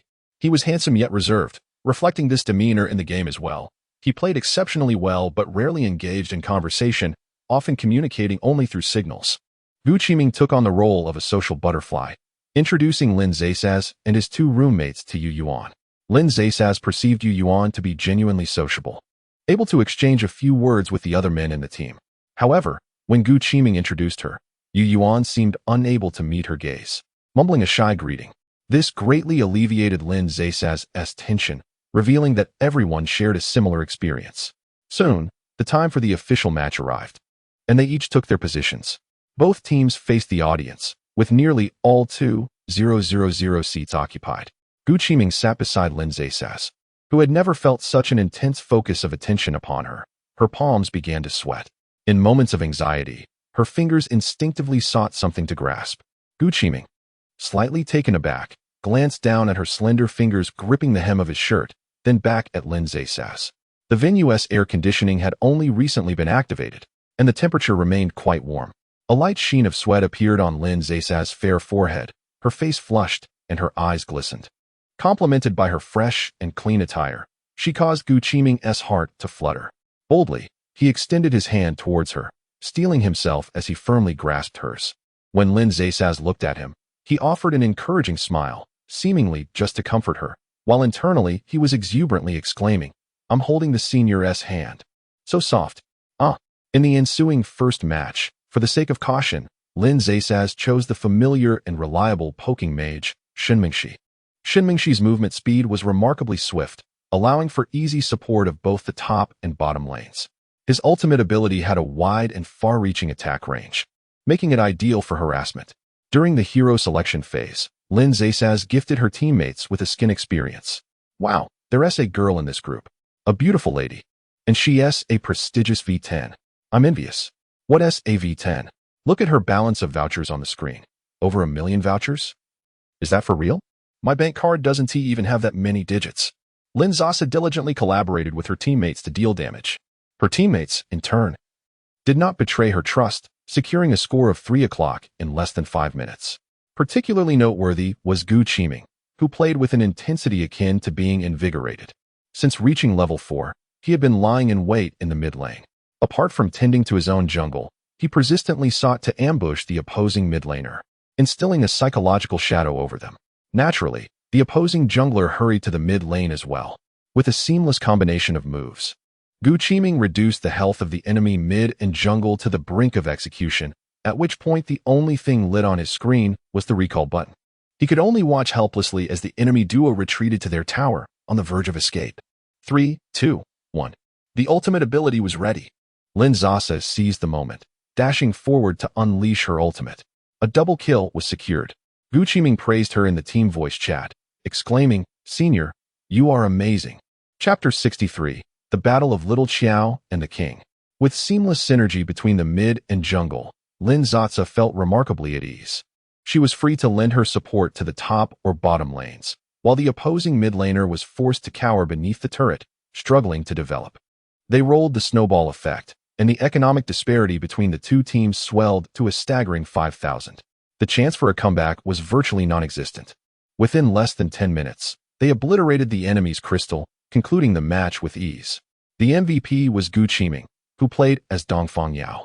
The audience erupted into thunderous applause. Yao is so handsome. The guy playing Yao is also incredibly charming.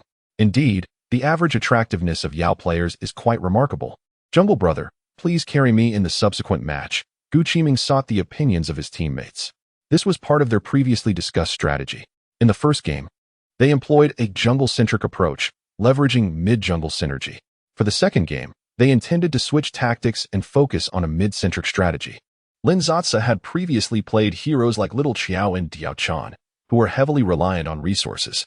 The results had been fairly satisfactory, yet her self-confidence remained fragile. Especially in such a grand arena, Lin Sasa feared that she might succumb to nerves and falter. However, reflecting on the first match, the opposing team had not exuded overwhelming strength, likely due to their lack of coordination as a makeshift team. With her teammates' encouraging gazes, Lin Sasa closed her eyes and steeled her resolve. The king of Little Qiao was ready for battle. She equipped the recently drawn Glory Collection skin, Swan's Dream. Many remarked that the skin felt cumbersome, claiming the fan was too heavy, yet Lin Sasa relished this sensation. From the moment the hero selection interface appeared, spectators began to discuss. Wow, the skin looks stunning. I adore this Swan's Dream. What does aesthetics matter if you can't play well? What on earth?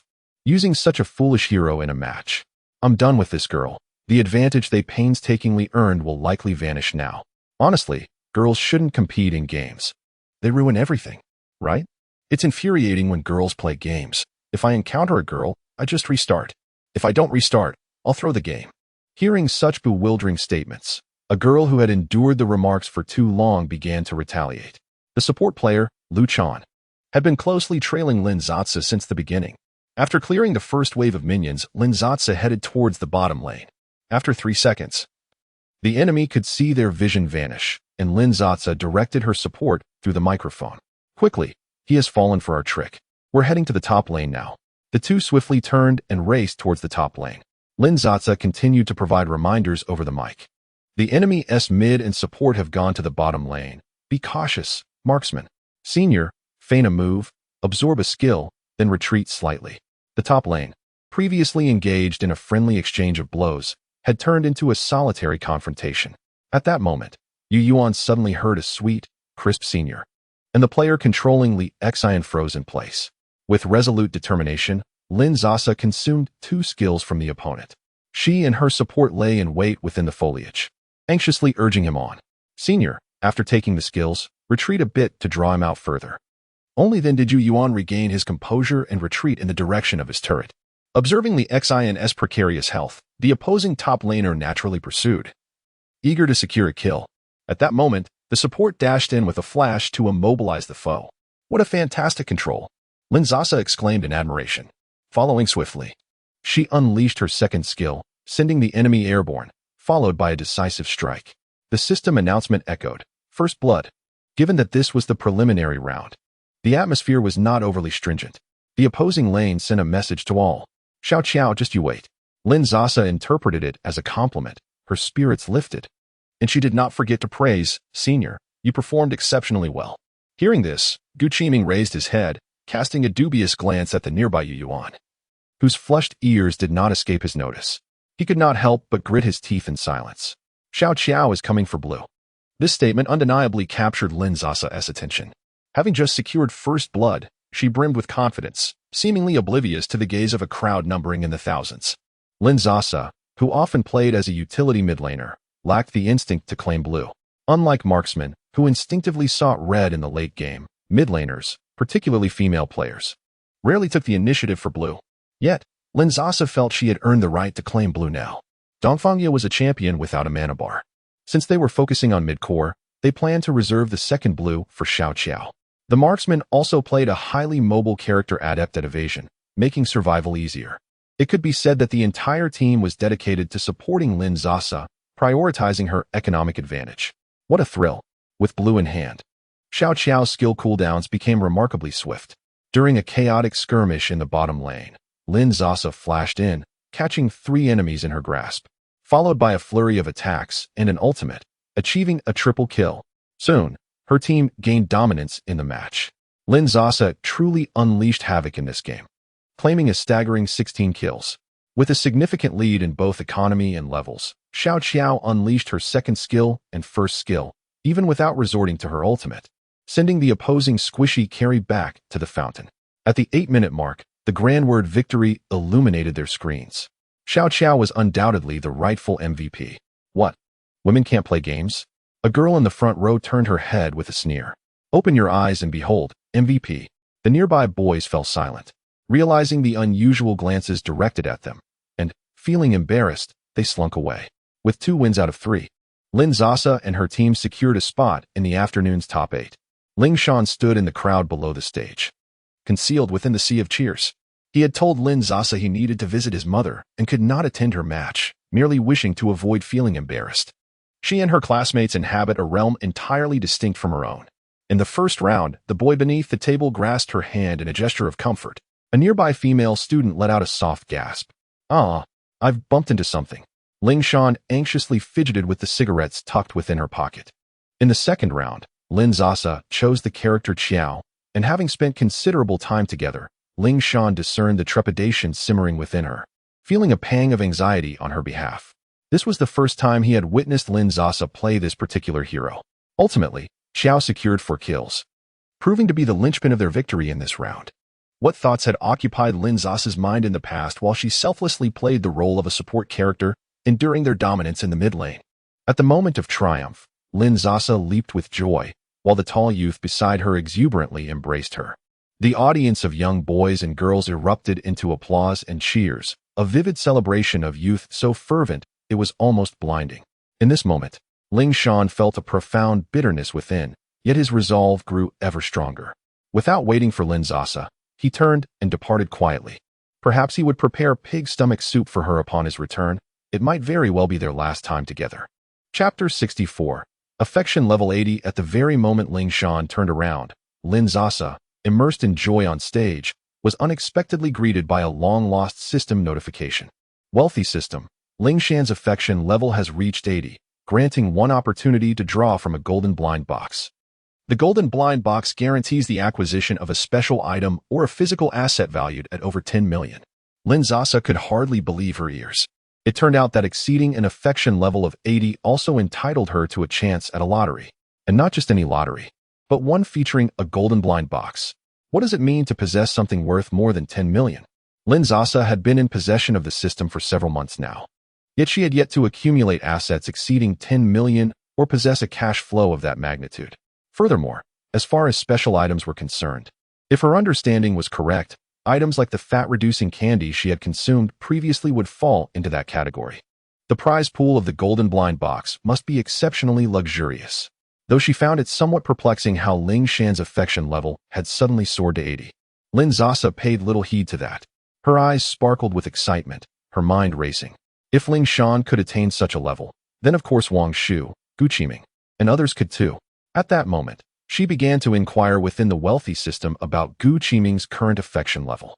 Wealthy system, Gu Qiming's current affection level is 70. Exchanging a glance with Gu Qiming, who was beaming radiantly beside her, Lin Sasa felt a warm smile blossom from within. Her expressive eyes danced, and her radiant smile accentuated her already exquisite features, capturing the hearts of countless young men present.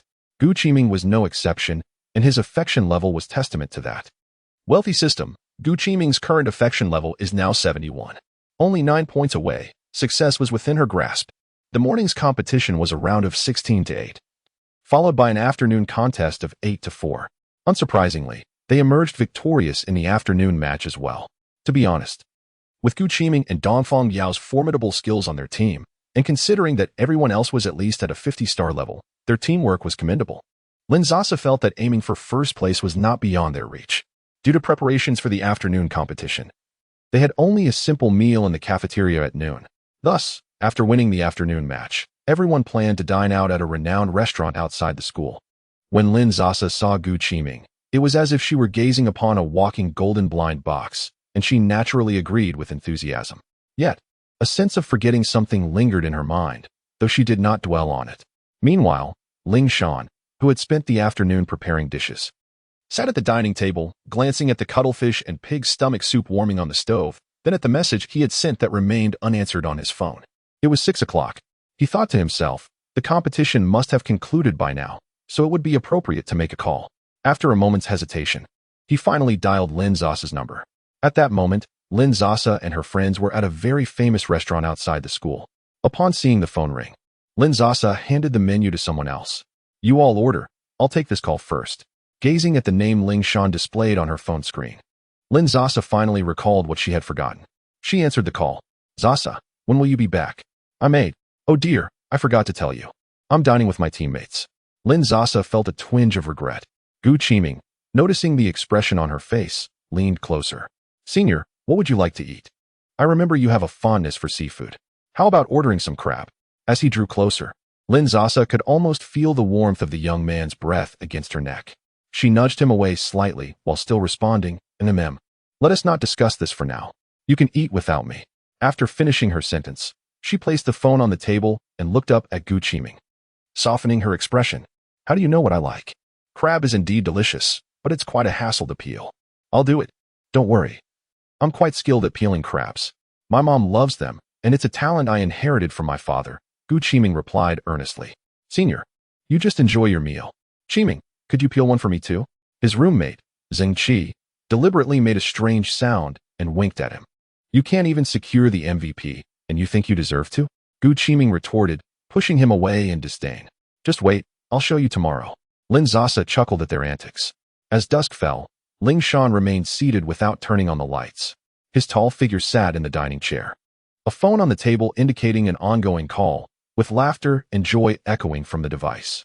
The atmosphere felt almost stagnant until a warm nudge at his feet broke the silence. It was Nian Nian, the little one blinking with moist, grape-like eyes, rubbing against him.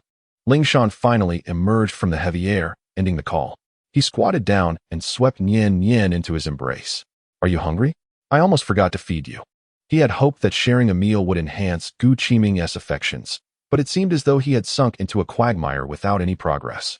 Lin Sasa felt a tinge of frustration, wondering how Ling Shan's affections could rise so effortlessly. It baffled her that it had inexplicably reached 80. Upon returning home, she found Ling Shan wearing an apron, bent over wiping the coffee table. His well-defined backside faced her, accentuating his narrow waist under broad shoulders. Recalling Ling Shan's fervor in her room that night, Lin Sasa felt a flutter of emotions. She inquired, what is up? Aren't you live streaming today? Ling Shan removed his apron and set down the cloth. Sasa, I have something I wish to discuss with you.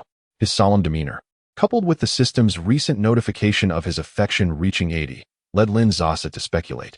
Could he be confessing his feelings? A team called Tianlang from the esports realm has contacted me. They want me to join their training camp. Lin Sasa was taken aback, feeling a mix of embarrassment and annoyance, sensing a hint of self-importance. Is that all? Oh, that sounds good. Upon hearing her response, Ling Shan lowered his gaze, concealing the disappointment lurking in his eyes. What was he anticipating? Was he hoping for Lin Sasa to plead for him to stay? I may need to travel to City H for a test tomorrow evening. His voice was hoarse, and I appreciate your hospitality during this time. Lin Sasa acknowledged with a soft HM and made her way to her room. Then she turned back. Wait. A glimmer of hope seemed to return to Ling Shan's face as she turned to look. What about your mother? The light of hope in Ling Shan's eyes extinguished completely. The staff and environment of this sanatorium were quite pleasant, and she truly liked it. Moving around had been rather exhausting. After all, there was a direct high-speed train between City S and City H, making travel quite convenient. Lin Sasa nodded, choosing not to inquire further. As usual, she took a shower and spritzed on some of the perfume she had recently purchased, which could barely be considered a fragrant cleansing ritual. Only then did Lin Sasa summon the blind box to prepare for the draw. The icon that appeared shimmered with a golden light, unmistakably indicating it was a premium item.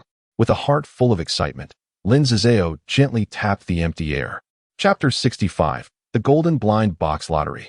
Wealthy system. Congratulations on winning a luxurious 500 square meter apartment in Xiangwan No. 1, valued at 168 million.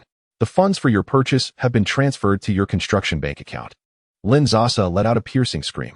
Ling Shan, hearing the commotion, hurriedly approached the door, momentarily setting aside her own melancholy. Sasa, what's wrong? Are you all right? Unexpectedly, at that moment, Lin Sasa flung open the door and leaped into Ling Shan's arms. Dressed in a white silk camisole nightgown, she appeared refreshingly elegant. Yet her exquisite figure rendered her exceptionally alluring. In that instant, Ling Shan found himself at a loss for where to direct his gaze. As he felt the soft touch of her skin against his cheeks flushed crimson. Lin Sasa, brimming with excitement, had rosy cheeks akin to someone intoxicated. Her eyes sparkling with joy. She even stood on her toes to plant a kiss on Ling Shan's chin, intending to press her lips against his face. But her height thwarted her aim. Undeterred, she proclaimed, I adore you. The world fell into silence. Ling Shan could scarcely articulate the emotions that surged within him upon hearing her words. In that moment, all he could perceive was Lin Sasa. It felt as though fireworks were dazzlingly erupting around him, breathtakingly vibrant, yet eerily silent, devoid of any sound. Finally regaining his composure, Ling Shan's voice emerged hoarse. Sasa, you. Lin Sasa seemed to snap back to reality, but remained exuberant. All right. Don't you have a flight to catch tomorrow night? Get some rest. Everything is fine. I'm just really happy. With a sudden bang, she closed the door. Ling Shan's emotions resembled a roller coaster, fluctuating wildly. Clearly, Lin Sasa had experienced a moment of overwhelming joy, and her declaration was merely an outlet for her exhilaration. Ling Shan, you can't possibly take her seriously, he mused, mocking himself.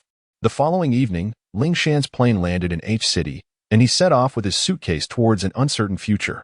At that very moment, Lin Sasa and her team had secured the sole spot from their school to participate in the National College Championship, celebrating their victory with a banquet at an upscale seafood restaurant, funded by their first-place prize. Initially, Lin Sasa anticipated feeling a void in the absence of Ling Shan, who had managed all household chores and was an exceptional cook, worthy of a gold medal nanny, valued at a monthly rate of 10 to 20,000. However, her busy life soon dispelled any lingering thoughts of loneliness. Each day, she and her teammates dedicated fixed hours to practice their coordination in preparation for the national competition scheduled in 2 weeks. Her academic workload was also substantial, requiring her to attend tutoring sessions with the foreign teacher Ren and at the library every weekend. While Ren presented himself as a gentleman before others, he adopted a playful demeanor around her. At that moment, observing Lin Sasa, who was on the verge of exhaustion, he rested his chin on one hand and cheekily asked, Is it really that difficult? Lin Sasa shot him a sideways glance, retorting, What do you think? Believing that everyone, like you, is a foreigner born to speak French. Lin Sasa originally felt a bit intimidated by him, yet Renan consistently presented a nonchalant demeanor in her presence. He often playfully teased her in such a manner. And when Lin Sasa became irritated, she would retort in kind. The first time she couldn't help but snap back. She immediately regretted it and discreetly observed Ren's expression. Seeing him laugh even harder, she gradually lowered her guard. Today, they intended to practice speaking, so she deliberately chose a CAF near the school to avoid disturbing others in the library. Suddenly, Renan sat up straight, his expression turning serious. Lin Sasa, I have a suggestion. His grave demeanor sent shivers down Lin Sasa's spine, prompting her to instinctively straighten her posture. The best way to learn a foreign language is. Rin deliberately elongated his words. What is it? Her curiosity piqued. To find a foreign partner. Lin Sasa. She couldn't even muster the energy to roll her eyes and glanced at the time. It was nearly over. They would conclude their lesson here. Rin complained. That statement sounded more like a teacher than what I said. I'm serious. Just think about it. If we were to date, spending every day together and communicating in French, wouldn't that lead to rapid improvement? I could even personally guide your tongue's pronunciation in a special way. Rin's ocean-like eyes were fixed on Lin Sasa, his smile laced with ambiguity. Lin Sasa. Silently rising, Lin Sasa began to pack her things, preparing to leave. Ultimately unable to resist, she turned back, suddenly advancing towards him, clasping the mixed-blood youth's head with both hands and leaning in to meet his gaze. His brown eyes, mysterious and ancient, focused intently on her. As if her hands were red-hot iron, Rin nearly jumped at the moment of contact. His fair complexion flushed crimson, and he became utterly flustered, his breathing growing heavy. We can talk, but why the physical contact? Is it really that exaggerated? Lin Sasa chuckled at his reaction. So sensitive? The boy, who had been so self-assured in teasing Lin Sasa, now appeared uneasy, his beautiful baby blue eyes darting to the side. Unable to meet her gaze, yet his lips refused to yield. Sasa, is it progressing so quickly? I'm not ready. Yet Lin Sasa replied earnestly, promise me, next time. Please refrain from uttering such cheesy lines while flaunting your angelic face. It's a sheer waste. With that, she turned and walked away. The youth was left stunned. And after a moment, he covered his cheeks with his palms, attempting to savor the lingering warmth of her touch, which felt as smooth and precious as jade. For various reasons, this was his first experience of such physical contact with another, and the strange sensation sent a shiver through Rin's mind. It soothed the lingering restlessness and agitation that had never ceased within him, an oddity indeed. Rin found himself shivering at the mere recollection. Such a posture allowed his muscular arms to be fully revealed, clearly the result of prolonged training. The calluses on his fingers spoke volumes. No one would have imagined that this prince-like mixed-blood youth possessed such formidable strength. As Lin Sasa turned to leave, she inquired of the system. What is Rin's favorability rating? Rich system. Rin currently has a favorability rating of 51. After several days of tutoring, Rin's demeanor towards her appeared affectionate. Yet it resembled more the treatment of a cherished doll. He teased her as one might a beloved pet, much to Lin Sasa's displeasure. However, for the sake of the blind box lottery opportunity, she endured it. After several days of patience, the favorability rating remained stagnant at 50. Unable to contain her frustration any longer, Lin Sasa sensed Rin's considerable patience towards her and decided to take the initiative. To her relief, there was a slight improvement. Humming a tune off key, Lin Sasa joyfully departed the CAF. At that moment, a phone call, long unanswered, rang. The caller ID displayed, Lin Jianxiao. Lin Sasa's expression hardened, and she allowed it to ring. She answered only at the very last moment, enduring a full 5 seconds of silence. Why haven't you answered your phone for so long? Are you that busy? The man on the other end questioned. Lin Sasa felt a wave of nausea wash over her at the sound of his voice. What is it? What kind of attitude is that? I am your father. Lin Jianxiao's anger began to boil over. If you don't speak, I'll hang up. Wait. Lin Jianxiao seemed to be suppressing his temper. You need to come back for National Day. Chapter 66. President, this is your new home after terminating the call. Lin Sasa pondered for a moment before sending a message to her mother, Su Mei. Mom, he summoned me back for the National Day holiday, but refused to disclose any details. While tidying up the house, Su Mei heard the vibration of her phone. Upon glancing at the message, she cautiously stole a look at Lin Jianxiao, who had sat on the sofa with a sullen expression since hanging up the call, and stepped outside with a garbage bag in hand. Only then did she call Lin Sasa. Sasa, I am at a loss. You received a call from your grandmother, and it seemed to be good news. Lin Jianxiao had never respected Su Mei. His patriarchal tendencies prevented any semblance of discussion between them. Lin Sasa sneered inwardly. Would good fortune ever come my way? If it were indeed something positive, why keep it a secret? Su Mei reflected on this and realized the truth in her daughter's words. Anxiety crept in. In that case, find an excuse not to return. No. I want to see what they are up to, Lin Sasa replied defiantly. This was merely one of her motives.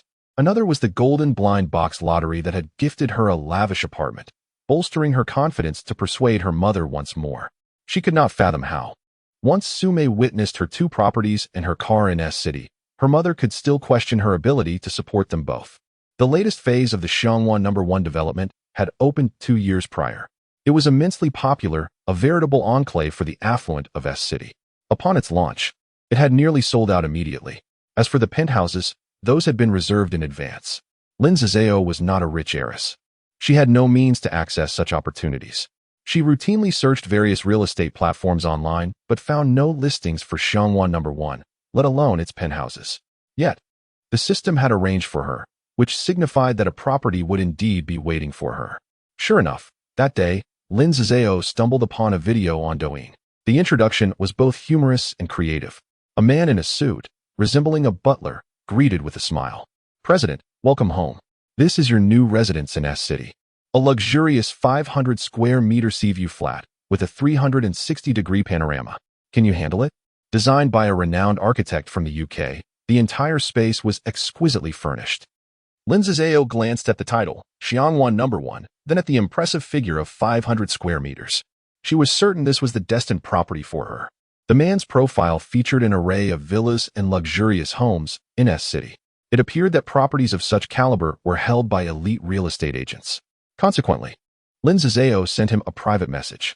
"Sasa, I am interested in purchasing. How may I contact you?" The man, named Shao Yu Yin, was a well-known high-end real estate agent, and his company specialized in handling the sales of such luxurious estates.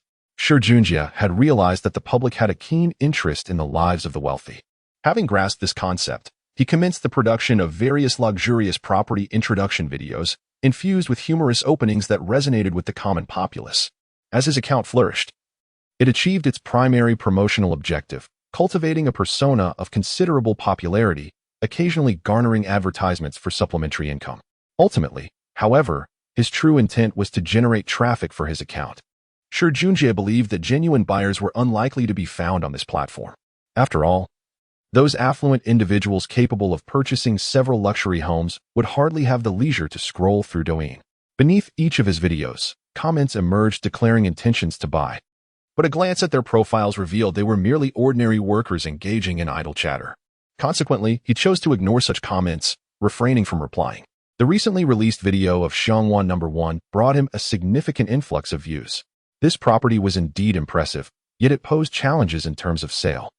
The owner demanded full payment, nearly 200 million in cash, a sum not easily accessible to everyone. Those who could afford it might prefer to purchase a villa, seeking more spacious and comfortable living arrangements. Thus, this expansive flat was entrusted to their company for a 1-year sales agreement, which was soon approaching its expiration. While numerous individuals had shown interest in viewing the property, it remained unsold. With the contract nearing its end, the homeowner would not be renewing. Shao Yu Yin decided to film the property, allowing it to showcase its final moments within their company. As anticipated, the effect was commendable, with numerous netizens fantasizing about their lives as wealthy individuals in the comments, leading to an increase in his followers. Regarding Lin Sasa's private message, he hesitated but ultimately chose to disregard it. As a top-notch salesperson, he was currently in contact with a wealthy client, a negotiation that had proven somewhat challenging over the past few months. As they neared the contract signing phase, the discussions became increasingly intricate. Yet, such complexity often hinted at a higher likelihood of a successful deal. This property, valued at over 90 million, was nearly equivalent to a small target. If sold, it would mean a significant profit for him. Shao Yu Yin simply did not have the time to engage with these online individuals. He was unfamiliar with live streaming and thus could not comprehend how Lin Sasa's account, boasting a level 64, had amassed several million followers. Even if he were aware, he would likely remain indifferent, as discussions often revolved around transactions of tens of millions or even billions. He briefly viewed a few unboxing videos posted by Lin Sasa, the most expensive item being a handbag worth only several thousand. Frankly, he himself used Hermes bags. This only deepened his disdain for her, viewing her as merely a minor internet celebrity. After Lin Sasa sent her message, she went asleep. The next day, upon remembering to check back, she found that the message had been read but received no reply. This elicited a raised eyebrow. It was her first encounter with someone seemingly indifferent to profit. At this moment, she recalled Li Ran, the agent who had sold her the small 2-bedroom apartment she currently resided in. Li Ran had made a lasting impression on her. During the Mid-Autumn Festival, Li Ran had even sent Lin Sasa a festive greeting and, after inquiring about her preferences, had sent over a box of mooncakes from a renowned local store that was notorious for long queues during this season. It may not hold much value, yet it is evident that the girl is sincere, intelligent, and possesses a deep sense of gratitude. Lin Sasa does not mind allowing her to earn a little more. Are you referring to the purchase of a residence in Xiangwan No. 1? 500 square meters. Currently, there is only one listing for a property over 300 square meters in Xiangwan No. 1 on the market. I have yet to encounter one of 500 square meters. Lin Sasa forwarded the video she had viewed to her. Indeed, I have seen it. Generally, luxury estates valued in excess of 100 million would engage a single real estate agency for representation. Once an agreement is signed, no other firms would be responsible for the sale. I have heard of that agency. Their contract with the homeowner is likely nearing expiration, and the property remains unsold. Otherwise, it is uncommon to produce such detailed videos, as buyers are typically very concerned about privacy. Very well, I shall remain vigilant for you at all times. Chapter 67. Purchasing a Grand House. 1. After hanging up the phone, Li Ran's heart raced with excitement. Since her last successful transaction, she had indeed garnered the manager's recognition. Although she had closed a few more deals, none had reached the magnitude of Lin Sasa's 5 million yuan per unit properties. Consequently, she found herself the target of ridicule from a colleague who had previously attempted to steal her deal.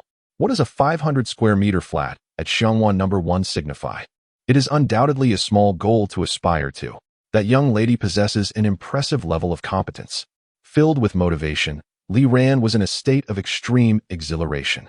To be frank, she was not particularly familiar with the properties at Xiangwan No. 1, as she had never envisioned herself having the opportunity to handle such a significant transaction. Without a moment's hesitation, she donned her attire and hurried to the office, determined to prepare thoroughly. This way, when she introduced the properties to Lin Sasa, she would not embarrass herself. Upon arriving at the office, a colleague spotted her reviewing the materials for Xiangwan No. 1. Oh, has our little Ran already taken on the Xiangwan No. 1 project? Some people want to run before they've learned to walk. Be careful not to trip.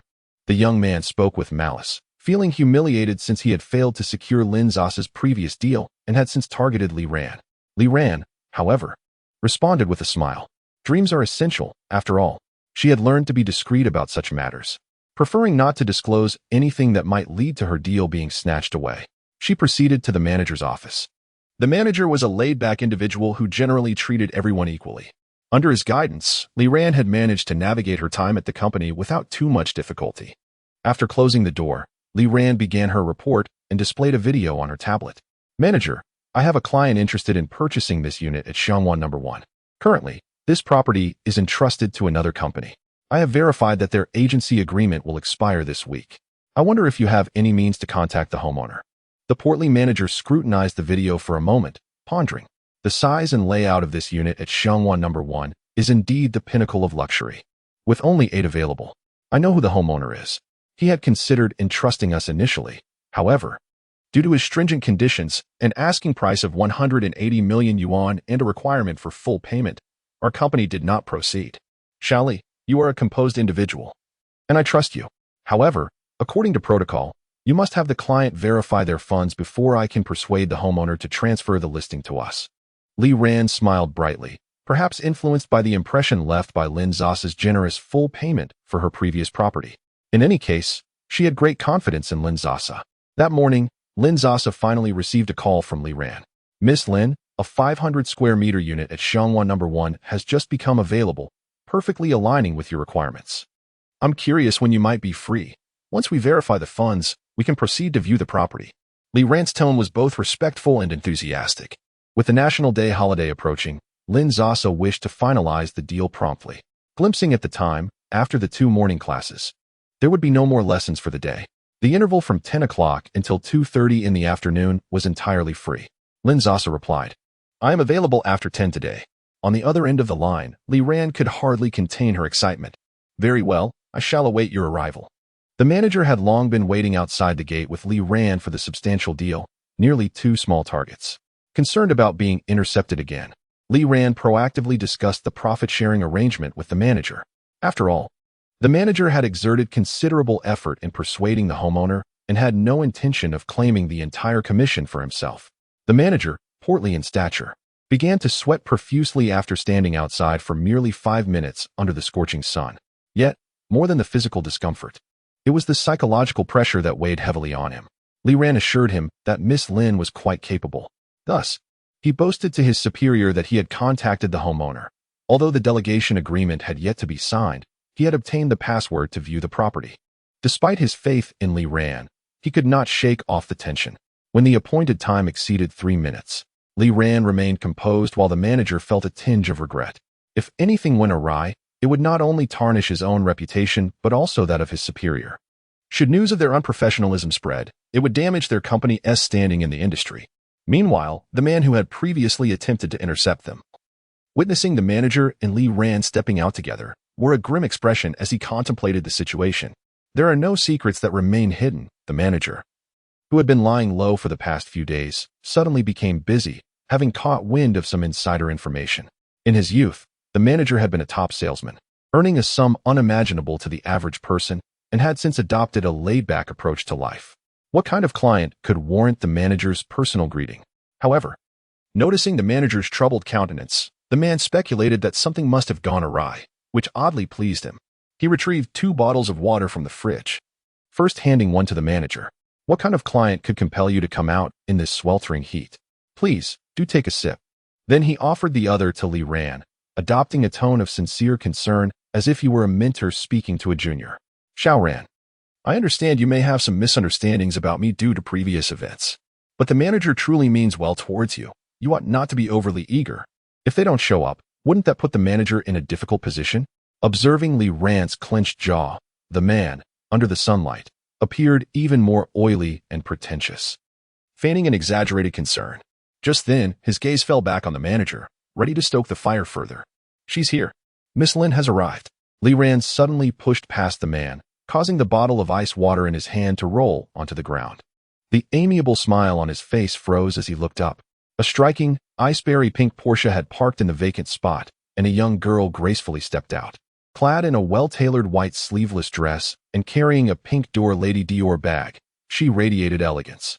Her delicate features, fair complexion, and refined aura unmistakably indicated that she was a cherished young lady. The manager wiped the sweat from his forehead and hurried forward to greet her. Li Ran, however, remained momentarily frozen in place.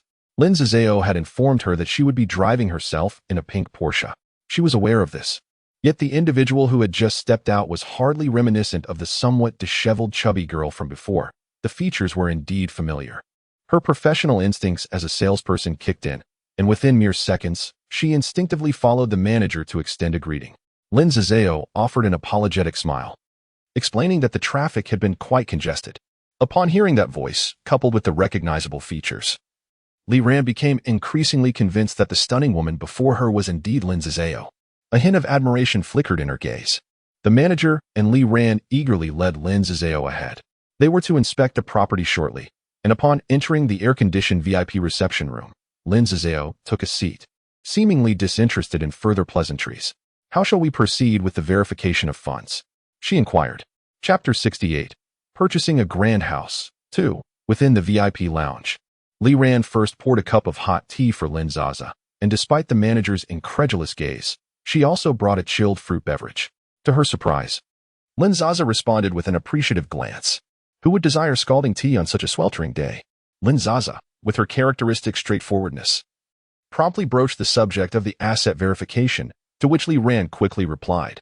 Ms. Lin, regarding the asset verification, it will be similar to last time. We will review your bank deposits, stocks, mutual funds, and so forth. However, as I mentioned in our previous conversation, the current owner has established rather stringent requirements, insisting on full payment. Last year, the asking price was 180 million. After a brief pause, she added, of course, there is room for negotiation on that price. Li Ran maintained a confident smile. Lin Sasa nodded decisively. Let us check the bank deposits. The manager, who had been present with the client, finally relaxed upon hearing her words. The moment he saw Lin Sasa emerge from the car, her aura made it evident that she was not playing games with them. Now, witnessing her unwavering resolve, he felt even more reassured. If she lacked confidence, she would never have made such a bold statement. Though the manager was quite curious, He hesitated to intrude on Li Ran's responsibility. It felt rather awkward for a middle-aged man to lean in to scrutinize the client's phone. Unexpectedly, Li Ran looked up and said, "Manager, you are more knowledgeable in this area than I am. Please come over and take a look. It's merely a matter of checking the balance. What technical expertise is required?" Li Ran's gesture served two purposes: to bolster the manager's standing and to instill in him a sense of assurance. After all, she had only recently joined the company, and his words carried more weight when negotiating the price. Lin Sasa unlocked her phone and pulled up the bank account balance linked to the funds issued by the system. The Apple signal was notoriously poor, and no one dared to claim it was the worst, especially since the apps of various banks were generally subpar. As the loading icon spun incessantly across the screen, the manager held his breath as he stood behind Lin Sasa. Suddenly, an extensive string of numbers unfolded before his eyes. He realized, to his astonishment, that he seemed momentarily incapable of counting.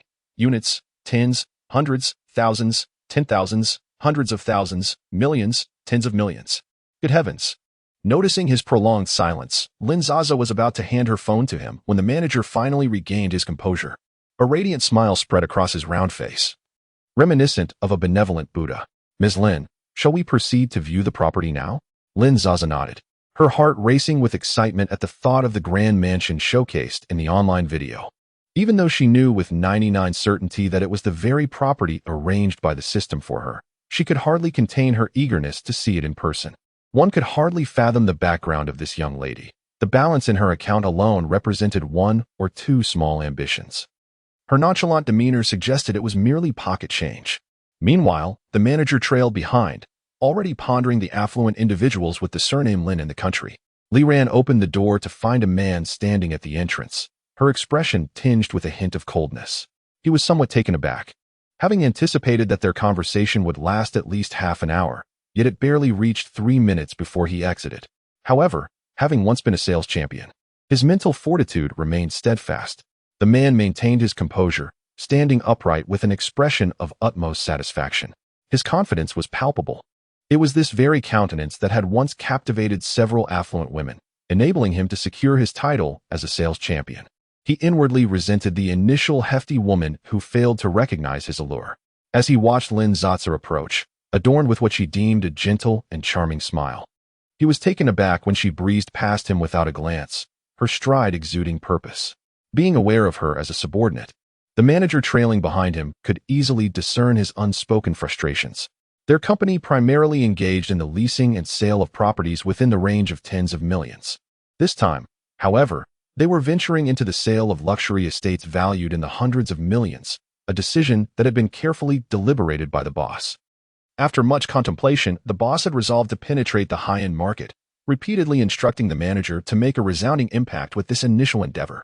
The manager, falling a few steps behind, instantly shed his friendly facade, casting a warning glare at the man. He advised him to suppress his petty schemes, emphasizing that the boss was closely monitoring this transaction. Any missteps could lead to dire consequences. The gravity of the manager's demeanor underscored the significance of this deal, which was undoubtedly far from ordinary. The man speculated on the potential worth of the transaction, his jealousy threatening to cloud his vision. The manager quickly adopted a cheerful expression, hastening to keep pace with Lin Sasa and eagerly volunteering to be their driver. Lin Sasa declined, still basking in the honeymoon phase with her young assistant.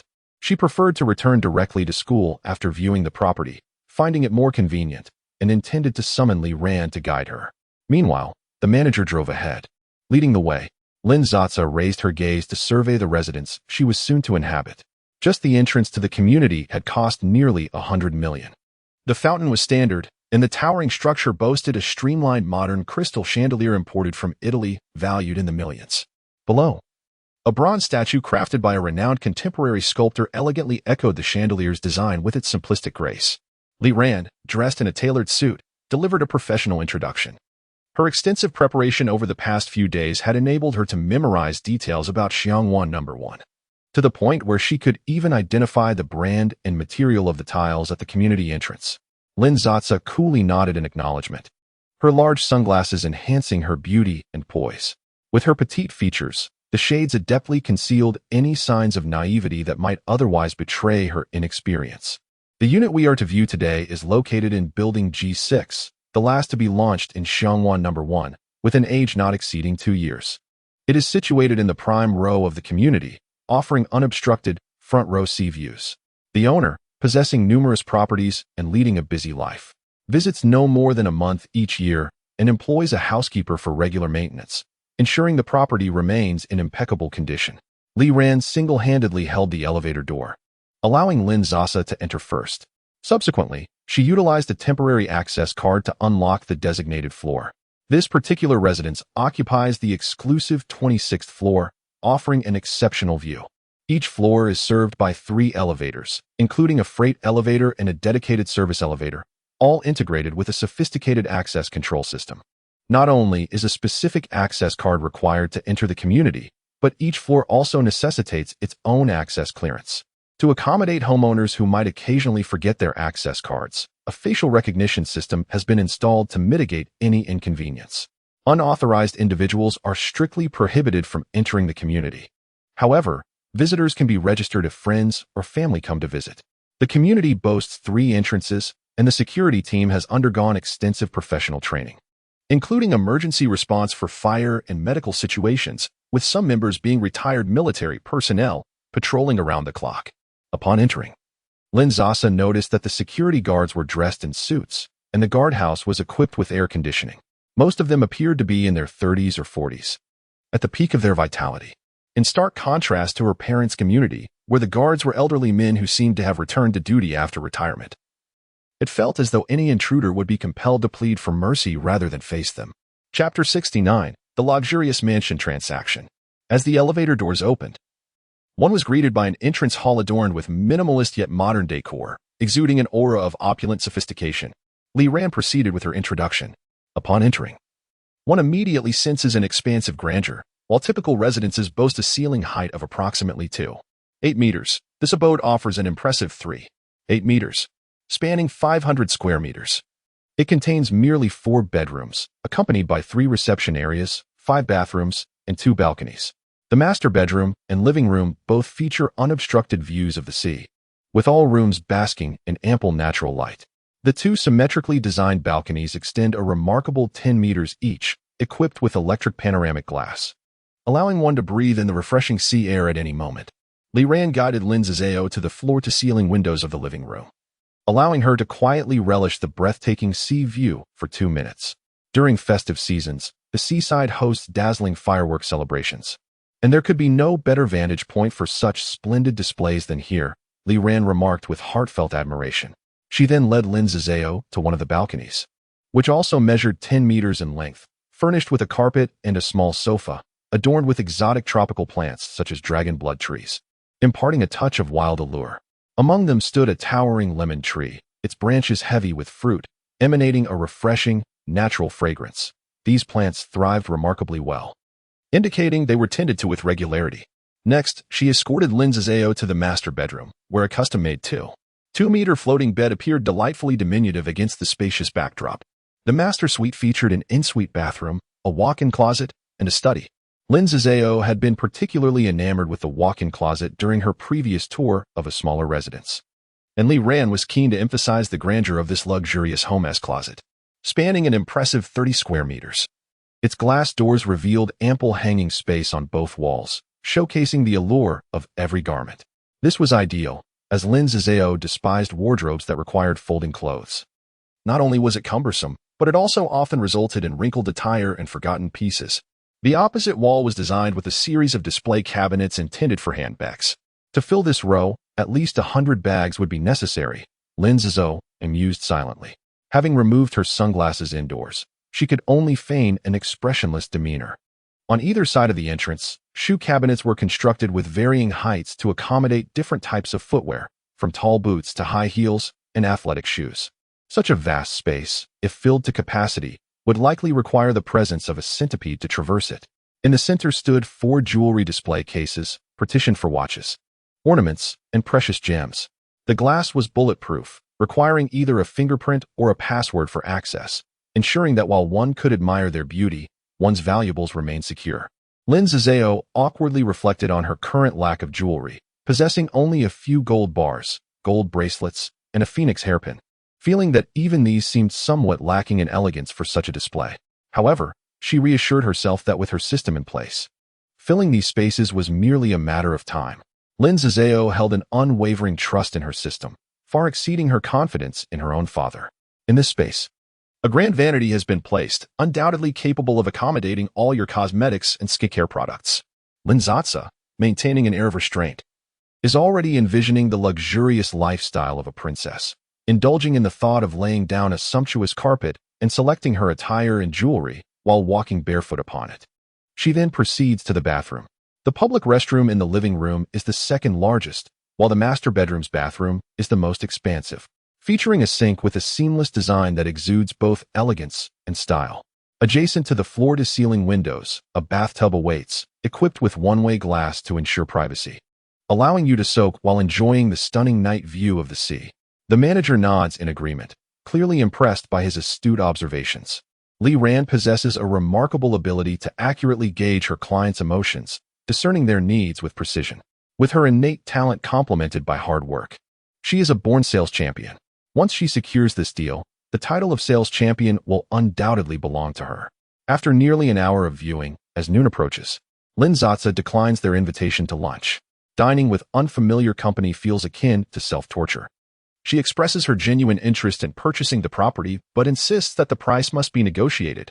180 million is simply out of the question. That is only natural. Rest assured, I will negotiate a satisfactory price for you, the manager assures her. With Lin Sasa's affirmative response, Li Ran exchanges a knowing glance with the manager. Already feeling confident about the outcome, the homeowner has struggled to sell for a year, and the all-cash requirement is indeed excessively stringent. Li Ran is confident in her ability to persuade the homeowner to reduce the price. Waving goodbye, Lin Sasa hops into her beloved little pink car, humming a tune while contemplating the various arrangements she intends to make once the purchase is finalized. Although the previous owner did not reside there for long, certain personal items such as the bed, bathtub, and toilet will need replacement. Acquiring furnishings worthy of this luxurious abode will entail considerable expenditure, presenting her with a delightful dilemma. Before officially moving in, she must also enlist a specialist to ensure there are no hidden cameras or other potential hazards. While unlikely, it is wise to remain vigilant, especially given the multitude of secrets she harbors. The homeowner appears to be quite busy, as their communication has been solely through the agency, without any face-to-face interaction. At last, just before the National Day holiday, Lin Sasa receives Li Ran's final confirmation message. Li Ran, Miss Lin. The homeowner has relented and agreed to a full cash price of 168 million. They have also consented to cover the transfer fees, agency fees, and other costs. This includes a spacious 500 square meter flat and 3 parking spaces valued at 600,000 each. If you are agreeable, we can arrange a time to proceed with the paperwork at the Property Management Bureau. Li Ran is somewhat perplexed by Lin Sasa's insistence on these miscellaneous expenses. Perhaps it is merely a desire for efficiency. She certainly appears to be the type who dislikes complications. Wealthy individuals often exhibit a touch of superstition, obsessed with numbers like 6 and 8, and the homeowner readily acquiesced to Lin Sasa's demands without much deliberation. Little does Li Ran realize that these additional costs amount to several million, and Lin Sasa's funds must also be allocated towards investments in Chao Chao and Shao Luo, leaving her unable to spare any cash. When the contract was finally signed, Lin Sasa beheld the true visage of the homeowner before her, an heiress frequently gracing the covers of magazines. It was no surprise that she insisted on a cash payment, for this very conglomerate had declared bankruptcy the previous year. The young lady before her was adorned in luxury brands, her Hermes handbag carelessly placed upon the table, exuding an air of opulence. Yet, her appearance betrayed a certain pallor. Her delicate features bore the faintest trace of resilience. The seemingly fragile flower feigned strength, evoking a deep sense of sympathy in Lin Sasa. As the heiress affixed her signature, a bittersweet smile graced her lips, revealing a hint of reluctance. This was one of the birthday gifts my grandfather bestowed upon me for my 20th year. Lin Sasa thought to herself, at times. The antics of the affluent truly elicit a laugh. Chapter 70. The pain of losing $1 million in commission upon hearing those words. Lin Sasa felt no sympathy for the wealthy young lady before her. Her heart ached solely for herself. What status did she possess to dare to feel compassion for a capitalist? The emaciated camel is still larger than a horse. The girl gazed at Lin Sasa, her eyes unblinking as she signed her name, revealing both envy and curiosity in her gaze. Once upon a time, she too regarded wealth as mere refuse. It remained a mystery which daughter of the Lin family she truly was. The girl did not dwell on it further, her expression dimming. She presumed she would no longer have access to such circles in the future. After signing, she hurriedly departed with her Hermes bag, worth over $1 million. Meanwhile, Lin Sasa awaited the preparation of the property documents, with the manager and Li Ran accompanying her. For such a distinguished client, it was imperative to provide the utmost service. At that moment, a familiar figure entered the entrance of the housing authority, followed closely by a wealthy matron. The man exhibited an exceedingly courteous demeanor towards her. His gaze swept over Lin Sasa and her companions, pausing momentarily as if he recognized them. Once he had settled the affluent lady, he approached leisurely. Manager Wang, it is an honor to meet you. I have heard that your esteemed company has taken on that luxurious flat worth $180 million. How is the situation progressing? Lin Sasa scrutinized the middle-aged man for a moment before realizing why he seemed familiar. He was none other than the high-end real estate salesman, Shao Yu Yin. From the platform Douyin, Lin Sasa had previously reached out to him, but regrettably, she had not received a response. Manager Wang and Li Ran exchanged glances, both harboring a twinge of unease. Although they were unaware of the specifics regarding Lin Sasa and him, it was evident that their relationship was not particularly pleasant, which explained his roundabout approach to commission them. However, the die was cast. Failing to secure the client was a testament to his own inadequacy. Manager Wang, seasoned and once a top-tier salesman in the industry, possessed a remarkable resilience. He quickly composed himself, clearing his throat. Thanks to your assistance, we have successfully sold it. Shao Yu Yin's expression momentarily stiffened. His primary purpose for coming was to ascertain whether their company genuinely intended to take on the luxury property assignment. His inquiry about the flat was merely a conversational icebreaker, and he had not anticipated receiving such an outrageous response. A property that had lingered on his hands for a year without selling had now been sold in their hands. Was it even a week? Had it truly sold? Shao Yu Yin couldn't help but suspect that Manager Wang was playing him for a fool. Yet, observing their serious demeanor, he scrutinized their subtle expressions. Considering their current location at the housing authority, his gaze shifted to the young girl seated nearby.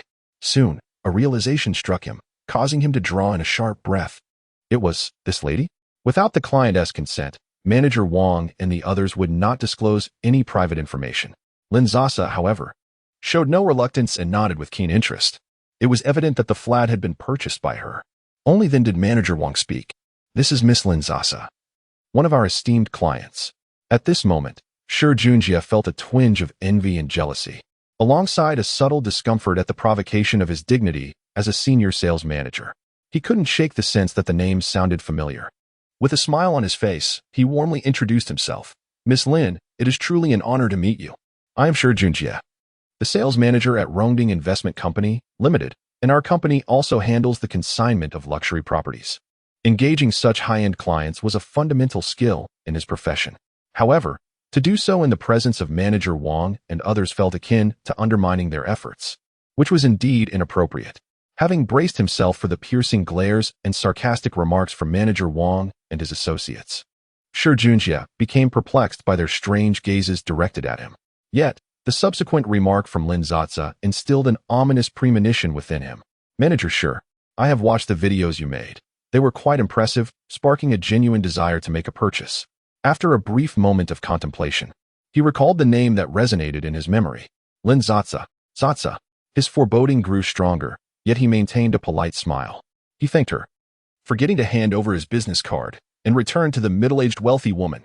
Distracted, he pulled out his phone and opened Douyin, scrolling through several pages until he unearthed a conversation from a week prior. Upon recognizing the account name, Zatsa, he felt as if struck by lightning. Still clinging to a sliver of hope, he ventured into the account belonging to this Zatsa. He discovered an unboxing video featuring the pink door Lady Dior bag he had previously mocked. The young woman, Lin Sasa, was indeed holding that very item. Shao Yu Yin felt darkness envelop him, his chest tight with anxiety. Playing on his phone in front of a client, he caught the displeased glance of the middle-aged wealthy woman. She was not an easy client, having been entangled in negotiations for nearly 6 months, and today they were finally set to sign the contract. Selling a property worth $90 million, He was eagerly anticipating the commission he would earn after a year of inactivity. Yet at that moment, he tucked away his phone, forcing a strained smile, while internally he felt as though he might vomit blood. After successfully completing the paperwork, Lin Sasa acquired her second red book, her spirits soaring. Her little pink car was undergoing maintenance, so Manager Wang was responsible for her transportation today. As for Li Ran, after this deal concluded, she would soon be able to afford a decent car. Manager Wang's vehicle was parked some distance away, and they waited roadside. A van was slowly approaching, and for reasons unknown, Lin Sasa glanced at it a second time.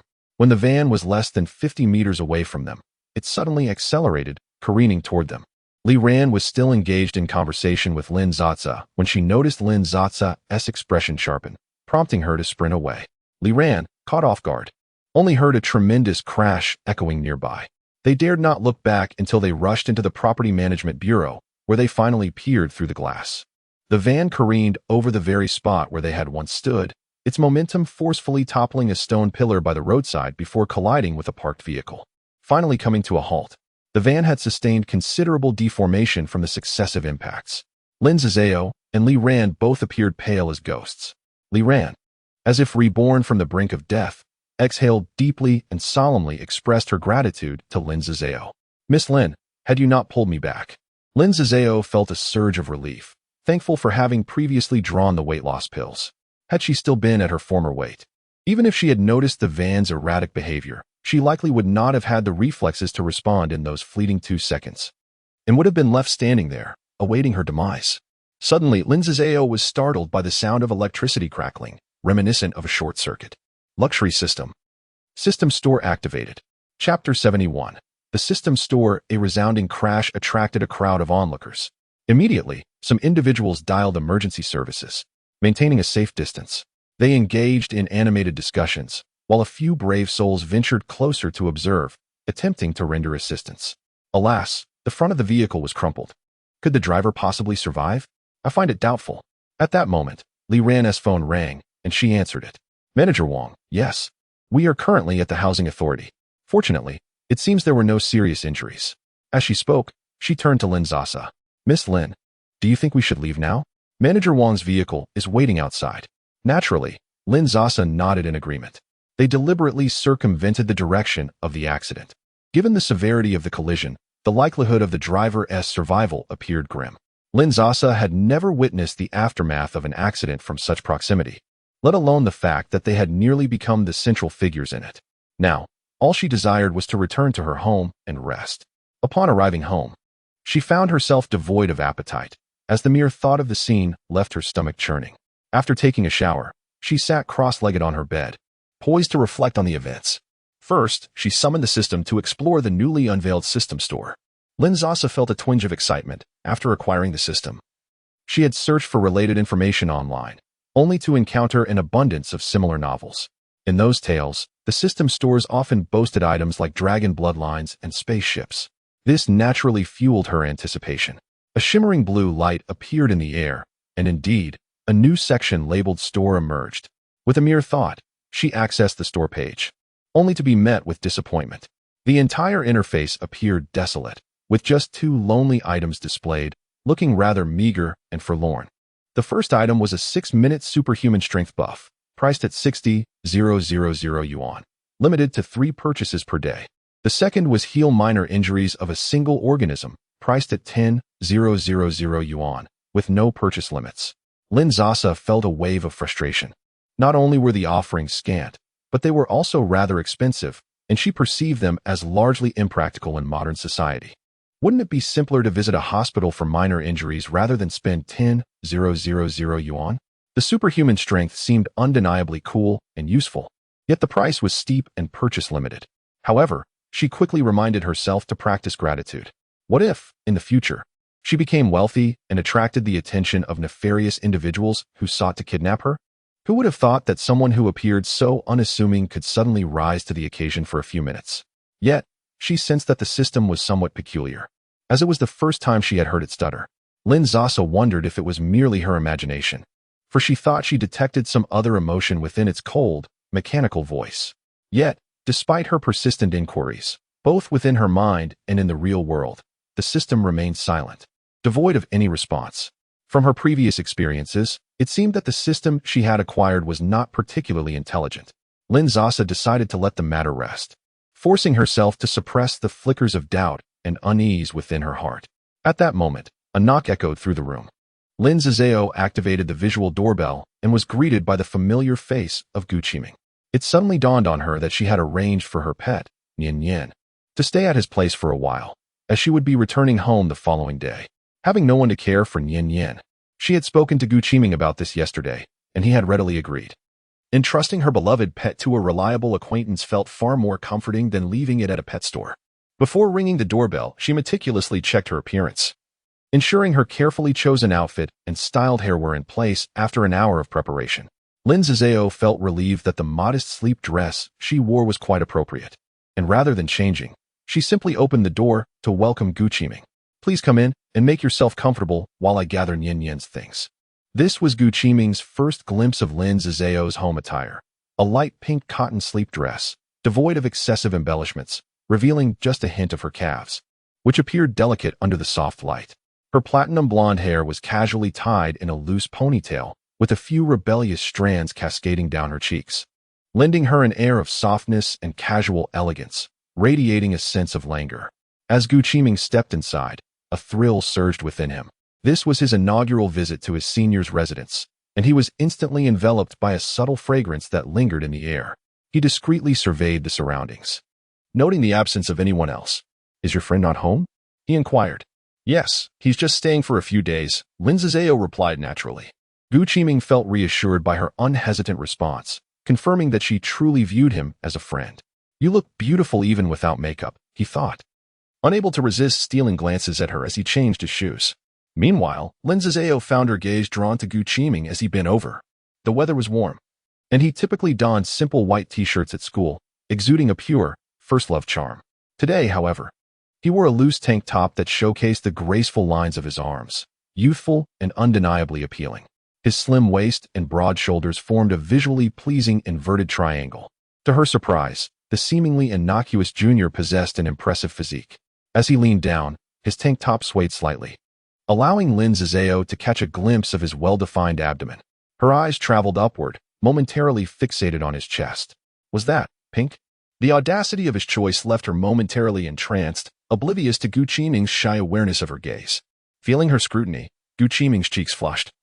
Yet he deliberately slowed his movements as he finished changing his shoes. Lin Sasa, regaining her composure, awkwardly turned away. "Please, have a seat on the sofa while I fetch you something to drink." A flicker of disappointment crossed Gu Qiming's face, but he swiftly donned his shoes. Lin Sasa rummaged through the refrigerator for beverages, noting the absence of tea. After considering a bottle of soda, she hesitated, recalling tales about its effects, and opted instead for juice. Returning to the living room with the juice, Lin Sasa couldn't help but smile at the sight before her. Before him sat the towering Gu Qiming, who appeared uncharacteristically demure as he perched upon the plush, furry sofa, his hands awkwardly resting on his knees, his posture reminiscent of an earnest schoolboy. At his feet, a small, white ball of fluff was animatedly sniffing about.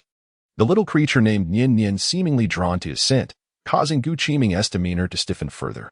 Lin Sasa extended a glass of juice towards him, and Yin Yin, having seemingly confirmed the delightful aroma, began to wag her tail exuberantly.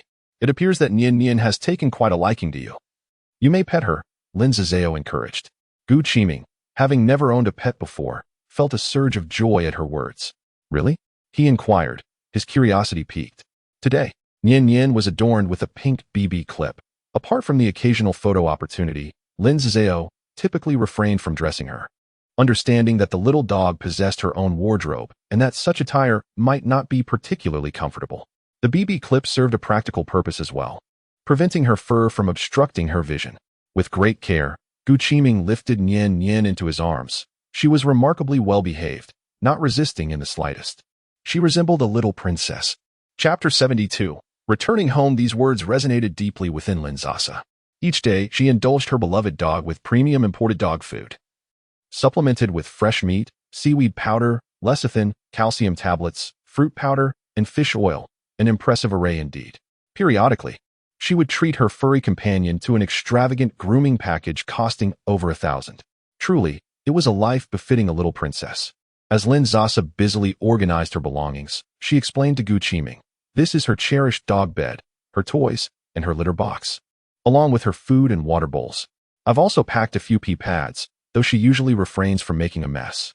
These are her regular dog food and treats. I've prepared enough for 7 days. And here are her comb and clips. This long one is for detangling her fur, while the needle comb is for any stubborn knots. Gu Qiming gently stroked Nian Nian with one hand while propping his chin with the other. Watching Lin Sasa chatter away as she tidied up, his gaze softening further. Senior sister is so gentle, he thought. At last, she had finished. A heap of bags stacked on the floor. Lin Sasa offered an awkward smile, initially intending to minimize the trouble for others. But she couldn't bear to let Nian Nian suffer any indignities, so she ended up with an abundance of items. Clearing her throat, she proposed, Qiming, did you come by taxi? Let me give you a ride. It's a bit much to carry. Although Gu Qiming had driven his father's car, he hesitated, the words almost escaping his lips before he swallowed them back. With a genuine smile, he replied, then I must thank you, sister. Let us wait until tomorrow for my father to pick me up once you've left, since he doesn't have to work on the holiday. No, I should be the one thanking you. Let me just change my clothes, Lin Sasa said with a soft smile. She returned to her room, hesitating briefly before locking the door. The apartment was modest, and Gu Qiming would certainly hear the sound of the lock engaging. He didn't mind this at all. It was wise for a girl to be cautious. In fact, he thought Lin Sasa was rather too trusting. Recalling the voice of the man he had heard on the phone, a pang of jealousy stirring within him as he pondered their relationship. As a local, Gu Qiming came from a reasonably comfortable background, residing in a mid-range community. Lin Sasa stopped the car, saying, I want tea come up. I appreciate your help. When the holiday is over, let me treat you to a meal. Sure, senior sister, don't forget. Gu Qiming replied, standing outside the car. Lifting the bag containing Nian Nian to show Lin Sasa. Nian Nian says goodbye to sister. Upon exiting the high-speed train station, Lin Sasa, as usual, took a taxi home. Su Mei had offered to pick her up, but since she couldn't drive, Lin Sasa preferred for her to stay at home. Lin Jianxiao, who could drive, would never consider such a tender gesture. Upon arriving home, before 10 o'clock, she found Su Mei bustling about in the kitchen. After a brief exchange with Lin Jianxiao, she joined her in the kitchen. Su Mei was preparing her favorite dish, Coca-Cola chicken wings, a time-consuming endeavor. Observing the array of dishes prepared on the table, one finds an assortment of fish and meat, complemented by large prawns and chicken legs. On the stove, a pot of soup simmers gently. There is even a roasted duck from a well-known local establishment, not at all inexpensive. Clearly, Su Mei lacks the financial authority to decide on such a dish, leaving the responsibility to Lin Jianxiao. Lin Sasa feels no surprise, only a sense of bewilderment. Even a chill runs down her spine. Mother, how could I possibly consume all this? Just how many dishes are you planning to prepare? She responds while stirring the chicken wings. Your grandmother heard you were returning today and is coming over for lunch, Su Mei explains. Lin Sasa finds this reasonable. After all, Lin Jianxiao is renowned for his filial piety. Unfortunately, the elderly lady dotes on her youngest son and takes great pride in her second son, while Lin Sasa herself remains unacknowledged. A smirk of derision crosses her mind. As for the notion that the old lady is coming merely to see her, Lin Sasa has no faith in such an idea. She can only wonder what schemes they are concocting. When mealtime arrives, it is not just her grandmother, Sun Xiaohong, who joins them, but also her third uncle and aunt, along with a young man she does not recognize. The man carries with him cigarettes, liquor, and milk. Lin Sasa's expression darkens as she senses the underlying motive. Mother, you're here, Lin Jianxiao greets her. Sun Xiaohong responds, then introduces the young man behind her. This is the son of your younger sister's neighbor, Hu Zugan, a young man with ambition. He aspires to secure a teaching position here and has come to seek your guidance. Hello, uncle. It is a pleasure to meet you. This is a small token of my appreciation, the young man says. Lin Jianxiao, understanding the young man's intentions, sizes him up and finds him satisfactory, albeit somewhat introverted. Sun Xiaohong, noticing Lin Sasa standing silently, her expression mirroring her mother's, cannot help but feel anger rise within her. At that moment, Su Mei hurriedly exits the kitchen to greet them. Sun Xiaohong, narrowing her aged eyes, prepares to reprimand Su Mei for her parenting skills. However, Hu Yin subtly tugs at her sleeve, reminding her of the presence of outsiders. Mother, Sun Xiaohong suddenly recalls the company and restrains her ire. She replaces her scowl with a smile, beckoning to Hu Zugan. Little Hu, Make yourself at home. Feel free to sit. Once seated, she naturally begins to delegate tasks. Sume, go wash some fruit. Then, turning to Lin Sasa with a hint of disdain, she adds, why are you still standing? Hurry and brew some tea. The kettle is already steaming vigorously. Lin Sasa, her face devoid of expression, retrieves several glass cups from the back of the cupboard, not having washed them, and hastily fills them with tea leaves. The tea, like the overflowing liquor, is unwelcome to her. She first presents a cup to Sun Xiaohong, who instinctively reaches out to take it. However, she loses her grip, spilling a considerable amount, and lets out a yelp as the hot liquid scalds her. Lin Sasa, having anticipated this, had already stepped aside. With a sharp crash, the glass cup shatters upon the floor, and scalding tea splatters everywhere. Uncle San, Aunt San, along with Lin Jianxiao and Hu Zugin, sat on the sofa waiting to be attended to, and none of the five escaped unscathed. All were scalded, screaming in agony. Particularly Aunt San, who, dressed in a summer dress with bare calves, hurried into the restroom. Apart from Sun Xiaohong, whose hands and feet were also burned. She was the most vocal in her distress. Lin Jianxiao felt nothing but embarrassment and chastised Lin Sasa vehemently. What good are you? You can't even serve a cup of tea properly. Emerging from the restroom, Hu Yin was in a particularly disheveled state after dousing herself with cold water. She even contemplated quitting her job. However, the promise of 150,000 yuan from her sister-in-law Shenhao was only half fulfilled, with the remainder contingent upon the successful completion of the task. Hu Yin seethed with indignation. Composing herself, she quickly approached. Brother, why direct your anger at the child? It's not a significant issue. Lin Sasa offered a nonchalant apology. I truly apologize. I didn't expect Grandma to spill. Upon hearing this, Sun Xiaohong felt an overwhelming urge to slap Lin Sasa, exclaiming, whose household overfills their teacups like that? Chapter 73. Disgust were it not for her daughter-in-law Hu Yin's mention of a family with a factory, boasting assets in the millions and willing to pay a referral fee of 150,000, she would have shown little concern for the matrimonial affairs of that little vixen. Given that her precious eldest grandson urgently required funds to pursue his education in the city, her interest was solely in that matter. In her opinion, the affluent Hu family, with their good looks and tall stature, rendered Lin Sasa unworthy. Regrettably, her beloved second granddaughter, Lin Qingqing, hailing from H City, held no attraction for Hu Zugin, leaving both mother and daughter at a disadvantage. Sun Xiaohong's expression darkened as she fixed her gaze on Su Mei, who emerged upon hearing the commotion. Under Hu Yin's persistent prompts, her aged visage forced a semblance of warmth. Those who possess wealth are often the most anxious.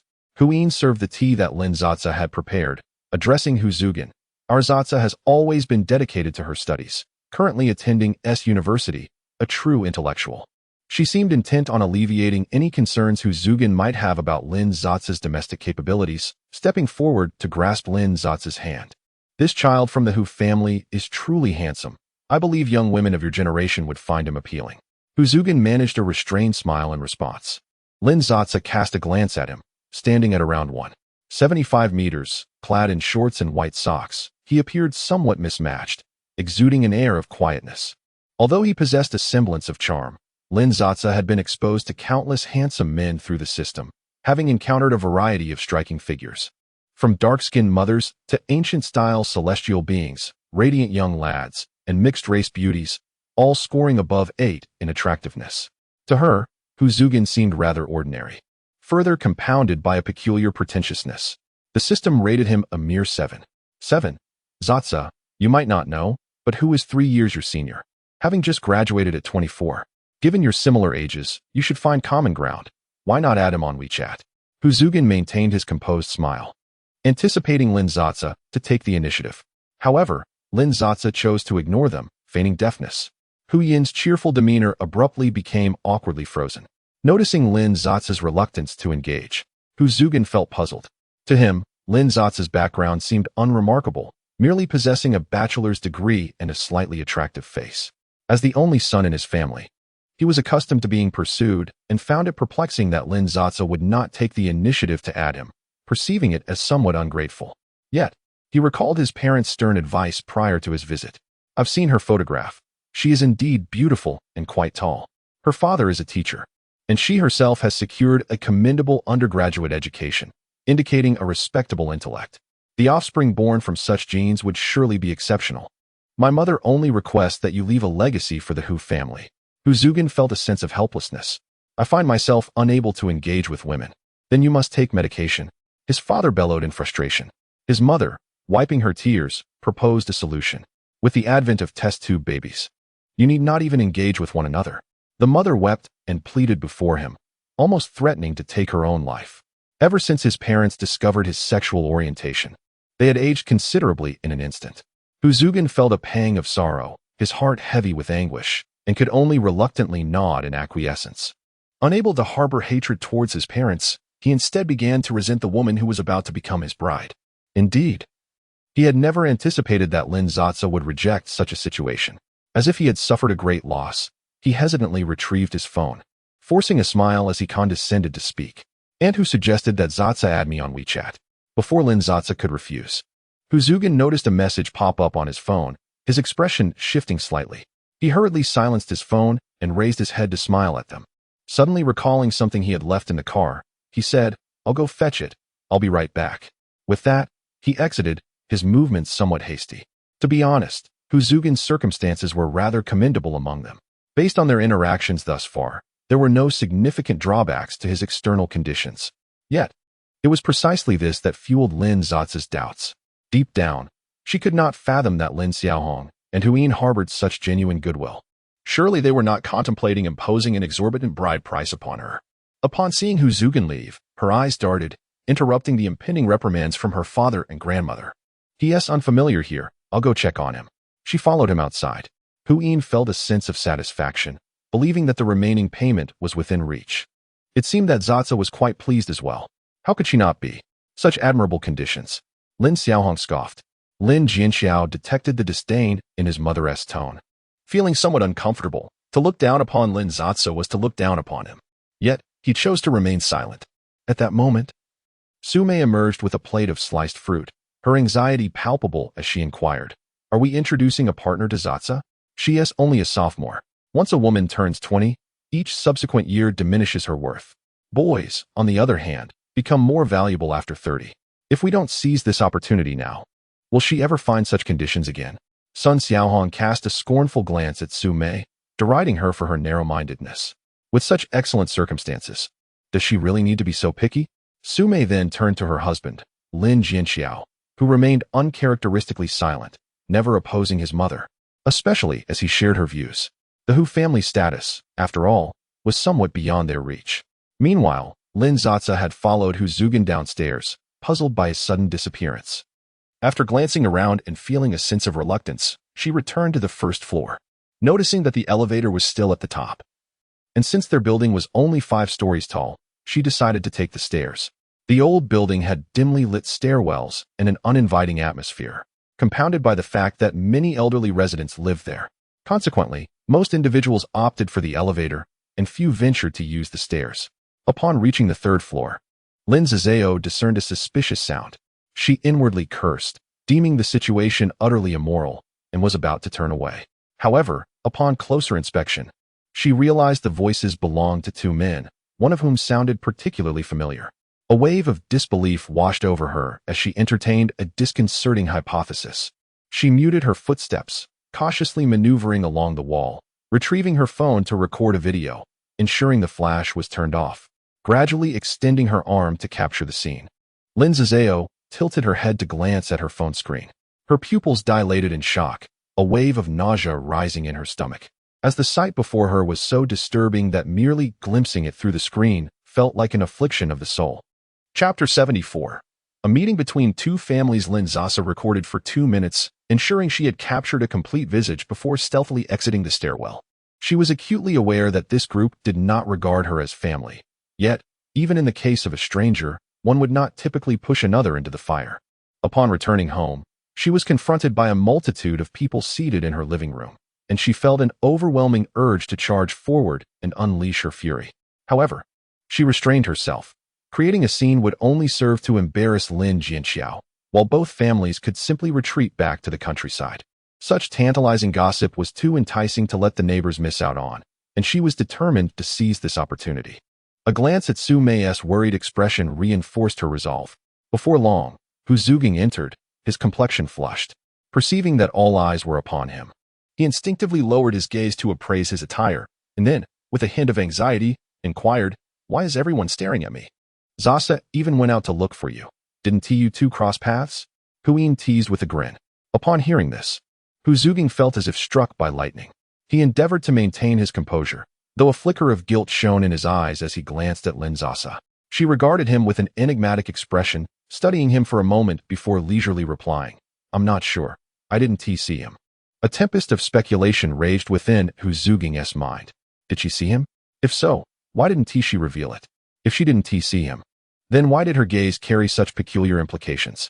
With such apprehensive thoughts swirling, he finished his meal and bid farewell. He drove the newly acquired BMW back to the countryside with the family in tow. Distracted and uneasy, he misjudged the narrow, treacherous rural roads. As he approached a sharp turn, he mistakenly pressed the accelerator instead of the brake, sending his brand-new BMW careening into a ditch. Fortunately, most passengers sustained only minor injuries, merely bruised and battered. However, Sun Xiaohong, seated in the front passenger seat due to her status as an elder, was not so fortunate. Without a seatbelt, the force of the impact hurled her from the vehicle, shattering the windshield and leaving a crack that fortunately did not completely break through. Otherwise, her life might have been at stake. Due to her age and osteoporosis, she suffered a fractured rib. The car was severely damaged, and as it was a new vehicle, commercial insurance had yet to be purchased. The compulsory insurance only covered damages to the other party's vehicle, leaving his own car without compensation. The cost of repairs was nearly equivalent to purchasing a new one. Not only did Hu Zuging face the loss of his vehicle, but he also had to cover medical expenses. While Sun Xiaohong lay in the hospital, she incessantly cursed, hurling insults that ranged from money-grubbing to unlucky and vixen. The only silver lining was Lin Sasa's assertion of satisfaction with Hu Zuging. The third sister-in-law is essentially our matchmaker. I thought perhaps we could invite their family over for dinner the day after tomorrow to stir up some excitement in the village, Lin Sasa casually suggested over the phone. So soon? Hu Yin sensed something amiss. Later is fine, but that would likely push it to the new year. My break is short, and I will soon have to return to S-City for school, Lin Sasa replied nonchalantly. During this holiday, it was a swift resolution. If they returned another day, it would be considered her defeat. Seizing the day is far better than waiting for a more auspicious moment, and Sasa's suggestion was quite agreeable. Upon hearing this, Hu Yin became anxious. She could hardly afford to wait until the new year. If this matter were settled, she would not only receive the remaining half from Shenhao, but also a handsome introduction fee of 200,000 from the Hu family. Once the call ended, the man lying beside her, battered and bruised, hesitantly spoke up. "Dear, this may not be right. Are we not pushing Sasa into the fire?" Hu Yin rolled her eyes. "Then who will provide for our son's education? Stop pretending. If you truly care for your niece, just call her right now. I will not stop you." The man fell silent. Those who stand to gain never step forward. They merely bask in the benefits they have acquired, even attempting to alleviate their guilt with insincere words. Hu Yin promptly called Shenhao. After the call, Shenhao turned to her husband, Lin Liye. "Liye, we have great news." "What news?" "I am unaware of any," he replied. "It appears that Sasa's sister-in-law has introduced her to a promising match, and the relatives are set to meet the day after tomorrow." "Sasa, is she not still quite young?" Lin Liye frowned. "At 21, she is no longer a child. She is the first of her generation to receive such joyful tidings. Should we not return to share in the happiness?" Shenhao smiled gently. "That sounds good." Lin Liye relaxed, as he had intended the same, yet was uncertain how to express it. Meanwhile, upon hearing Lin Sasa's sigh of relief, Hu Zuging leaned against the man, weeping silently. Why? Why can't everyone accept our love? That is their feudal ignorance," the man replied nonchalantly. As he spoke, he was simultaneously making advances. What is there to fear? If they claim her reproductive capabilities are inadequate, they can suggest IVF. Once the child is born, a divorce will follow. What if she finds out? Even if she discovers something, it will depend on her courage to speak out. The man's eyes glinted with a fierce determination. Husband Hu Zuging's expression was a mix of fascination and joy, filled with comfort and assurance.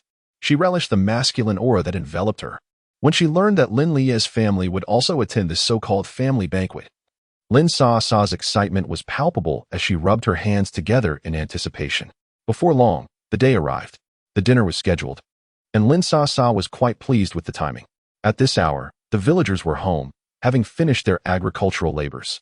The Hu family arrived in a Mercedes, prompting neighbors, who were dining in front of their homes, to scrutinize and chatter among themselves. Who are these people? That car must not be cheap. I heard from Sun Xiaohong that she arranged a good match for her eldest granddaughter. Today is the meeting meal. I know, they are from Hu Yin's village. Also surnamed Hu, and they own a factory. In the countryside, secrets are scarce. The villages are interconnected, save for a few truly private matters. The townsfolk gazed enviously, for they were indeed a family of affluence. They lifted their bowls and chopsticks, meandering near the Lin residence, intent on waiting until the meal concluded to pay a visit. Such is the custom in rural households. Whenever a new bride or groom arrives, they become the center of attention for all. The Hu parents, adorned in luxurious attire, accompanied their son Hu Zuging, whose vehicle was still undergoing repairs, appearing somewhat dispirited. Upon catching sight of Lin Sasa's silver hair, accentuated by her striking crimson lips, whose mother couldn't help but furrow her brow. Previously, she had only seen photographs of Lin Sasa before her hair was dyed. This hue was utterly bewildering. Once they obtained their marriage certificate, she would certainly insist that Lin Sasa revert to her original color. Meanwhile, the members of the Lin family also regarded Lin Sasa's silver hair with disapproval, though they bore it with restraint. Chapter 75. Dining. The Lin family gathered to welcome their guests, including Sun Xiaohong, who was seated in a wheelchair. A recent CT scan revealed that she had only suffered a fractured bone, without any damage to her internal organs. The doctor's advice was simply to rest, prompting Sun Xiaohong to spend a day in the hospital before returning home. She felt it was imperative for her, as the matriarch, to be present for the dinner scheduled with the Hu family in 2 days. Though Mrs. Hu harbored dissatisfaction regarding Lin Zaza's attire, she maintained a cordial facade. "Oh, so this is Zaza. She truly is beautiful," she exclaimed. Lin Qingqing, however, grimaced in discontent. Her gaze shifted to Hu Zugin, who trailed behind his parents. He possessed a handsome countenance that aligned perfectly with Lin Qingqing's aesthetic preferences. While she had no desire to marry into the countryside, the young man was quite impressive. His family's assets were comparable to hers, and his looks were undeniably appealing. Even if marriage was not on the horizon, a romantic dalliance could be enticing. To Lin Qingqing's surprise, her aunt seemed to favor Lin Zaza, introducing her first. A wave of jealousy washed over her, prompting her to discreetly express her feelings to her mother. Shen Miao's smile faltered, and she cast a perplexed glance at her daughter. It was baffling. Neither she nor her husband were dim-witted, yet their daughter, Lin Qingqing, exhibited a disposition that, to put it charitably, could be described as naive, and, to put it less kindly, as rather foolish. Had she been overly sheltered? Hu Yin, donning an apron, emerged to greet the guests with a tone of flattery and eagerness. "Just in time, dinner will be served shortly." She had initially intended to send Su Mei to the kitchen to prepare the meal, but Lin Zaza kept insisting that she was anxious and needed to chat with her mother. In a moment of frustration, Hu Yin resigned herself to the task of preparing an entire table of dishes, as her sister-in-law had never entered the kitchen during her visits to the countryside. And with the matriarch's recent injury, the menfolk were of little help. Upon entering the dining room, they found that the dishes were already being served. Hu Yin had indeed put in considerable effort, filling the table with a bountiful array of food that had taken her the entire afternoon to prepare. Su Mei instinctively reached for the rice, only to be restrained by Lin Zaza. Hu Yin, casting a glance at them, reluctantly returned to the kitchen to serve the rice, silently cursing them for their pretentious airs as if they were city ladies. Meanwhile, the elder members of the Lin family were engaged in polite negotiations over who should take a seat first. Suddenly, a rotund boy emerged from a room, failing to acknowledge anyone, and, without waiting for the customary pleasantries to be resolved, plopped himself down at the table and immediately seized a chicken leg to devour. Lin San's face registered embarrassment. What is Hao Hao doing? No one has even begun to eat yet. Lin Hao disdainfully surveyed the adults around him. At home, he ate whatever he pleased. What was wrong with grabbing a chicken leg ahead of time? After all, it was all his, being the sole heir of the Lin family. Once his 2 cousins were married off, he would be the one to inherit the family wealth from his uncles. Frequently influenced by Hu Yin and the elders' words, Lin Hao genuinely believed himself to be exceptionally fortunate. Ignoring the surrounding chatter, he continued to relish his meal with unabashed delight. Uncle San felt a twinge of embarrassment as he tugged at Lin Hao's ear. It was merely a pretense, yet it was fortuitously witnessed by Hu Yin, who was bringing food to the table. This was her precious darling, and she rushed over to glare at her husband. Why bother quarreling with a child? Sun Xiaohong, confined to a wheelchair, also felt pity for her eldest grandson. It was merely a chicken leg. If Hao Hao was hungry, he should be allowed to eat. Children, after all, are in a phase of growth and cannot be allowed to go hungry. Lin Sasa observed with a cold gaze. Noting how the least accomplished of the three sons had produced a male heir, cherished like royalty by the entire family. The grandparents, fearful that he might not have enough to eat, stuffed him with the best of everything. Now at 1.50 meters, he was considerably heavier than Lin Sasa had ever been. His parents treated him with such delicacy, fearing he might break or melt, and as such, they had never laid a hand on him for discipline. Now he was utterly uneducated and scored 0 on exams, his character excessively indulged, if not downright spoiled. Finally, the meal was served, and everyone was seated at the table. Uncle Heir, Lin Liya, cast a glance at Hu Zugin, having gauged the Hu family's current assets. He felt quite pleased. With such a familial connection, they might support each other in business in the future. Upon hearing of Zatsa's supposed joyous occasion, he remarked, "We hurried back from H City as a family of 3. Lin Sasa suppressed her smile. "Uncle, what joyous occasion could I possibly have? I am unaware of any." The smiles on everyone's faces froze. The moment Hu Yin's bottom touched the chair, her eyelids flickered upon hearing those words. Zatsa certainly had a knack for jesting. "What jest? I truly have no knowledge of it. You specifically requested this meal today over the phone, even claiming I was the introducer." Hu Yin's expression darkened. Lin Sasa feigned ignorance. "Indeed, Aunt San, you are the introducer between my father and Hu Zugin, are you not? Did he not come to seek my father's advice on examination experience? What exactly do you mean?" The expressions of the Hu family soured. Lin Sasa, cease this nonsense. Lin Jianxiao, who valued reputation above all, was quite irked by Lin Sasa's apparent desire to stir trouble. Lin Liya attempted to mediate. "Sasa must not yet be prepared. Let us give her some time. What are you pretending to be a peacemaker for? Do you have a say in this?" Lin Sasa retorted coldly. Lin Liya was taken aback. "Such a wonderful match. Sasa, are you not satisfied? Just moments ago, Qingqing expressed envy for your good fortune." Shenhao softly urged. Lin Sasa ignored her, tapping away at her phone. In the next moment, the television in the living room abruptly changed its display, revealing unsightly images and sounds. One of the protagonists in the video was none other than today's guest of honor. "Do you want this fortune?" Lin Sasa scoffed at Shenhao and her mother. Hu Zugin staggered back, his complexion ashen, feeling as if everyone's gaze pierced him like needles. Panic set in as he muttered, "They forced me. I am in pain. I didn't want this." Lin Sasa, uninterested in his ramblings, interrupted him. "Your suffering, does it stem from my actions? You find yourself in the depths of despair. Must you drag another innocent girl down with you? Is it truly honorable to engage in a deceitful marriage?" Lin Sasa pressed on relentlessly. "No, you cannot possibly comprehend. My love for him is genuine." Driven to the brink, Hu Zugin erupted. "It is your discrimination that forces us into such deceitful unions." Lin Sasa found his reasoning laughable in its absurdity. "It is precisely individuals like you, devoid of moral integrity, who render our community akin to pariahs. Do you believe yourself to be wronged and noble? In truth, you are merely a hindrance to your own group, akin to a drop of filth in a pot." Hu Zugin collapsed entirely, succumbing to tears. Whose mother, her face ashen, demanded the video. Whose father was determined to seize the phone directly. Divine wealth system. 6 minutes of extraordinary strength buff redeemed, deducting 60,000 yuan from account balance.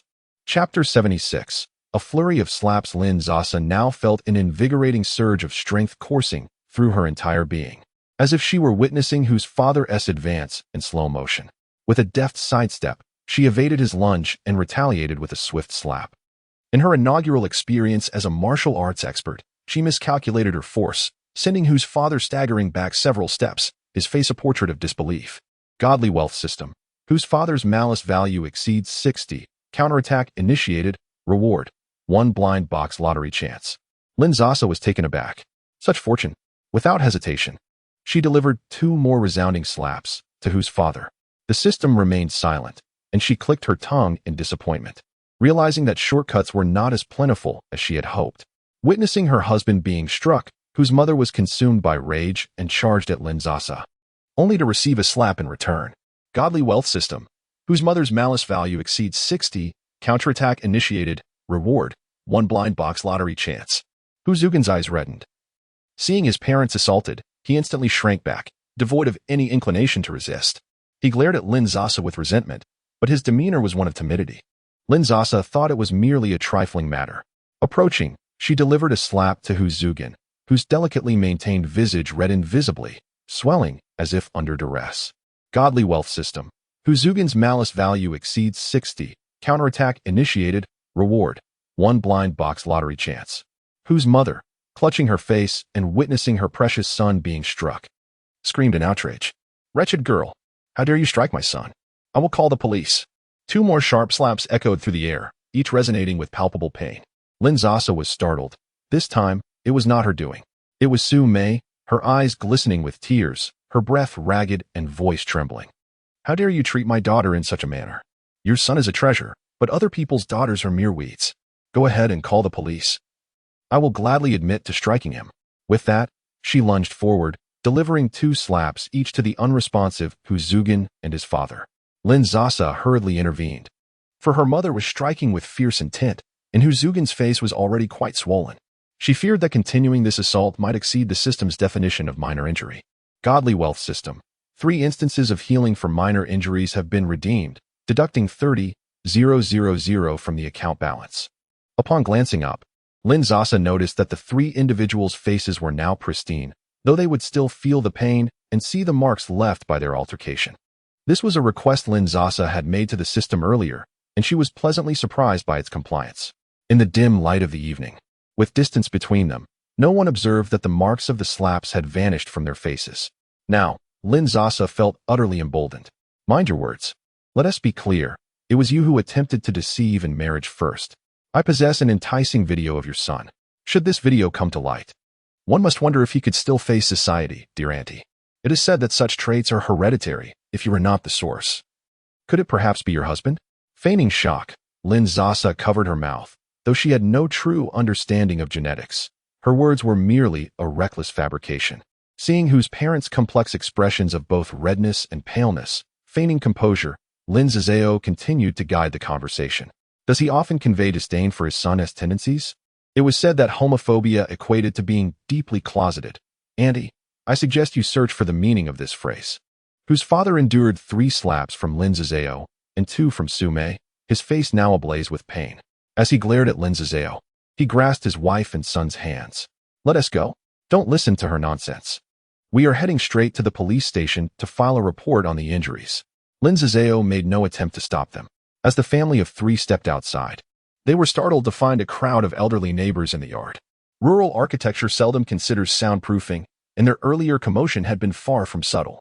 At that moment, the onlookers regarded them with curious expressions, their eyes sparkling in the darkness. Whose parents felt a wave of suffocation. The speed at which gossip spreads is astonishing. They could easily envision that within 3 days, the news of their son's alleged involvement with men would circulate through all the villages in town, without Lin Sasa needing to relay it. Their factory, situated near the town, employed mostly local farmers or neighbors from their own village. Their reputation would be irreparably tarnished, and everyone would know what kind of person their son was. Under such circumstances, it would be impossible for him to harm other girls. Yet, even more infuriating events were yet to unfold. The police officer, examining the pristine faces of the family, asked, So you're saying a girl and her mother slapped you dozens of times? Yes. I don't understand how she could be so strong. Hu Zugin lamented, covering his face and crying pitifully. The officer shivered slightly, taking a moment to collect himself, suggesting they observe each other closely. But you have no marks on your faces. The family exchanged incredulous glances, especially Hu's mother, whose fury was palpable. Are you blind? Can't you see how swollen my son's face is? A family of 3, including 2 men, could not overpower a mother and daughter duo, yet they claimed to have been slapped dozens of times, resulting in no visible signs. Even staging an incident required some degree of skill. The officer, amused yet skeptical, suspected they might be suffering from delusions. Filing a false report carries legal consequences, he stated sternly. Meanwhile, at the Lin household, the matter was far from resolved. Su Mei recalled how Hu's family had threatened to report them to the police, resolved to bear the consequences alone, whether it meant paying fines or facing imprisonment. She felt an exhilarating sense of reckless abandon. Just a moment ago, her daughter, whom she had carried for 10 months, had nearly been thrust into a perilous situation, instigated by her own relatives. Su Mei's gaze turned icy as she fixed it on Hu Yin. Tell me, do you know about Hu Zugin? Everyone present had a sense of the truth. When had Hu Yin ever shown such warmth towards Lin Sasa and her mother? Perhaps the younger sister-in-law is somewhat anxious and has not grasped the situation entirely. Shen Miao quickly interjected. What is there to be anxious about? Is it regarding the introduction fee? How much did you receive, Aunt San? Lin Sasa retorted with a smirk. Speaking of urgency, it seems Aunt Air is even more anxious, flustered, and hastily stepping in to answer for Aunt San. What nonsense are you spouting? Shen Miao was taken aback by the series of slaps exchanged between the two women and discreetly stepped back a few paces. However, I have heard that there is indeed a sum of 150,000, isn't there? Once she retreated to a place where she felt secure, she glanced at Hu Yin. Her meaning unmistakable. Hu Yin clenched her teeth in silence. Was it merely a matter of having received 150,000? The remaining half had yet to be settled. And now the 200,000 introduction fee from the Hu family was unattainable. At this moment, Shen Miao bringing up the 150,000 was nothing but a veiled insinuation that there was still an outstanding balance. How trivial, merely over 70,000, yet she wished to extricate herself unscathed, casting herself as the wicked aunt who pushes her niece into the depths of despair. Chapter 77. Lin Jianxiao takes a beating. The eldest and second sons of Grandma Sun Xiaohong are both affluent, and with only their precious grandson Hao Hao in the family, she considers herself the greatest benefactor of the household. She is determined to seek the old lady's sympathy, believing that a tearful plea will surely elicit assistance. Hu Yin, however, is indifferent. After all, she has already secured 75,000. She refuses to shoulder the blame alone and is resolute that no one else will escape unscathed. Additionally, she is unwilling to bow down to her disdainful sister-in-law, Su Mei. Thus, Hu Yin defiantly retorts, yes, I know, and what of it? But this was not my idea. It was your second aunt. Shen Miao silently curses the ineptness of Hu Yin, realizing that even if she takes the fall, it will not diminish her own advantages. She places a call to Hu Yin, confident that this foolish individual cannot record the conversation. Maintaining her composure, Shen Miao adopts a demeanor of meekness, feigning indignation. Sister-in-law, I understand your anxiety, but you must not speak carelessly. I do not even know the Hu family. Then why did you transfer money to me? This is the deposit you provided. My dear sister-in-law mentioned that if I introduced Lin Sasa to the man from my family, I would receive 150,000. Upon hearing Shen Miao's denial, Hu Yin pulls up the transfer screen. As the onlookers scrutinize it, they exchange knowing glances, their expressions laden with unspoken suspicions directed at Shen Miao. Hu Yin, feeling triumphant, glances back only to find Shen Miao devoid of any hint of panic. In fact, her expression grows even more aggrieved. Sister-in-law, you said that Hao Hao needed money for his studies, and you approached me for assistance. She then looks toward Lin Liye, adding, I certainly do not possess such a large sum, so I had to speak with Liye. Shen Miao is indeed astute. She had already discussed this with Lin Liye. Using the excuse of Lin Hao's educational expenses, under the scrutinizing gaze of the crowd, Lin Liye slowly nods, ostensibly to uphold his wife's dignity. Yet his true thoughts remain inscrutable. Upon hearing Hu Yin's admission, Su Mei feels as though her heart has plummeted into an abyss. After dedicating over 20 years to the family, with little recognition for her efforts, it pains her to realize that everyone dismisses her and her daughter as inconsequential. 150,000? Absurd. To sell her daughter for that sum. Su Mei, far from naïve and having borne the mantle of a sister-in-law for 2 decades, is acutely aware of Hu Yin's character. Her demeanor suggests desperation, leaving no doubt that Shen Miao is complicit in this affair. She can scarcely fathom the life her daughter Lin Sasa might lead if this family were to orchestrate a match, perhaps even a marriage, without her knowledge. The endurance she has shown has not earned her compassion, but rather intensified the oppression from her husband's family. With a dazed expression, Su Mei mutters, this is utterly outrageous. Observing this, Shen Miao's eyes betray a hint of disdain. She had overestimated Su Mei's resilience. Meanwhile, sitting in her wheelchair, Sun Xiaohong remained silent, having nearly sent her granddaughter into a life of servitude, devoid of remorse. Now, upon hearing the inquiries from Lin Sasa and Su Mei, she instead begins to assert her elder authority. How dare you speak to your elders in such a manner? Nothing has transpired, and yet you continue to press this issue. Truly, one finds themselves idly full, lacking any meaningful engagement. Today, both of you should refrain from joining the table. This old wall lamp has yet to awaken. Believing herself still the matriarch who summoned Lin Sasa and Su Mei at will. Then let none partake in the meal. Su Mei abruptly overturned the table. Porcelain bowls shattering on the ground with a crisp sound, while chicken, duck, fish, and soup splattered everywhere, drenching those nearby. You wretched creature. Sun Xiaohong. Witnessing the typically timid eldest daughter-in-law daring to challenge her authority, miraculously rose from her wheelchair, raising her hand to strike Su Mei. Lin Sasa interposed herself before Su Mei, giving a gentle push, sending the stout old woman stumbling back into her wheelchair. Wealthy system. 6 minutes of extraordinary strength buff redeemed, deducting 60,000 from account balance. Grandmother, do take care. If a fractured rib penetrates your lung, you may not see 70. Lin Sasa smiled sweetly. Sun Xiaohong continued her foul curses, yet ultimately refrained from further action. How dare you?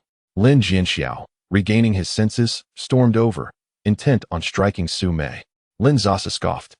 Her wife and daughter had endured abuse in silence, yet now he displayed such audacity. With a single hand, she subdued the furious Lin Jianxiao, and upon seeing his face, felt an urge to retaliate. She delivered a resounding slap, followed by a kick that sent Lin Jianxiao sprawling to the ground. This was a long-awaited act. Lin Sasa even felt that if she had any issues with her breast tissue, they might have dissipated in that moment. The system's prompt failed to sound, leaving Lin Sasa feeling even more repulsed. She was tempted to deliver more resounding slaps to Lin Jianxiao, curious if she could elevate her malice points to 60. Uncle Lin Lia hastily positioned himself between the two, his brow furrowed, paternal authority evident as he advised, Sasa, he is your father. No parent is without fault. Regardless, you should not strike him. Frustrated by his presence, Lin Sasa had found her rhythm and swiftly delivered a slap that left Lin Liam momentarily stunned. For reasons difficult to articulate, he felt a connection to Lin Sasa, believing he treated her no less favorably than his own daughter. Having missed the chance for a blind box lottery, Lin Sasa felt a pang of regret. She fixed her gaze on Lin Lia, her eyes filled with disdain. Silence. You are the least qualified to speak. At that moment, Lin Sasa's fierce glare even rooted Lin Qingqing, who had intended to rush in for her father's vengeance. To the spot. Since everyone is gathered here today, let us clarify matters. Lin Sasa sat down deliberately. She turned her attention to Lin Lia. When my mother was in a relationship with you, did she wrong you in any way? The unspoken truths concealed for over a decade were laid bare by Lin Sasa's words. You chose to pursue your ambitions and ended your relationship with my mother, who then married Lin Jianxiao, unaware that you two were brothers. Upon returning in glory to find my mother wed to your brother, did you not feel displeased? Constantly seeking validation? Did you finally feel joy when your brother discovered the past connection between his wife and you? In my childhood, every time you spoke to me, my mother would respond with a torrent of insults or even physical punishment. Lin Liye glanced at Su Mei, who was taken aback and had tears welling in her eyes. Initially infuriated by the slap she had received, he now found himself frozen in place, unable to utter a single word. Lin Sasa then turned her gaze towards Lin Jianxiao, who lay on the ground, still dazed from the kick.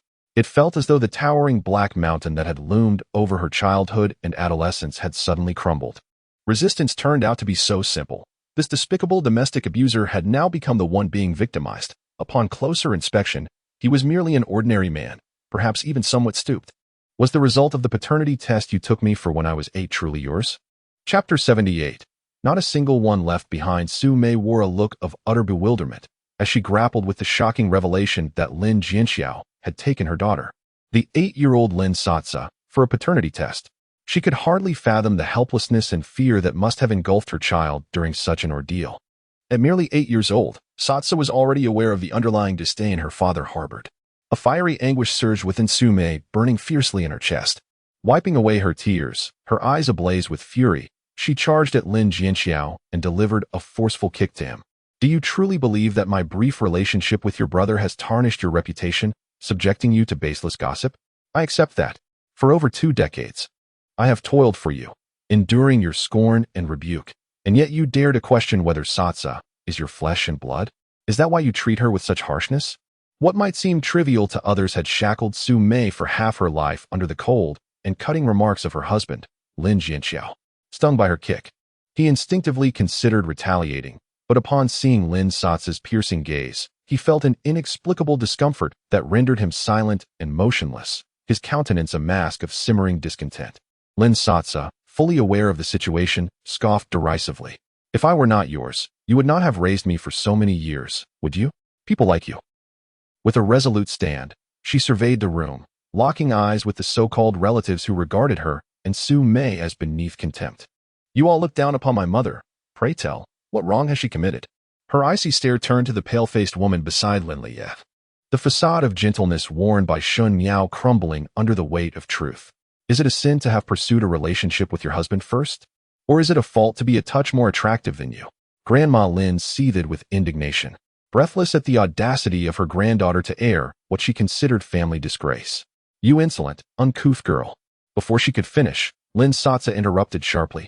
And you? Her only mistake was being blind and marrying into your family after enduring 8 lifetimes of misfortune.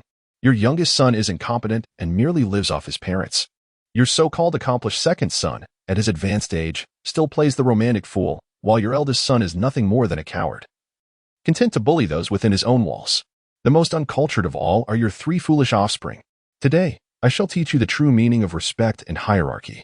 Sun Xiaohong, furious, her eyes reddened with rage, even pushed her elderly husband aside. Someone restrained this wretched girl. Hu Yin, eager to witness the unfolding drama, hurriedly urged her husband to assist in subduing Lin Sasa. The audacity of the girl to insult her third uncle's ineptitude ignited her fury. For the money she longed for remained elusive, and now she faced the ignominy of a venomous sister-in-law, with her jealousy boiling over. She felt incensed by each member of the family, from the eldest to the second. Seeing his family rallying to his side, Lin Jianxiao, despite the lingering fear from Lin Sasa's blow, summoned his courage. He gritted his teeth, determined to believe that with so many of them, they could finally bring her under control. Rising quickly, he charged forward, intent on restraining Lin Sasa. The luxurious system has redeemed a 6-minute extraordinary strength buff, deducting 60,000 from the account. This was indeed the last opportunity for redemption today, Lin Sasa thought, and she knew she had to act swiftly. Observing that the crowd had already begun to encircle her, Lin Qingqing, feeling a sense of security, approached with the intent to take advantage of the chaos and strike Lin Sasa. Concealed in her hand was a metallic hairpin she had removed from her own head, hoping to mar Lin Sasa's alluring visage amidst the turmoil. However, Lin Sasa remained undeterred, displaying remarkable agility as she dealt a resounding slap to each of those surrounding her. The force so great that Hu Yin was sent crashing to the ground. Casting a glance at the paralyzed Lin Qingqing, Lin Sasa smirked, after having received a slap previously. It was now her cousin's turn to experience a new lesson. Lin Qingqing was propelled 2 meters away, clutching her abdomen and curling into a shrimp-like position on the ground. Too pained to utter a sound. Unable to maintain her composure any longer, Shenhao turned to Lin Liye, her eyes reddened with distress. Darling, are you truly going to stand by and watch our daughter endure such violence? As a biological father, Lin Liye felt a pang of sympathy. He struggled to comprehend why so many failed to subdue Lin Sasa, and could only conclude they were intentionally holding back. Reluctantly, it fell to him, as her uncle, to discipline his niece. Having always prided himself on his robust physique, the middle-aged man was finally ready to intervene. As he loosened his cufflinks, he declared, Sasa, your actions today are indeed excessive. Your uncle has been lenient, yet you have shown such cruelty towards your elders. It is imperative that I teach you a lesson today.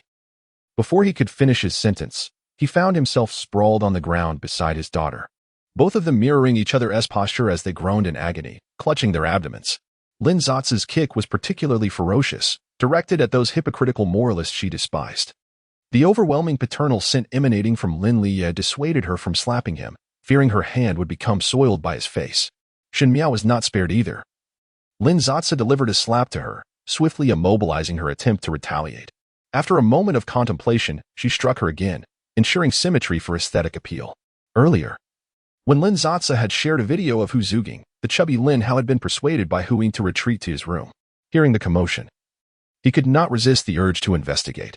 Upon witnessing Lin Sasa, whom he had previously scolded as a money-wasting brat, striking and kicking indiscriminately, he froze in terror. A pool of unknown liquid forming beneath his feet. Seeing his mother writhing in pain on the floor, he met Lin Sasa's gaze and, without daring to utter a sound, promptly slammed the door shut.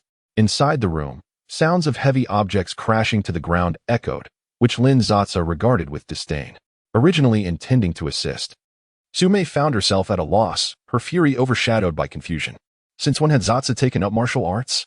The luxurious system announced the redemption of healing from minor injuries on a single organism, deducting 80,000 from the account.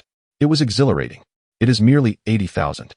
And at this moment, Lin Sasa feels no remorse. She believes the expenditure is truly worthwhile.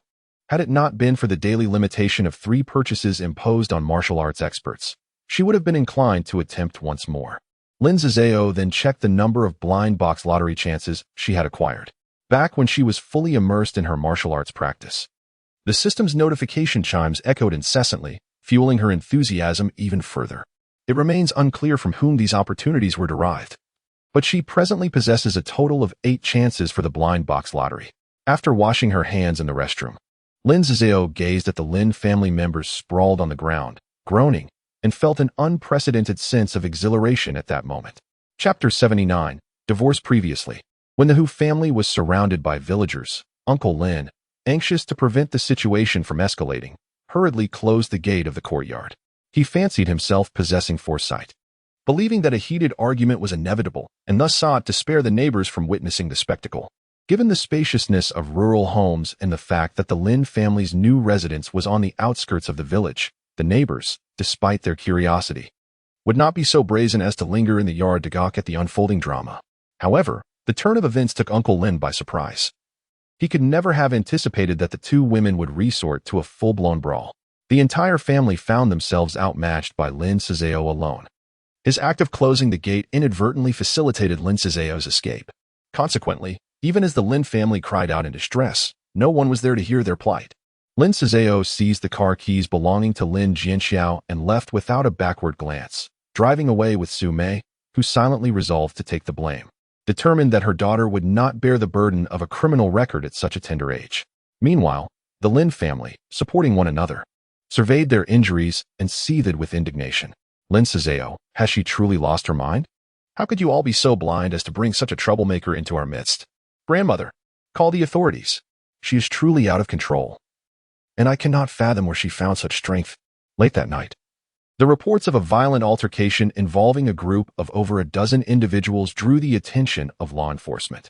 2 police cars arrived swiftly, underscoring the seriousness with which the situation was regarded. The Lin family, leaning on each other, felt their eyes welling with tears upon seeing the officers.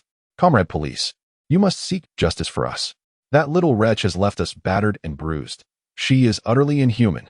The young officer began taking statements, but as he continued, he exchanged puzzled glances with his colleagues, their expressions growing increasingly grave. Despite the family's claims of injuries, they began to doubt their own perceptions and meticulously re-examined their wounds. The officers were rendered speechless, having anticipated a breakthrough in their efforts to combat crime. Who reported this? One officer inquired. I did, Shenhao exclaimed, her eyes gleaming with excitement. Now that the facade was shattered, she no longer cared about her husband's disapproving gaze. Forget this nonsense about first love. I intend to see these 2 women imprisoned. Are you saying your niece assaulted you?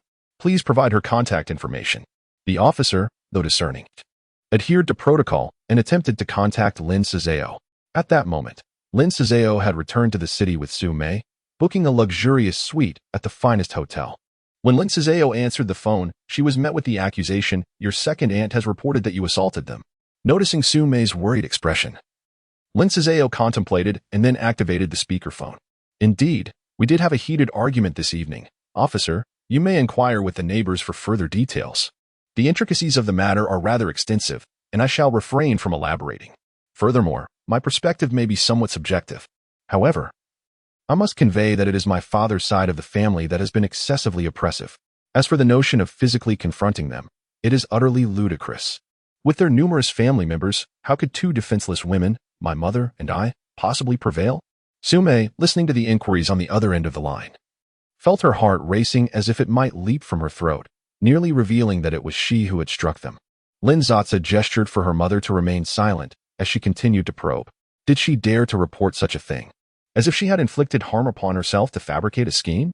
Given the circumstances, Uncle JC, upon observing the unscathed state of the family in the living room, could hardly be oblivious. To slander others while not daring to inflict even a slap upon oneself is quite telling. After ending the call, Uncle JC, ever responsible, proceeded to visit the neighboring residence. He uncovered the astonishing revelation of introducing his granddaughter and niece to become concubines. It was increasingly apparent that this was a family dispute involving a false report. "Please accompany us," Uncle JC said expressionlessly, directing his gaze towards Shenhao. Noticing their troubled expressions, Shenhao felt an ominous foreboding. "Are we to go to your station to provide a statement?" she inquired. "No. You are suspected of filing a false report, and we shall detain you in accordance with the law." The phone call last night alleviated Su Mei's concerns. Although she was unaware of the methods Lin Sasa employed, she chose not to inquire further, finding solace in a restful night. Su Mei had grown accustomed to rising early. Observing her mother lost in thought by the window, Lin Sasa approached her. "Mother, what are your intentions?" Without awaiting a response, fearing an answer she might not wish to hear, Lin Sasa continued, "Given how things have escalated, there is no way you two can continue together, and I cannot allow you to remain here." Su Mei was taken aback by Lin Sasa's words, then smiled. "How could I possibly stay with him? I intend to divorce him." The mere thought of still being married to Lin Jianxiao made her stomach churn. "Very well." Lin Sasa's eyes sparkled with relief. She truly feared her mother might still be deluded. In front of Lin Sasa, Su Mei called Lin Jianxiao. "Come to the Civil Affairs Bureau this morning. We shall finalize our divorce." At that moment, Lin Jianxiao was still at the police station. Last night, Shenhao had been directly detained, and their entire family was required to provide statements. Observing that others bore no signs of injury, if not for the visible wounds on each other, Lin Jianxiao and the others might have doubted their own sanity. Lin Qingqing protested, insisting on going to the hospital for an injury assessment. The outcome, of course, was that they were unscathed. In a fit of impulsiveness, she stormed into her mother Shenhao's holding cell, causing a ruckus, claiming that Uncle JC was conducting an unfair investigation and that the hospital had been bribed, all while filming and posting the incident online. Accused of spreading rumors, she too was detained. Lin Lie's stronghold lay in H City, and in the town, he was hardly acquainted with anyone, tirelessly striving for the sake of his wife and daughter. The entire Lin family remained wide awake until dawn. Lin Jianxiao observed with a cold gaze, and after completing the record, he took a taxi home. Before entering, he mentally prepared himself, only to find the entire house shrouded in darkness, devoid of any presence. After scarcely 2 hours of sleep, he was abruptly awakened by a call from Su Mei. Upon hearing her words, he instinctively adopted a stern expression. At his age, in his 40s or 50s, a divorce seemed nothing short of absurd. Currently embroiled in a highly competitive promotion evaluation, if his superiors were to learn of his marital dissolution, it would reflect poorly on his family values, undoubtedly jeopardizing his prospects. This matter would pass, and he would not hold her accountable. But the spectacle of a divorce would only serve to make them the subject of ridicule. As Su Mei spoke on speakerphone, Lin Sasa couldn't help but respond coldly upon hearing those words. "I see you truly haven't learned your lesson." Hearing Lin Sasa's voice, Lin Jianxiao felt a twitch at the corner of his eye, and the pain in his face and abdomen intensified. Chapter 80. The cooling off period for divorce. This morning at 10 o'clock. If I do not see you at the entrance of the Civil Affairs Bureau, I will abandon my studies and remain at home. After all, domestic violence is merely a matter of mediation. Have you not always handled it this way over the years? The neighbors have likely grown accustomed to it by now, so remember to keep your voice down so as not to disturb their rest. Lin Sasa's tone was gentle, yet it sent chills down Lin Jianxiao's spine. He remained silent until Lin Sasa hung up, as if doing so could preserve his dignity as a father and elder. Lin Sasa was merely a university student, and Su Mei had been a homemaker all her life. He never anticipated that these two would threaten him with divorce. As an abuser, he recognized that Lin Sasa spoke the truth. Domestic violence is often classified as a family dispute, easily resolved through a visit from mediators. Lin Sasa held no respect for her biological father, displaying an uncanny strength and cunning. It is only when the perpetrator becomes the victim that fear takes hold. Now that the roles have reversed, Lin Jianxiao is unwilling to admit it, yet he felt genuine fear. However, his generation had never contemplated divorce, a notion that had also been Su Mei's perspective. Moreover, he was in a critical period for his professional evaluation. Gritting his teeth, he refused to believe that she could truly force him into submission. As he trembled with anxiety, he reassured himself that she could not possibly drag him away. The marriage could not end. He was convinced that Lin Sasa would not abandon her studies for her mother. Once Lin Sasa returned to school, Sume would undoubtedly find herself under his control once more. As time ticked by, approaching 9 o'clock, he began to feel restless. Sume, too, seemed unable to sit still. "Zazeo, are we not going to the Civil Affairs Bureau?" she inquired. Having just ordered takeout, she had enjoyed a hearty breakfast. Lin Zazeo, lazily sprawled on the sofa digesting her meal, chuckled at Sume's question. He would not come easily. Glancing at the time on her phone, she replied, "Mom, let us just go home." Having made such a spectacle, Lin Jianxiao will certainly not stay at our hometown. It was the perfect opportunity to gather her belongings. As the clock struck 10, Lin Zazeo neither sent a message urging him to come nor called to scold him. Lin Jianxiao, holding his phone, let out a sigh of relief, the tautness in his mind momentarily easing. The next second, the sound of a key turning at the door startled him into standing upright. In his mind, Lin Zazeo and Su Mei should have been foolishly waiting at the entrance of the Civil Affairs Bureau. Please, let it not be them. With a flicker of hope, he recalled having given his mother a spare key. It might just be Sun Xiaohong. He stared intently at the door, beads of cold sweat forming on his forehead. The person at the door seemed to deliberately prolong the moment, opening it with excruciating slowness. Lin Zazeo opened the door, slowly revealing a smile to Lin Jianxiao. He had often scolded her for her perpetual gloom, for wearing a frown that seemed to invite misfortune.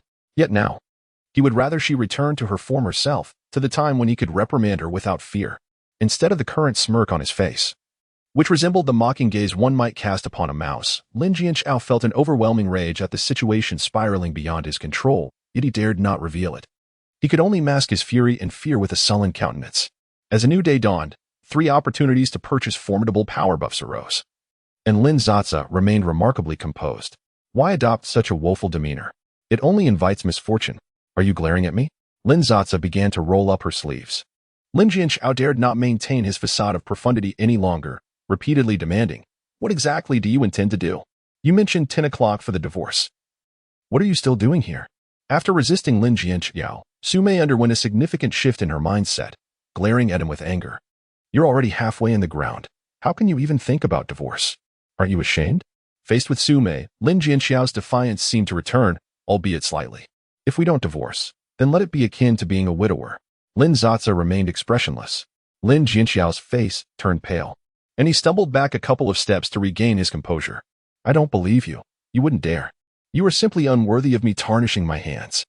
Lin Sasa lowered her head, deftly operating her phone to display a video to Lin Jianxiao. "What do you think would happen if I sent this to your school?" Lin Jianxiao focused intently, his expression darkening further.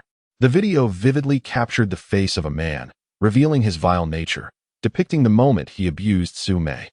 This footage was captured when Lin Sasa was merely a teenager, unable to bear witnessing Su Mei's suffering and discreetly recording the incident to report it, believing that evidence would ensure Lin Jianxiao's incarceration. To her dismay, when the authorities arrived, they deemed Su Mei's injuries too minor to intervene, dismissing it as a domestic matter. Consequently, she faced a brutal retaliation from Lin Jianxiao. At that moment, his face flickered between red and white as he conceded, "Fine, I will divorce her. But how can I trust you will delete the video?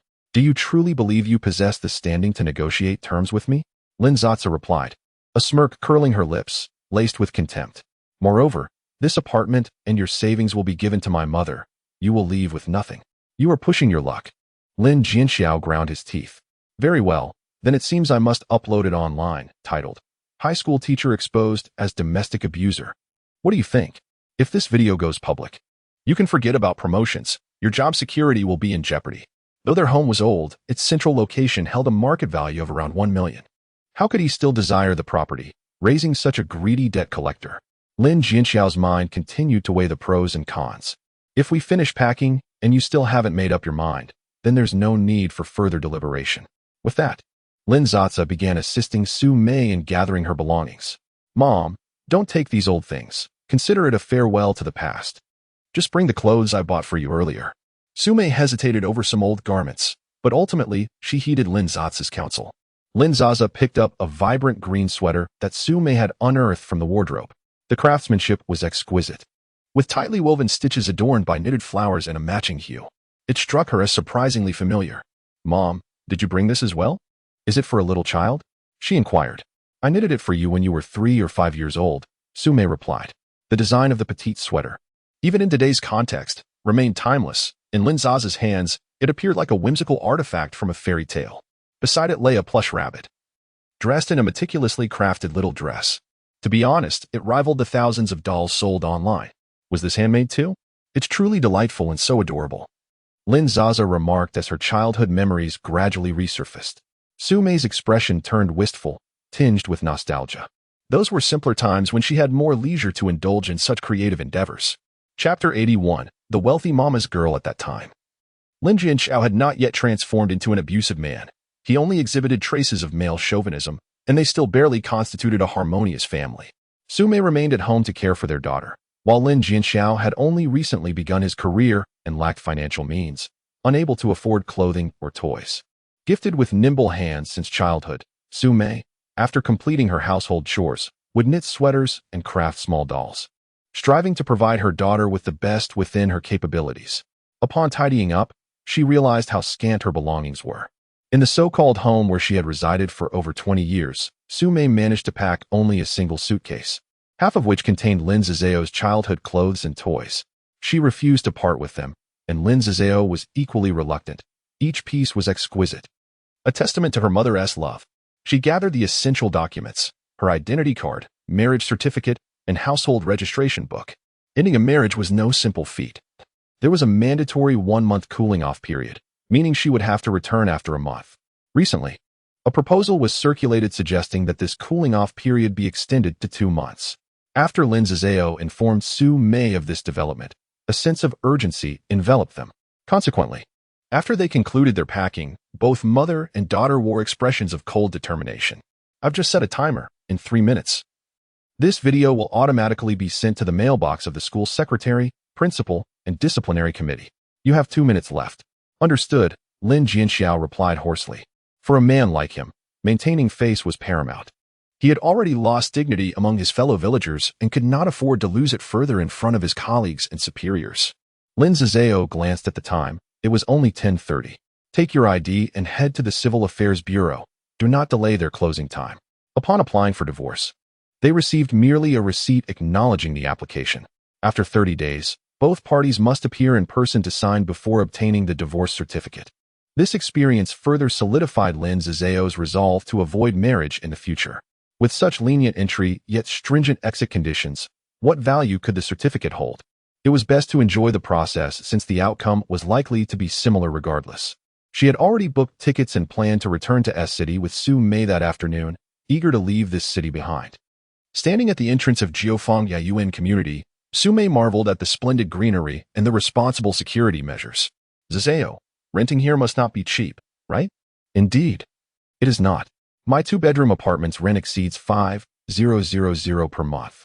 Before Su Mei could express her concern, Lin Sasa leaned close to her ear and whispered, "But this is my purchase." Su Mei paused, turning to regard Lin Sasa with earnestness, seemingly seeking confirmation that her daughter was not jesting. Observing the amiable interactions between the security guard and Lin Sasa, she began to believe her. Upon entering Lin Sasa's elegantly furnished 2-bedroom apartment, the upscale decor and high-quality appliances were evident. No landlord would willingly offer such a place for rent.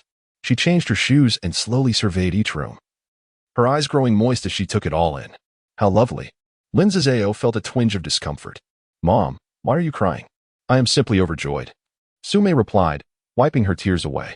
It is evident that Su Mei is genuinely afraid of not being able to cope. "What is this?" Lin Sasa mused. "Why not go all out? Mom, you carry the luggage, and I will take you to see a place." Lin Sasa entered her room to tidy up a few things, a mysterious smile gracing her lips. In the underground garage, Lin Sasa pressed the car's horn. Su Mei turned towards the sound. And there it was, a stunning pink vehicle with an eye-catching design. She was not well versed in high-end cars, only recognizing the logos of BMW and Mercedes-Benz. However, she was aware that such a car could not possibly come at a modest price. With one hand on the steering wheel, Lin Sasa expertly maneuvered out of the garage. Su Mei, seated in the passenger seat, felt slightly uncomfortable amidst the luxurious interior. Glancing at Lin Sasa, she wondered when her daughter had learned to drive. As they waited at a red light, a girl riding a heavy motorcycle pulled up beside them. She leaned over to take a closer look and then tapped on Lin Sasa's window. Lin Sasa rolled down the window, and the girl exclaimed, "What a beautiful car." Lin Sasa replied enthusiastically, "Thank you." Sume watched this exchange with a sense of pride. Her daughter had truly transformed. Uncertain of where Lin Sasa was taking her, Sume's initial anxiety began to ebb away, allowing her to appreciate the urban scenery outside. They passed an incredibly opulent area adorned with statues, fountains, and grand gates. Resembling a palace, Sume initially assumed it was a tourist attraction, but upon closer inspection, she noticed the 4 prominent characters inscribed above, Xiangwan No. 1. It was merely the entrance to a residential complex, one far more upscale than the previously mentioned Jiufang Yeyuan. Even Sume, from C-City, had heard whispers about the staggering prices of properties here, often in the tens of millions or even billions.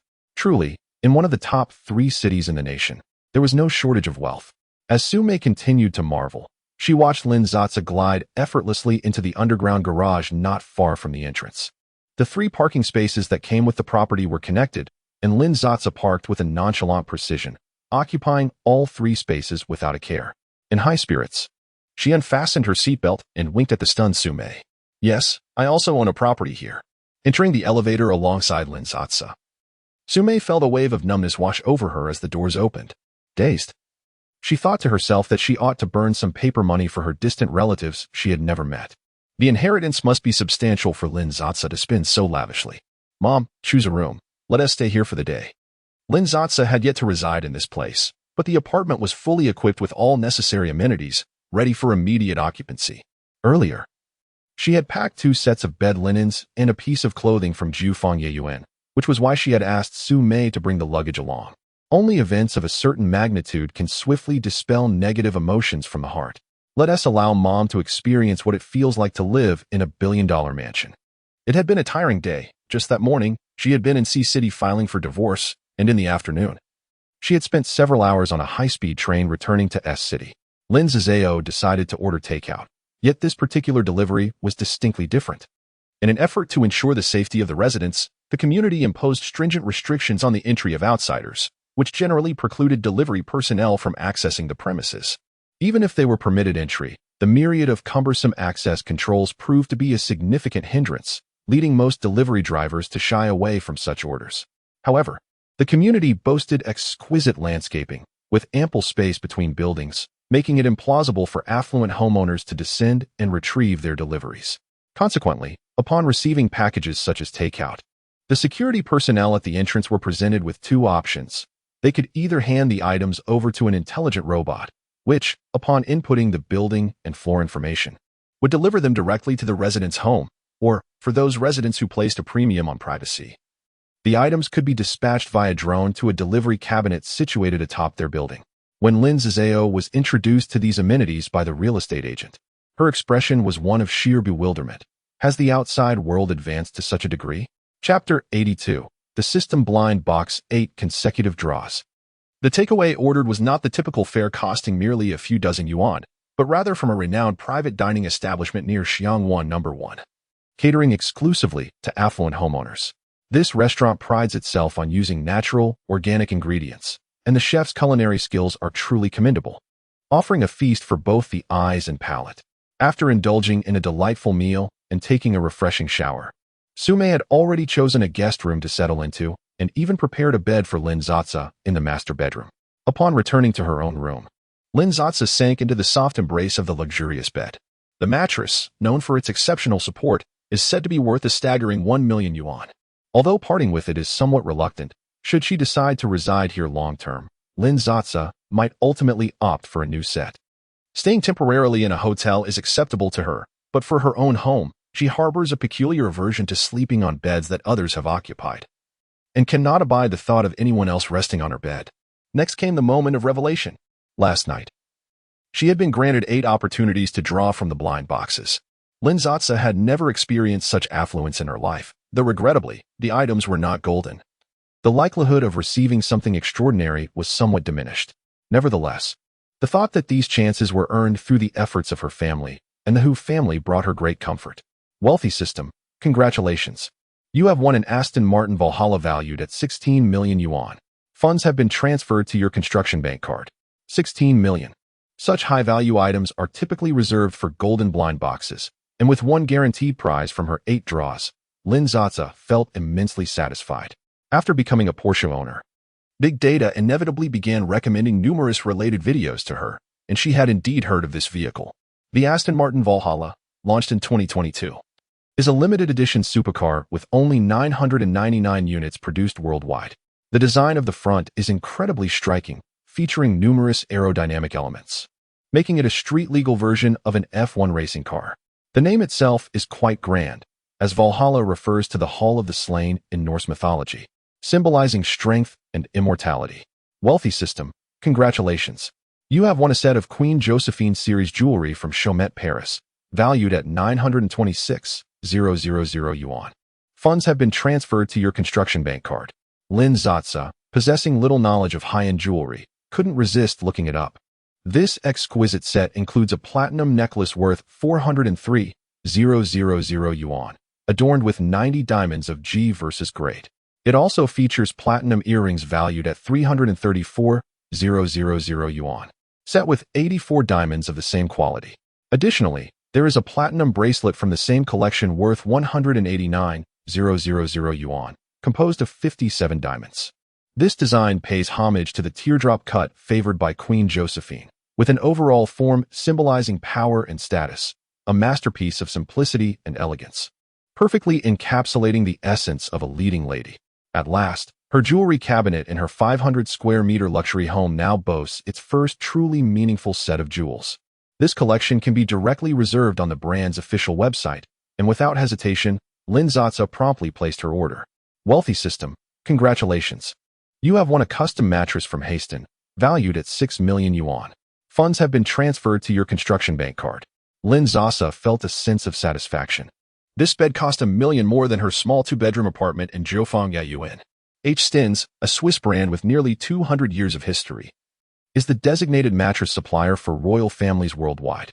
It employs various natural materials, known as black gold, including horsehair, cashmere, cotton, linen, and pine, all meticulously crafted by skilled artisans. She had fortuitously discovered this brand due to a celebrity divorce incident in Taiwan, where it circulated among the accounts of the involved parties. Much like a curious onlooker. Wealthy system, congratulations. You have acquired a personal bodyguard and driver NPC, arriving in 3 days. Lin Sasa's eyes brightened. This completely alleviated her pressing predicament. Although she could only masquerade as a martial arts expert for 18 minutes each day, her assets had surpassed 100 million, leaving her in a state of anxiety. Wealthy system, congratulations. You have received a Rolls-Royce Cullinan Black badge worth 9.8 million. Funds have been credited to your construction bank account. Her 3 garages were now brimming, providing her with profound peace of mind. Wealthy system, congratulations. You have obtained a permanent version of naturally curled long eyelashes. Lin Sasa had struggled at this crucial step in her makeup journey.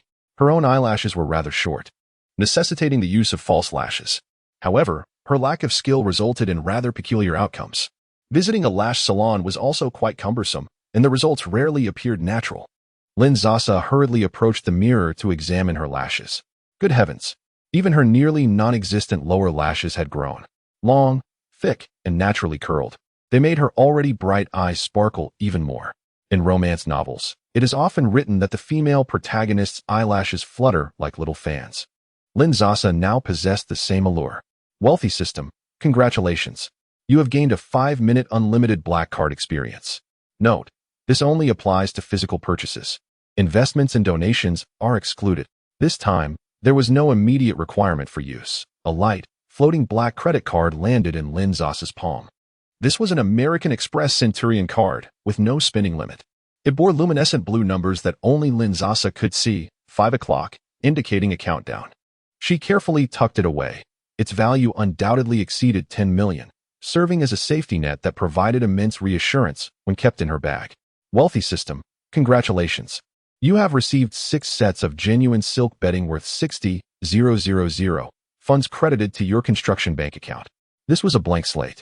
Yet it was indeed a necessity for her new home, which Lin Sasa found quite satisfactory.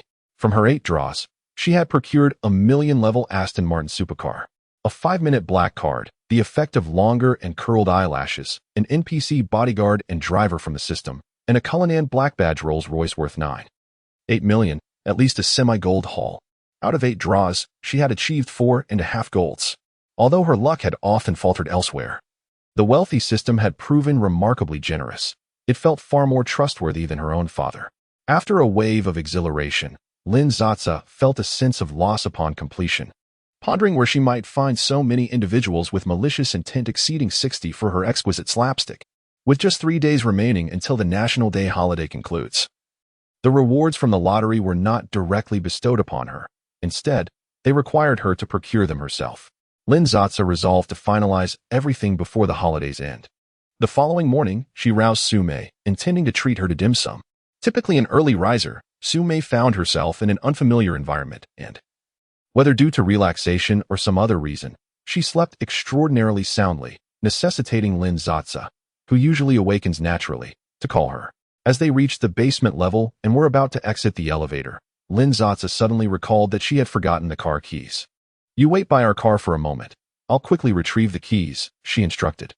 Su Mei, possessing a sharp memory, promptly located the pink vehicle and stood by, awaiting her return. At that moment, a voice rang out. "Excuse me, is this your car, ma'am?" Chapter 83.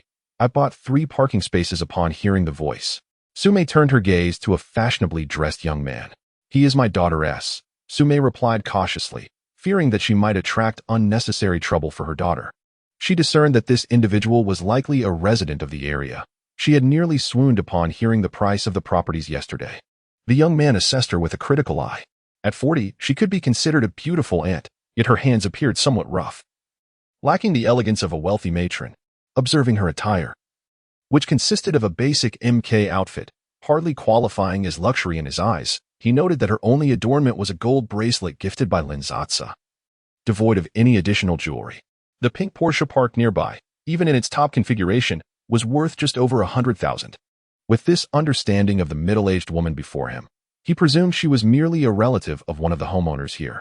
He felt a sense of disdain for her apparent lack of decorum. "How is it that your daughter parks? One person occupying 3 spaces?" Su Mei glanced and indeed saw the truth of it. Lin Sasa, disliking complications, had parked the pink Porsche sideways, thus claiming 3 parking spots. I'm sorry," Su Mei stammered, unsure how to explain or apologize. Lin Sasa had yet to inform her that they possessed 3 adjacent parking spaces. As Su Mei struggled to articulate her thoughts, the young man's confidence swelled. He took out his phone and dialed the property management. "Security. How could you allow a non-resident's car in? This one vehicle occupying 3 spaces is a blatant disregard for the rules." After hanging up, he relished the time while waiting for security, not missing the opportunity to mock. "In my opinion, women should refrain from driving if they lack the skill. There is no need to cause trouble for others." In a splendid mood, Lin Sasa hummed a tune as she arrived at the underground garage. Upon nearing her car, she overheard the man's scornful remarks. "What is wrong with occupying 3 parking spaces?" With a cold demeanor, Lin Sasa approached. "Is this your space? Stop whining." The young man turned to face her, momentarily taken aback by her beauty, though his inherent sense of superiority quickly resurfaced. "If you're not adept at driving, would you like my number? I live here. Next time you can call me to help you park. Not every resident is as easygoing as I am." He believed his charming smile was irresistible. "I'm Li Jun." No, Shao Jun. Returning to his realm, he thought it appropriate to pursue someone like her, for only a woman of her caliber could somewhat befit him. Idiot. Lin Sasa regarded Shao Jun with the same disdain one might reserve for a foolish pig. She felt that communication with such a person was futile and pulled Su Mei toward the car. Since being recognized, Shao Jun had been lavished with affection and concern from his family. Unaccustomed to such indignities, his already fragile sense of pride further shattered. He was on the verge of unleashing a tirade when the security personnel arrived. "Mr. Shao, what has transpired here? You arrived just in time. Do the outsiders not care that they occupy 3 parking spaces?" Shao Jun lifted his chin in the direction of Lin Sasa. The security guard glanced at Lin Sasa. One of their fundamental duties is to recognize the homeowners. A young and beautiful girl like her purchasing a penthouse has sparked quite a bit of gossip among them about which affluent family she hails from. "Good day, Miss Lin." The security guard greeted her. Lin Sasa nodded slightly at the guard and drove away, not even sparing a glance at Shao Jun. The guard, noticing that Shao Jun seemed intent on chasing after Lin Sasa's car to berate her, explained, "Mr. Shao, Miss Lin is a homeowner here, and those 3 parking spaces belong to her." Skepticism clouded Shao Jun's face. "Isn't it said that these parking spaces cost 500,000 each?" Her car is barely worth over 100,000. How could she afford so many spaces? Let alone the property itself, which is worth several million. The security guards silently criticized him for being so ignorant. Even the reserved parking spaces are assigned to owners. Following the guard's gaze upwards, Shao Jun noticed a prominent sign above the 3 parking spaces that read private parking. Seeing the guard's serious demeanor, Shao Jun thought that perhaps this ill-mannered woman indeed was a homeowner. Those who can afford to buy property here are either immensely wealthy or of noble descent. She must be a wealthy beauty. No wonder she possesses such a bold personality. He found himself drawn to such women, spicy and challenging. His mind began to whirl with thoughts. Which building does she reside in? I'm terribly sorry, Mr. Shao, but due to privacy concerns, we cannot disclose the information regarding the homeowners, the guard replied firmly. Just as Shao Jun was about to unleash an outburst, a dapperly dressed man approached. Shao Jun, what is going on? Upon seeing this man, jealousy flared in Shao Jun's eyes. Shao Siming, the security in your complex is utterly incompetent. Shao Siming ignored him, listening to the guard's explanation, furrowing his brow. Shao Jun, others can park as they please. It is her prerogative, and you have no right to interfere. You're merely a dog adopted by my parents. What gives you the right to lecture me? Shao Jun grew up in a rural family and believed himself to be exceptionally handsome. He could not fathom how his ordinary parents could have produced such an outstanding child. He often resented them, even suspecting they had stolen him from his wealthy biological parents. After relentless arguments, they finally admitted they had adopted him from an orphanage. Yet, rather than feeling gratitude for their upbringing, he harbored disdain for his adoptive parents. He constantly kept an eye on the lives of the elite, thoroughly studying luxury cars, high-end watches, and designer brands. Unbeknownst to him, fate had indeed made his dreams come true. He was the long-lost son of the Shao family. However, upon eagerly abandoning his adoptive parents to reunite with his biological ones, he discovered that they had adopted another child, Shao Siming. Shao Siming, 2 years his senior, had enjoyed a life of luxury for over 20 years on behalf of the son they had lost. The parents remained reluctant to cast Shao Siming out of their home, which inevitably breeds resentment in Shao Jun. Shao Siming, with his phoenix eyes sharply angled, fixed a gaze upon him for a brief moment before instructing the security personnel to remove him from the visitors list, ensuring he would never be allowed entry again. How dare you? This residence belongs to me. You are utilizing the wealth of the Shao family. Shao Siming's expression turned icy. Then perhaps you should investigate whose name is inscribed on the property deed. Ignoring Shao Jun's curses, Shao Siming took his place in the back seat of a Bentley that did not rightfully belong to him, greeted by the driver. As the partition rose within the vehicle, Shao Siming removed his gold-rimmed glasses and rubbed his temples. His narrow, elongated eyes, which ought to have surveyed the world with an air of superiority, were now stripped of their grandeur, revealing a profound weariness within their depths. Chapter 84. Ella's departure. It is evident that this action will undoubtedly be embellished and conveyed to his adoptive parents by Shao Jun prior to this. Shao Siming was unaware of his adopted status, yet he could sense a certain detachment from his parents, particularly his father, who had never exhibited any warmth towards him. It was only during his university years, when he engaged in stock trading and experienced remarkable success, earning substantial profits in the booming market, that his father began to take notice of him. Gradually, he was entrusted with managing the family business, as his father's health declined, and the company was slowly handed over to him. In a bid to avoid disappointing his father, he poured his heart and soul into the enterprise, transforming a small home decoration company into a thriving investment group over the course of 6 or 7 years, amassing an immeasurable fortune. Yet, Shao Siming held no shares or dividends. It is somewhat amusing that a company president earned merely a monthly salary of 700,000, while any executive under him enjoyed an annual income exceeding $1 million. It was only the day after Shao Jun's return that he received 30 of their father's shares, which made Shao Siming realize that he had merely been a pawn in someone else's game. Even the modest 300 square meter apartment he owned, purchased with the down payment from his stock trading profits during university, was coveted by Shao Jun. Shao Siming had no desire to return to the villa and witness the harmonious family life of his adoptive parents. His heart grew cold, and he contemplated resigning from his position. However, he felt tethered to the apartment he had purchased years ago. Throughout the years, he had devoted himself entirely to the company, maintaining a remarkably low desire for material possessions. His salary was automatically allocated to repay the loan as soon as it arrived, leaving him with little savings. Now, burdened with monthly loan repayments amounting to hundreds of thousands, He realized that resigning would mean he could not fulfill his obligations. Nevertheless, he was just 3 years away from completing the repayments, and he was unwilling to relinquish this opportunity. Perhaps this investment would serve as his retirement fund, he thought with a self-deprecating smile. Now, his presence at the company was merely to appease his adoptive parents. The thought that every penny he earned would ultimately flow into Shao Jun's pockets filled him with disgust. The once ambitious president, disheartened, now yearned for an early retirement and a life of leisure. Meanwhile, Lin Sasa did not regard Shao Jun at all. She took Su Mei to a highly esteemed local tea restaurant. Upon arrival, she ordered her favorite dishes: shrimp dumplings, honeycomb taro puffs, fresh shrimp siu mai, steamed chicken feet, pan-fried short ribs, and seafood congee. Su Mei remarked that she had ordered too much, suggesting they could order more if they were still hungry, prompting Lin Sasa to reluctantly scale back her order, adding only a serving of papaya stewed with snow frog for Su Mei. Each dish was modestly portioned, making it ideal for those with smaller appetites, allowing them to sample a variety without feeling overwhelmed or wasteful. The bill amounted to only a few hundred yuan, a mere trifle for Lin Sasa in her current circumstances.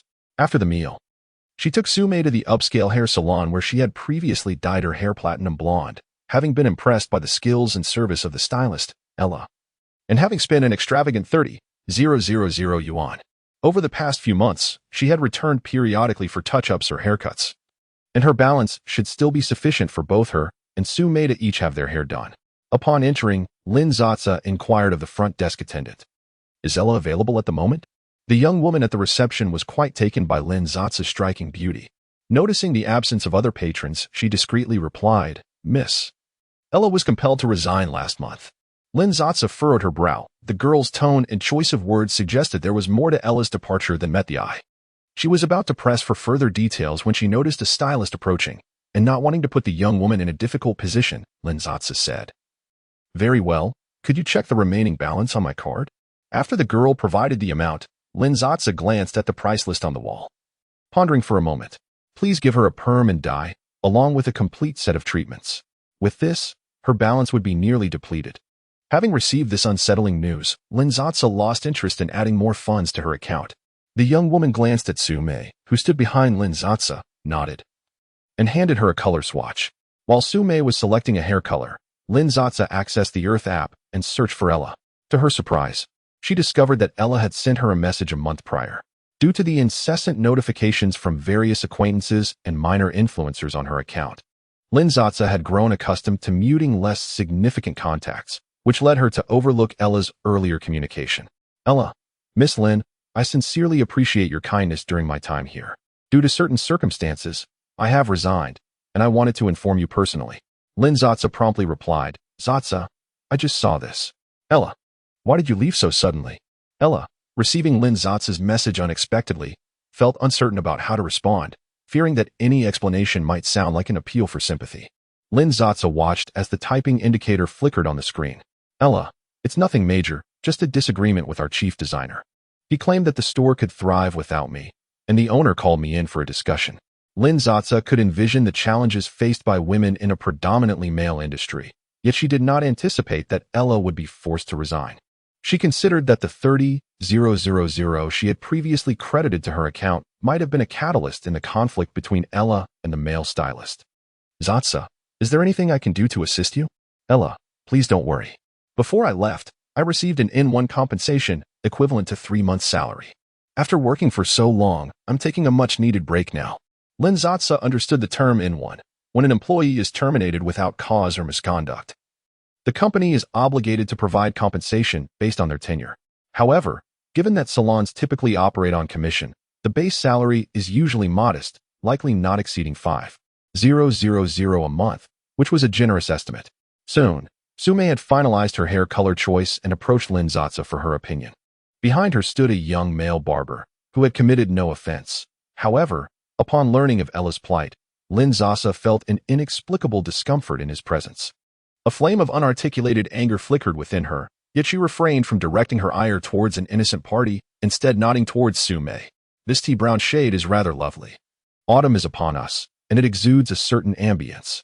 Mom, I'm going to grab a bite to eat. Please sit here, and I'll be back shortly."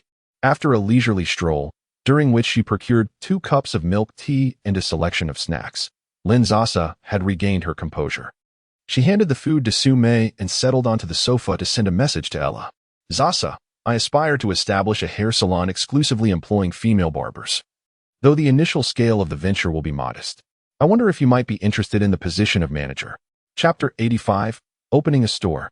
This notion was conceived by Lin Sasa after considerable contemplation. Ella felt quite positive about herself. Her technical skills, emotional intelligence, and service were all exemplary. She was convinced that there must be numerous women who, like her, detest male hairdressers with a paternalistic demeanor. Communication and interaction tend to flow more effortlessly among women. Thus, establishing a salon exclusively for women, staffed solely by female stylists, should possess significant market potential. With years of professional experience, Ella was more than capable of fulfilling this role. In recent months, Lin Sasa meticulously managed her daily budget of 30,000 yuan, allocating funds to boost traffic for the product-promoting videos of her collaborator, Shao Yu Yin, and to pay salaries. Additionally, the 30,000 yuan cashback was directed towards supporting her partnership with beauty influencer Chao Qiao, sharing dividends from their collaboration. She was exceptionally frugal, initially. She had no intention of granting Wang Shu the usual monthly stipend of 100,000 yuan for her singing, but the opportunity for a golden blind box draw, awarded after achieving over 80 favorability with Ling Shan, compelled Lin Sasa to persevere. The investments in Chao Qiao and Shao Yu Yin, under a vigorous financial strategy, began to yield considerable traffic. They gradually transitioned from losses to profitability, while it was not about the profits earned. At least Lin Sasa no longer needed to expend vast amounts of money. This bolstered her confidence in her investment acumen. Opening this hair salon, even if it incurred losses, could simply be viewed as creating a personal styling team, for she was now a woman of immense wealth. Ella, having not received a prompt reply from Lin Sasa, was not overly disheartened, considering their relationship was merely one of a transactional nature. At that moment, she had returned to her rural hometown, feeling bored, and decided to post a video on Douyin of herself indulging in cherries and strawberries while lounging casually. Unexpectedly, this provoked discontent among certain male viewers, who flooded the comments section with derisive remarks, bordering on online harassment. Spoiled woman. This man truly cannot afford her. Even if offered, I wouldn't want such an androgynous haircut. Who knows how she acquired her money? Clearly, she doesn't understand the hardships of her parents. In such an environment, being able to afford cherries is no small feat. I certainly wouldn't dare to marry her. While Ella was engaged in a back and forth with the irate netizens, she suddenly received a message from Lin Sasa after several minutes. She rubbed her eyes, glancing again at her phone screen, confirming that Lin Sasa had indeed sent her a message. Lin Sasa intended to open a hair salon and was inviting her to be the manager? Ella, I would be delighted. Sasa, let us meet tomorrow morning to discuss the details. Ella, sounds good. Ella promptly booked the nearest ticket and packed her belongings. Upon descending the stairs, she found a group of elderly ladies in the living room staring at her, some inquiring about her luggage and speculating on the sudden return of Li's daughter before October. I'm going to work. Dad, please take me to the bus station. In the wake of the online harassment, her previously troubled mood dissipated entirely. Ella cast aside her worries and even managed to bid farewell to her mother over the phone. She felt as though she was about to embark on a brand new future. Su Mei had dyed her hair and styled it into glamorous waves after a meticulous treatment. Her hair no longer resembled dry weeds, but instead shone with a lustrous sheen. This was the exquisite sensation of perfectly groomed tresses. The voluminous waves complemented her vibrant beauty perfectly, making the hairstyle particularly suited to Su Mei, exuding the elegance of a refined socialite. With some funds remaining in her account, Lin Sasa was determined not to squander her resources, unwilling to give the shop owner any undue advantage. She selected several hair care products, consuming nearly her entire budget before she was satisfied. Upon stepping outside, she received a system notification. Wealthy system, triggered an upgraded random task, time limited to 1 hour, spend 188 million within a 100-meter radius. Failure results in a penalty of a 5-centimeter height reduction. Task funds have been deposited into the construction bank account. Upon hearing this, Lin Sasa's expression darkened. Indeed, the penalties for these upgraded random tasks had become increasingly severe. Previously, the penalties were temporary, such as a week-long baldness, which Lin Sasa could somewhat tolerate. However, this time the punishment was evidently permanent, devoid of any time constraints. Without the luxury of further contemplation, she surveyed her surroundings. This was a large shopping mall, with an entire floor dedicated to high-end beauty, hair, and nail salons, making it seemingly impossible for her to spend over $1 million. Yet she recalled that the first floor housed exclusive international luxury brand boutiques. Descending to the first floor, the system did not indicate she had exceeded the designated area, suggesting that the 100-meter radius was centered around her position. She made a beeline for the nearest and most opulent Hermes boutique. The attentive sales associates discreetly observed the mother-daughter duo as they entered. The absence of a welcoming sales associate indicated they were walk-in customers. A free sales associate approached, discreetly appraising the pair's attire, ready to categorize them into various tiers. Lin Sasa, exuding confidence, quickly identified a luxurious item within the store that caught her fancy. A two-seater genuine leather sofa with a natural beechwood frame and solid oak legs, filled with goose down, priced at $515,000. At this point, she found herself spending without the previous hesitation, especially since the funds were provided by the system. She felt her master bedroom was overly spacious and empty, and placing this sofa in a corner to create a cozy lounge area would be just perfect, with a price fitting for her lavish apartment. Initially, she considered purchasing a rug, but the designs available were rather mundane, even unattractive, demanding a price of $420,000, which did little to pique her purchasing desire. Her gaze then fell upon a nearby floor lamp, featuring a finely textured silk shade, elegantly simple in design, priced at $275,000. She envisioned a serene evening, with light rain drizzling outside, rising from her plush sofa valued at over $500,000, standing in front of the grand windows of her luxury residence.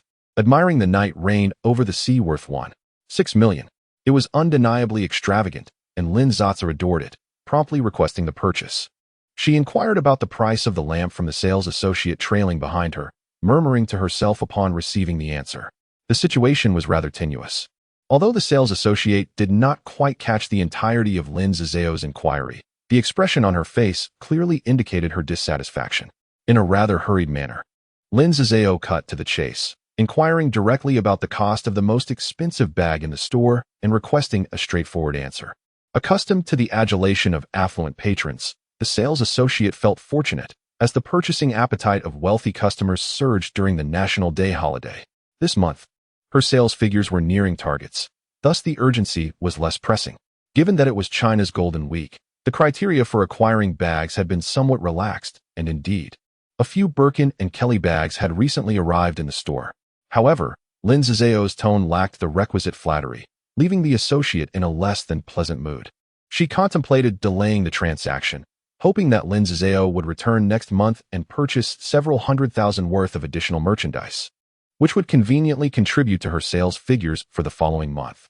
With an impeccably crafted smile, she responded, "I apologize, but we do not have a concept of mandatory purchases here." Chapter 86. An exuberant shopping spree at Hermes as the sales associate meticulously planned for the upcoming month's performance, completely oblivious to Lin Sasa's palpable impatience. It is amusing, for her establishment is renowned globally as the master of distribution. Even in her more modest days, Lin Sasa had managed to procure items from them. Yet here she was, subjected to such antics. Truth be told, if she continued her indiscriminate purchasing, she could likely meet the hefty task amount of $1.88 million. However, with ample time at her disposal, Lin Sasa was disinclined to acquiesce to the whims of the sales associate. It is widely acknowledged that Hermes bags retain their value above all else.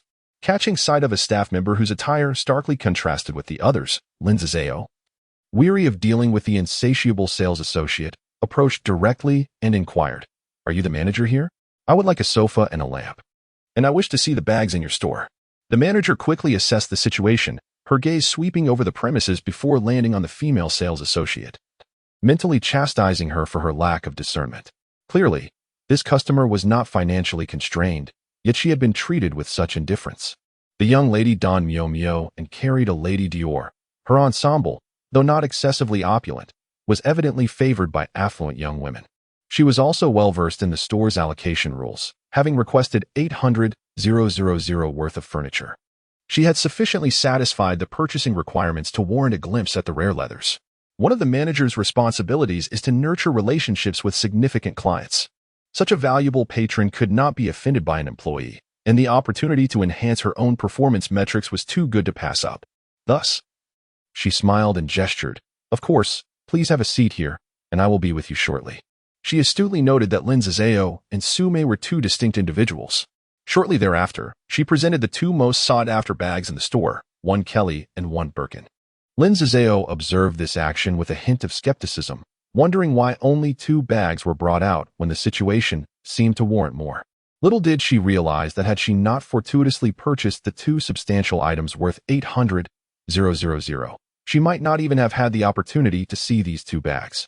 Sume, witnessing Lin Sasa's ease in spending hundreds of thousands as if they were mere trifles, felt a twinge of disbelief, struggling to accept such a mode of consumption. Yet, in the presence of others, she endeavored to maintain her composure, unwilling to lose face in front of her daughter. Reluctantly, she chose the Birkin. A Togo leather Birkin 30 in the shade of elephant gray, priced at 105,000. Sume had a keen eye for aesthetics and believed Lin Sasa was better suited for the other bag. Lin Sasa, however, was not particularly fond of the Birkin's design, associating it with a more mature and affluent demographic. She found the Kelly's form to be far more exquisite and elegant. The Kelly presented by the manager was a mini-sized Togo leather with silver hardware, its delicate glacial blue hue captivating her at a price of 77,000. "Of course, I shall take them all," she declared. "Is there not anything better? This barely amounts to 1 million. It is far from sufficient." Lin Sasa expressed her dissatisfaction. The allocation of goods was seamless, and financial constraints were non-existent. This was undoubtedly a distinguished client in the manager's estimation. In the store, the allocation ratio was approximately 1:1:5, meaning that for the 200,000 yuan worth of items Lin Sasa purchased, she was expected to allocate 300,000 yuan in return. The two large items Lin Sasa recently acquired counted towards her allocation, totaling 800,000 yuan, leaving her with a remaining quota of 500,000 yuan. The manager noted Lin Sasa's evident preference for the Kelly bag, and with a smile, she retrieved a box and opened it. Instantly, Lin Sasa's attention was captivated. The bag was a delicate shade of pale lavender with a matte silver clasp, measuring 25 centimeters.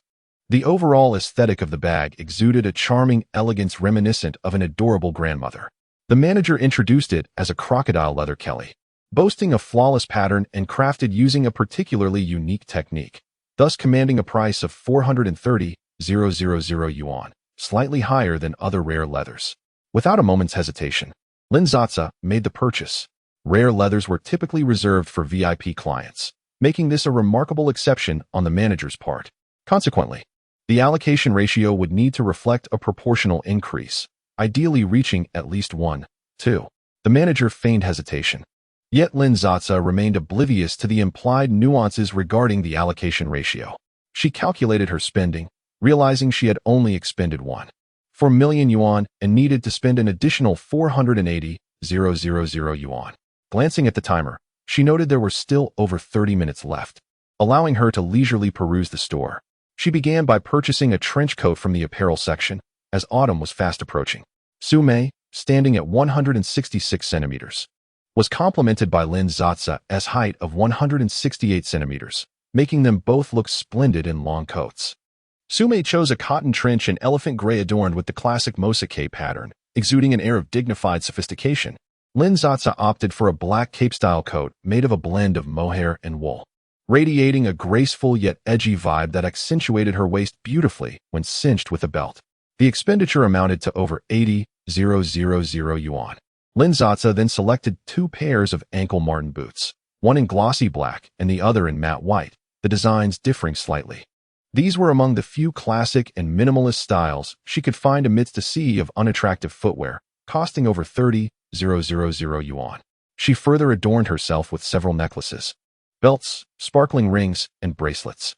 A collection of charming charms in various colors was also chosen to embellish her bag, alongside two wallets. She then browsed through elegantly patterned square scarves, silk scarves, and a few new scarves for the autumn-winter season. Spotting exquisite porcelain in a glass display, she selected a set of dinner plates, teacups, and various crystalline vessels, adding up to over 230,000 yuan. In a corner display case, Lin Sasa's attention was drawn to pet supplies. She simply had to procure a luxurious package for her pet, Yin Yin.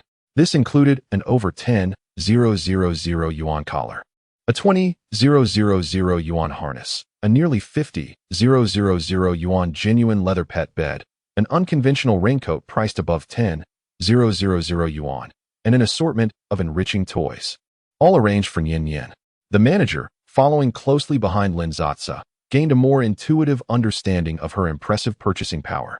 Moreover, her proactive approach to selecting merchandise indicates that she is indeed a pleasant customer to interact with.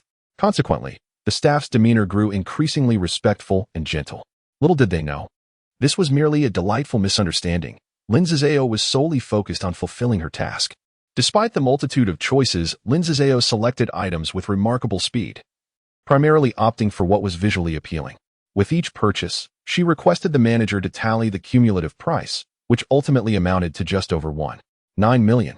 Pressed for time, she urged him to expedite the process. Lin Sasa retrieved her bank card from her petite powder bag, which the manager accepted with deference.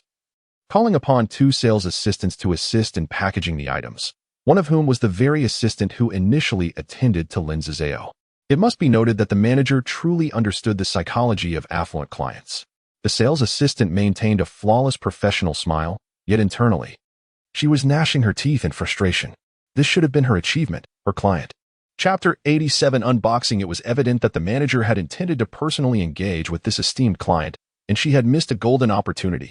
The delightful notification rang in Lin Sasa's ears. Mission accomplished. A rebate of 1.88 million has been credited to your Bank of Communications card. A wave of relief washed over her as she glanced at the incoming transaction message on her phone, her spirits soaring. Receiving the bank card handed over by the manager, Lin Sasa pondered the inconvenience of rummaging through her bag for these cards when needed. She decided to remove her identification and various bank cards from her bag altogether. Please hand me that wallet. I require it at once, she requested. Another sales assistant, quick on her feet, deftly opened the box, carefully unwrapping the fabric pouch adorned with the Hermes logo with her gloved left hand, and presented it along with the packaging to Lin Sasa. Nonchalantly, she picked up the wallet, preparing to organize the scattered cards on the table into the wallet's compartments.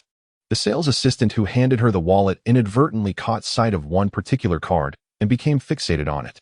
The manager, noticing this, was about to intervene but was also drawn in by the assistant's gaze. The other sales assistant, who had been packing, initially thought the delay was due to laziness, but, upon looking up, found herself captivated, frozen in place like a statue. True to her role, the manager was the first to react, clearing her throat twice to awaken the 2 entranced sales assistants. We offer home delivery services. May I have your address, please? X Building, 26th floor, Shenhao number 1. Lin Sasa replied, conveniently planning to visit the home goods store on the 3rd floor to purchase the 6 sets of silk bedding she had drawn the previous day, not wishing to carry additional items. As Lin Sasa and her companion prepared to leave, the manager expressed her desire to escort them to the parking lot. However, upon Lin Sasa's polite refusal, stating she needed to shop upstairs, the manager reluctantly bid them farewell at the entrance, pressing the button for the elevator. She bowed deeply, remaining in that position until the elevator doors closed, finally straightening up. The sales assistants inside the store were left in disbelief at this scene. Was this truly their proud manager? What kind of background did this client possess that commanded such deference? One of the assisting sales assistants responded, just now. She was putting all her cards into a new wallet, and you won't believe what I saw. A black card. Not the domestic version, but the one issued in America. The real unlimited kind. Another sales assistant, with a complex expression, added, she resides in Shenhao number 1. I know that building and floor. It's the pinnacle. Worth 180 million.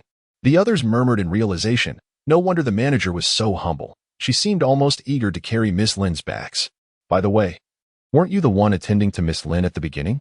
Someone inquired. The sales assistant shot her a glare. Why bring that up now? What an extraordinarily wealthy young lady she must be. If they provided her exceptional service, would they ever have to worry about monthly performance again? The sales assistant who had previously harbored ambitions to outmaneuver Lin Sasa now regretted her choices deeply. After a leisurely stroll, Lin Sasa accepted a random task. Initially intent on purchasing all the items won from the last blind box lottery, she found herself overwhelmed. The mother and daughter each carried 2 bags of exquisite silk bedding sets, casually selecting a restaurant in the mall for a meal before returning home. Upon their arrival, they were met with the delivery of over 1.9 million worth of goods from Hermes. The sofa and floor lamp required professional installation. Lin Sasa, accustomed to filming unboxing videos, sought the opinion of the installers before retrieving her phone to commence recording. Consequently, she inevitably captured portions of her indoor surroundings. After the installers departed, she positioned her phone, adjusted the angle to ensure her face remained out of view, and began the unboxing. Habitually, she intended to send the footage to Ling Shan for editing, but recalled that he was currently in training and likely preoccupied. Fortunately, modern editing software is user-friendly, allowing her to splice the video together in mere minutes. She uploaded it to her account. A weary office worker returned to his rented accommodation after a long day, collected his takeout, and opened Douyin to search for a video to accompany his meal. Upon seeing the title, he was intrigued by the unboxing video, deeming it a suitable choice for relaxation. As he began watching, he initially scoffed at the sight of several workers assembling the sofa and floor lamp, questioning the appeal of such a mundane scene, especially with the shaky camera work. Thankfully, that segment quickly passed.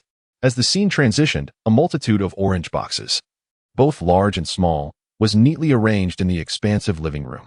In an instant, the office worker lost his appetite, feeling a surge of indignation. Is this truly how one conducts an unboxing? A floor covered in Hermes? He typed furiously. The vlogger commenced by unboxing smaller items, initially appearing cautious and deliberate, but soon grew increasingly impatient, tearing through the packaging with reckless abandon. Lin Sasa genuinely believed that luxury brands ought to contribute more to environmental organizations. As the layers of packaging, boxes, paper, and cloth bags were convoluted and vexing to dismantle, the office worker noticed comments in the live chat detailing prices. One necklace priced over 8,000. Luxury items aren't that expensive, just about a month's salary for me, he chuckled. Though his laughter was tinged with an unexpected bitterness, the corners of his eyes dampening. As the vlogger progressed to larger boxes, she nonchalantly revealed bags priced around 100,000, treating them as if they were of little consequence. Upon unveiling a pale pink handbag that seemed to capture her admiration, she presented it to the camera for a closer look, lingering on it for a few extra moments. The subsequent unboxing became increasingly outrageous, as he learned for the first time that luxury brands even sold items for dogs. Curiosity led the office worker to the comments section, where he encountered remarks such as, "Sister Sasa, are you there? I'm actually the dog you lost years ago." Another comment read, "That pink Kelly bag is made of rare leather, priced at no less than 400,000. One particularly striking comment declared, "The human trafficker. I recognized her as my mother at first glance. If it means reuniting with her, I would gladly live in a mansion and drive a luxury car." Did no one mention the furniture installation filmed by the wealthy lady? It is, after all, from Hermes. I did a little research, and the total for the sofa and lamp comes to around 800,000. Oh dear, where have you brought me, my dear phone? You truly hold me in high regard. Do you not realize that if I were to come into money, the first thing I would replace would be you?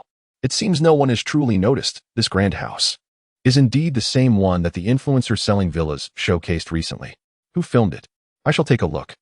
Having returned after viewing, I now have a modest goal of 1.8 million. Sobbing. JPG. The corporate drone read every word, feeling as though the sky had fallen. Haha. I shall descend to get some fresh air, neither taking the stairs nor the elevator. Chapter 88. Returning home with Lin Sasa, having uploaded the video, ceased to monitor its activity. She received a message from Gu Qiming, which he had been sending daily, little videos of Nian Yin. Upon opening it, she beheld his slender fingers gently caressing Xiaogo's chin, while Nian Yin appeared utterly content, her eyes narrowing in bliss. "Sasa, I'm back. Are you available now? I'll come to pick her up."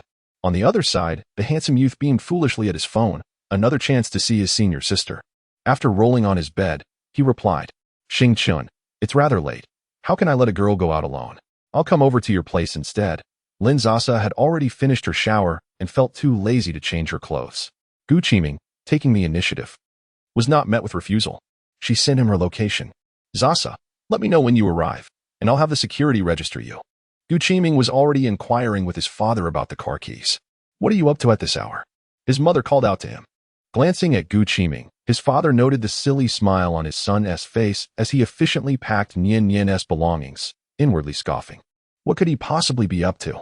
Have you finally caught the girl's attention? It seems you are quite infatuated. Have some dignity, his mother chimed in. Don't let the girl lead you around in circles. What do they call it online? A simp, right? For months now, their son had been occasionally chuckling at his phone, and, as parents, they could easily guess that their boy was yearning to chase after something beyond his reach. As their son began to awaken to his feelings, both Gu parents felt a mix of joy and concern. With so much time passed and no evident progress, they couldn't help but wonder if their son had the courage, or if perhaps the girl was simply too temperamental to pursue. Oblivious to their musings, Gu Qiming packed Nian Nian's things, took the dog bag, and approached the sofa where his mother was grooming Nian Nian. She glanced at him disapprovingly before reluctantly handing Nian Nian over, inquiring, "Do you have a picture of the girl? At least let us see her." "No," Gu Qiming coldly replied. His father chuckled, "They call you a simp, and I bet you don't even have a picture." What a pathetic attempt to provoke him. Gu Qiming would not fall for it. In the next moment, the three of them huddled together, gazing at a group photo on Gu Qiming's phone. Beneath a cascade of colorful ribbons, a vibrant and charming girl embraced the youth, both radiating dazzling smiles. This was captured after they secured first place in their campus competition. A moment frozen in time by a talented photographer from the school's publicity department. After studying the picture for a full minute, Gu Qiming's parents exchanged complex looks at their silly son. Well, it's only natural for her to have a bit of a temper. If you manage to win her over, you'll prove to be quite the catch, perhaps even rivaling my youthful charm. His father nodded in satisfaction. Don't say that. My senior sister has a wonderful temperament, Gu Qiming quickly retorted. Then I shall enroll in swimming classes right now, his mother remarked. Her gaze still fixated on the photo on the screen. Gu Qiming had retracted his hand with a hint of reluctance, chuckling softly as he placed Nian Nian into the dog carrier, juggling the various bags as he exited. Gu's father and mother exchanged a glance, sighing at the inevitable passage of time, lamenting how their son had grown up and could no longer be kept close. Once inside the car and setting up the navigation, Gu Qiming noticed a change in destination. Xiangwan No. 1. Any resident of City S would surely have heard of this prestigious address, a pinnacle of luxury in the city center. His earlier excitement now tinged with a sense of inferiority. Was his senior's family truly this affluent? Did he still stand a chance? Yet, like a small dog, his fleeting negativity was soon dispelled, and he regained his composure. After all, if even a pet could be entrusted to his care, did that not signify a measure of trust from his senior? How could he even contemplate retreating before the endeavor had begun? Arriving at the entrance of Shangwan No. 1, he called Lin Sasa. Yes, I've informed the security. Just mentioned both our names. Indeed, once Gu Qiming stated his name, the security guard handed him a disposable access card. As the elevator doors opened, Lin Sasa greeted him warmly, eagerly taking the dog carrier from him. Squatting down, she released Nian Nian, and the long-separated pair reveled in their affectionate reunion. Gu Qiming beamed at the heartwarming scene. At that moment, Sumei emerged, drawn by the commotion. Gu Qiming looked up to see a middle-aged woman in the living room, whose features bore a striking resemblance to Lin Sasa's, and he felt a sudden surge of panic. He was aware that Lin Sasa was not a local and lived independently, and he had not anticipated encountering her mother that day. Lin Sasa, holding Nian Nian, stood up and, with an air of natural ease, introduced them to one another. This is my mom, and this is... Gu Qiming promptly interjected to introduce himself. Hello, Auntie, I am a university classmate of Zazos. She mentioned returning home and asked me to help with the dog for a few days. His words were carefully chosen, intentionally omitting the fact that he was her junior, as parents of that generation often held reservations about relationships between seniors and juniors, viewing the latter as unreliable. He also distanced himself from any impression of being an unwelcome visitor at such a late hour, lest Auntie suspect him of being anything but a respectable young man. To his surprise, he had met the parents so swiftly, leaving him both exhilarated and anxious. Thank you for your kindness. Would you like to come in for some tea? Sumei, initially startled by the presence of such a young man in her home, extended a polite invitation after understanding the circumstances. It's quite all right, Auntie. I wouldn't want to impose at this late hour, Gu Qiming replied, his response exemplary in its politeness. Sumei felt a wave of satisfaction. He was clearly not the type to be oblivious to social nuances. Observing the approval in Sumei's eyes, Gu Qiming silently congratulated himself on his prudent choice of words. Unbeknownst to Lin Sasa, Gu Qiming's mind was a whirlpool of thoughts. Mom, let me escort him downstairs, she said to Sumei, leading Gu Qiming into the elevator. Gu Qiming reflected for half a day, affirming that he possessed no attributes that would clash with the aesthetic sensibilities of his parents' generation.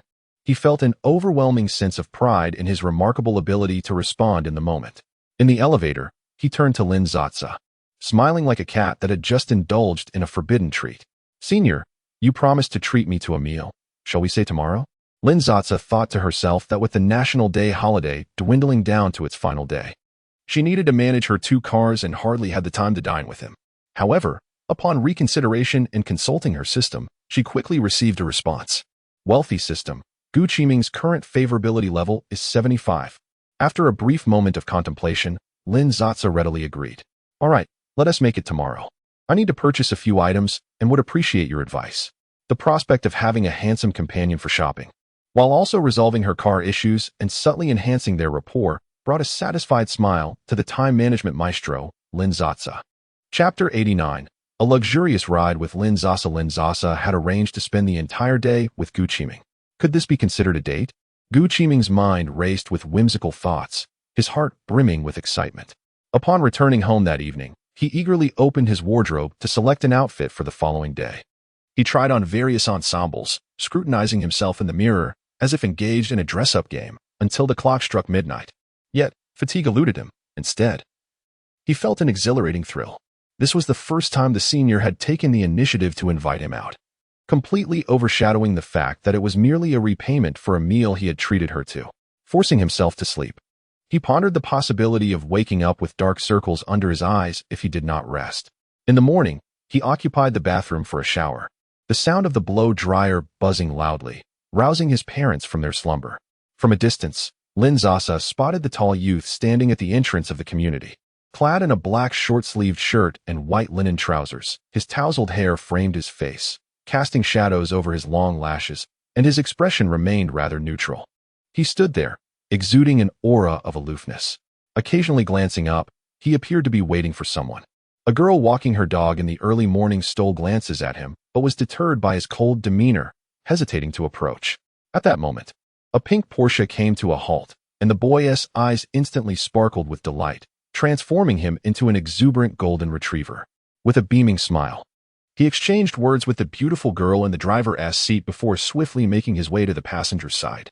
The girl, who had been contemplating approaching him, halted her steps, exchanging a glance with her goofy dog that was panting happily beside her. "Oh heavens, when will I have a chance like that? Even if not, I'd settle for winning a fortune of 1.5 billion. Once Gu Qiming entered the car, the confined space was filled with the refreshing scent of men's sports shower gel, which Lin Sasa found quite pleasant. She made an effort to control her inclination to inhale too deeply, lest she appear odd. Neither of them had eaten breakfast. Lin Sasa had initially intended to take him for dim sum. However, Gu Qiming fervently recommended a beef noodle shop near his residence. The establishment was modest, a family-run business, yet it attracted a considerable number of patrons. Gu Qiming, quick on his feet, secured a table for 2. He took out a wet tissue and meticulously wiped down the chair and table, allowing Lin Sasa to sit first. Then, with familiarity, he greeted the owner and ordered 2 large bowls of beef noodles, promptly making the payment via a QR code. Due to a shortage of staff but a high volume of customers, patrons were expected to serve themselves. The owner was efficient, and soon Gu Qiming placed a steaming bowl of noodles in front of Lin Sasa. The bowl was garnished with cilantro and green onions, the broth clear and inviting. Neatly arranged atop the noodles were thick slices of braised beef, enough to sustain a bustling Lanzhou noodle shop for an entire morning. Taking a bite of the noodles, Gu Qiming was delighted by their chewy texture, soaked in the rich broth. As he stirred, he discovered a golden fried egg nestled at the bottom of the bowl, bursting with runny yolk upon biting into it. Unable to resist, he discreetly glanced at Lin Sasa, who was savoring her meal with gusto. Internally, he felt a twinge of anxiety. In such an unrefined eatery, devoid of decor and sophistication, he worried that Lin Sasa might harbor disdain for the place. To her astonishment, the senior, a strikingly beautiful and affluent woman, proved to be exceptionally approachable. The system indicated that Gu Qiming's current fondness level stood at 76. Unlike the previous system, which was as mute as a statue, it required Lin Sasa to actively inquire to receive updates. Finding this cumbersome, Lin Sasa ventured to ask the system whether it could provide real-time updates on Gu Qiming's fondness level, and to her surprise, it succeeded. Although Gu Qiming's fondness increased only modestly, it was relatively effortless. Often, merely dining together would yield a point or two. Just as Lin Sasa finished her meal, a tissue was handed to her, and upon looking up, she noticed Gu Qiming retrieving a small pack of tissues from his pocket, gratefully accepting it. She wiped her hands and set off to purchase a car. Initially, she navigated to the Rolls-Royce dealership, where luxury car showrooms clustered together. Passing by a Ferrari, Lin Sasa found herself irresistibly drawn to the vivid red supercar showcased in the center of the showroom. Presently, regardless of the object, if it exuded charm, Lin Sasa was enamored. As the automatic doors swung open, a graceful saleswoman approached. "Good day. Are you here to browse cars or for maintenance?" In such high-end dealerships, the condescension often seen elsewhere was non-existent. As Lin Sasa's Porsche entered the dealership's parking lot, the pertinent information had already been relayed to the sales manager. A strikingly handsome young man cast furtive glances at Lin Sasa, while the sales staff observed quietly, noticing the luxurious pink Hermes handbag she carried. It was clear who was there to make a purchase. Indeed, the girl promptly declared, "I would like a Cullinan black badge. We have a black badge version in the showroom. This way, please." However, Lin Sasa declined, as she had already extensively researched these two models online, and her options were limited. "No worries, let us proceed directly to selecting configurations." Having previously purchased a Porsche, Lin Sasa possessed a fair grasp of the car buying process. The saleswoman's smile grew even sweeter. "Very well, let us head to the VIP room. Right this way, please." Lin Sasa casually placed her Hermes bag down, eliciting a sympathetic reaction from the saleswoman. The black badge, denoting a more luxurious variant, involved numerous aesthetic enhancements, such as extensive use of carbon fiber in the interior, black and silver dual-tone wheels, and blackened elements including the iconic hood ornament, badges, window trim, and exhaust pipes. A standard Cullinan typically costs around 5 to 6 million. But with such modifications and customizations, the black badge version could nearly double that price. Lin Sasa couldn't help but marvel at how the wealthy's money seemed almost inconsequential. Fortunately, she had drawn the high-spec version priced at 9.8 million, so without concern for the cost, she joyfully commenced her selections. The first step was to choose the body color. After reviewing the available colors on the tablet, Lin Sasa found herself torn between black, white, and a unique shade of emerald green that required an additional fee. At last, Gu Qiming's influence came into play. "Which color do you think looks better?" Lin Sasa turned to inquire. Gu Qiming was momentarily taken aback, seemingly unaware that he had the opportunity to express his opinion. He then took the tablet from the sales representative's hands, meticulously comparing the three colors. During Gu Qiming's contemplation, Lin Sasa, ever the opportunist, discreetly monitored his level of affection towards her. After finishing breakfast, she had yet to receive any indication of an increase in affection, which left her perplexed. It seemed illogical.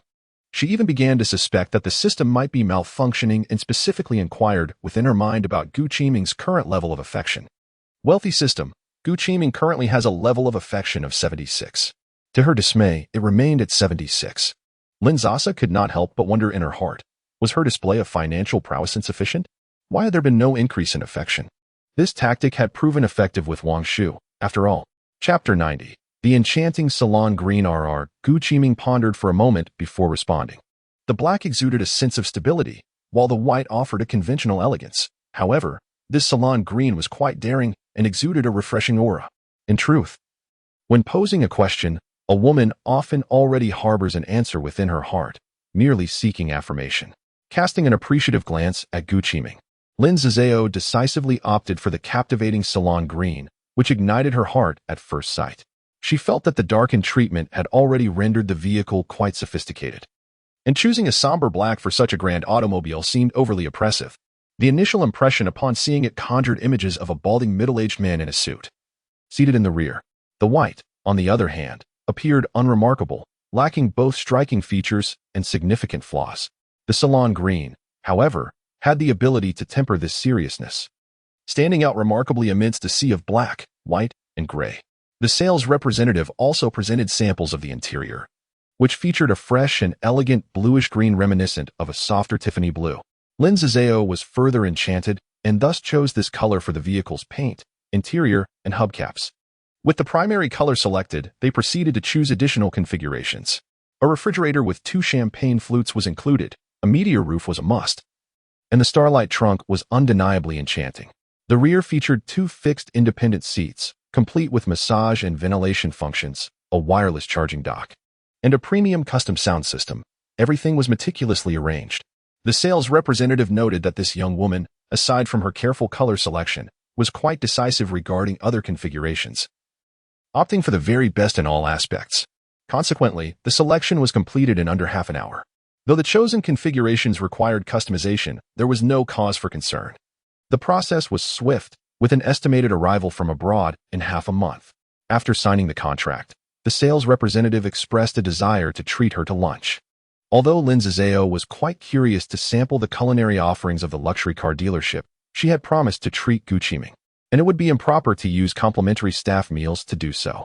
Gu Qiming appeared somewhat distracted, despite knowing that his senior was quite affluent. Witnessing her spend 10 million in his presence felt surreal. Lin Sasa had initially intended to take him to a high-end restaurant with an average cost of 5,000 to 6,000 per person. However, glancing at Gu Qiming and reflecting on the growing fondness she had for him, she spontaneously decided to take him to a renowned seaside bistro she had discovered online.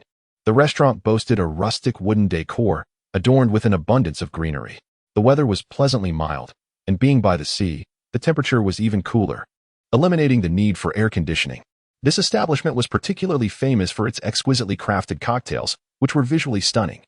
Lin Sasa had fallen in love with them at first sight when viewing photos taken by others. She had never consumed alcohol before. "Senior, you should drink. I can drive," Gu Qiming suggested, having noticed her hesitance. Unable to resist the persuasion, Lin Sasa promptly ordered a cocktail and turned to Gu Qiming, exclaiming, "You should drink too. It's on me." Before he could respond, she continued enthusiastically, "Do not worry. I shall summon a designated driver shortly." Gu Qiming does not have a penchant for alcohol. Even when he occasionally gathers with friends, he finds a mere beer somewhat unpalatable. Although he possesses a commendable tolerance, he easily flushes with just a sip. And given his fair complexion, one might mistakenly believe him to be quite inebriated. However, today he feels an urge to experiment. Casting a lingering gaze at Lin Sasa, he addresses the server. "I would also like a glass, the same as hers. A glass of first love." They chose a table by the window, where an arched window adorned with a string of wind chimes made of shells and bells danced to the rhythm of the refreshing sea breeze. A glance out reveals the endless expanse of azure ocean. The server promptly brought their drinks, served in elegant glassware, the liquid a gradient of pink, garnished with a sprig of lemon verbena, ice cubes floating like the tiniest glaciers. Lin Sasa marveled at how perfect it was for photography. Enthusiastically raising her glass in a toast to the sea, she captured a snapshot. Clearly, many patrons shared her sentiment. The couple at the adjacent table seemed to have come specifically for the photo opportunity, armed with a professional camera. The girl approached confidently, requesting their assistance in capturing a picture. Lin Sasa, who hadn't felt photogenic since her adolescence, found herself recoiling at the prospect of posing. "I'm not very good at this." She awkwardly waved her hands, uncertain how to decline, seeking Gu Qiming's help with her eyes. Suppressing a chuckle, Gu Qiming noted how the senior seemed incapable of refusing a request. With a serious demeanor, he offered, "Allow me." During family vacations, he had assumed the role of the family photographer, particularly adept at capturing moments for his mother. Thus, he managed to snap several commendable shots, crouching low to frame the scene. After setting the camera down, he returned to the table. The couple huddled together, inspecting the photos with evident satisfaction. The girl, clearly extroverted, sprinted back, beaming at Lin Sasa and Gu Qiming. "Let me take a few for you. Don't worry, I'm quite skilled. How could one go on a date without capturing the moment? These will be perfect for social media." Lin Sasa was momentarily taken aback, having not yet formulated a rebuttal when Gu Qiming interjected, "Sounds great." Somehow, Lin Sasa found herself following the girl's directives for the poses. "Yes, just sit as you are. When I say cheese, look this way. Step outside for a shot with the ocean backdrop. Miss, lean against the railing, and boyfriend. Could you be a bit more proactive? Come closer." System notification. Gu Qiming's current affection level is 76. Upon hearing the system's alert, Lin Sasa, who had initially intended to clarify her stance, fell silent again. It felt uncomfortably close. She could smell the refreshing scent of his body wash. Oddly enough, despite not having consumed any alcohol, her cheeks felt warm. The girl snapped a dozen photographs, still yearning for more, until her boyfriend called her back. She felt a pang of regret. Such a chance to photograph such a striking model was indeed rare. Taking one last look through the viewfinder, she captured the final shot. Reflecting once more that the three essential elements of photography are a beautiful model, a beautiful model, and a beautiful model. The girl added Lin Sasa on WeChat, intending to extract and share the information upon returning. After Lin Sasa and Gu Qiming returned to the dining table, a palpable silence enveloped them. Lin Sasa felt an awkwardness that rendered her speechless, while Gu Qiming was brimming with excitement. Just as he was about to muster the courage to speak, her sudden action of lifting her glass interrupted his thoughts. Lin Sasa unexpectedly found herself feeling a bit parched. Her inadvertent gesture caused Gu Qiming's previously soaring spirits to plummet. He had mistakenly believed that the senior had acquiesced. Although the name of the drink sounded innocent, its potency was anything but mild. Composed of gin and vodka, Lin Sasa downed it in one go, leaving her already somewhat dazed mind even more disoriented. Chapter 91. A stroll by the sea. Following this, Lin Sasa hurriedly consumed her meal, affording Gu Qiming no opportunity to speak. At that moment, Gu Qiming comprehended that the stomach indeed serves as an emotional organ. He forced himself to nibble on a few pieces of salad. After their meal, Gu Qiming suggested a leisurely walk along the beach. Despite having understood the subtle refusal from his senior, he yearned to spend a little more time in her company, wagering shamelessly that she would not decline. After all, stepping outside led directly to the beach, where few people lingered.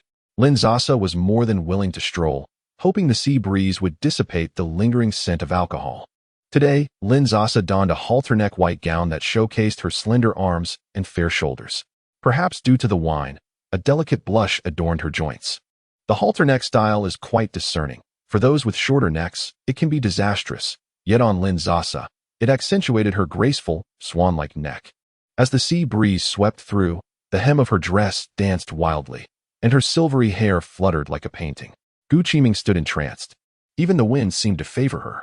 However, Lin Sasa despised her disheveled hair. She fumbled with it, attempting to tie it up clumsily.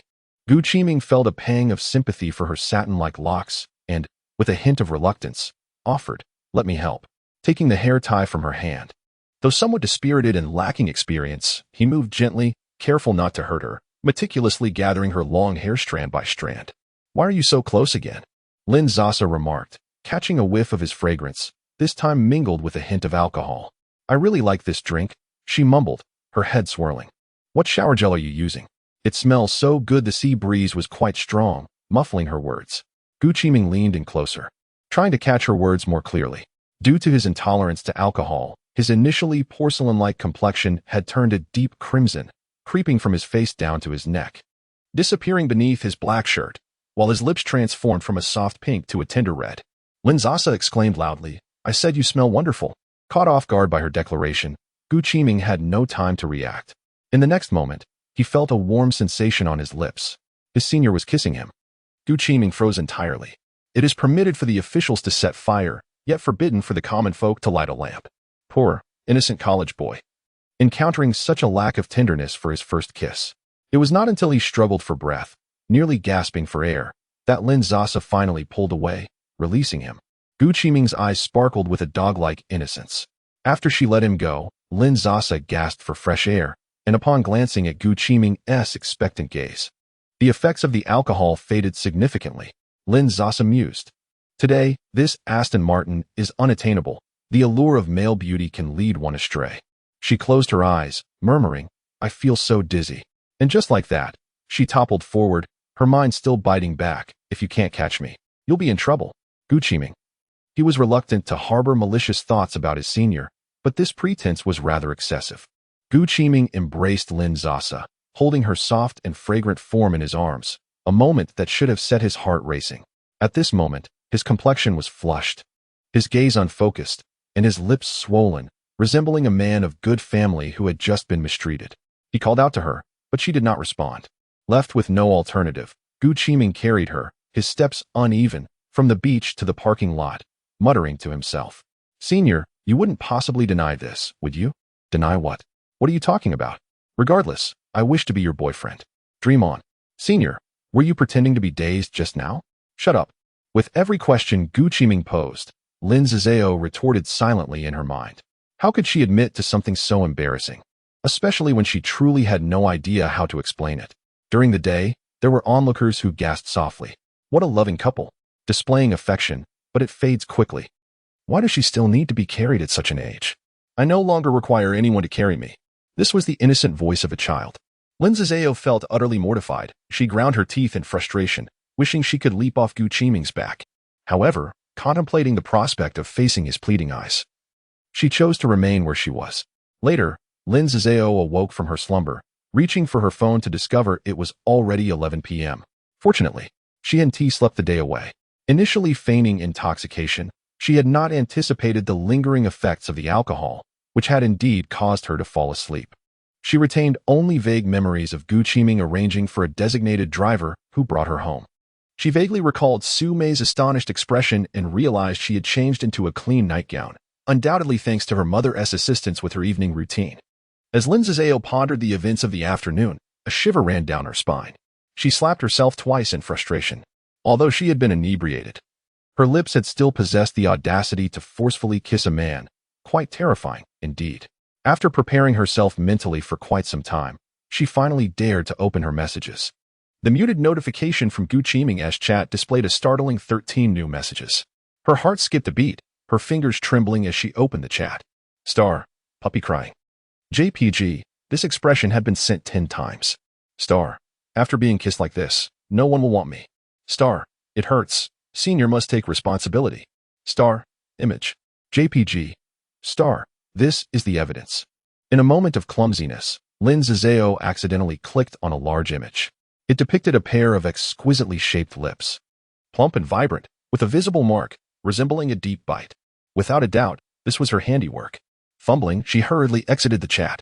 After a brief pause, she summoned the system to inquire about Gu Qiming's level of affection.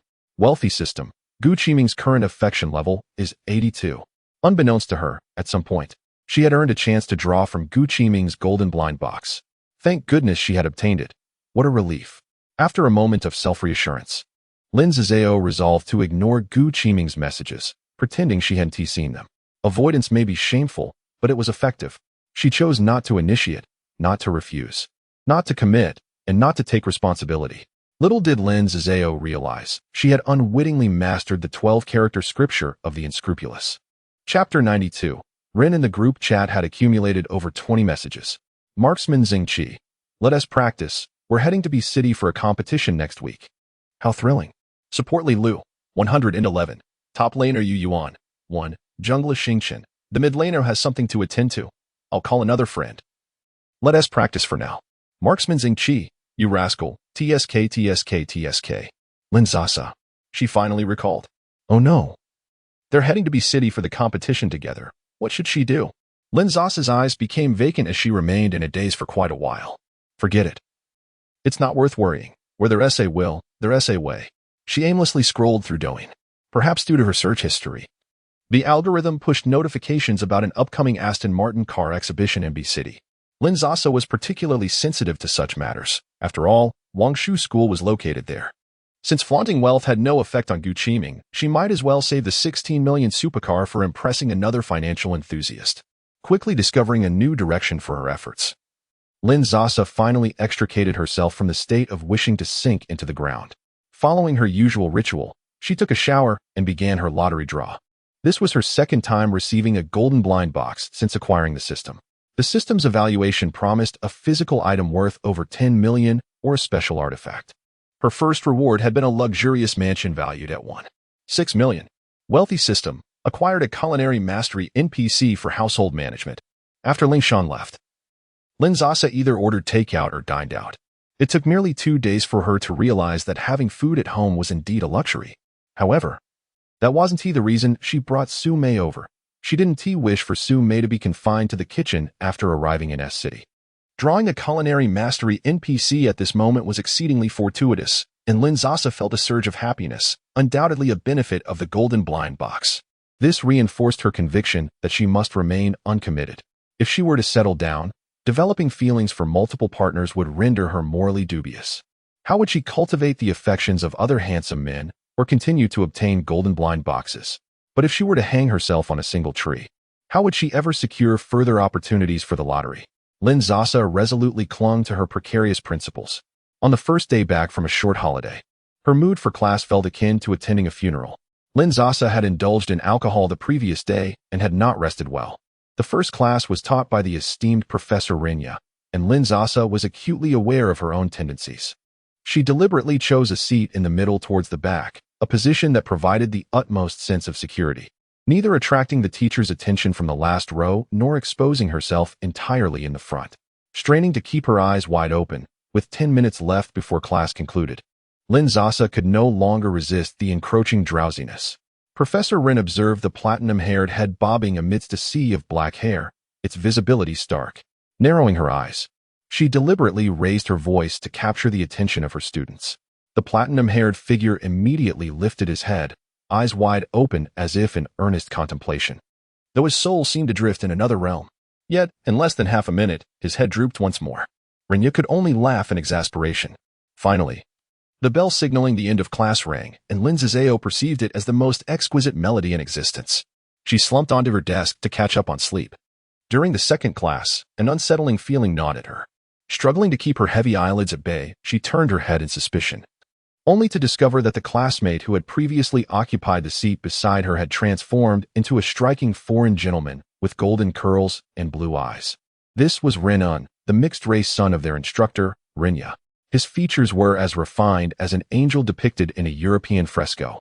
Yet the large hand supporting his chin bore scars and calluses, creating an incongruous juxtaposition. He gazed at Lin Sasa with a smile that dispelled any remnants of her drowsiness. She propped her forehead with her right hand, attempting to shield herself from the ardent and direct gaze emanating from beside her, inwardly cursing, "What a lunatic."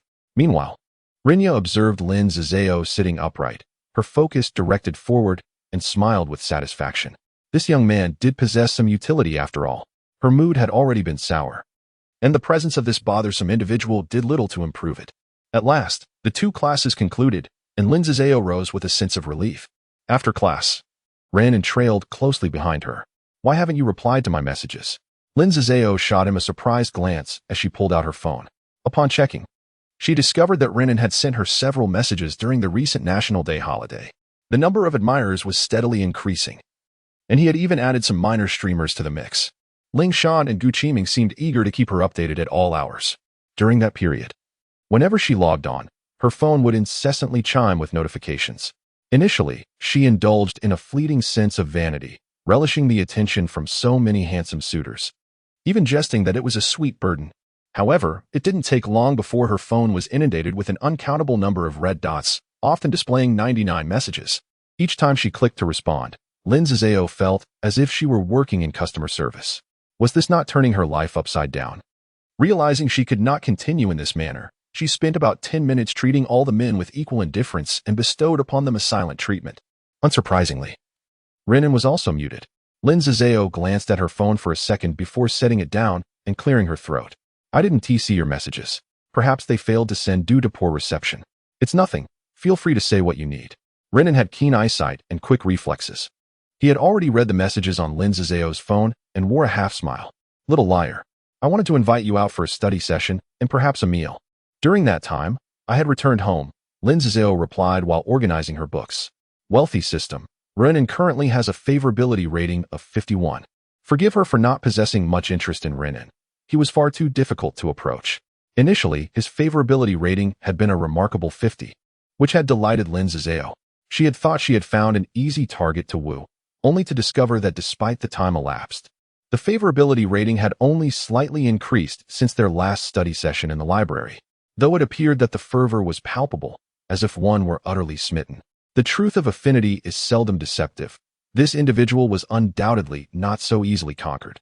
It seemed rather unwise, Lin Sasa mused. For her time was exceedingly precious. Do not squander it, if you please. What about tomorrow? Renan persisted unwaveringly.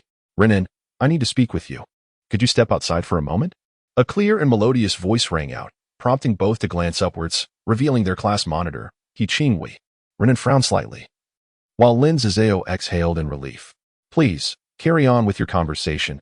I shall take my leave," she declared briskly, retreating as if pursued by phantoms.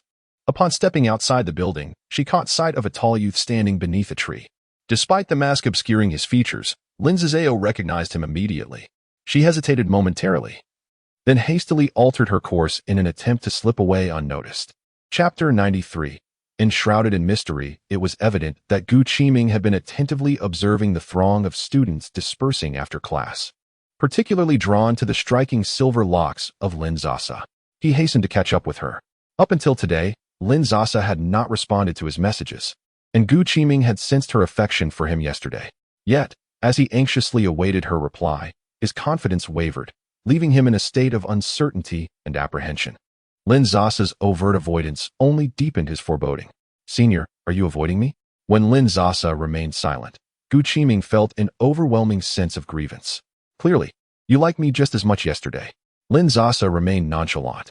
The onlookers were rife with curiosity, and in a moment of urgency, Lin Sasa covered Gu Qiming's mouth and led him to a quieter corner. Gu Qiming's eyes glistened with unshed tears, struggling to comprehend the situation. Despite knowing the likely outcome, he uttered the words that weighed heavily on his heart. "Senior, I really like you. Would you consider being with me?" As expected, Lin Sasa began to gently admonish him. "Do you remember how we met? I sent you gifts on Douyin. Do you know how I leveled up to over 60 on Douyin? It was all for handsome guys. I am quite fickle." Before she could elaborate further, Gu Qiming unexpectedly shielded Lin Sasa's head with one hand and pushed her to the ground. Startled, she exclaimed, "Have you lost your mind?" Pushing him away, she sat up only to witness a shocking scene. A masked middle-aged man wielding a knife had missed his target due to Gu Qiming's intervention, but he quickly regained his footing. Was he coming for me? In the throes of extreme fear, Lin Sasa found herself paralyzed, unable to move as the glinting blade approached her. "Godly rich system, do you wish to exchange for the exceptional combat buff?" Lin Sasa barely had time to ponder why her usually silent system was speaking up. "Exchange. Exchange. Exchange. Godly rich system. Exceptional combat buff exchanged for 6 minutes, deducting 60,000 from your account." Lin Sasa had only encountered minor skirmishes before, dealing with the frail and elderly.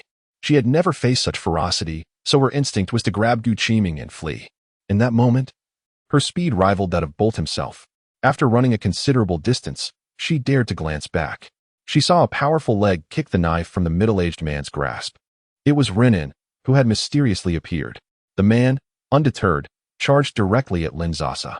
Yet Renan swiftly closed the distance, seizing the man's wrist with one hand and delivering a punishing blow to his ribcage with the other. Seizing the moment of the man's pain, Renan maneuvered behind him, applying force to subdue him, driving his foot down with determination. In mere seconds, the middle-aged man was pinned to the ground, subdued with a decisive efficiency. At this moment, the man grasped the sharp knife that had fallen to the ground and aimed to thrust it towards Renan. The surrounding students erupted in terrified screams. "Renan, what are you doing? Stop this at once." Ren Ro, upon exiting the classroom building, was confronted with this alarming scene, her fury surging uncontrollably. Renan had already noticed the man's movement towards the knife. A cold smile crept upon his lips, his eyes glinting with menace as he prepared to kick. However, upon hearing Renya's voice, his actions faltered briefly. "This is Z country. How dare you?" Renya had reached Renan's side. Renan raised his hands in a gesture of surrender, yet his foot remained firmly planted on the middle-aged man's foot. "Mother, today I am performing a good deed." He cast a casual grin at Lin Sasa, adding, "I just saved our classmate Zatsa's life." The students gathered at a distance began to voice their support for Renan. Indeed, that man had a knife. If it weren't for this student's timely arrival, the consequences could have been dire. How frightening. Call the police. Is he seeking revenge on society? Amidst the chaos, Lin Sasa seized the opportunity, noticing the man was now completely immobilized. She stealthily approached and kicked the middle-aged man. "Godly wealth system. Wang San's malice value exceeds 60, retaliated. Reward, 1 chance at a blind box lottery." Initially filled with hostility, Renan's eyelids twitched at this sight. At the police station, Lin Sasa and Renan had completed their statements. She expressed her heartfelt gratitude. "You truly are a good person." Upon hearing this, Renan's expression turned peculiar as he glanced at the silent Renya, letting out a derisive snort, dark and spiteful. This was a stark contrast to his usual carefree demeanor, yet Lin Sasa inexplicably felt that perhaps this was his true self. As Lin Sasa's teacher and Renan's mother, Renya naturally accompanied them to the police station. The atmosphere between the mother and son felt decidedly off. Usually, Lin Sasa would disregard such trivial matters. But given that Renan had just saved her, she felt compelled to offer praise. "What was that move you just used?" Is it a form of grappling technique? It seems so professional. You're impressive. Did you learn it from a young age? Upon hearing this, Renya's expression darkened further, while Renan shot a meaningful glance at Lin Sasa. Sensing the ominous aura in his gaze, Lin Sasa promptly closed her mouth, conceding, all right. It's just that I was bored. After receiving a phone call, Lin Sasa returned from the door with a bag. Reflecting for a moment, she addressed Renya. Teacher, the medicine you asked me to buy has arrived. Should we tend to Renan's injury on his right hand now? Both mother and son were taken aback. Renya quickly reacted, taking the medicine from Lin Sasa's hands, murmuring a soft thank you, before examining Renan's right hand. Fortunately, the injury was minor, just a shallow scratch that was already beginning to scab over. This must have been the result of Renan's delayed reaction when Renya had called out to him. On his rough hand, this injury seemed trivial. Yet Renya's eyes reflected a hint of guilt as she meticulously tended to his wound. Within an hour, the wound had formed a scab, which, in Renan's eyes, was hardly a concern. He barely regarded it at all. He observed with curiosity as Renya tended to her injury, casting a playful wink at Lin Sasa. It was unclear how she had noticed, yet he was not oblivious to the fact that Lin Sasa was subtly providing his teacher an escape. At that moment, Gu Qiming emerged after completing his statement. The officer indicated that there would be further communication regarding the outcome, as the interrogation of the suspect was still underway. They were free to return to their respective homes. Before departing, Uncle JC praised Renya, remarking on the professionalism of the foreign friend's grappling techniques. Renya managed a faint smile, her lips curling slightly. It was evident that there were matters to discuss between the mother and son. Lin Sasa once again expressed her sincere gratitude to Ren and Renya before taking Gu Qiming's arm and departing. Chapter 94. My transformation. As they exited the door, Lin Sasa immediately released Gu Qiming, her expression shifting dramatically as she hurried ahead. Gu Qiming, initially prepared to receive Lin Sasa's gratitude, found himself momentarily stunned. He felt a pang of injustice. She had expressed kindness towards that foreign fellow, but now cast him a displeased glance. He quickened his pace to catch up, yearning to interject himself before her, yet lacking the courage to do so. Instead, he cautiously tugged at the hem of her garment. Senior, are you upset? Lin Sasa remained silent, resolutely forging ahead as if she had not heard him. It was evident that she was indeed angry. Yet Gu Qiming was perplexed as to the source of her ire. Observing her expression, he ventured to question. No one was harmed, and the assailant has been apprehended. Surely that is a good outcome? For reasons unknown, Lin Sasa felt a rush of indignation upon hearing his words. Standing before the vehicle, arms crossed, she finally unleashed her frustration. Good? What is good about it? You nearly became a lifeless body. What were you thinking? Were you planning to shield me from the blade? Do you even comprehend how perilous that was? We've only known each other for a few months, while your parents have cared for you for 20 years. To risk your life for someone you barely know is utterly foolish. Lin Sasa struggled to comprehend Gu Qiming's actions. She could not fathom extending such selfless concern for anyone. Her upbringing had instilled in her the belief that love does not manifest without reason. The notion of placing oneself in danger to save someone she had only recently met struck her as profoundly unwise, even if that individual was herself. Had the roles been reversed, and the assailant targeted Gu Qiming, her instinct would have been to preserve her own safety and distance herself. Perhaps her anger stemmed from a mix of embarrassment and resentment. Upon realizing that Gu Qiming had tackled her to protect her from danger, she felt an overwhelming sense of relief. Even though the system shop offered services to heal minor injuries, who would willingly seek harm? Though reluctant to admit it, she recognized the selfishness within herself. Lin Sasa was both anxious and fearful. Unlike Renan, Gu Qiming had no training. He could not effortlessly subdue an assailant. He bore no weapons, and against a desperate attacker wielding a weapon, what could he possibly use to defend himself? His own body.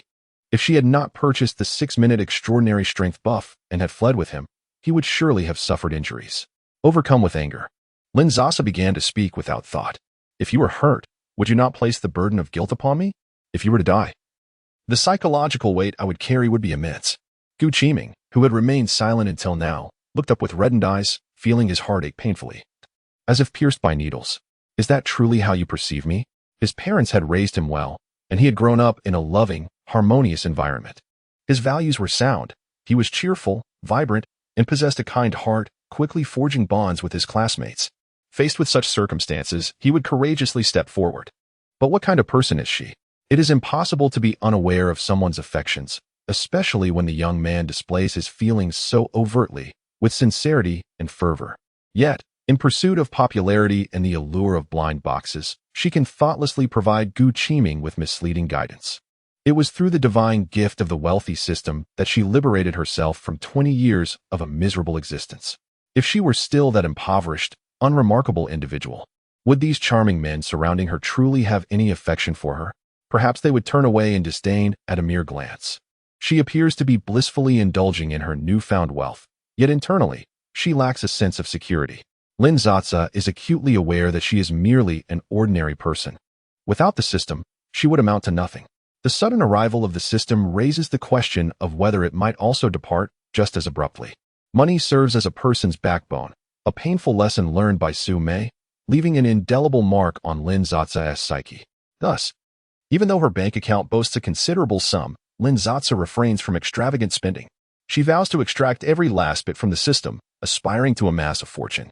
Gu Qiming is admirable, yet Lin Sasa's first love will forever be money. She will not waver in this regard. Gu Qiming's eyes are filled with hurt, and his once clear voice now trembles slightly. Have I been a burden to you? He asks, his tone tinged with sorrow. Lin Sasa, maintaining her composure, responds through clenched teeth. Yes, I find you quite bothersome. Please keep your distance. To them, a young man's pride is more precious than life itself.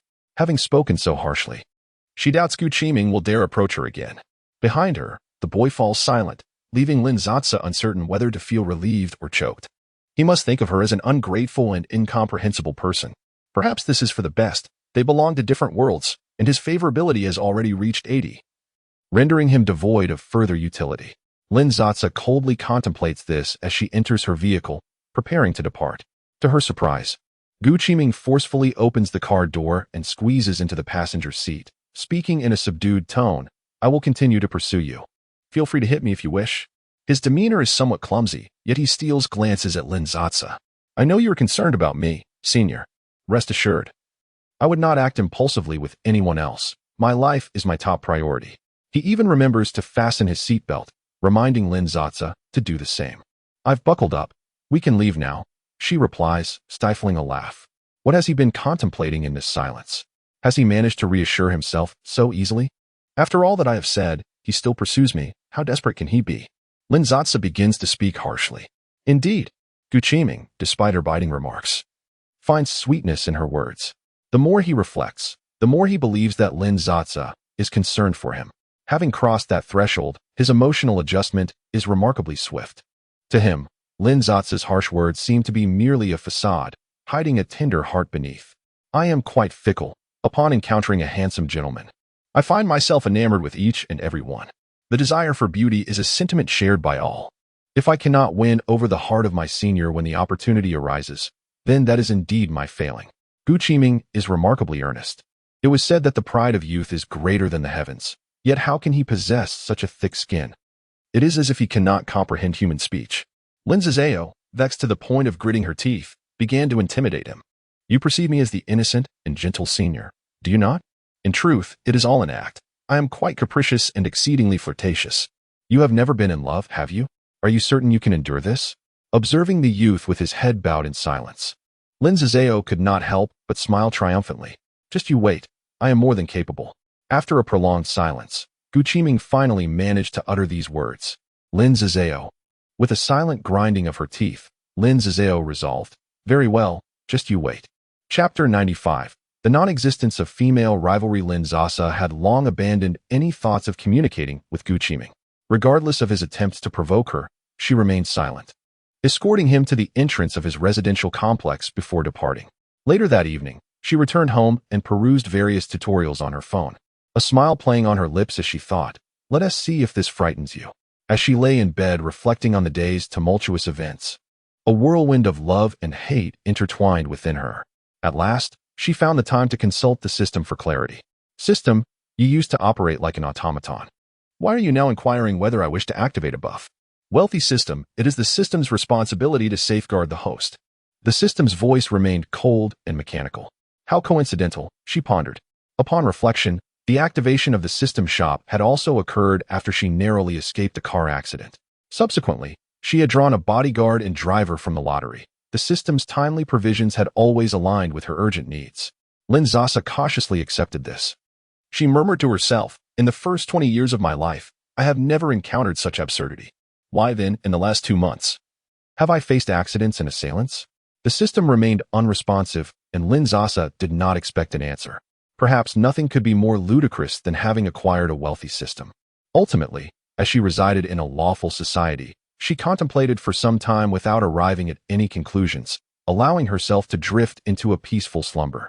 The following day, she had only 2 classes in the afternoon, the 7th and 8th periods, which were general courses. The instructor had assigned a brief essay as homework before the break. These large classes typically combined 2 or 3 groups in a lecture hall, amounting to around 100 students. Each class president was responsible for collecting assignments. He Qingwei, the president of her class, approached Lin Sasa and, noticing the lack of bystanders, couldn't he help but speak up. "Is there anything in which I fall short compared to you?" Lin Sasa was taken aback, observing her eyes, swollen and red, slowly coming to a realization. Secretly, she speculated. Could it be that she was rejected after confessing to Renan? She then recalled how Renan often teased her, perhaps leading her to believe there was something more between them, stirring jealousy as a result. With a favorability rating of only 60, Lin Sasa refused to shoulder that blame. With this thought, she casually inquired of the system. "Wealthy system, Renan currently has a favorability rating of 52. Oh, it had increased slightly at some point, like tossing crumbs to a beggar." Lin Sasa observed He Qingwei biting her lip, her demeanor stubbornly demanding an answer. She couldn't help but feel a twinge of sympathy. Why the desperation? Being rejected was not necessarily a misfortune. That boy, with his warm demeanor yet cold heart, gave off a peculiar impression, especially after exhibiting such ruthlessness yesterday. Had it not been for Renya's timely intervention, it felt as though that kick could have fractured the middle-aged man's spine. While Lin Sasa was grateful to Run and for rescuing her, that did not prevent her from feeling a shiver of unease. Moreover, to be precise, it was Gu Qiming who had truly saved her. Without his intervention, she might not have been able to endure long enough to exchange for the formidable combat buff from the system. She had previously believed she could manipulate Renan, garnering some affection to obtain a blind box, but now she dared not entertain such fanciful thoughts, recognizing that her life was of utmost importance. This individual hardly resembled someone capable of nurturing a genuine romance. He was merely a facade designed to deceive. Thus, Lin Sasa pondered for a moment and responded with caution, striving to persuade. "You possess beauty, come from a distinguished family, and have a gentle temperament, which is undoubtedly admirable. But why must there always be a competition for superiority, especially for reasons that seem utterly nonsensical?" He Qingwei, initially approaching the conversation with a tone of provocation, found herself momentarily taken aback by Lin Sasa's words. As she contemplated, she nodded in agreement. "You are right. I am indeed remarkable. If he fails to appreciate me, it is his lack of discernment." After speaking, she glanced at Lin Sasa, her lips moving as if she wished to articulate something but hesitated. At that moment, another classmate approached her to submit an assignment, prompting He Qingwei to fall silent. It appeared that the sting of rejection had not inflicted any significant harm. Perhaps it was merely a matter of pride. Lin Sasa chuckled inwardly, amused by this proud young lady's demeanor, which was rather endearing. University public courses were widely regarded as easy, especially since the 4th period concluded just in time for lunch, causing students to grow restless as the end of class approached. When the bell rang, nearly everyone had already gathered their belongings, eager to head for a meal. Accidentally jostled by someone with considerable force, Lin Sasa frowned and turned to see her former roommate, with whom she had never gotten along. Noticing Lin Sasa's gaze, did not conceal her malice and began to speak derisively. "If you ask me, some people really ought to reflect on themselves. Have you mingled too much in society? Have you offended someone? Seeking revenge, even in school. What if you inadvertently harm innocent classmates?" Lin Sasa scoffed quietly, recognizing Wen Qi's stubbornness. Had she not suffered enough embarrassment previously? Just as she was about to respond, another voice interjected with enthusiasm. "What is going on, Wen Qi? Spare us the victim blaming. Perhaps you should reflect on your own behavior. If you keep flapping your gums, you might just find yourself on the receiving end of a slap." It was the class monitor, He Qingwei, who, upon noticing Lin Sasa's gaze, appeared slightly uneasy. When she had been observing the dynamics between Lin Sasa, Renan, and He Qingwei, and was now incredulous, wondering why the monitor was defending Lin Sasa. He Qinghui stepped forward, pulling Wen Qi away while continuing to chastise her. You should speak less. No one regards you as mute. Having intended to confront Wen Qi herself, Lin Sasa smiled from behind, relieved that someone had already taken her side, thus sparing her the effort of further conflict. Upon reaching the doorway, they found a throng of students gathered, curious about an unfolding incident. It is human nature to be drawn to spectacles, and Lin Sasa, equally intrigued, edged closer. In the southern regions, a girl standing at 168 centimeters is considered to have a height advantage, and thus Lin Sasa quickly discerned the scene. A luxurious vehicle, a Rolls-Royce, came into view, which explained the commotion. As she observed, the situation grew increasingly peculiar. The Cullinan, adorned in a subtle yet striking shade of verdant green, almost led Lin Sasa to believe it was her own, having only placed her order a few days prior. She squinted slightly, allowing herself to admire the vehicle, marveling at her own discerning taste. When it comes to making an impression, nothing compares to such a vibrant hue, especially when complemented by the charcoal black angel emblem of Rolls-Royce, making it utterly captivating. The car resembled a breadcrumb, surrounded by a throng of bright-eyed students from Seagull University. The darkened accents. This is indeed a black badge edition. Lin Sasa silently commended the owner for their impeccable taste, her excitement to see her own vehicle growing. As her gaze reluctantly tore away from the alluring luxury car, she realized, to her surprise, that the door had already swung open. A tall, robust middle-aged foreign man emerged from the driver's seat, dressed impeccably in a tailored black suit, complete with sunglasses, despite the sweltering heat. How ostentatious, Lin Sasa thought. Chapter 96. The identity of the impersonator is myself. Wow. The color of that car is simply stunning. A Rolls-Royce. I have never seen such a vibrant green. It's so cool. It must cost around 5 to 6 million, right? This is the BB version, my friend, which is several million more expensive than the standard model. As he emerged from the driver's seat, he appeared more like a bodyguard than a chauffeur. But he is a foreigner, after all. Can't a foreigner be a bodyguard or a driver? He is so tall and robust. It feels like he could knock out 3 of me with one punch. Is there a young master or young lady attending school here? The imposing foreign man strode confidently in a single direction. He looked so formidable that even the unsuspecting university students parted like the Red Sea to make way for him. Lin Sasa, along with her classmates, instinctively stepped aside, curiously glancing back to speculate on whom he might be seeking. In the midst of the crowd's attention, the muscular man halted before Lin Sasa. A sense of foreboding filled her heart. Sure enough, the serious-looking man bowed before her and, to her astonishment, spoke fluent Chinese. Miss, please get in the car. Lin Sasa's premonition had materialized. What? No way. The impersonator is actually me? Her classmates, who had been nearby, turned to her with expressions of intrigue. At that moment, all eyes were on Lin Sasa, and she felt a fragment of her composure shatter. In her childhood fantasies, she had envisioned a secretary with a British accent bursting into her classroom, addressing her in front of astonished teachers and classmates. Miss, there is an important event requiring your presence. Please follow me. Then, she would step into a luxury car amidst envious gazes. It was surreal that such a whimsical scenario was unfolding in reality. Maintaining a composed facade, Lin Sasa felt a mixture of exhilaration and awkwardness as she approached the Rolls-Royce. The driver had already opened the door for her, one hand resting on the top of the door to prevent her from bumping her head. Once she was seated, he gently closed the door.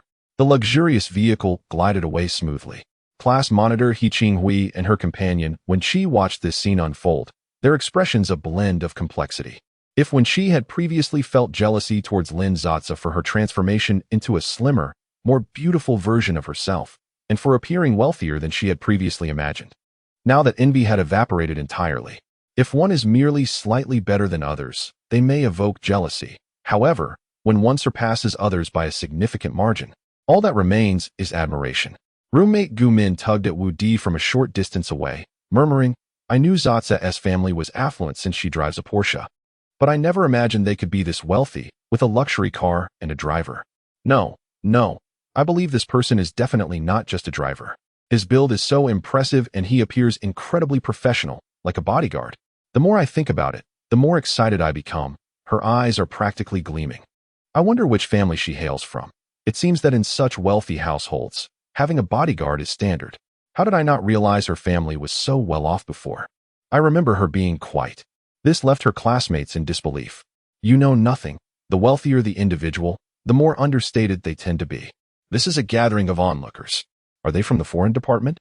They perfectly align with my stereotype of individuals from the foreign department, both beautiful and affluent, typically embodying the archetype of the privileged. Oh, please refrain from elevating her too much. She is but a singular exception. Frankly, she is remarkably down to earth. Indeed, having known her for a year, I never anticipated her to be so unassuming. The other classmates echoed in agreement. I am in awe. She possesses a Cullinan while I am struggling with mere change. Oh, heavens, could I inexplicably win 5 million? When you say you are poor, it is laughably true. You wouldn't even dare to dream big. In the car, Lin Sasa finally could not contain herself any longer. System NPC? Indeed, miss, I am System NPC number 1.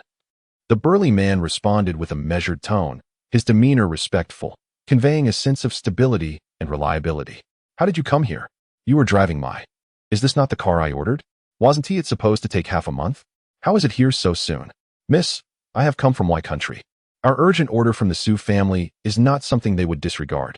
At this moment, Lin Sasa detected a hint of pride in his voice. The Su family, indeed, was connected to her mother, Su Mei, and she had initially thought it was merely a pretext. Could there genuinely be a Su family in the real world?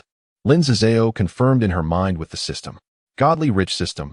All funding sources of this system are legitimate and reasonable. Then why does the NPC seem so human-like? Godly rich system. The humanization template has been loaded. These NPCs produced by the system have been equipped with relevant information, their identities beyond reproach. For instance, no. One has been programmed with the knowledge that he is a bodyguard assigned by the Su family, and his directive is to protect Lin Sasa. Lin Sasa felt a sense of relief. She feared being reported if he appeared normal, yet behaved like an automaton. Thus, he is not a real person, but rather a sophisticated robot. Gradually, Lin Sasa began to relax and inquired, Number 1. What skills do you possess? I am proficient in various combat skills, including mixed martial arts, grappling, wrestling, martial arts, and judo, among others. I am trained in the use of various weapons, both cold and firearms. I possess medical emergency skills, capable of providing basic medical care and performing simple first aid when you are injured. I also have driving skills, holding licenses for various vehicles, aircraft, and vessels across many countries. Additionally, I am adept in languages, including Chinese and various global lingua francas. Lin Sasa was momentarily speechless. What kind of SSR had she drawn? This was a being capable of combat, medical aid, and piloting an aircraft, a true global translator. Thank goodness he was merely an NPC. Otherwise, Lin Sasa would be overwhelmed with insecurity. At this moment, her gaze towards number 1 was filled with fervor. She vowed she had never felt such a stirring for anyone before. Initially, the lottery merely presented a straightforward description of a bodyguard and driver. Lin Sasa could hardly believe her fortune in drawing such an extraordinary character. Setting aside the question of the financial cost she would incur to hire someone like this in real life, the mere fact that he possesses command over the universal languages of all the world's ethnicities is already astonishing. Even linguists, after extensive study, remain embroiled in debates over the exact number of languages that exist globally. The system has directly implanted this vast linguistic knowledge into the mind of Character 1, rendering him akin to a humanoid computer, coupled with his other remarkable skills. It seems implausible that even the most cognitively developed individuals in the world could achieve such a feat. It was simply breathtaking, and Lin Sasa's eyes sparkled with excitement. Chapter 97. Plum Sauce. After acquiring the system, Lin Sasa's standard of living has risen dramatically, and her future accumulation of wealth is destined to reach astonishing heights, undoubtedly drawing the attention of many. Had the system not bestowed upon her such an SSR, Lin Sasa would have sought out a bodyguard herself. Presently, she feels an unprecedented sense of tranquility, a steadiness in her heart that she has never experienced before. Perhaps it is the nature of humanity to be insatiably greedy. Lin Sasa cannot help but lament how wonderful it would be if these skills could be bestowed upon her. No one could rival her prowess. With these skills alone, she could potentially become the wealthiest individual with the greatest martial prowess in the world. However, even if these skills could be obtained through a lottery, based on the system's tendencies, it would likely require numerous attempts, possibly 3,000 draws for the ability to speak 3,000 languages. A mischievous thought crossed Lin Sasa's mind.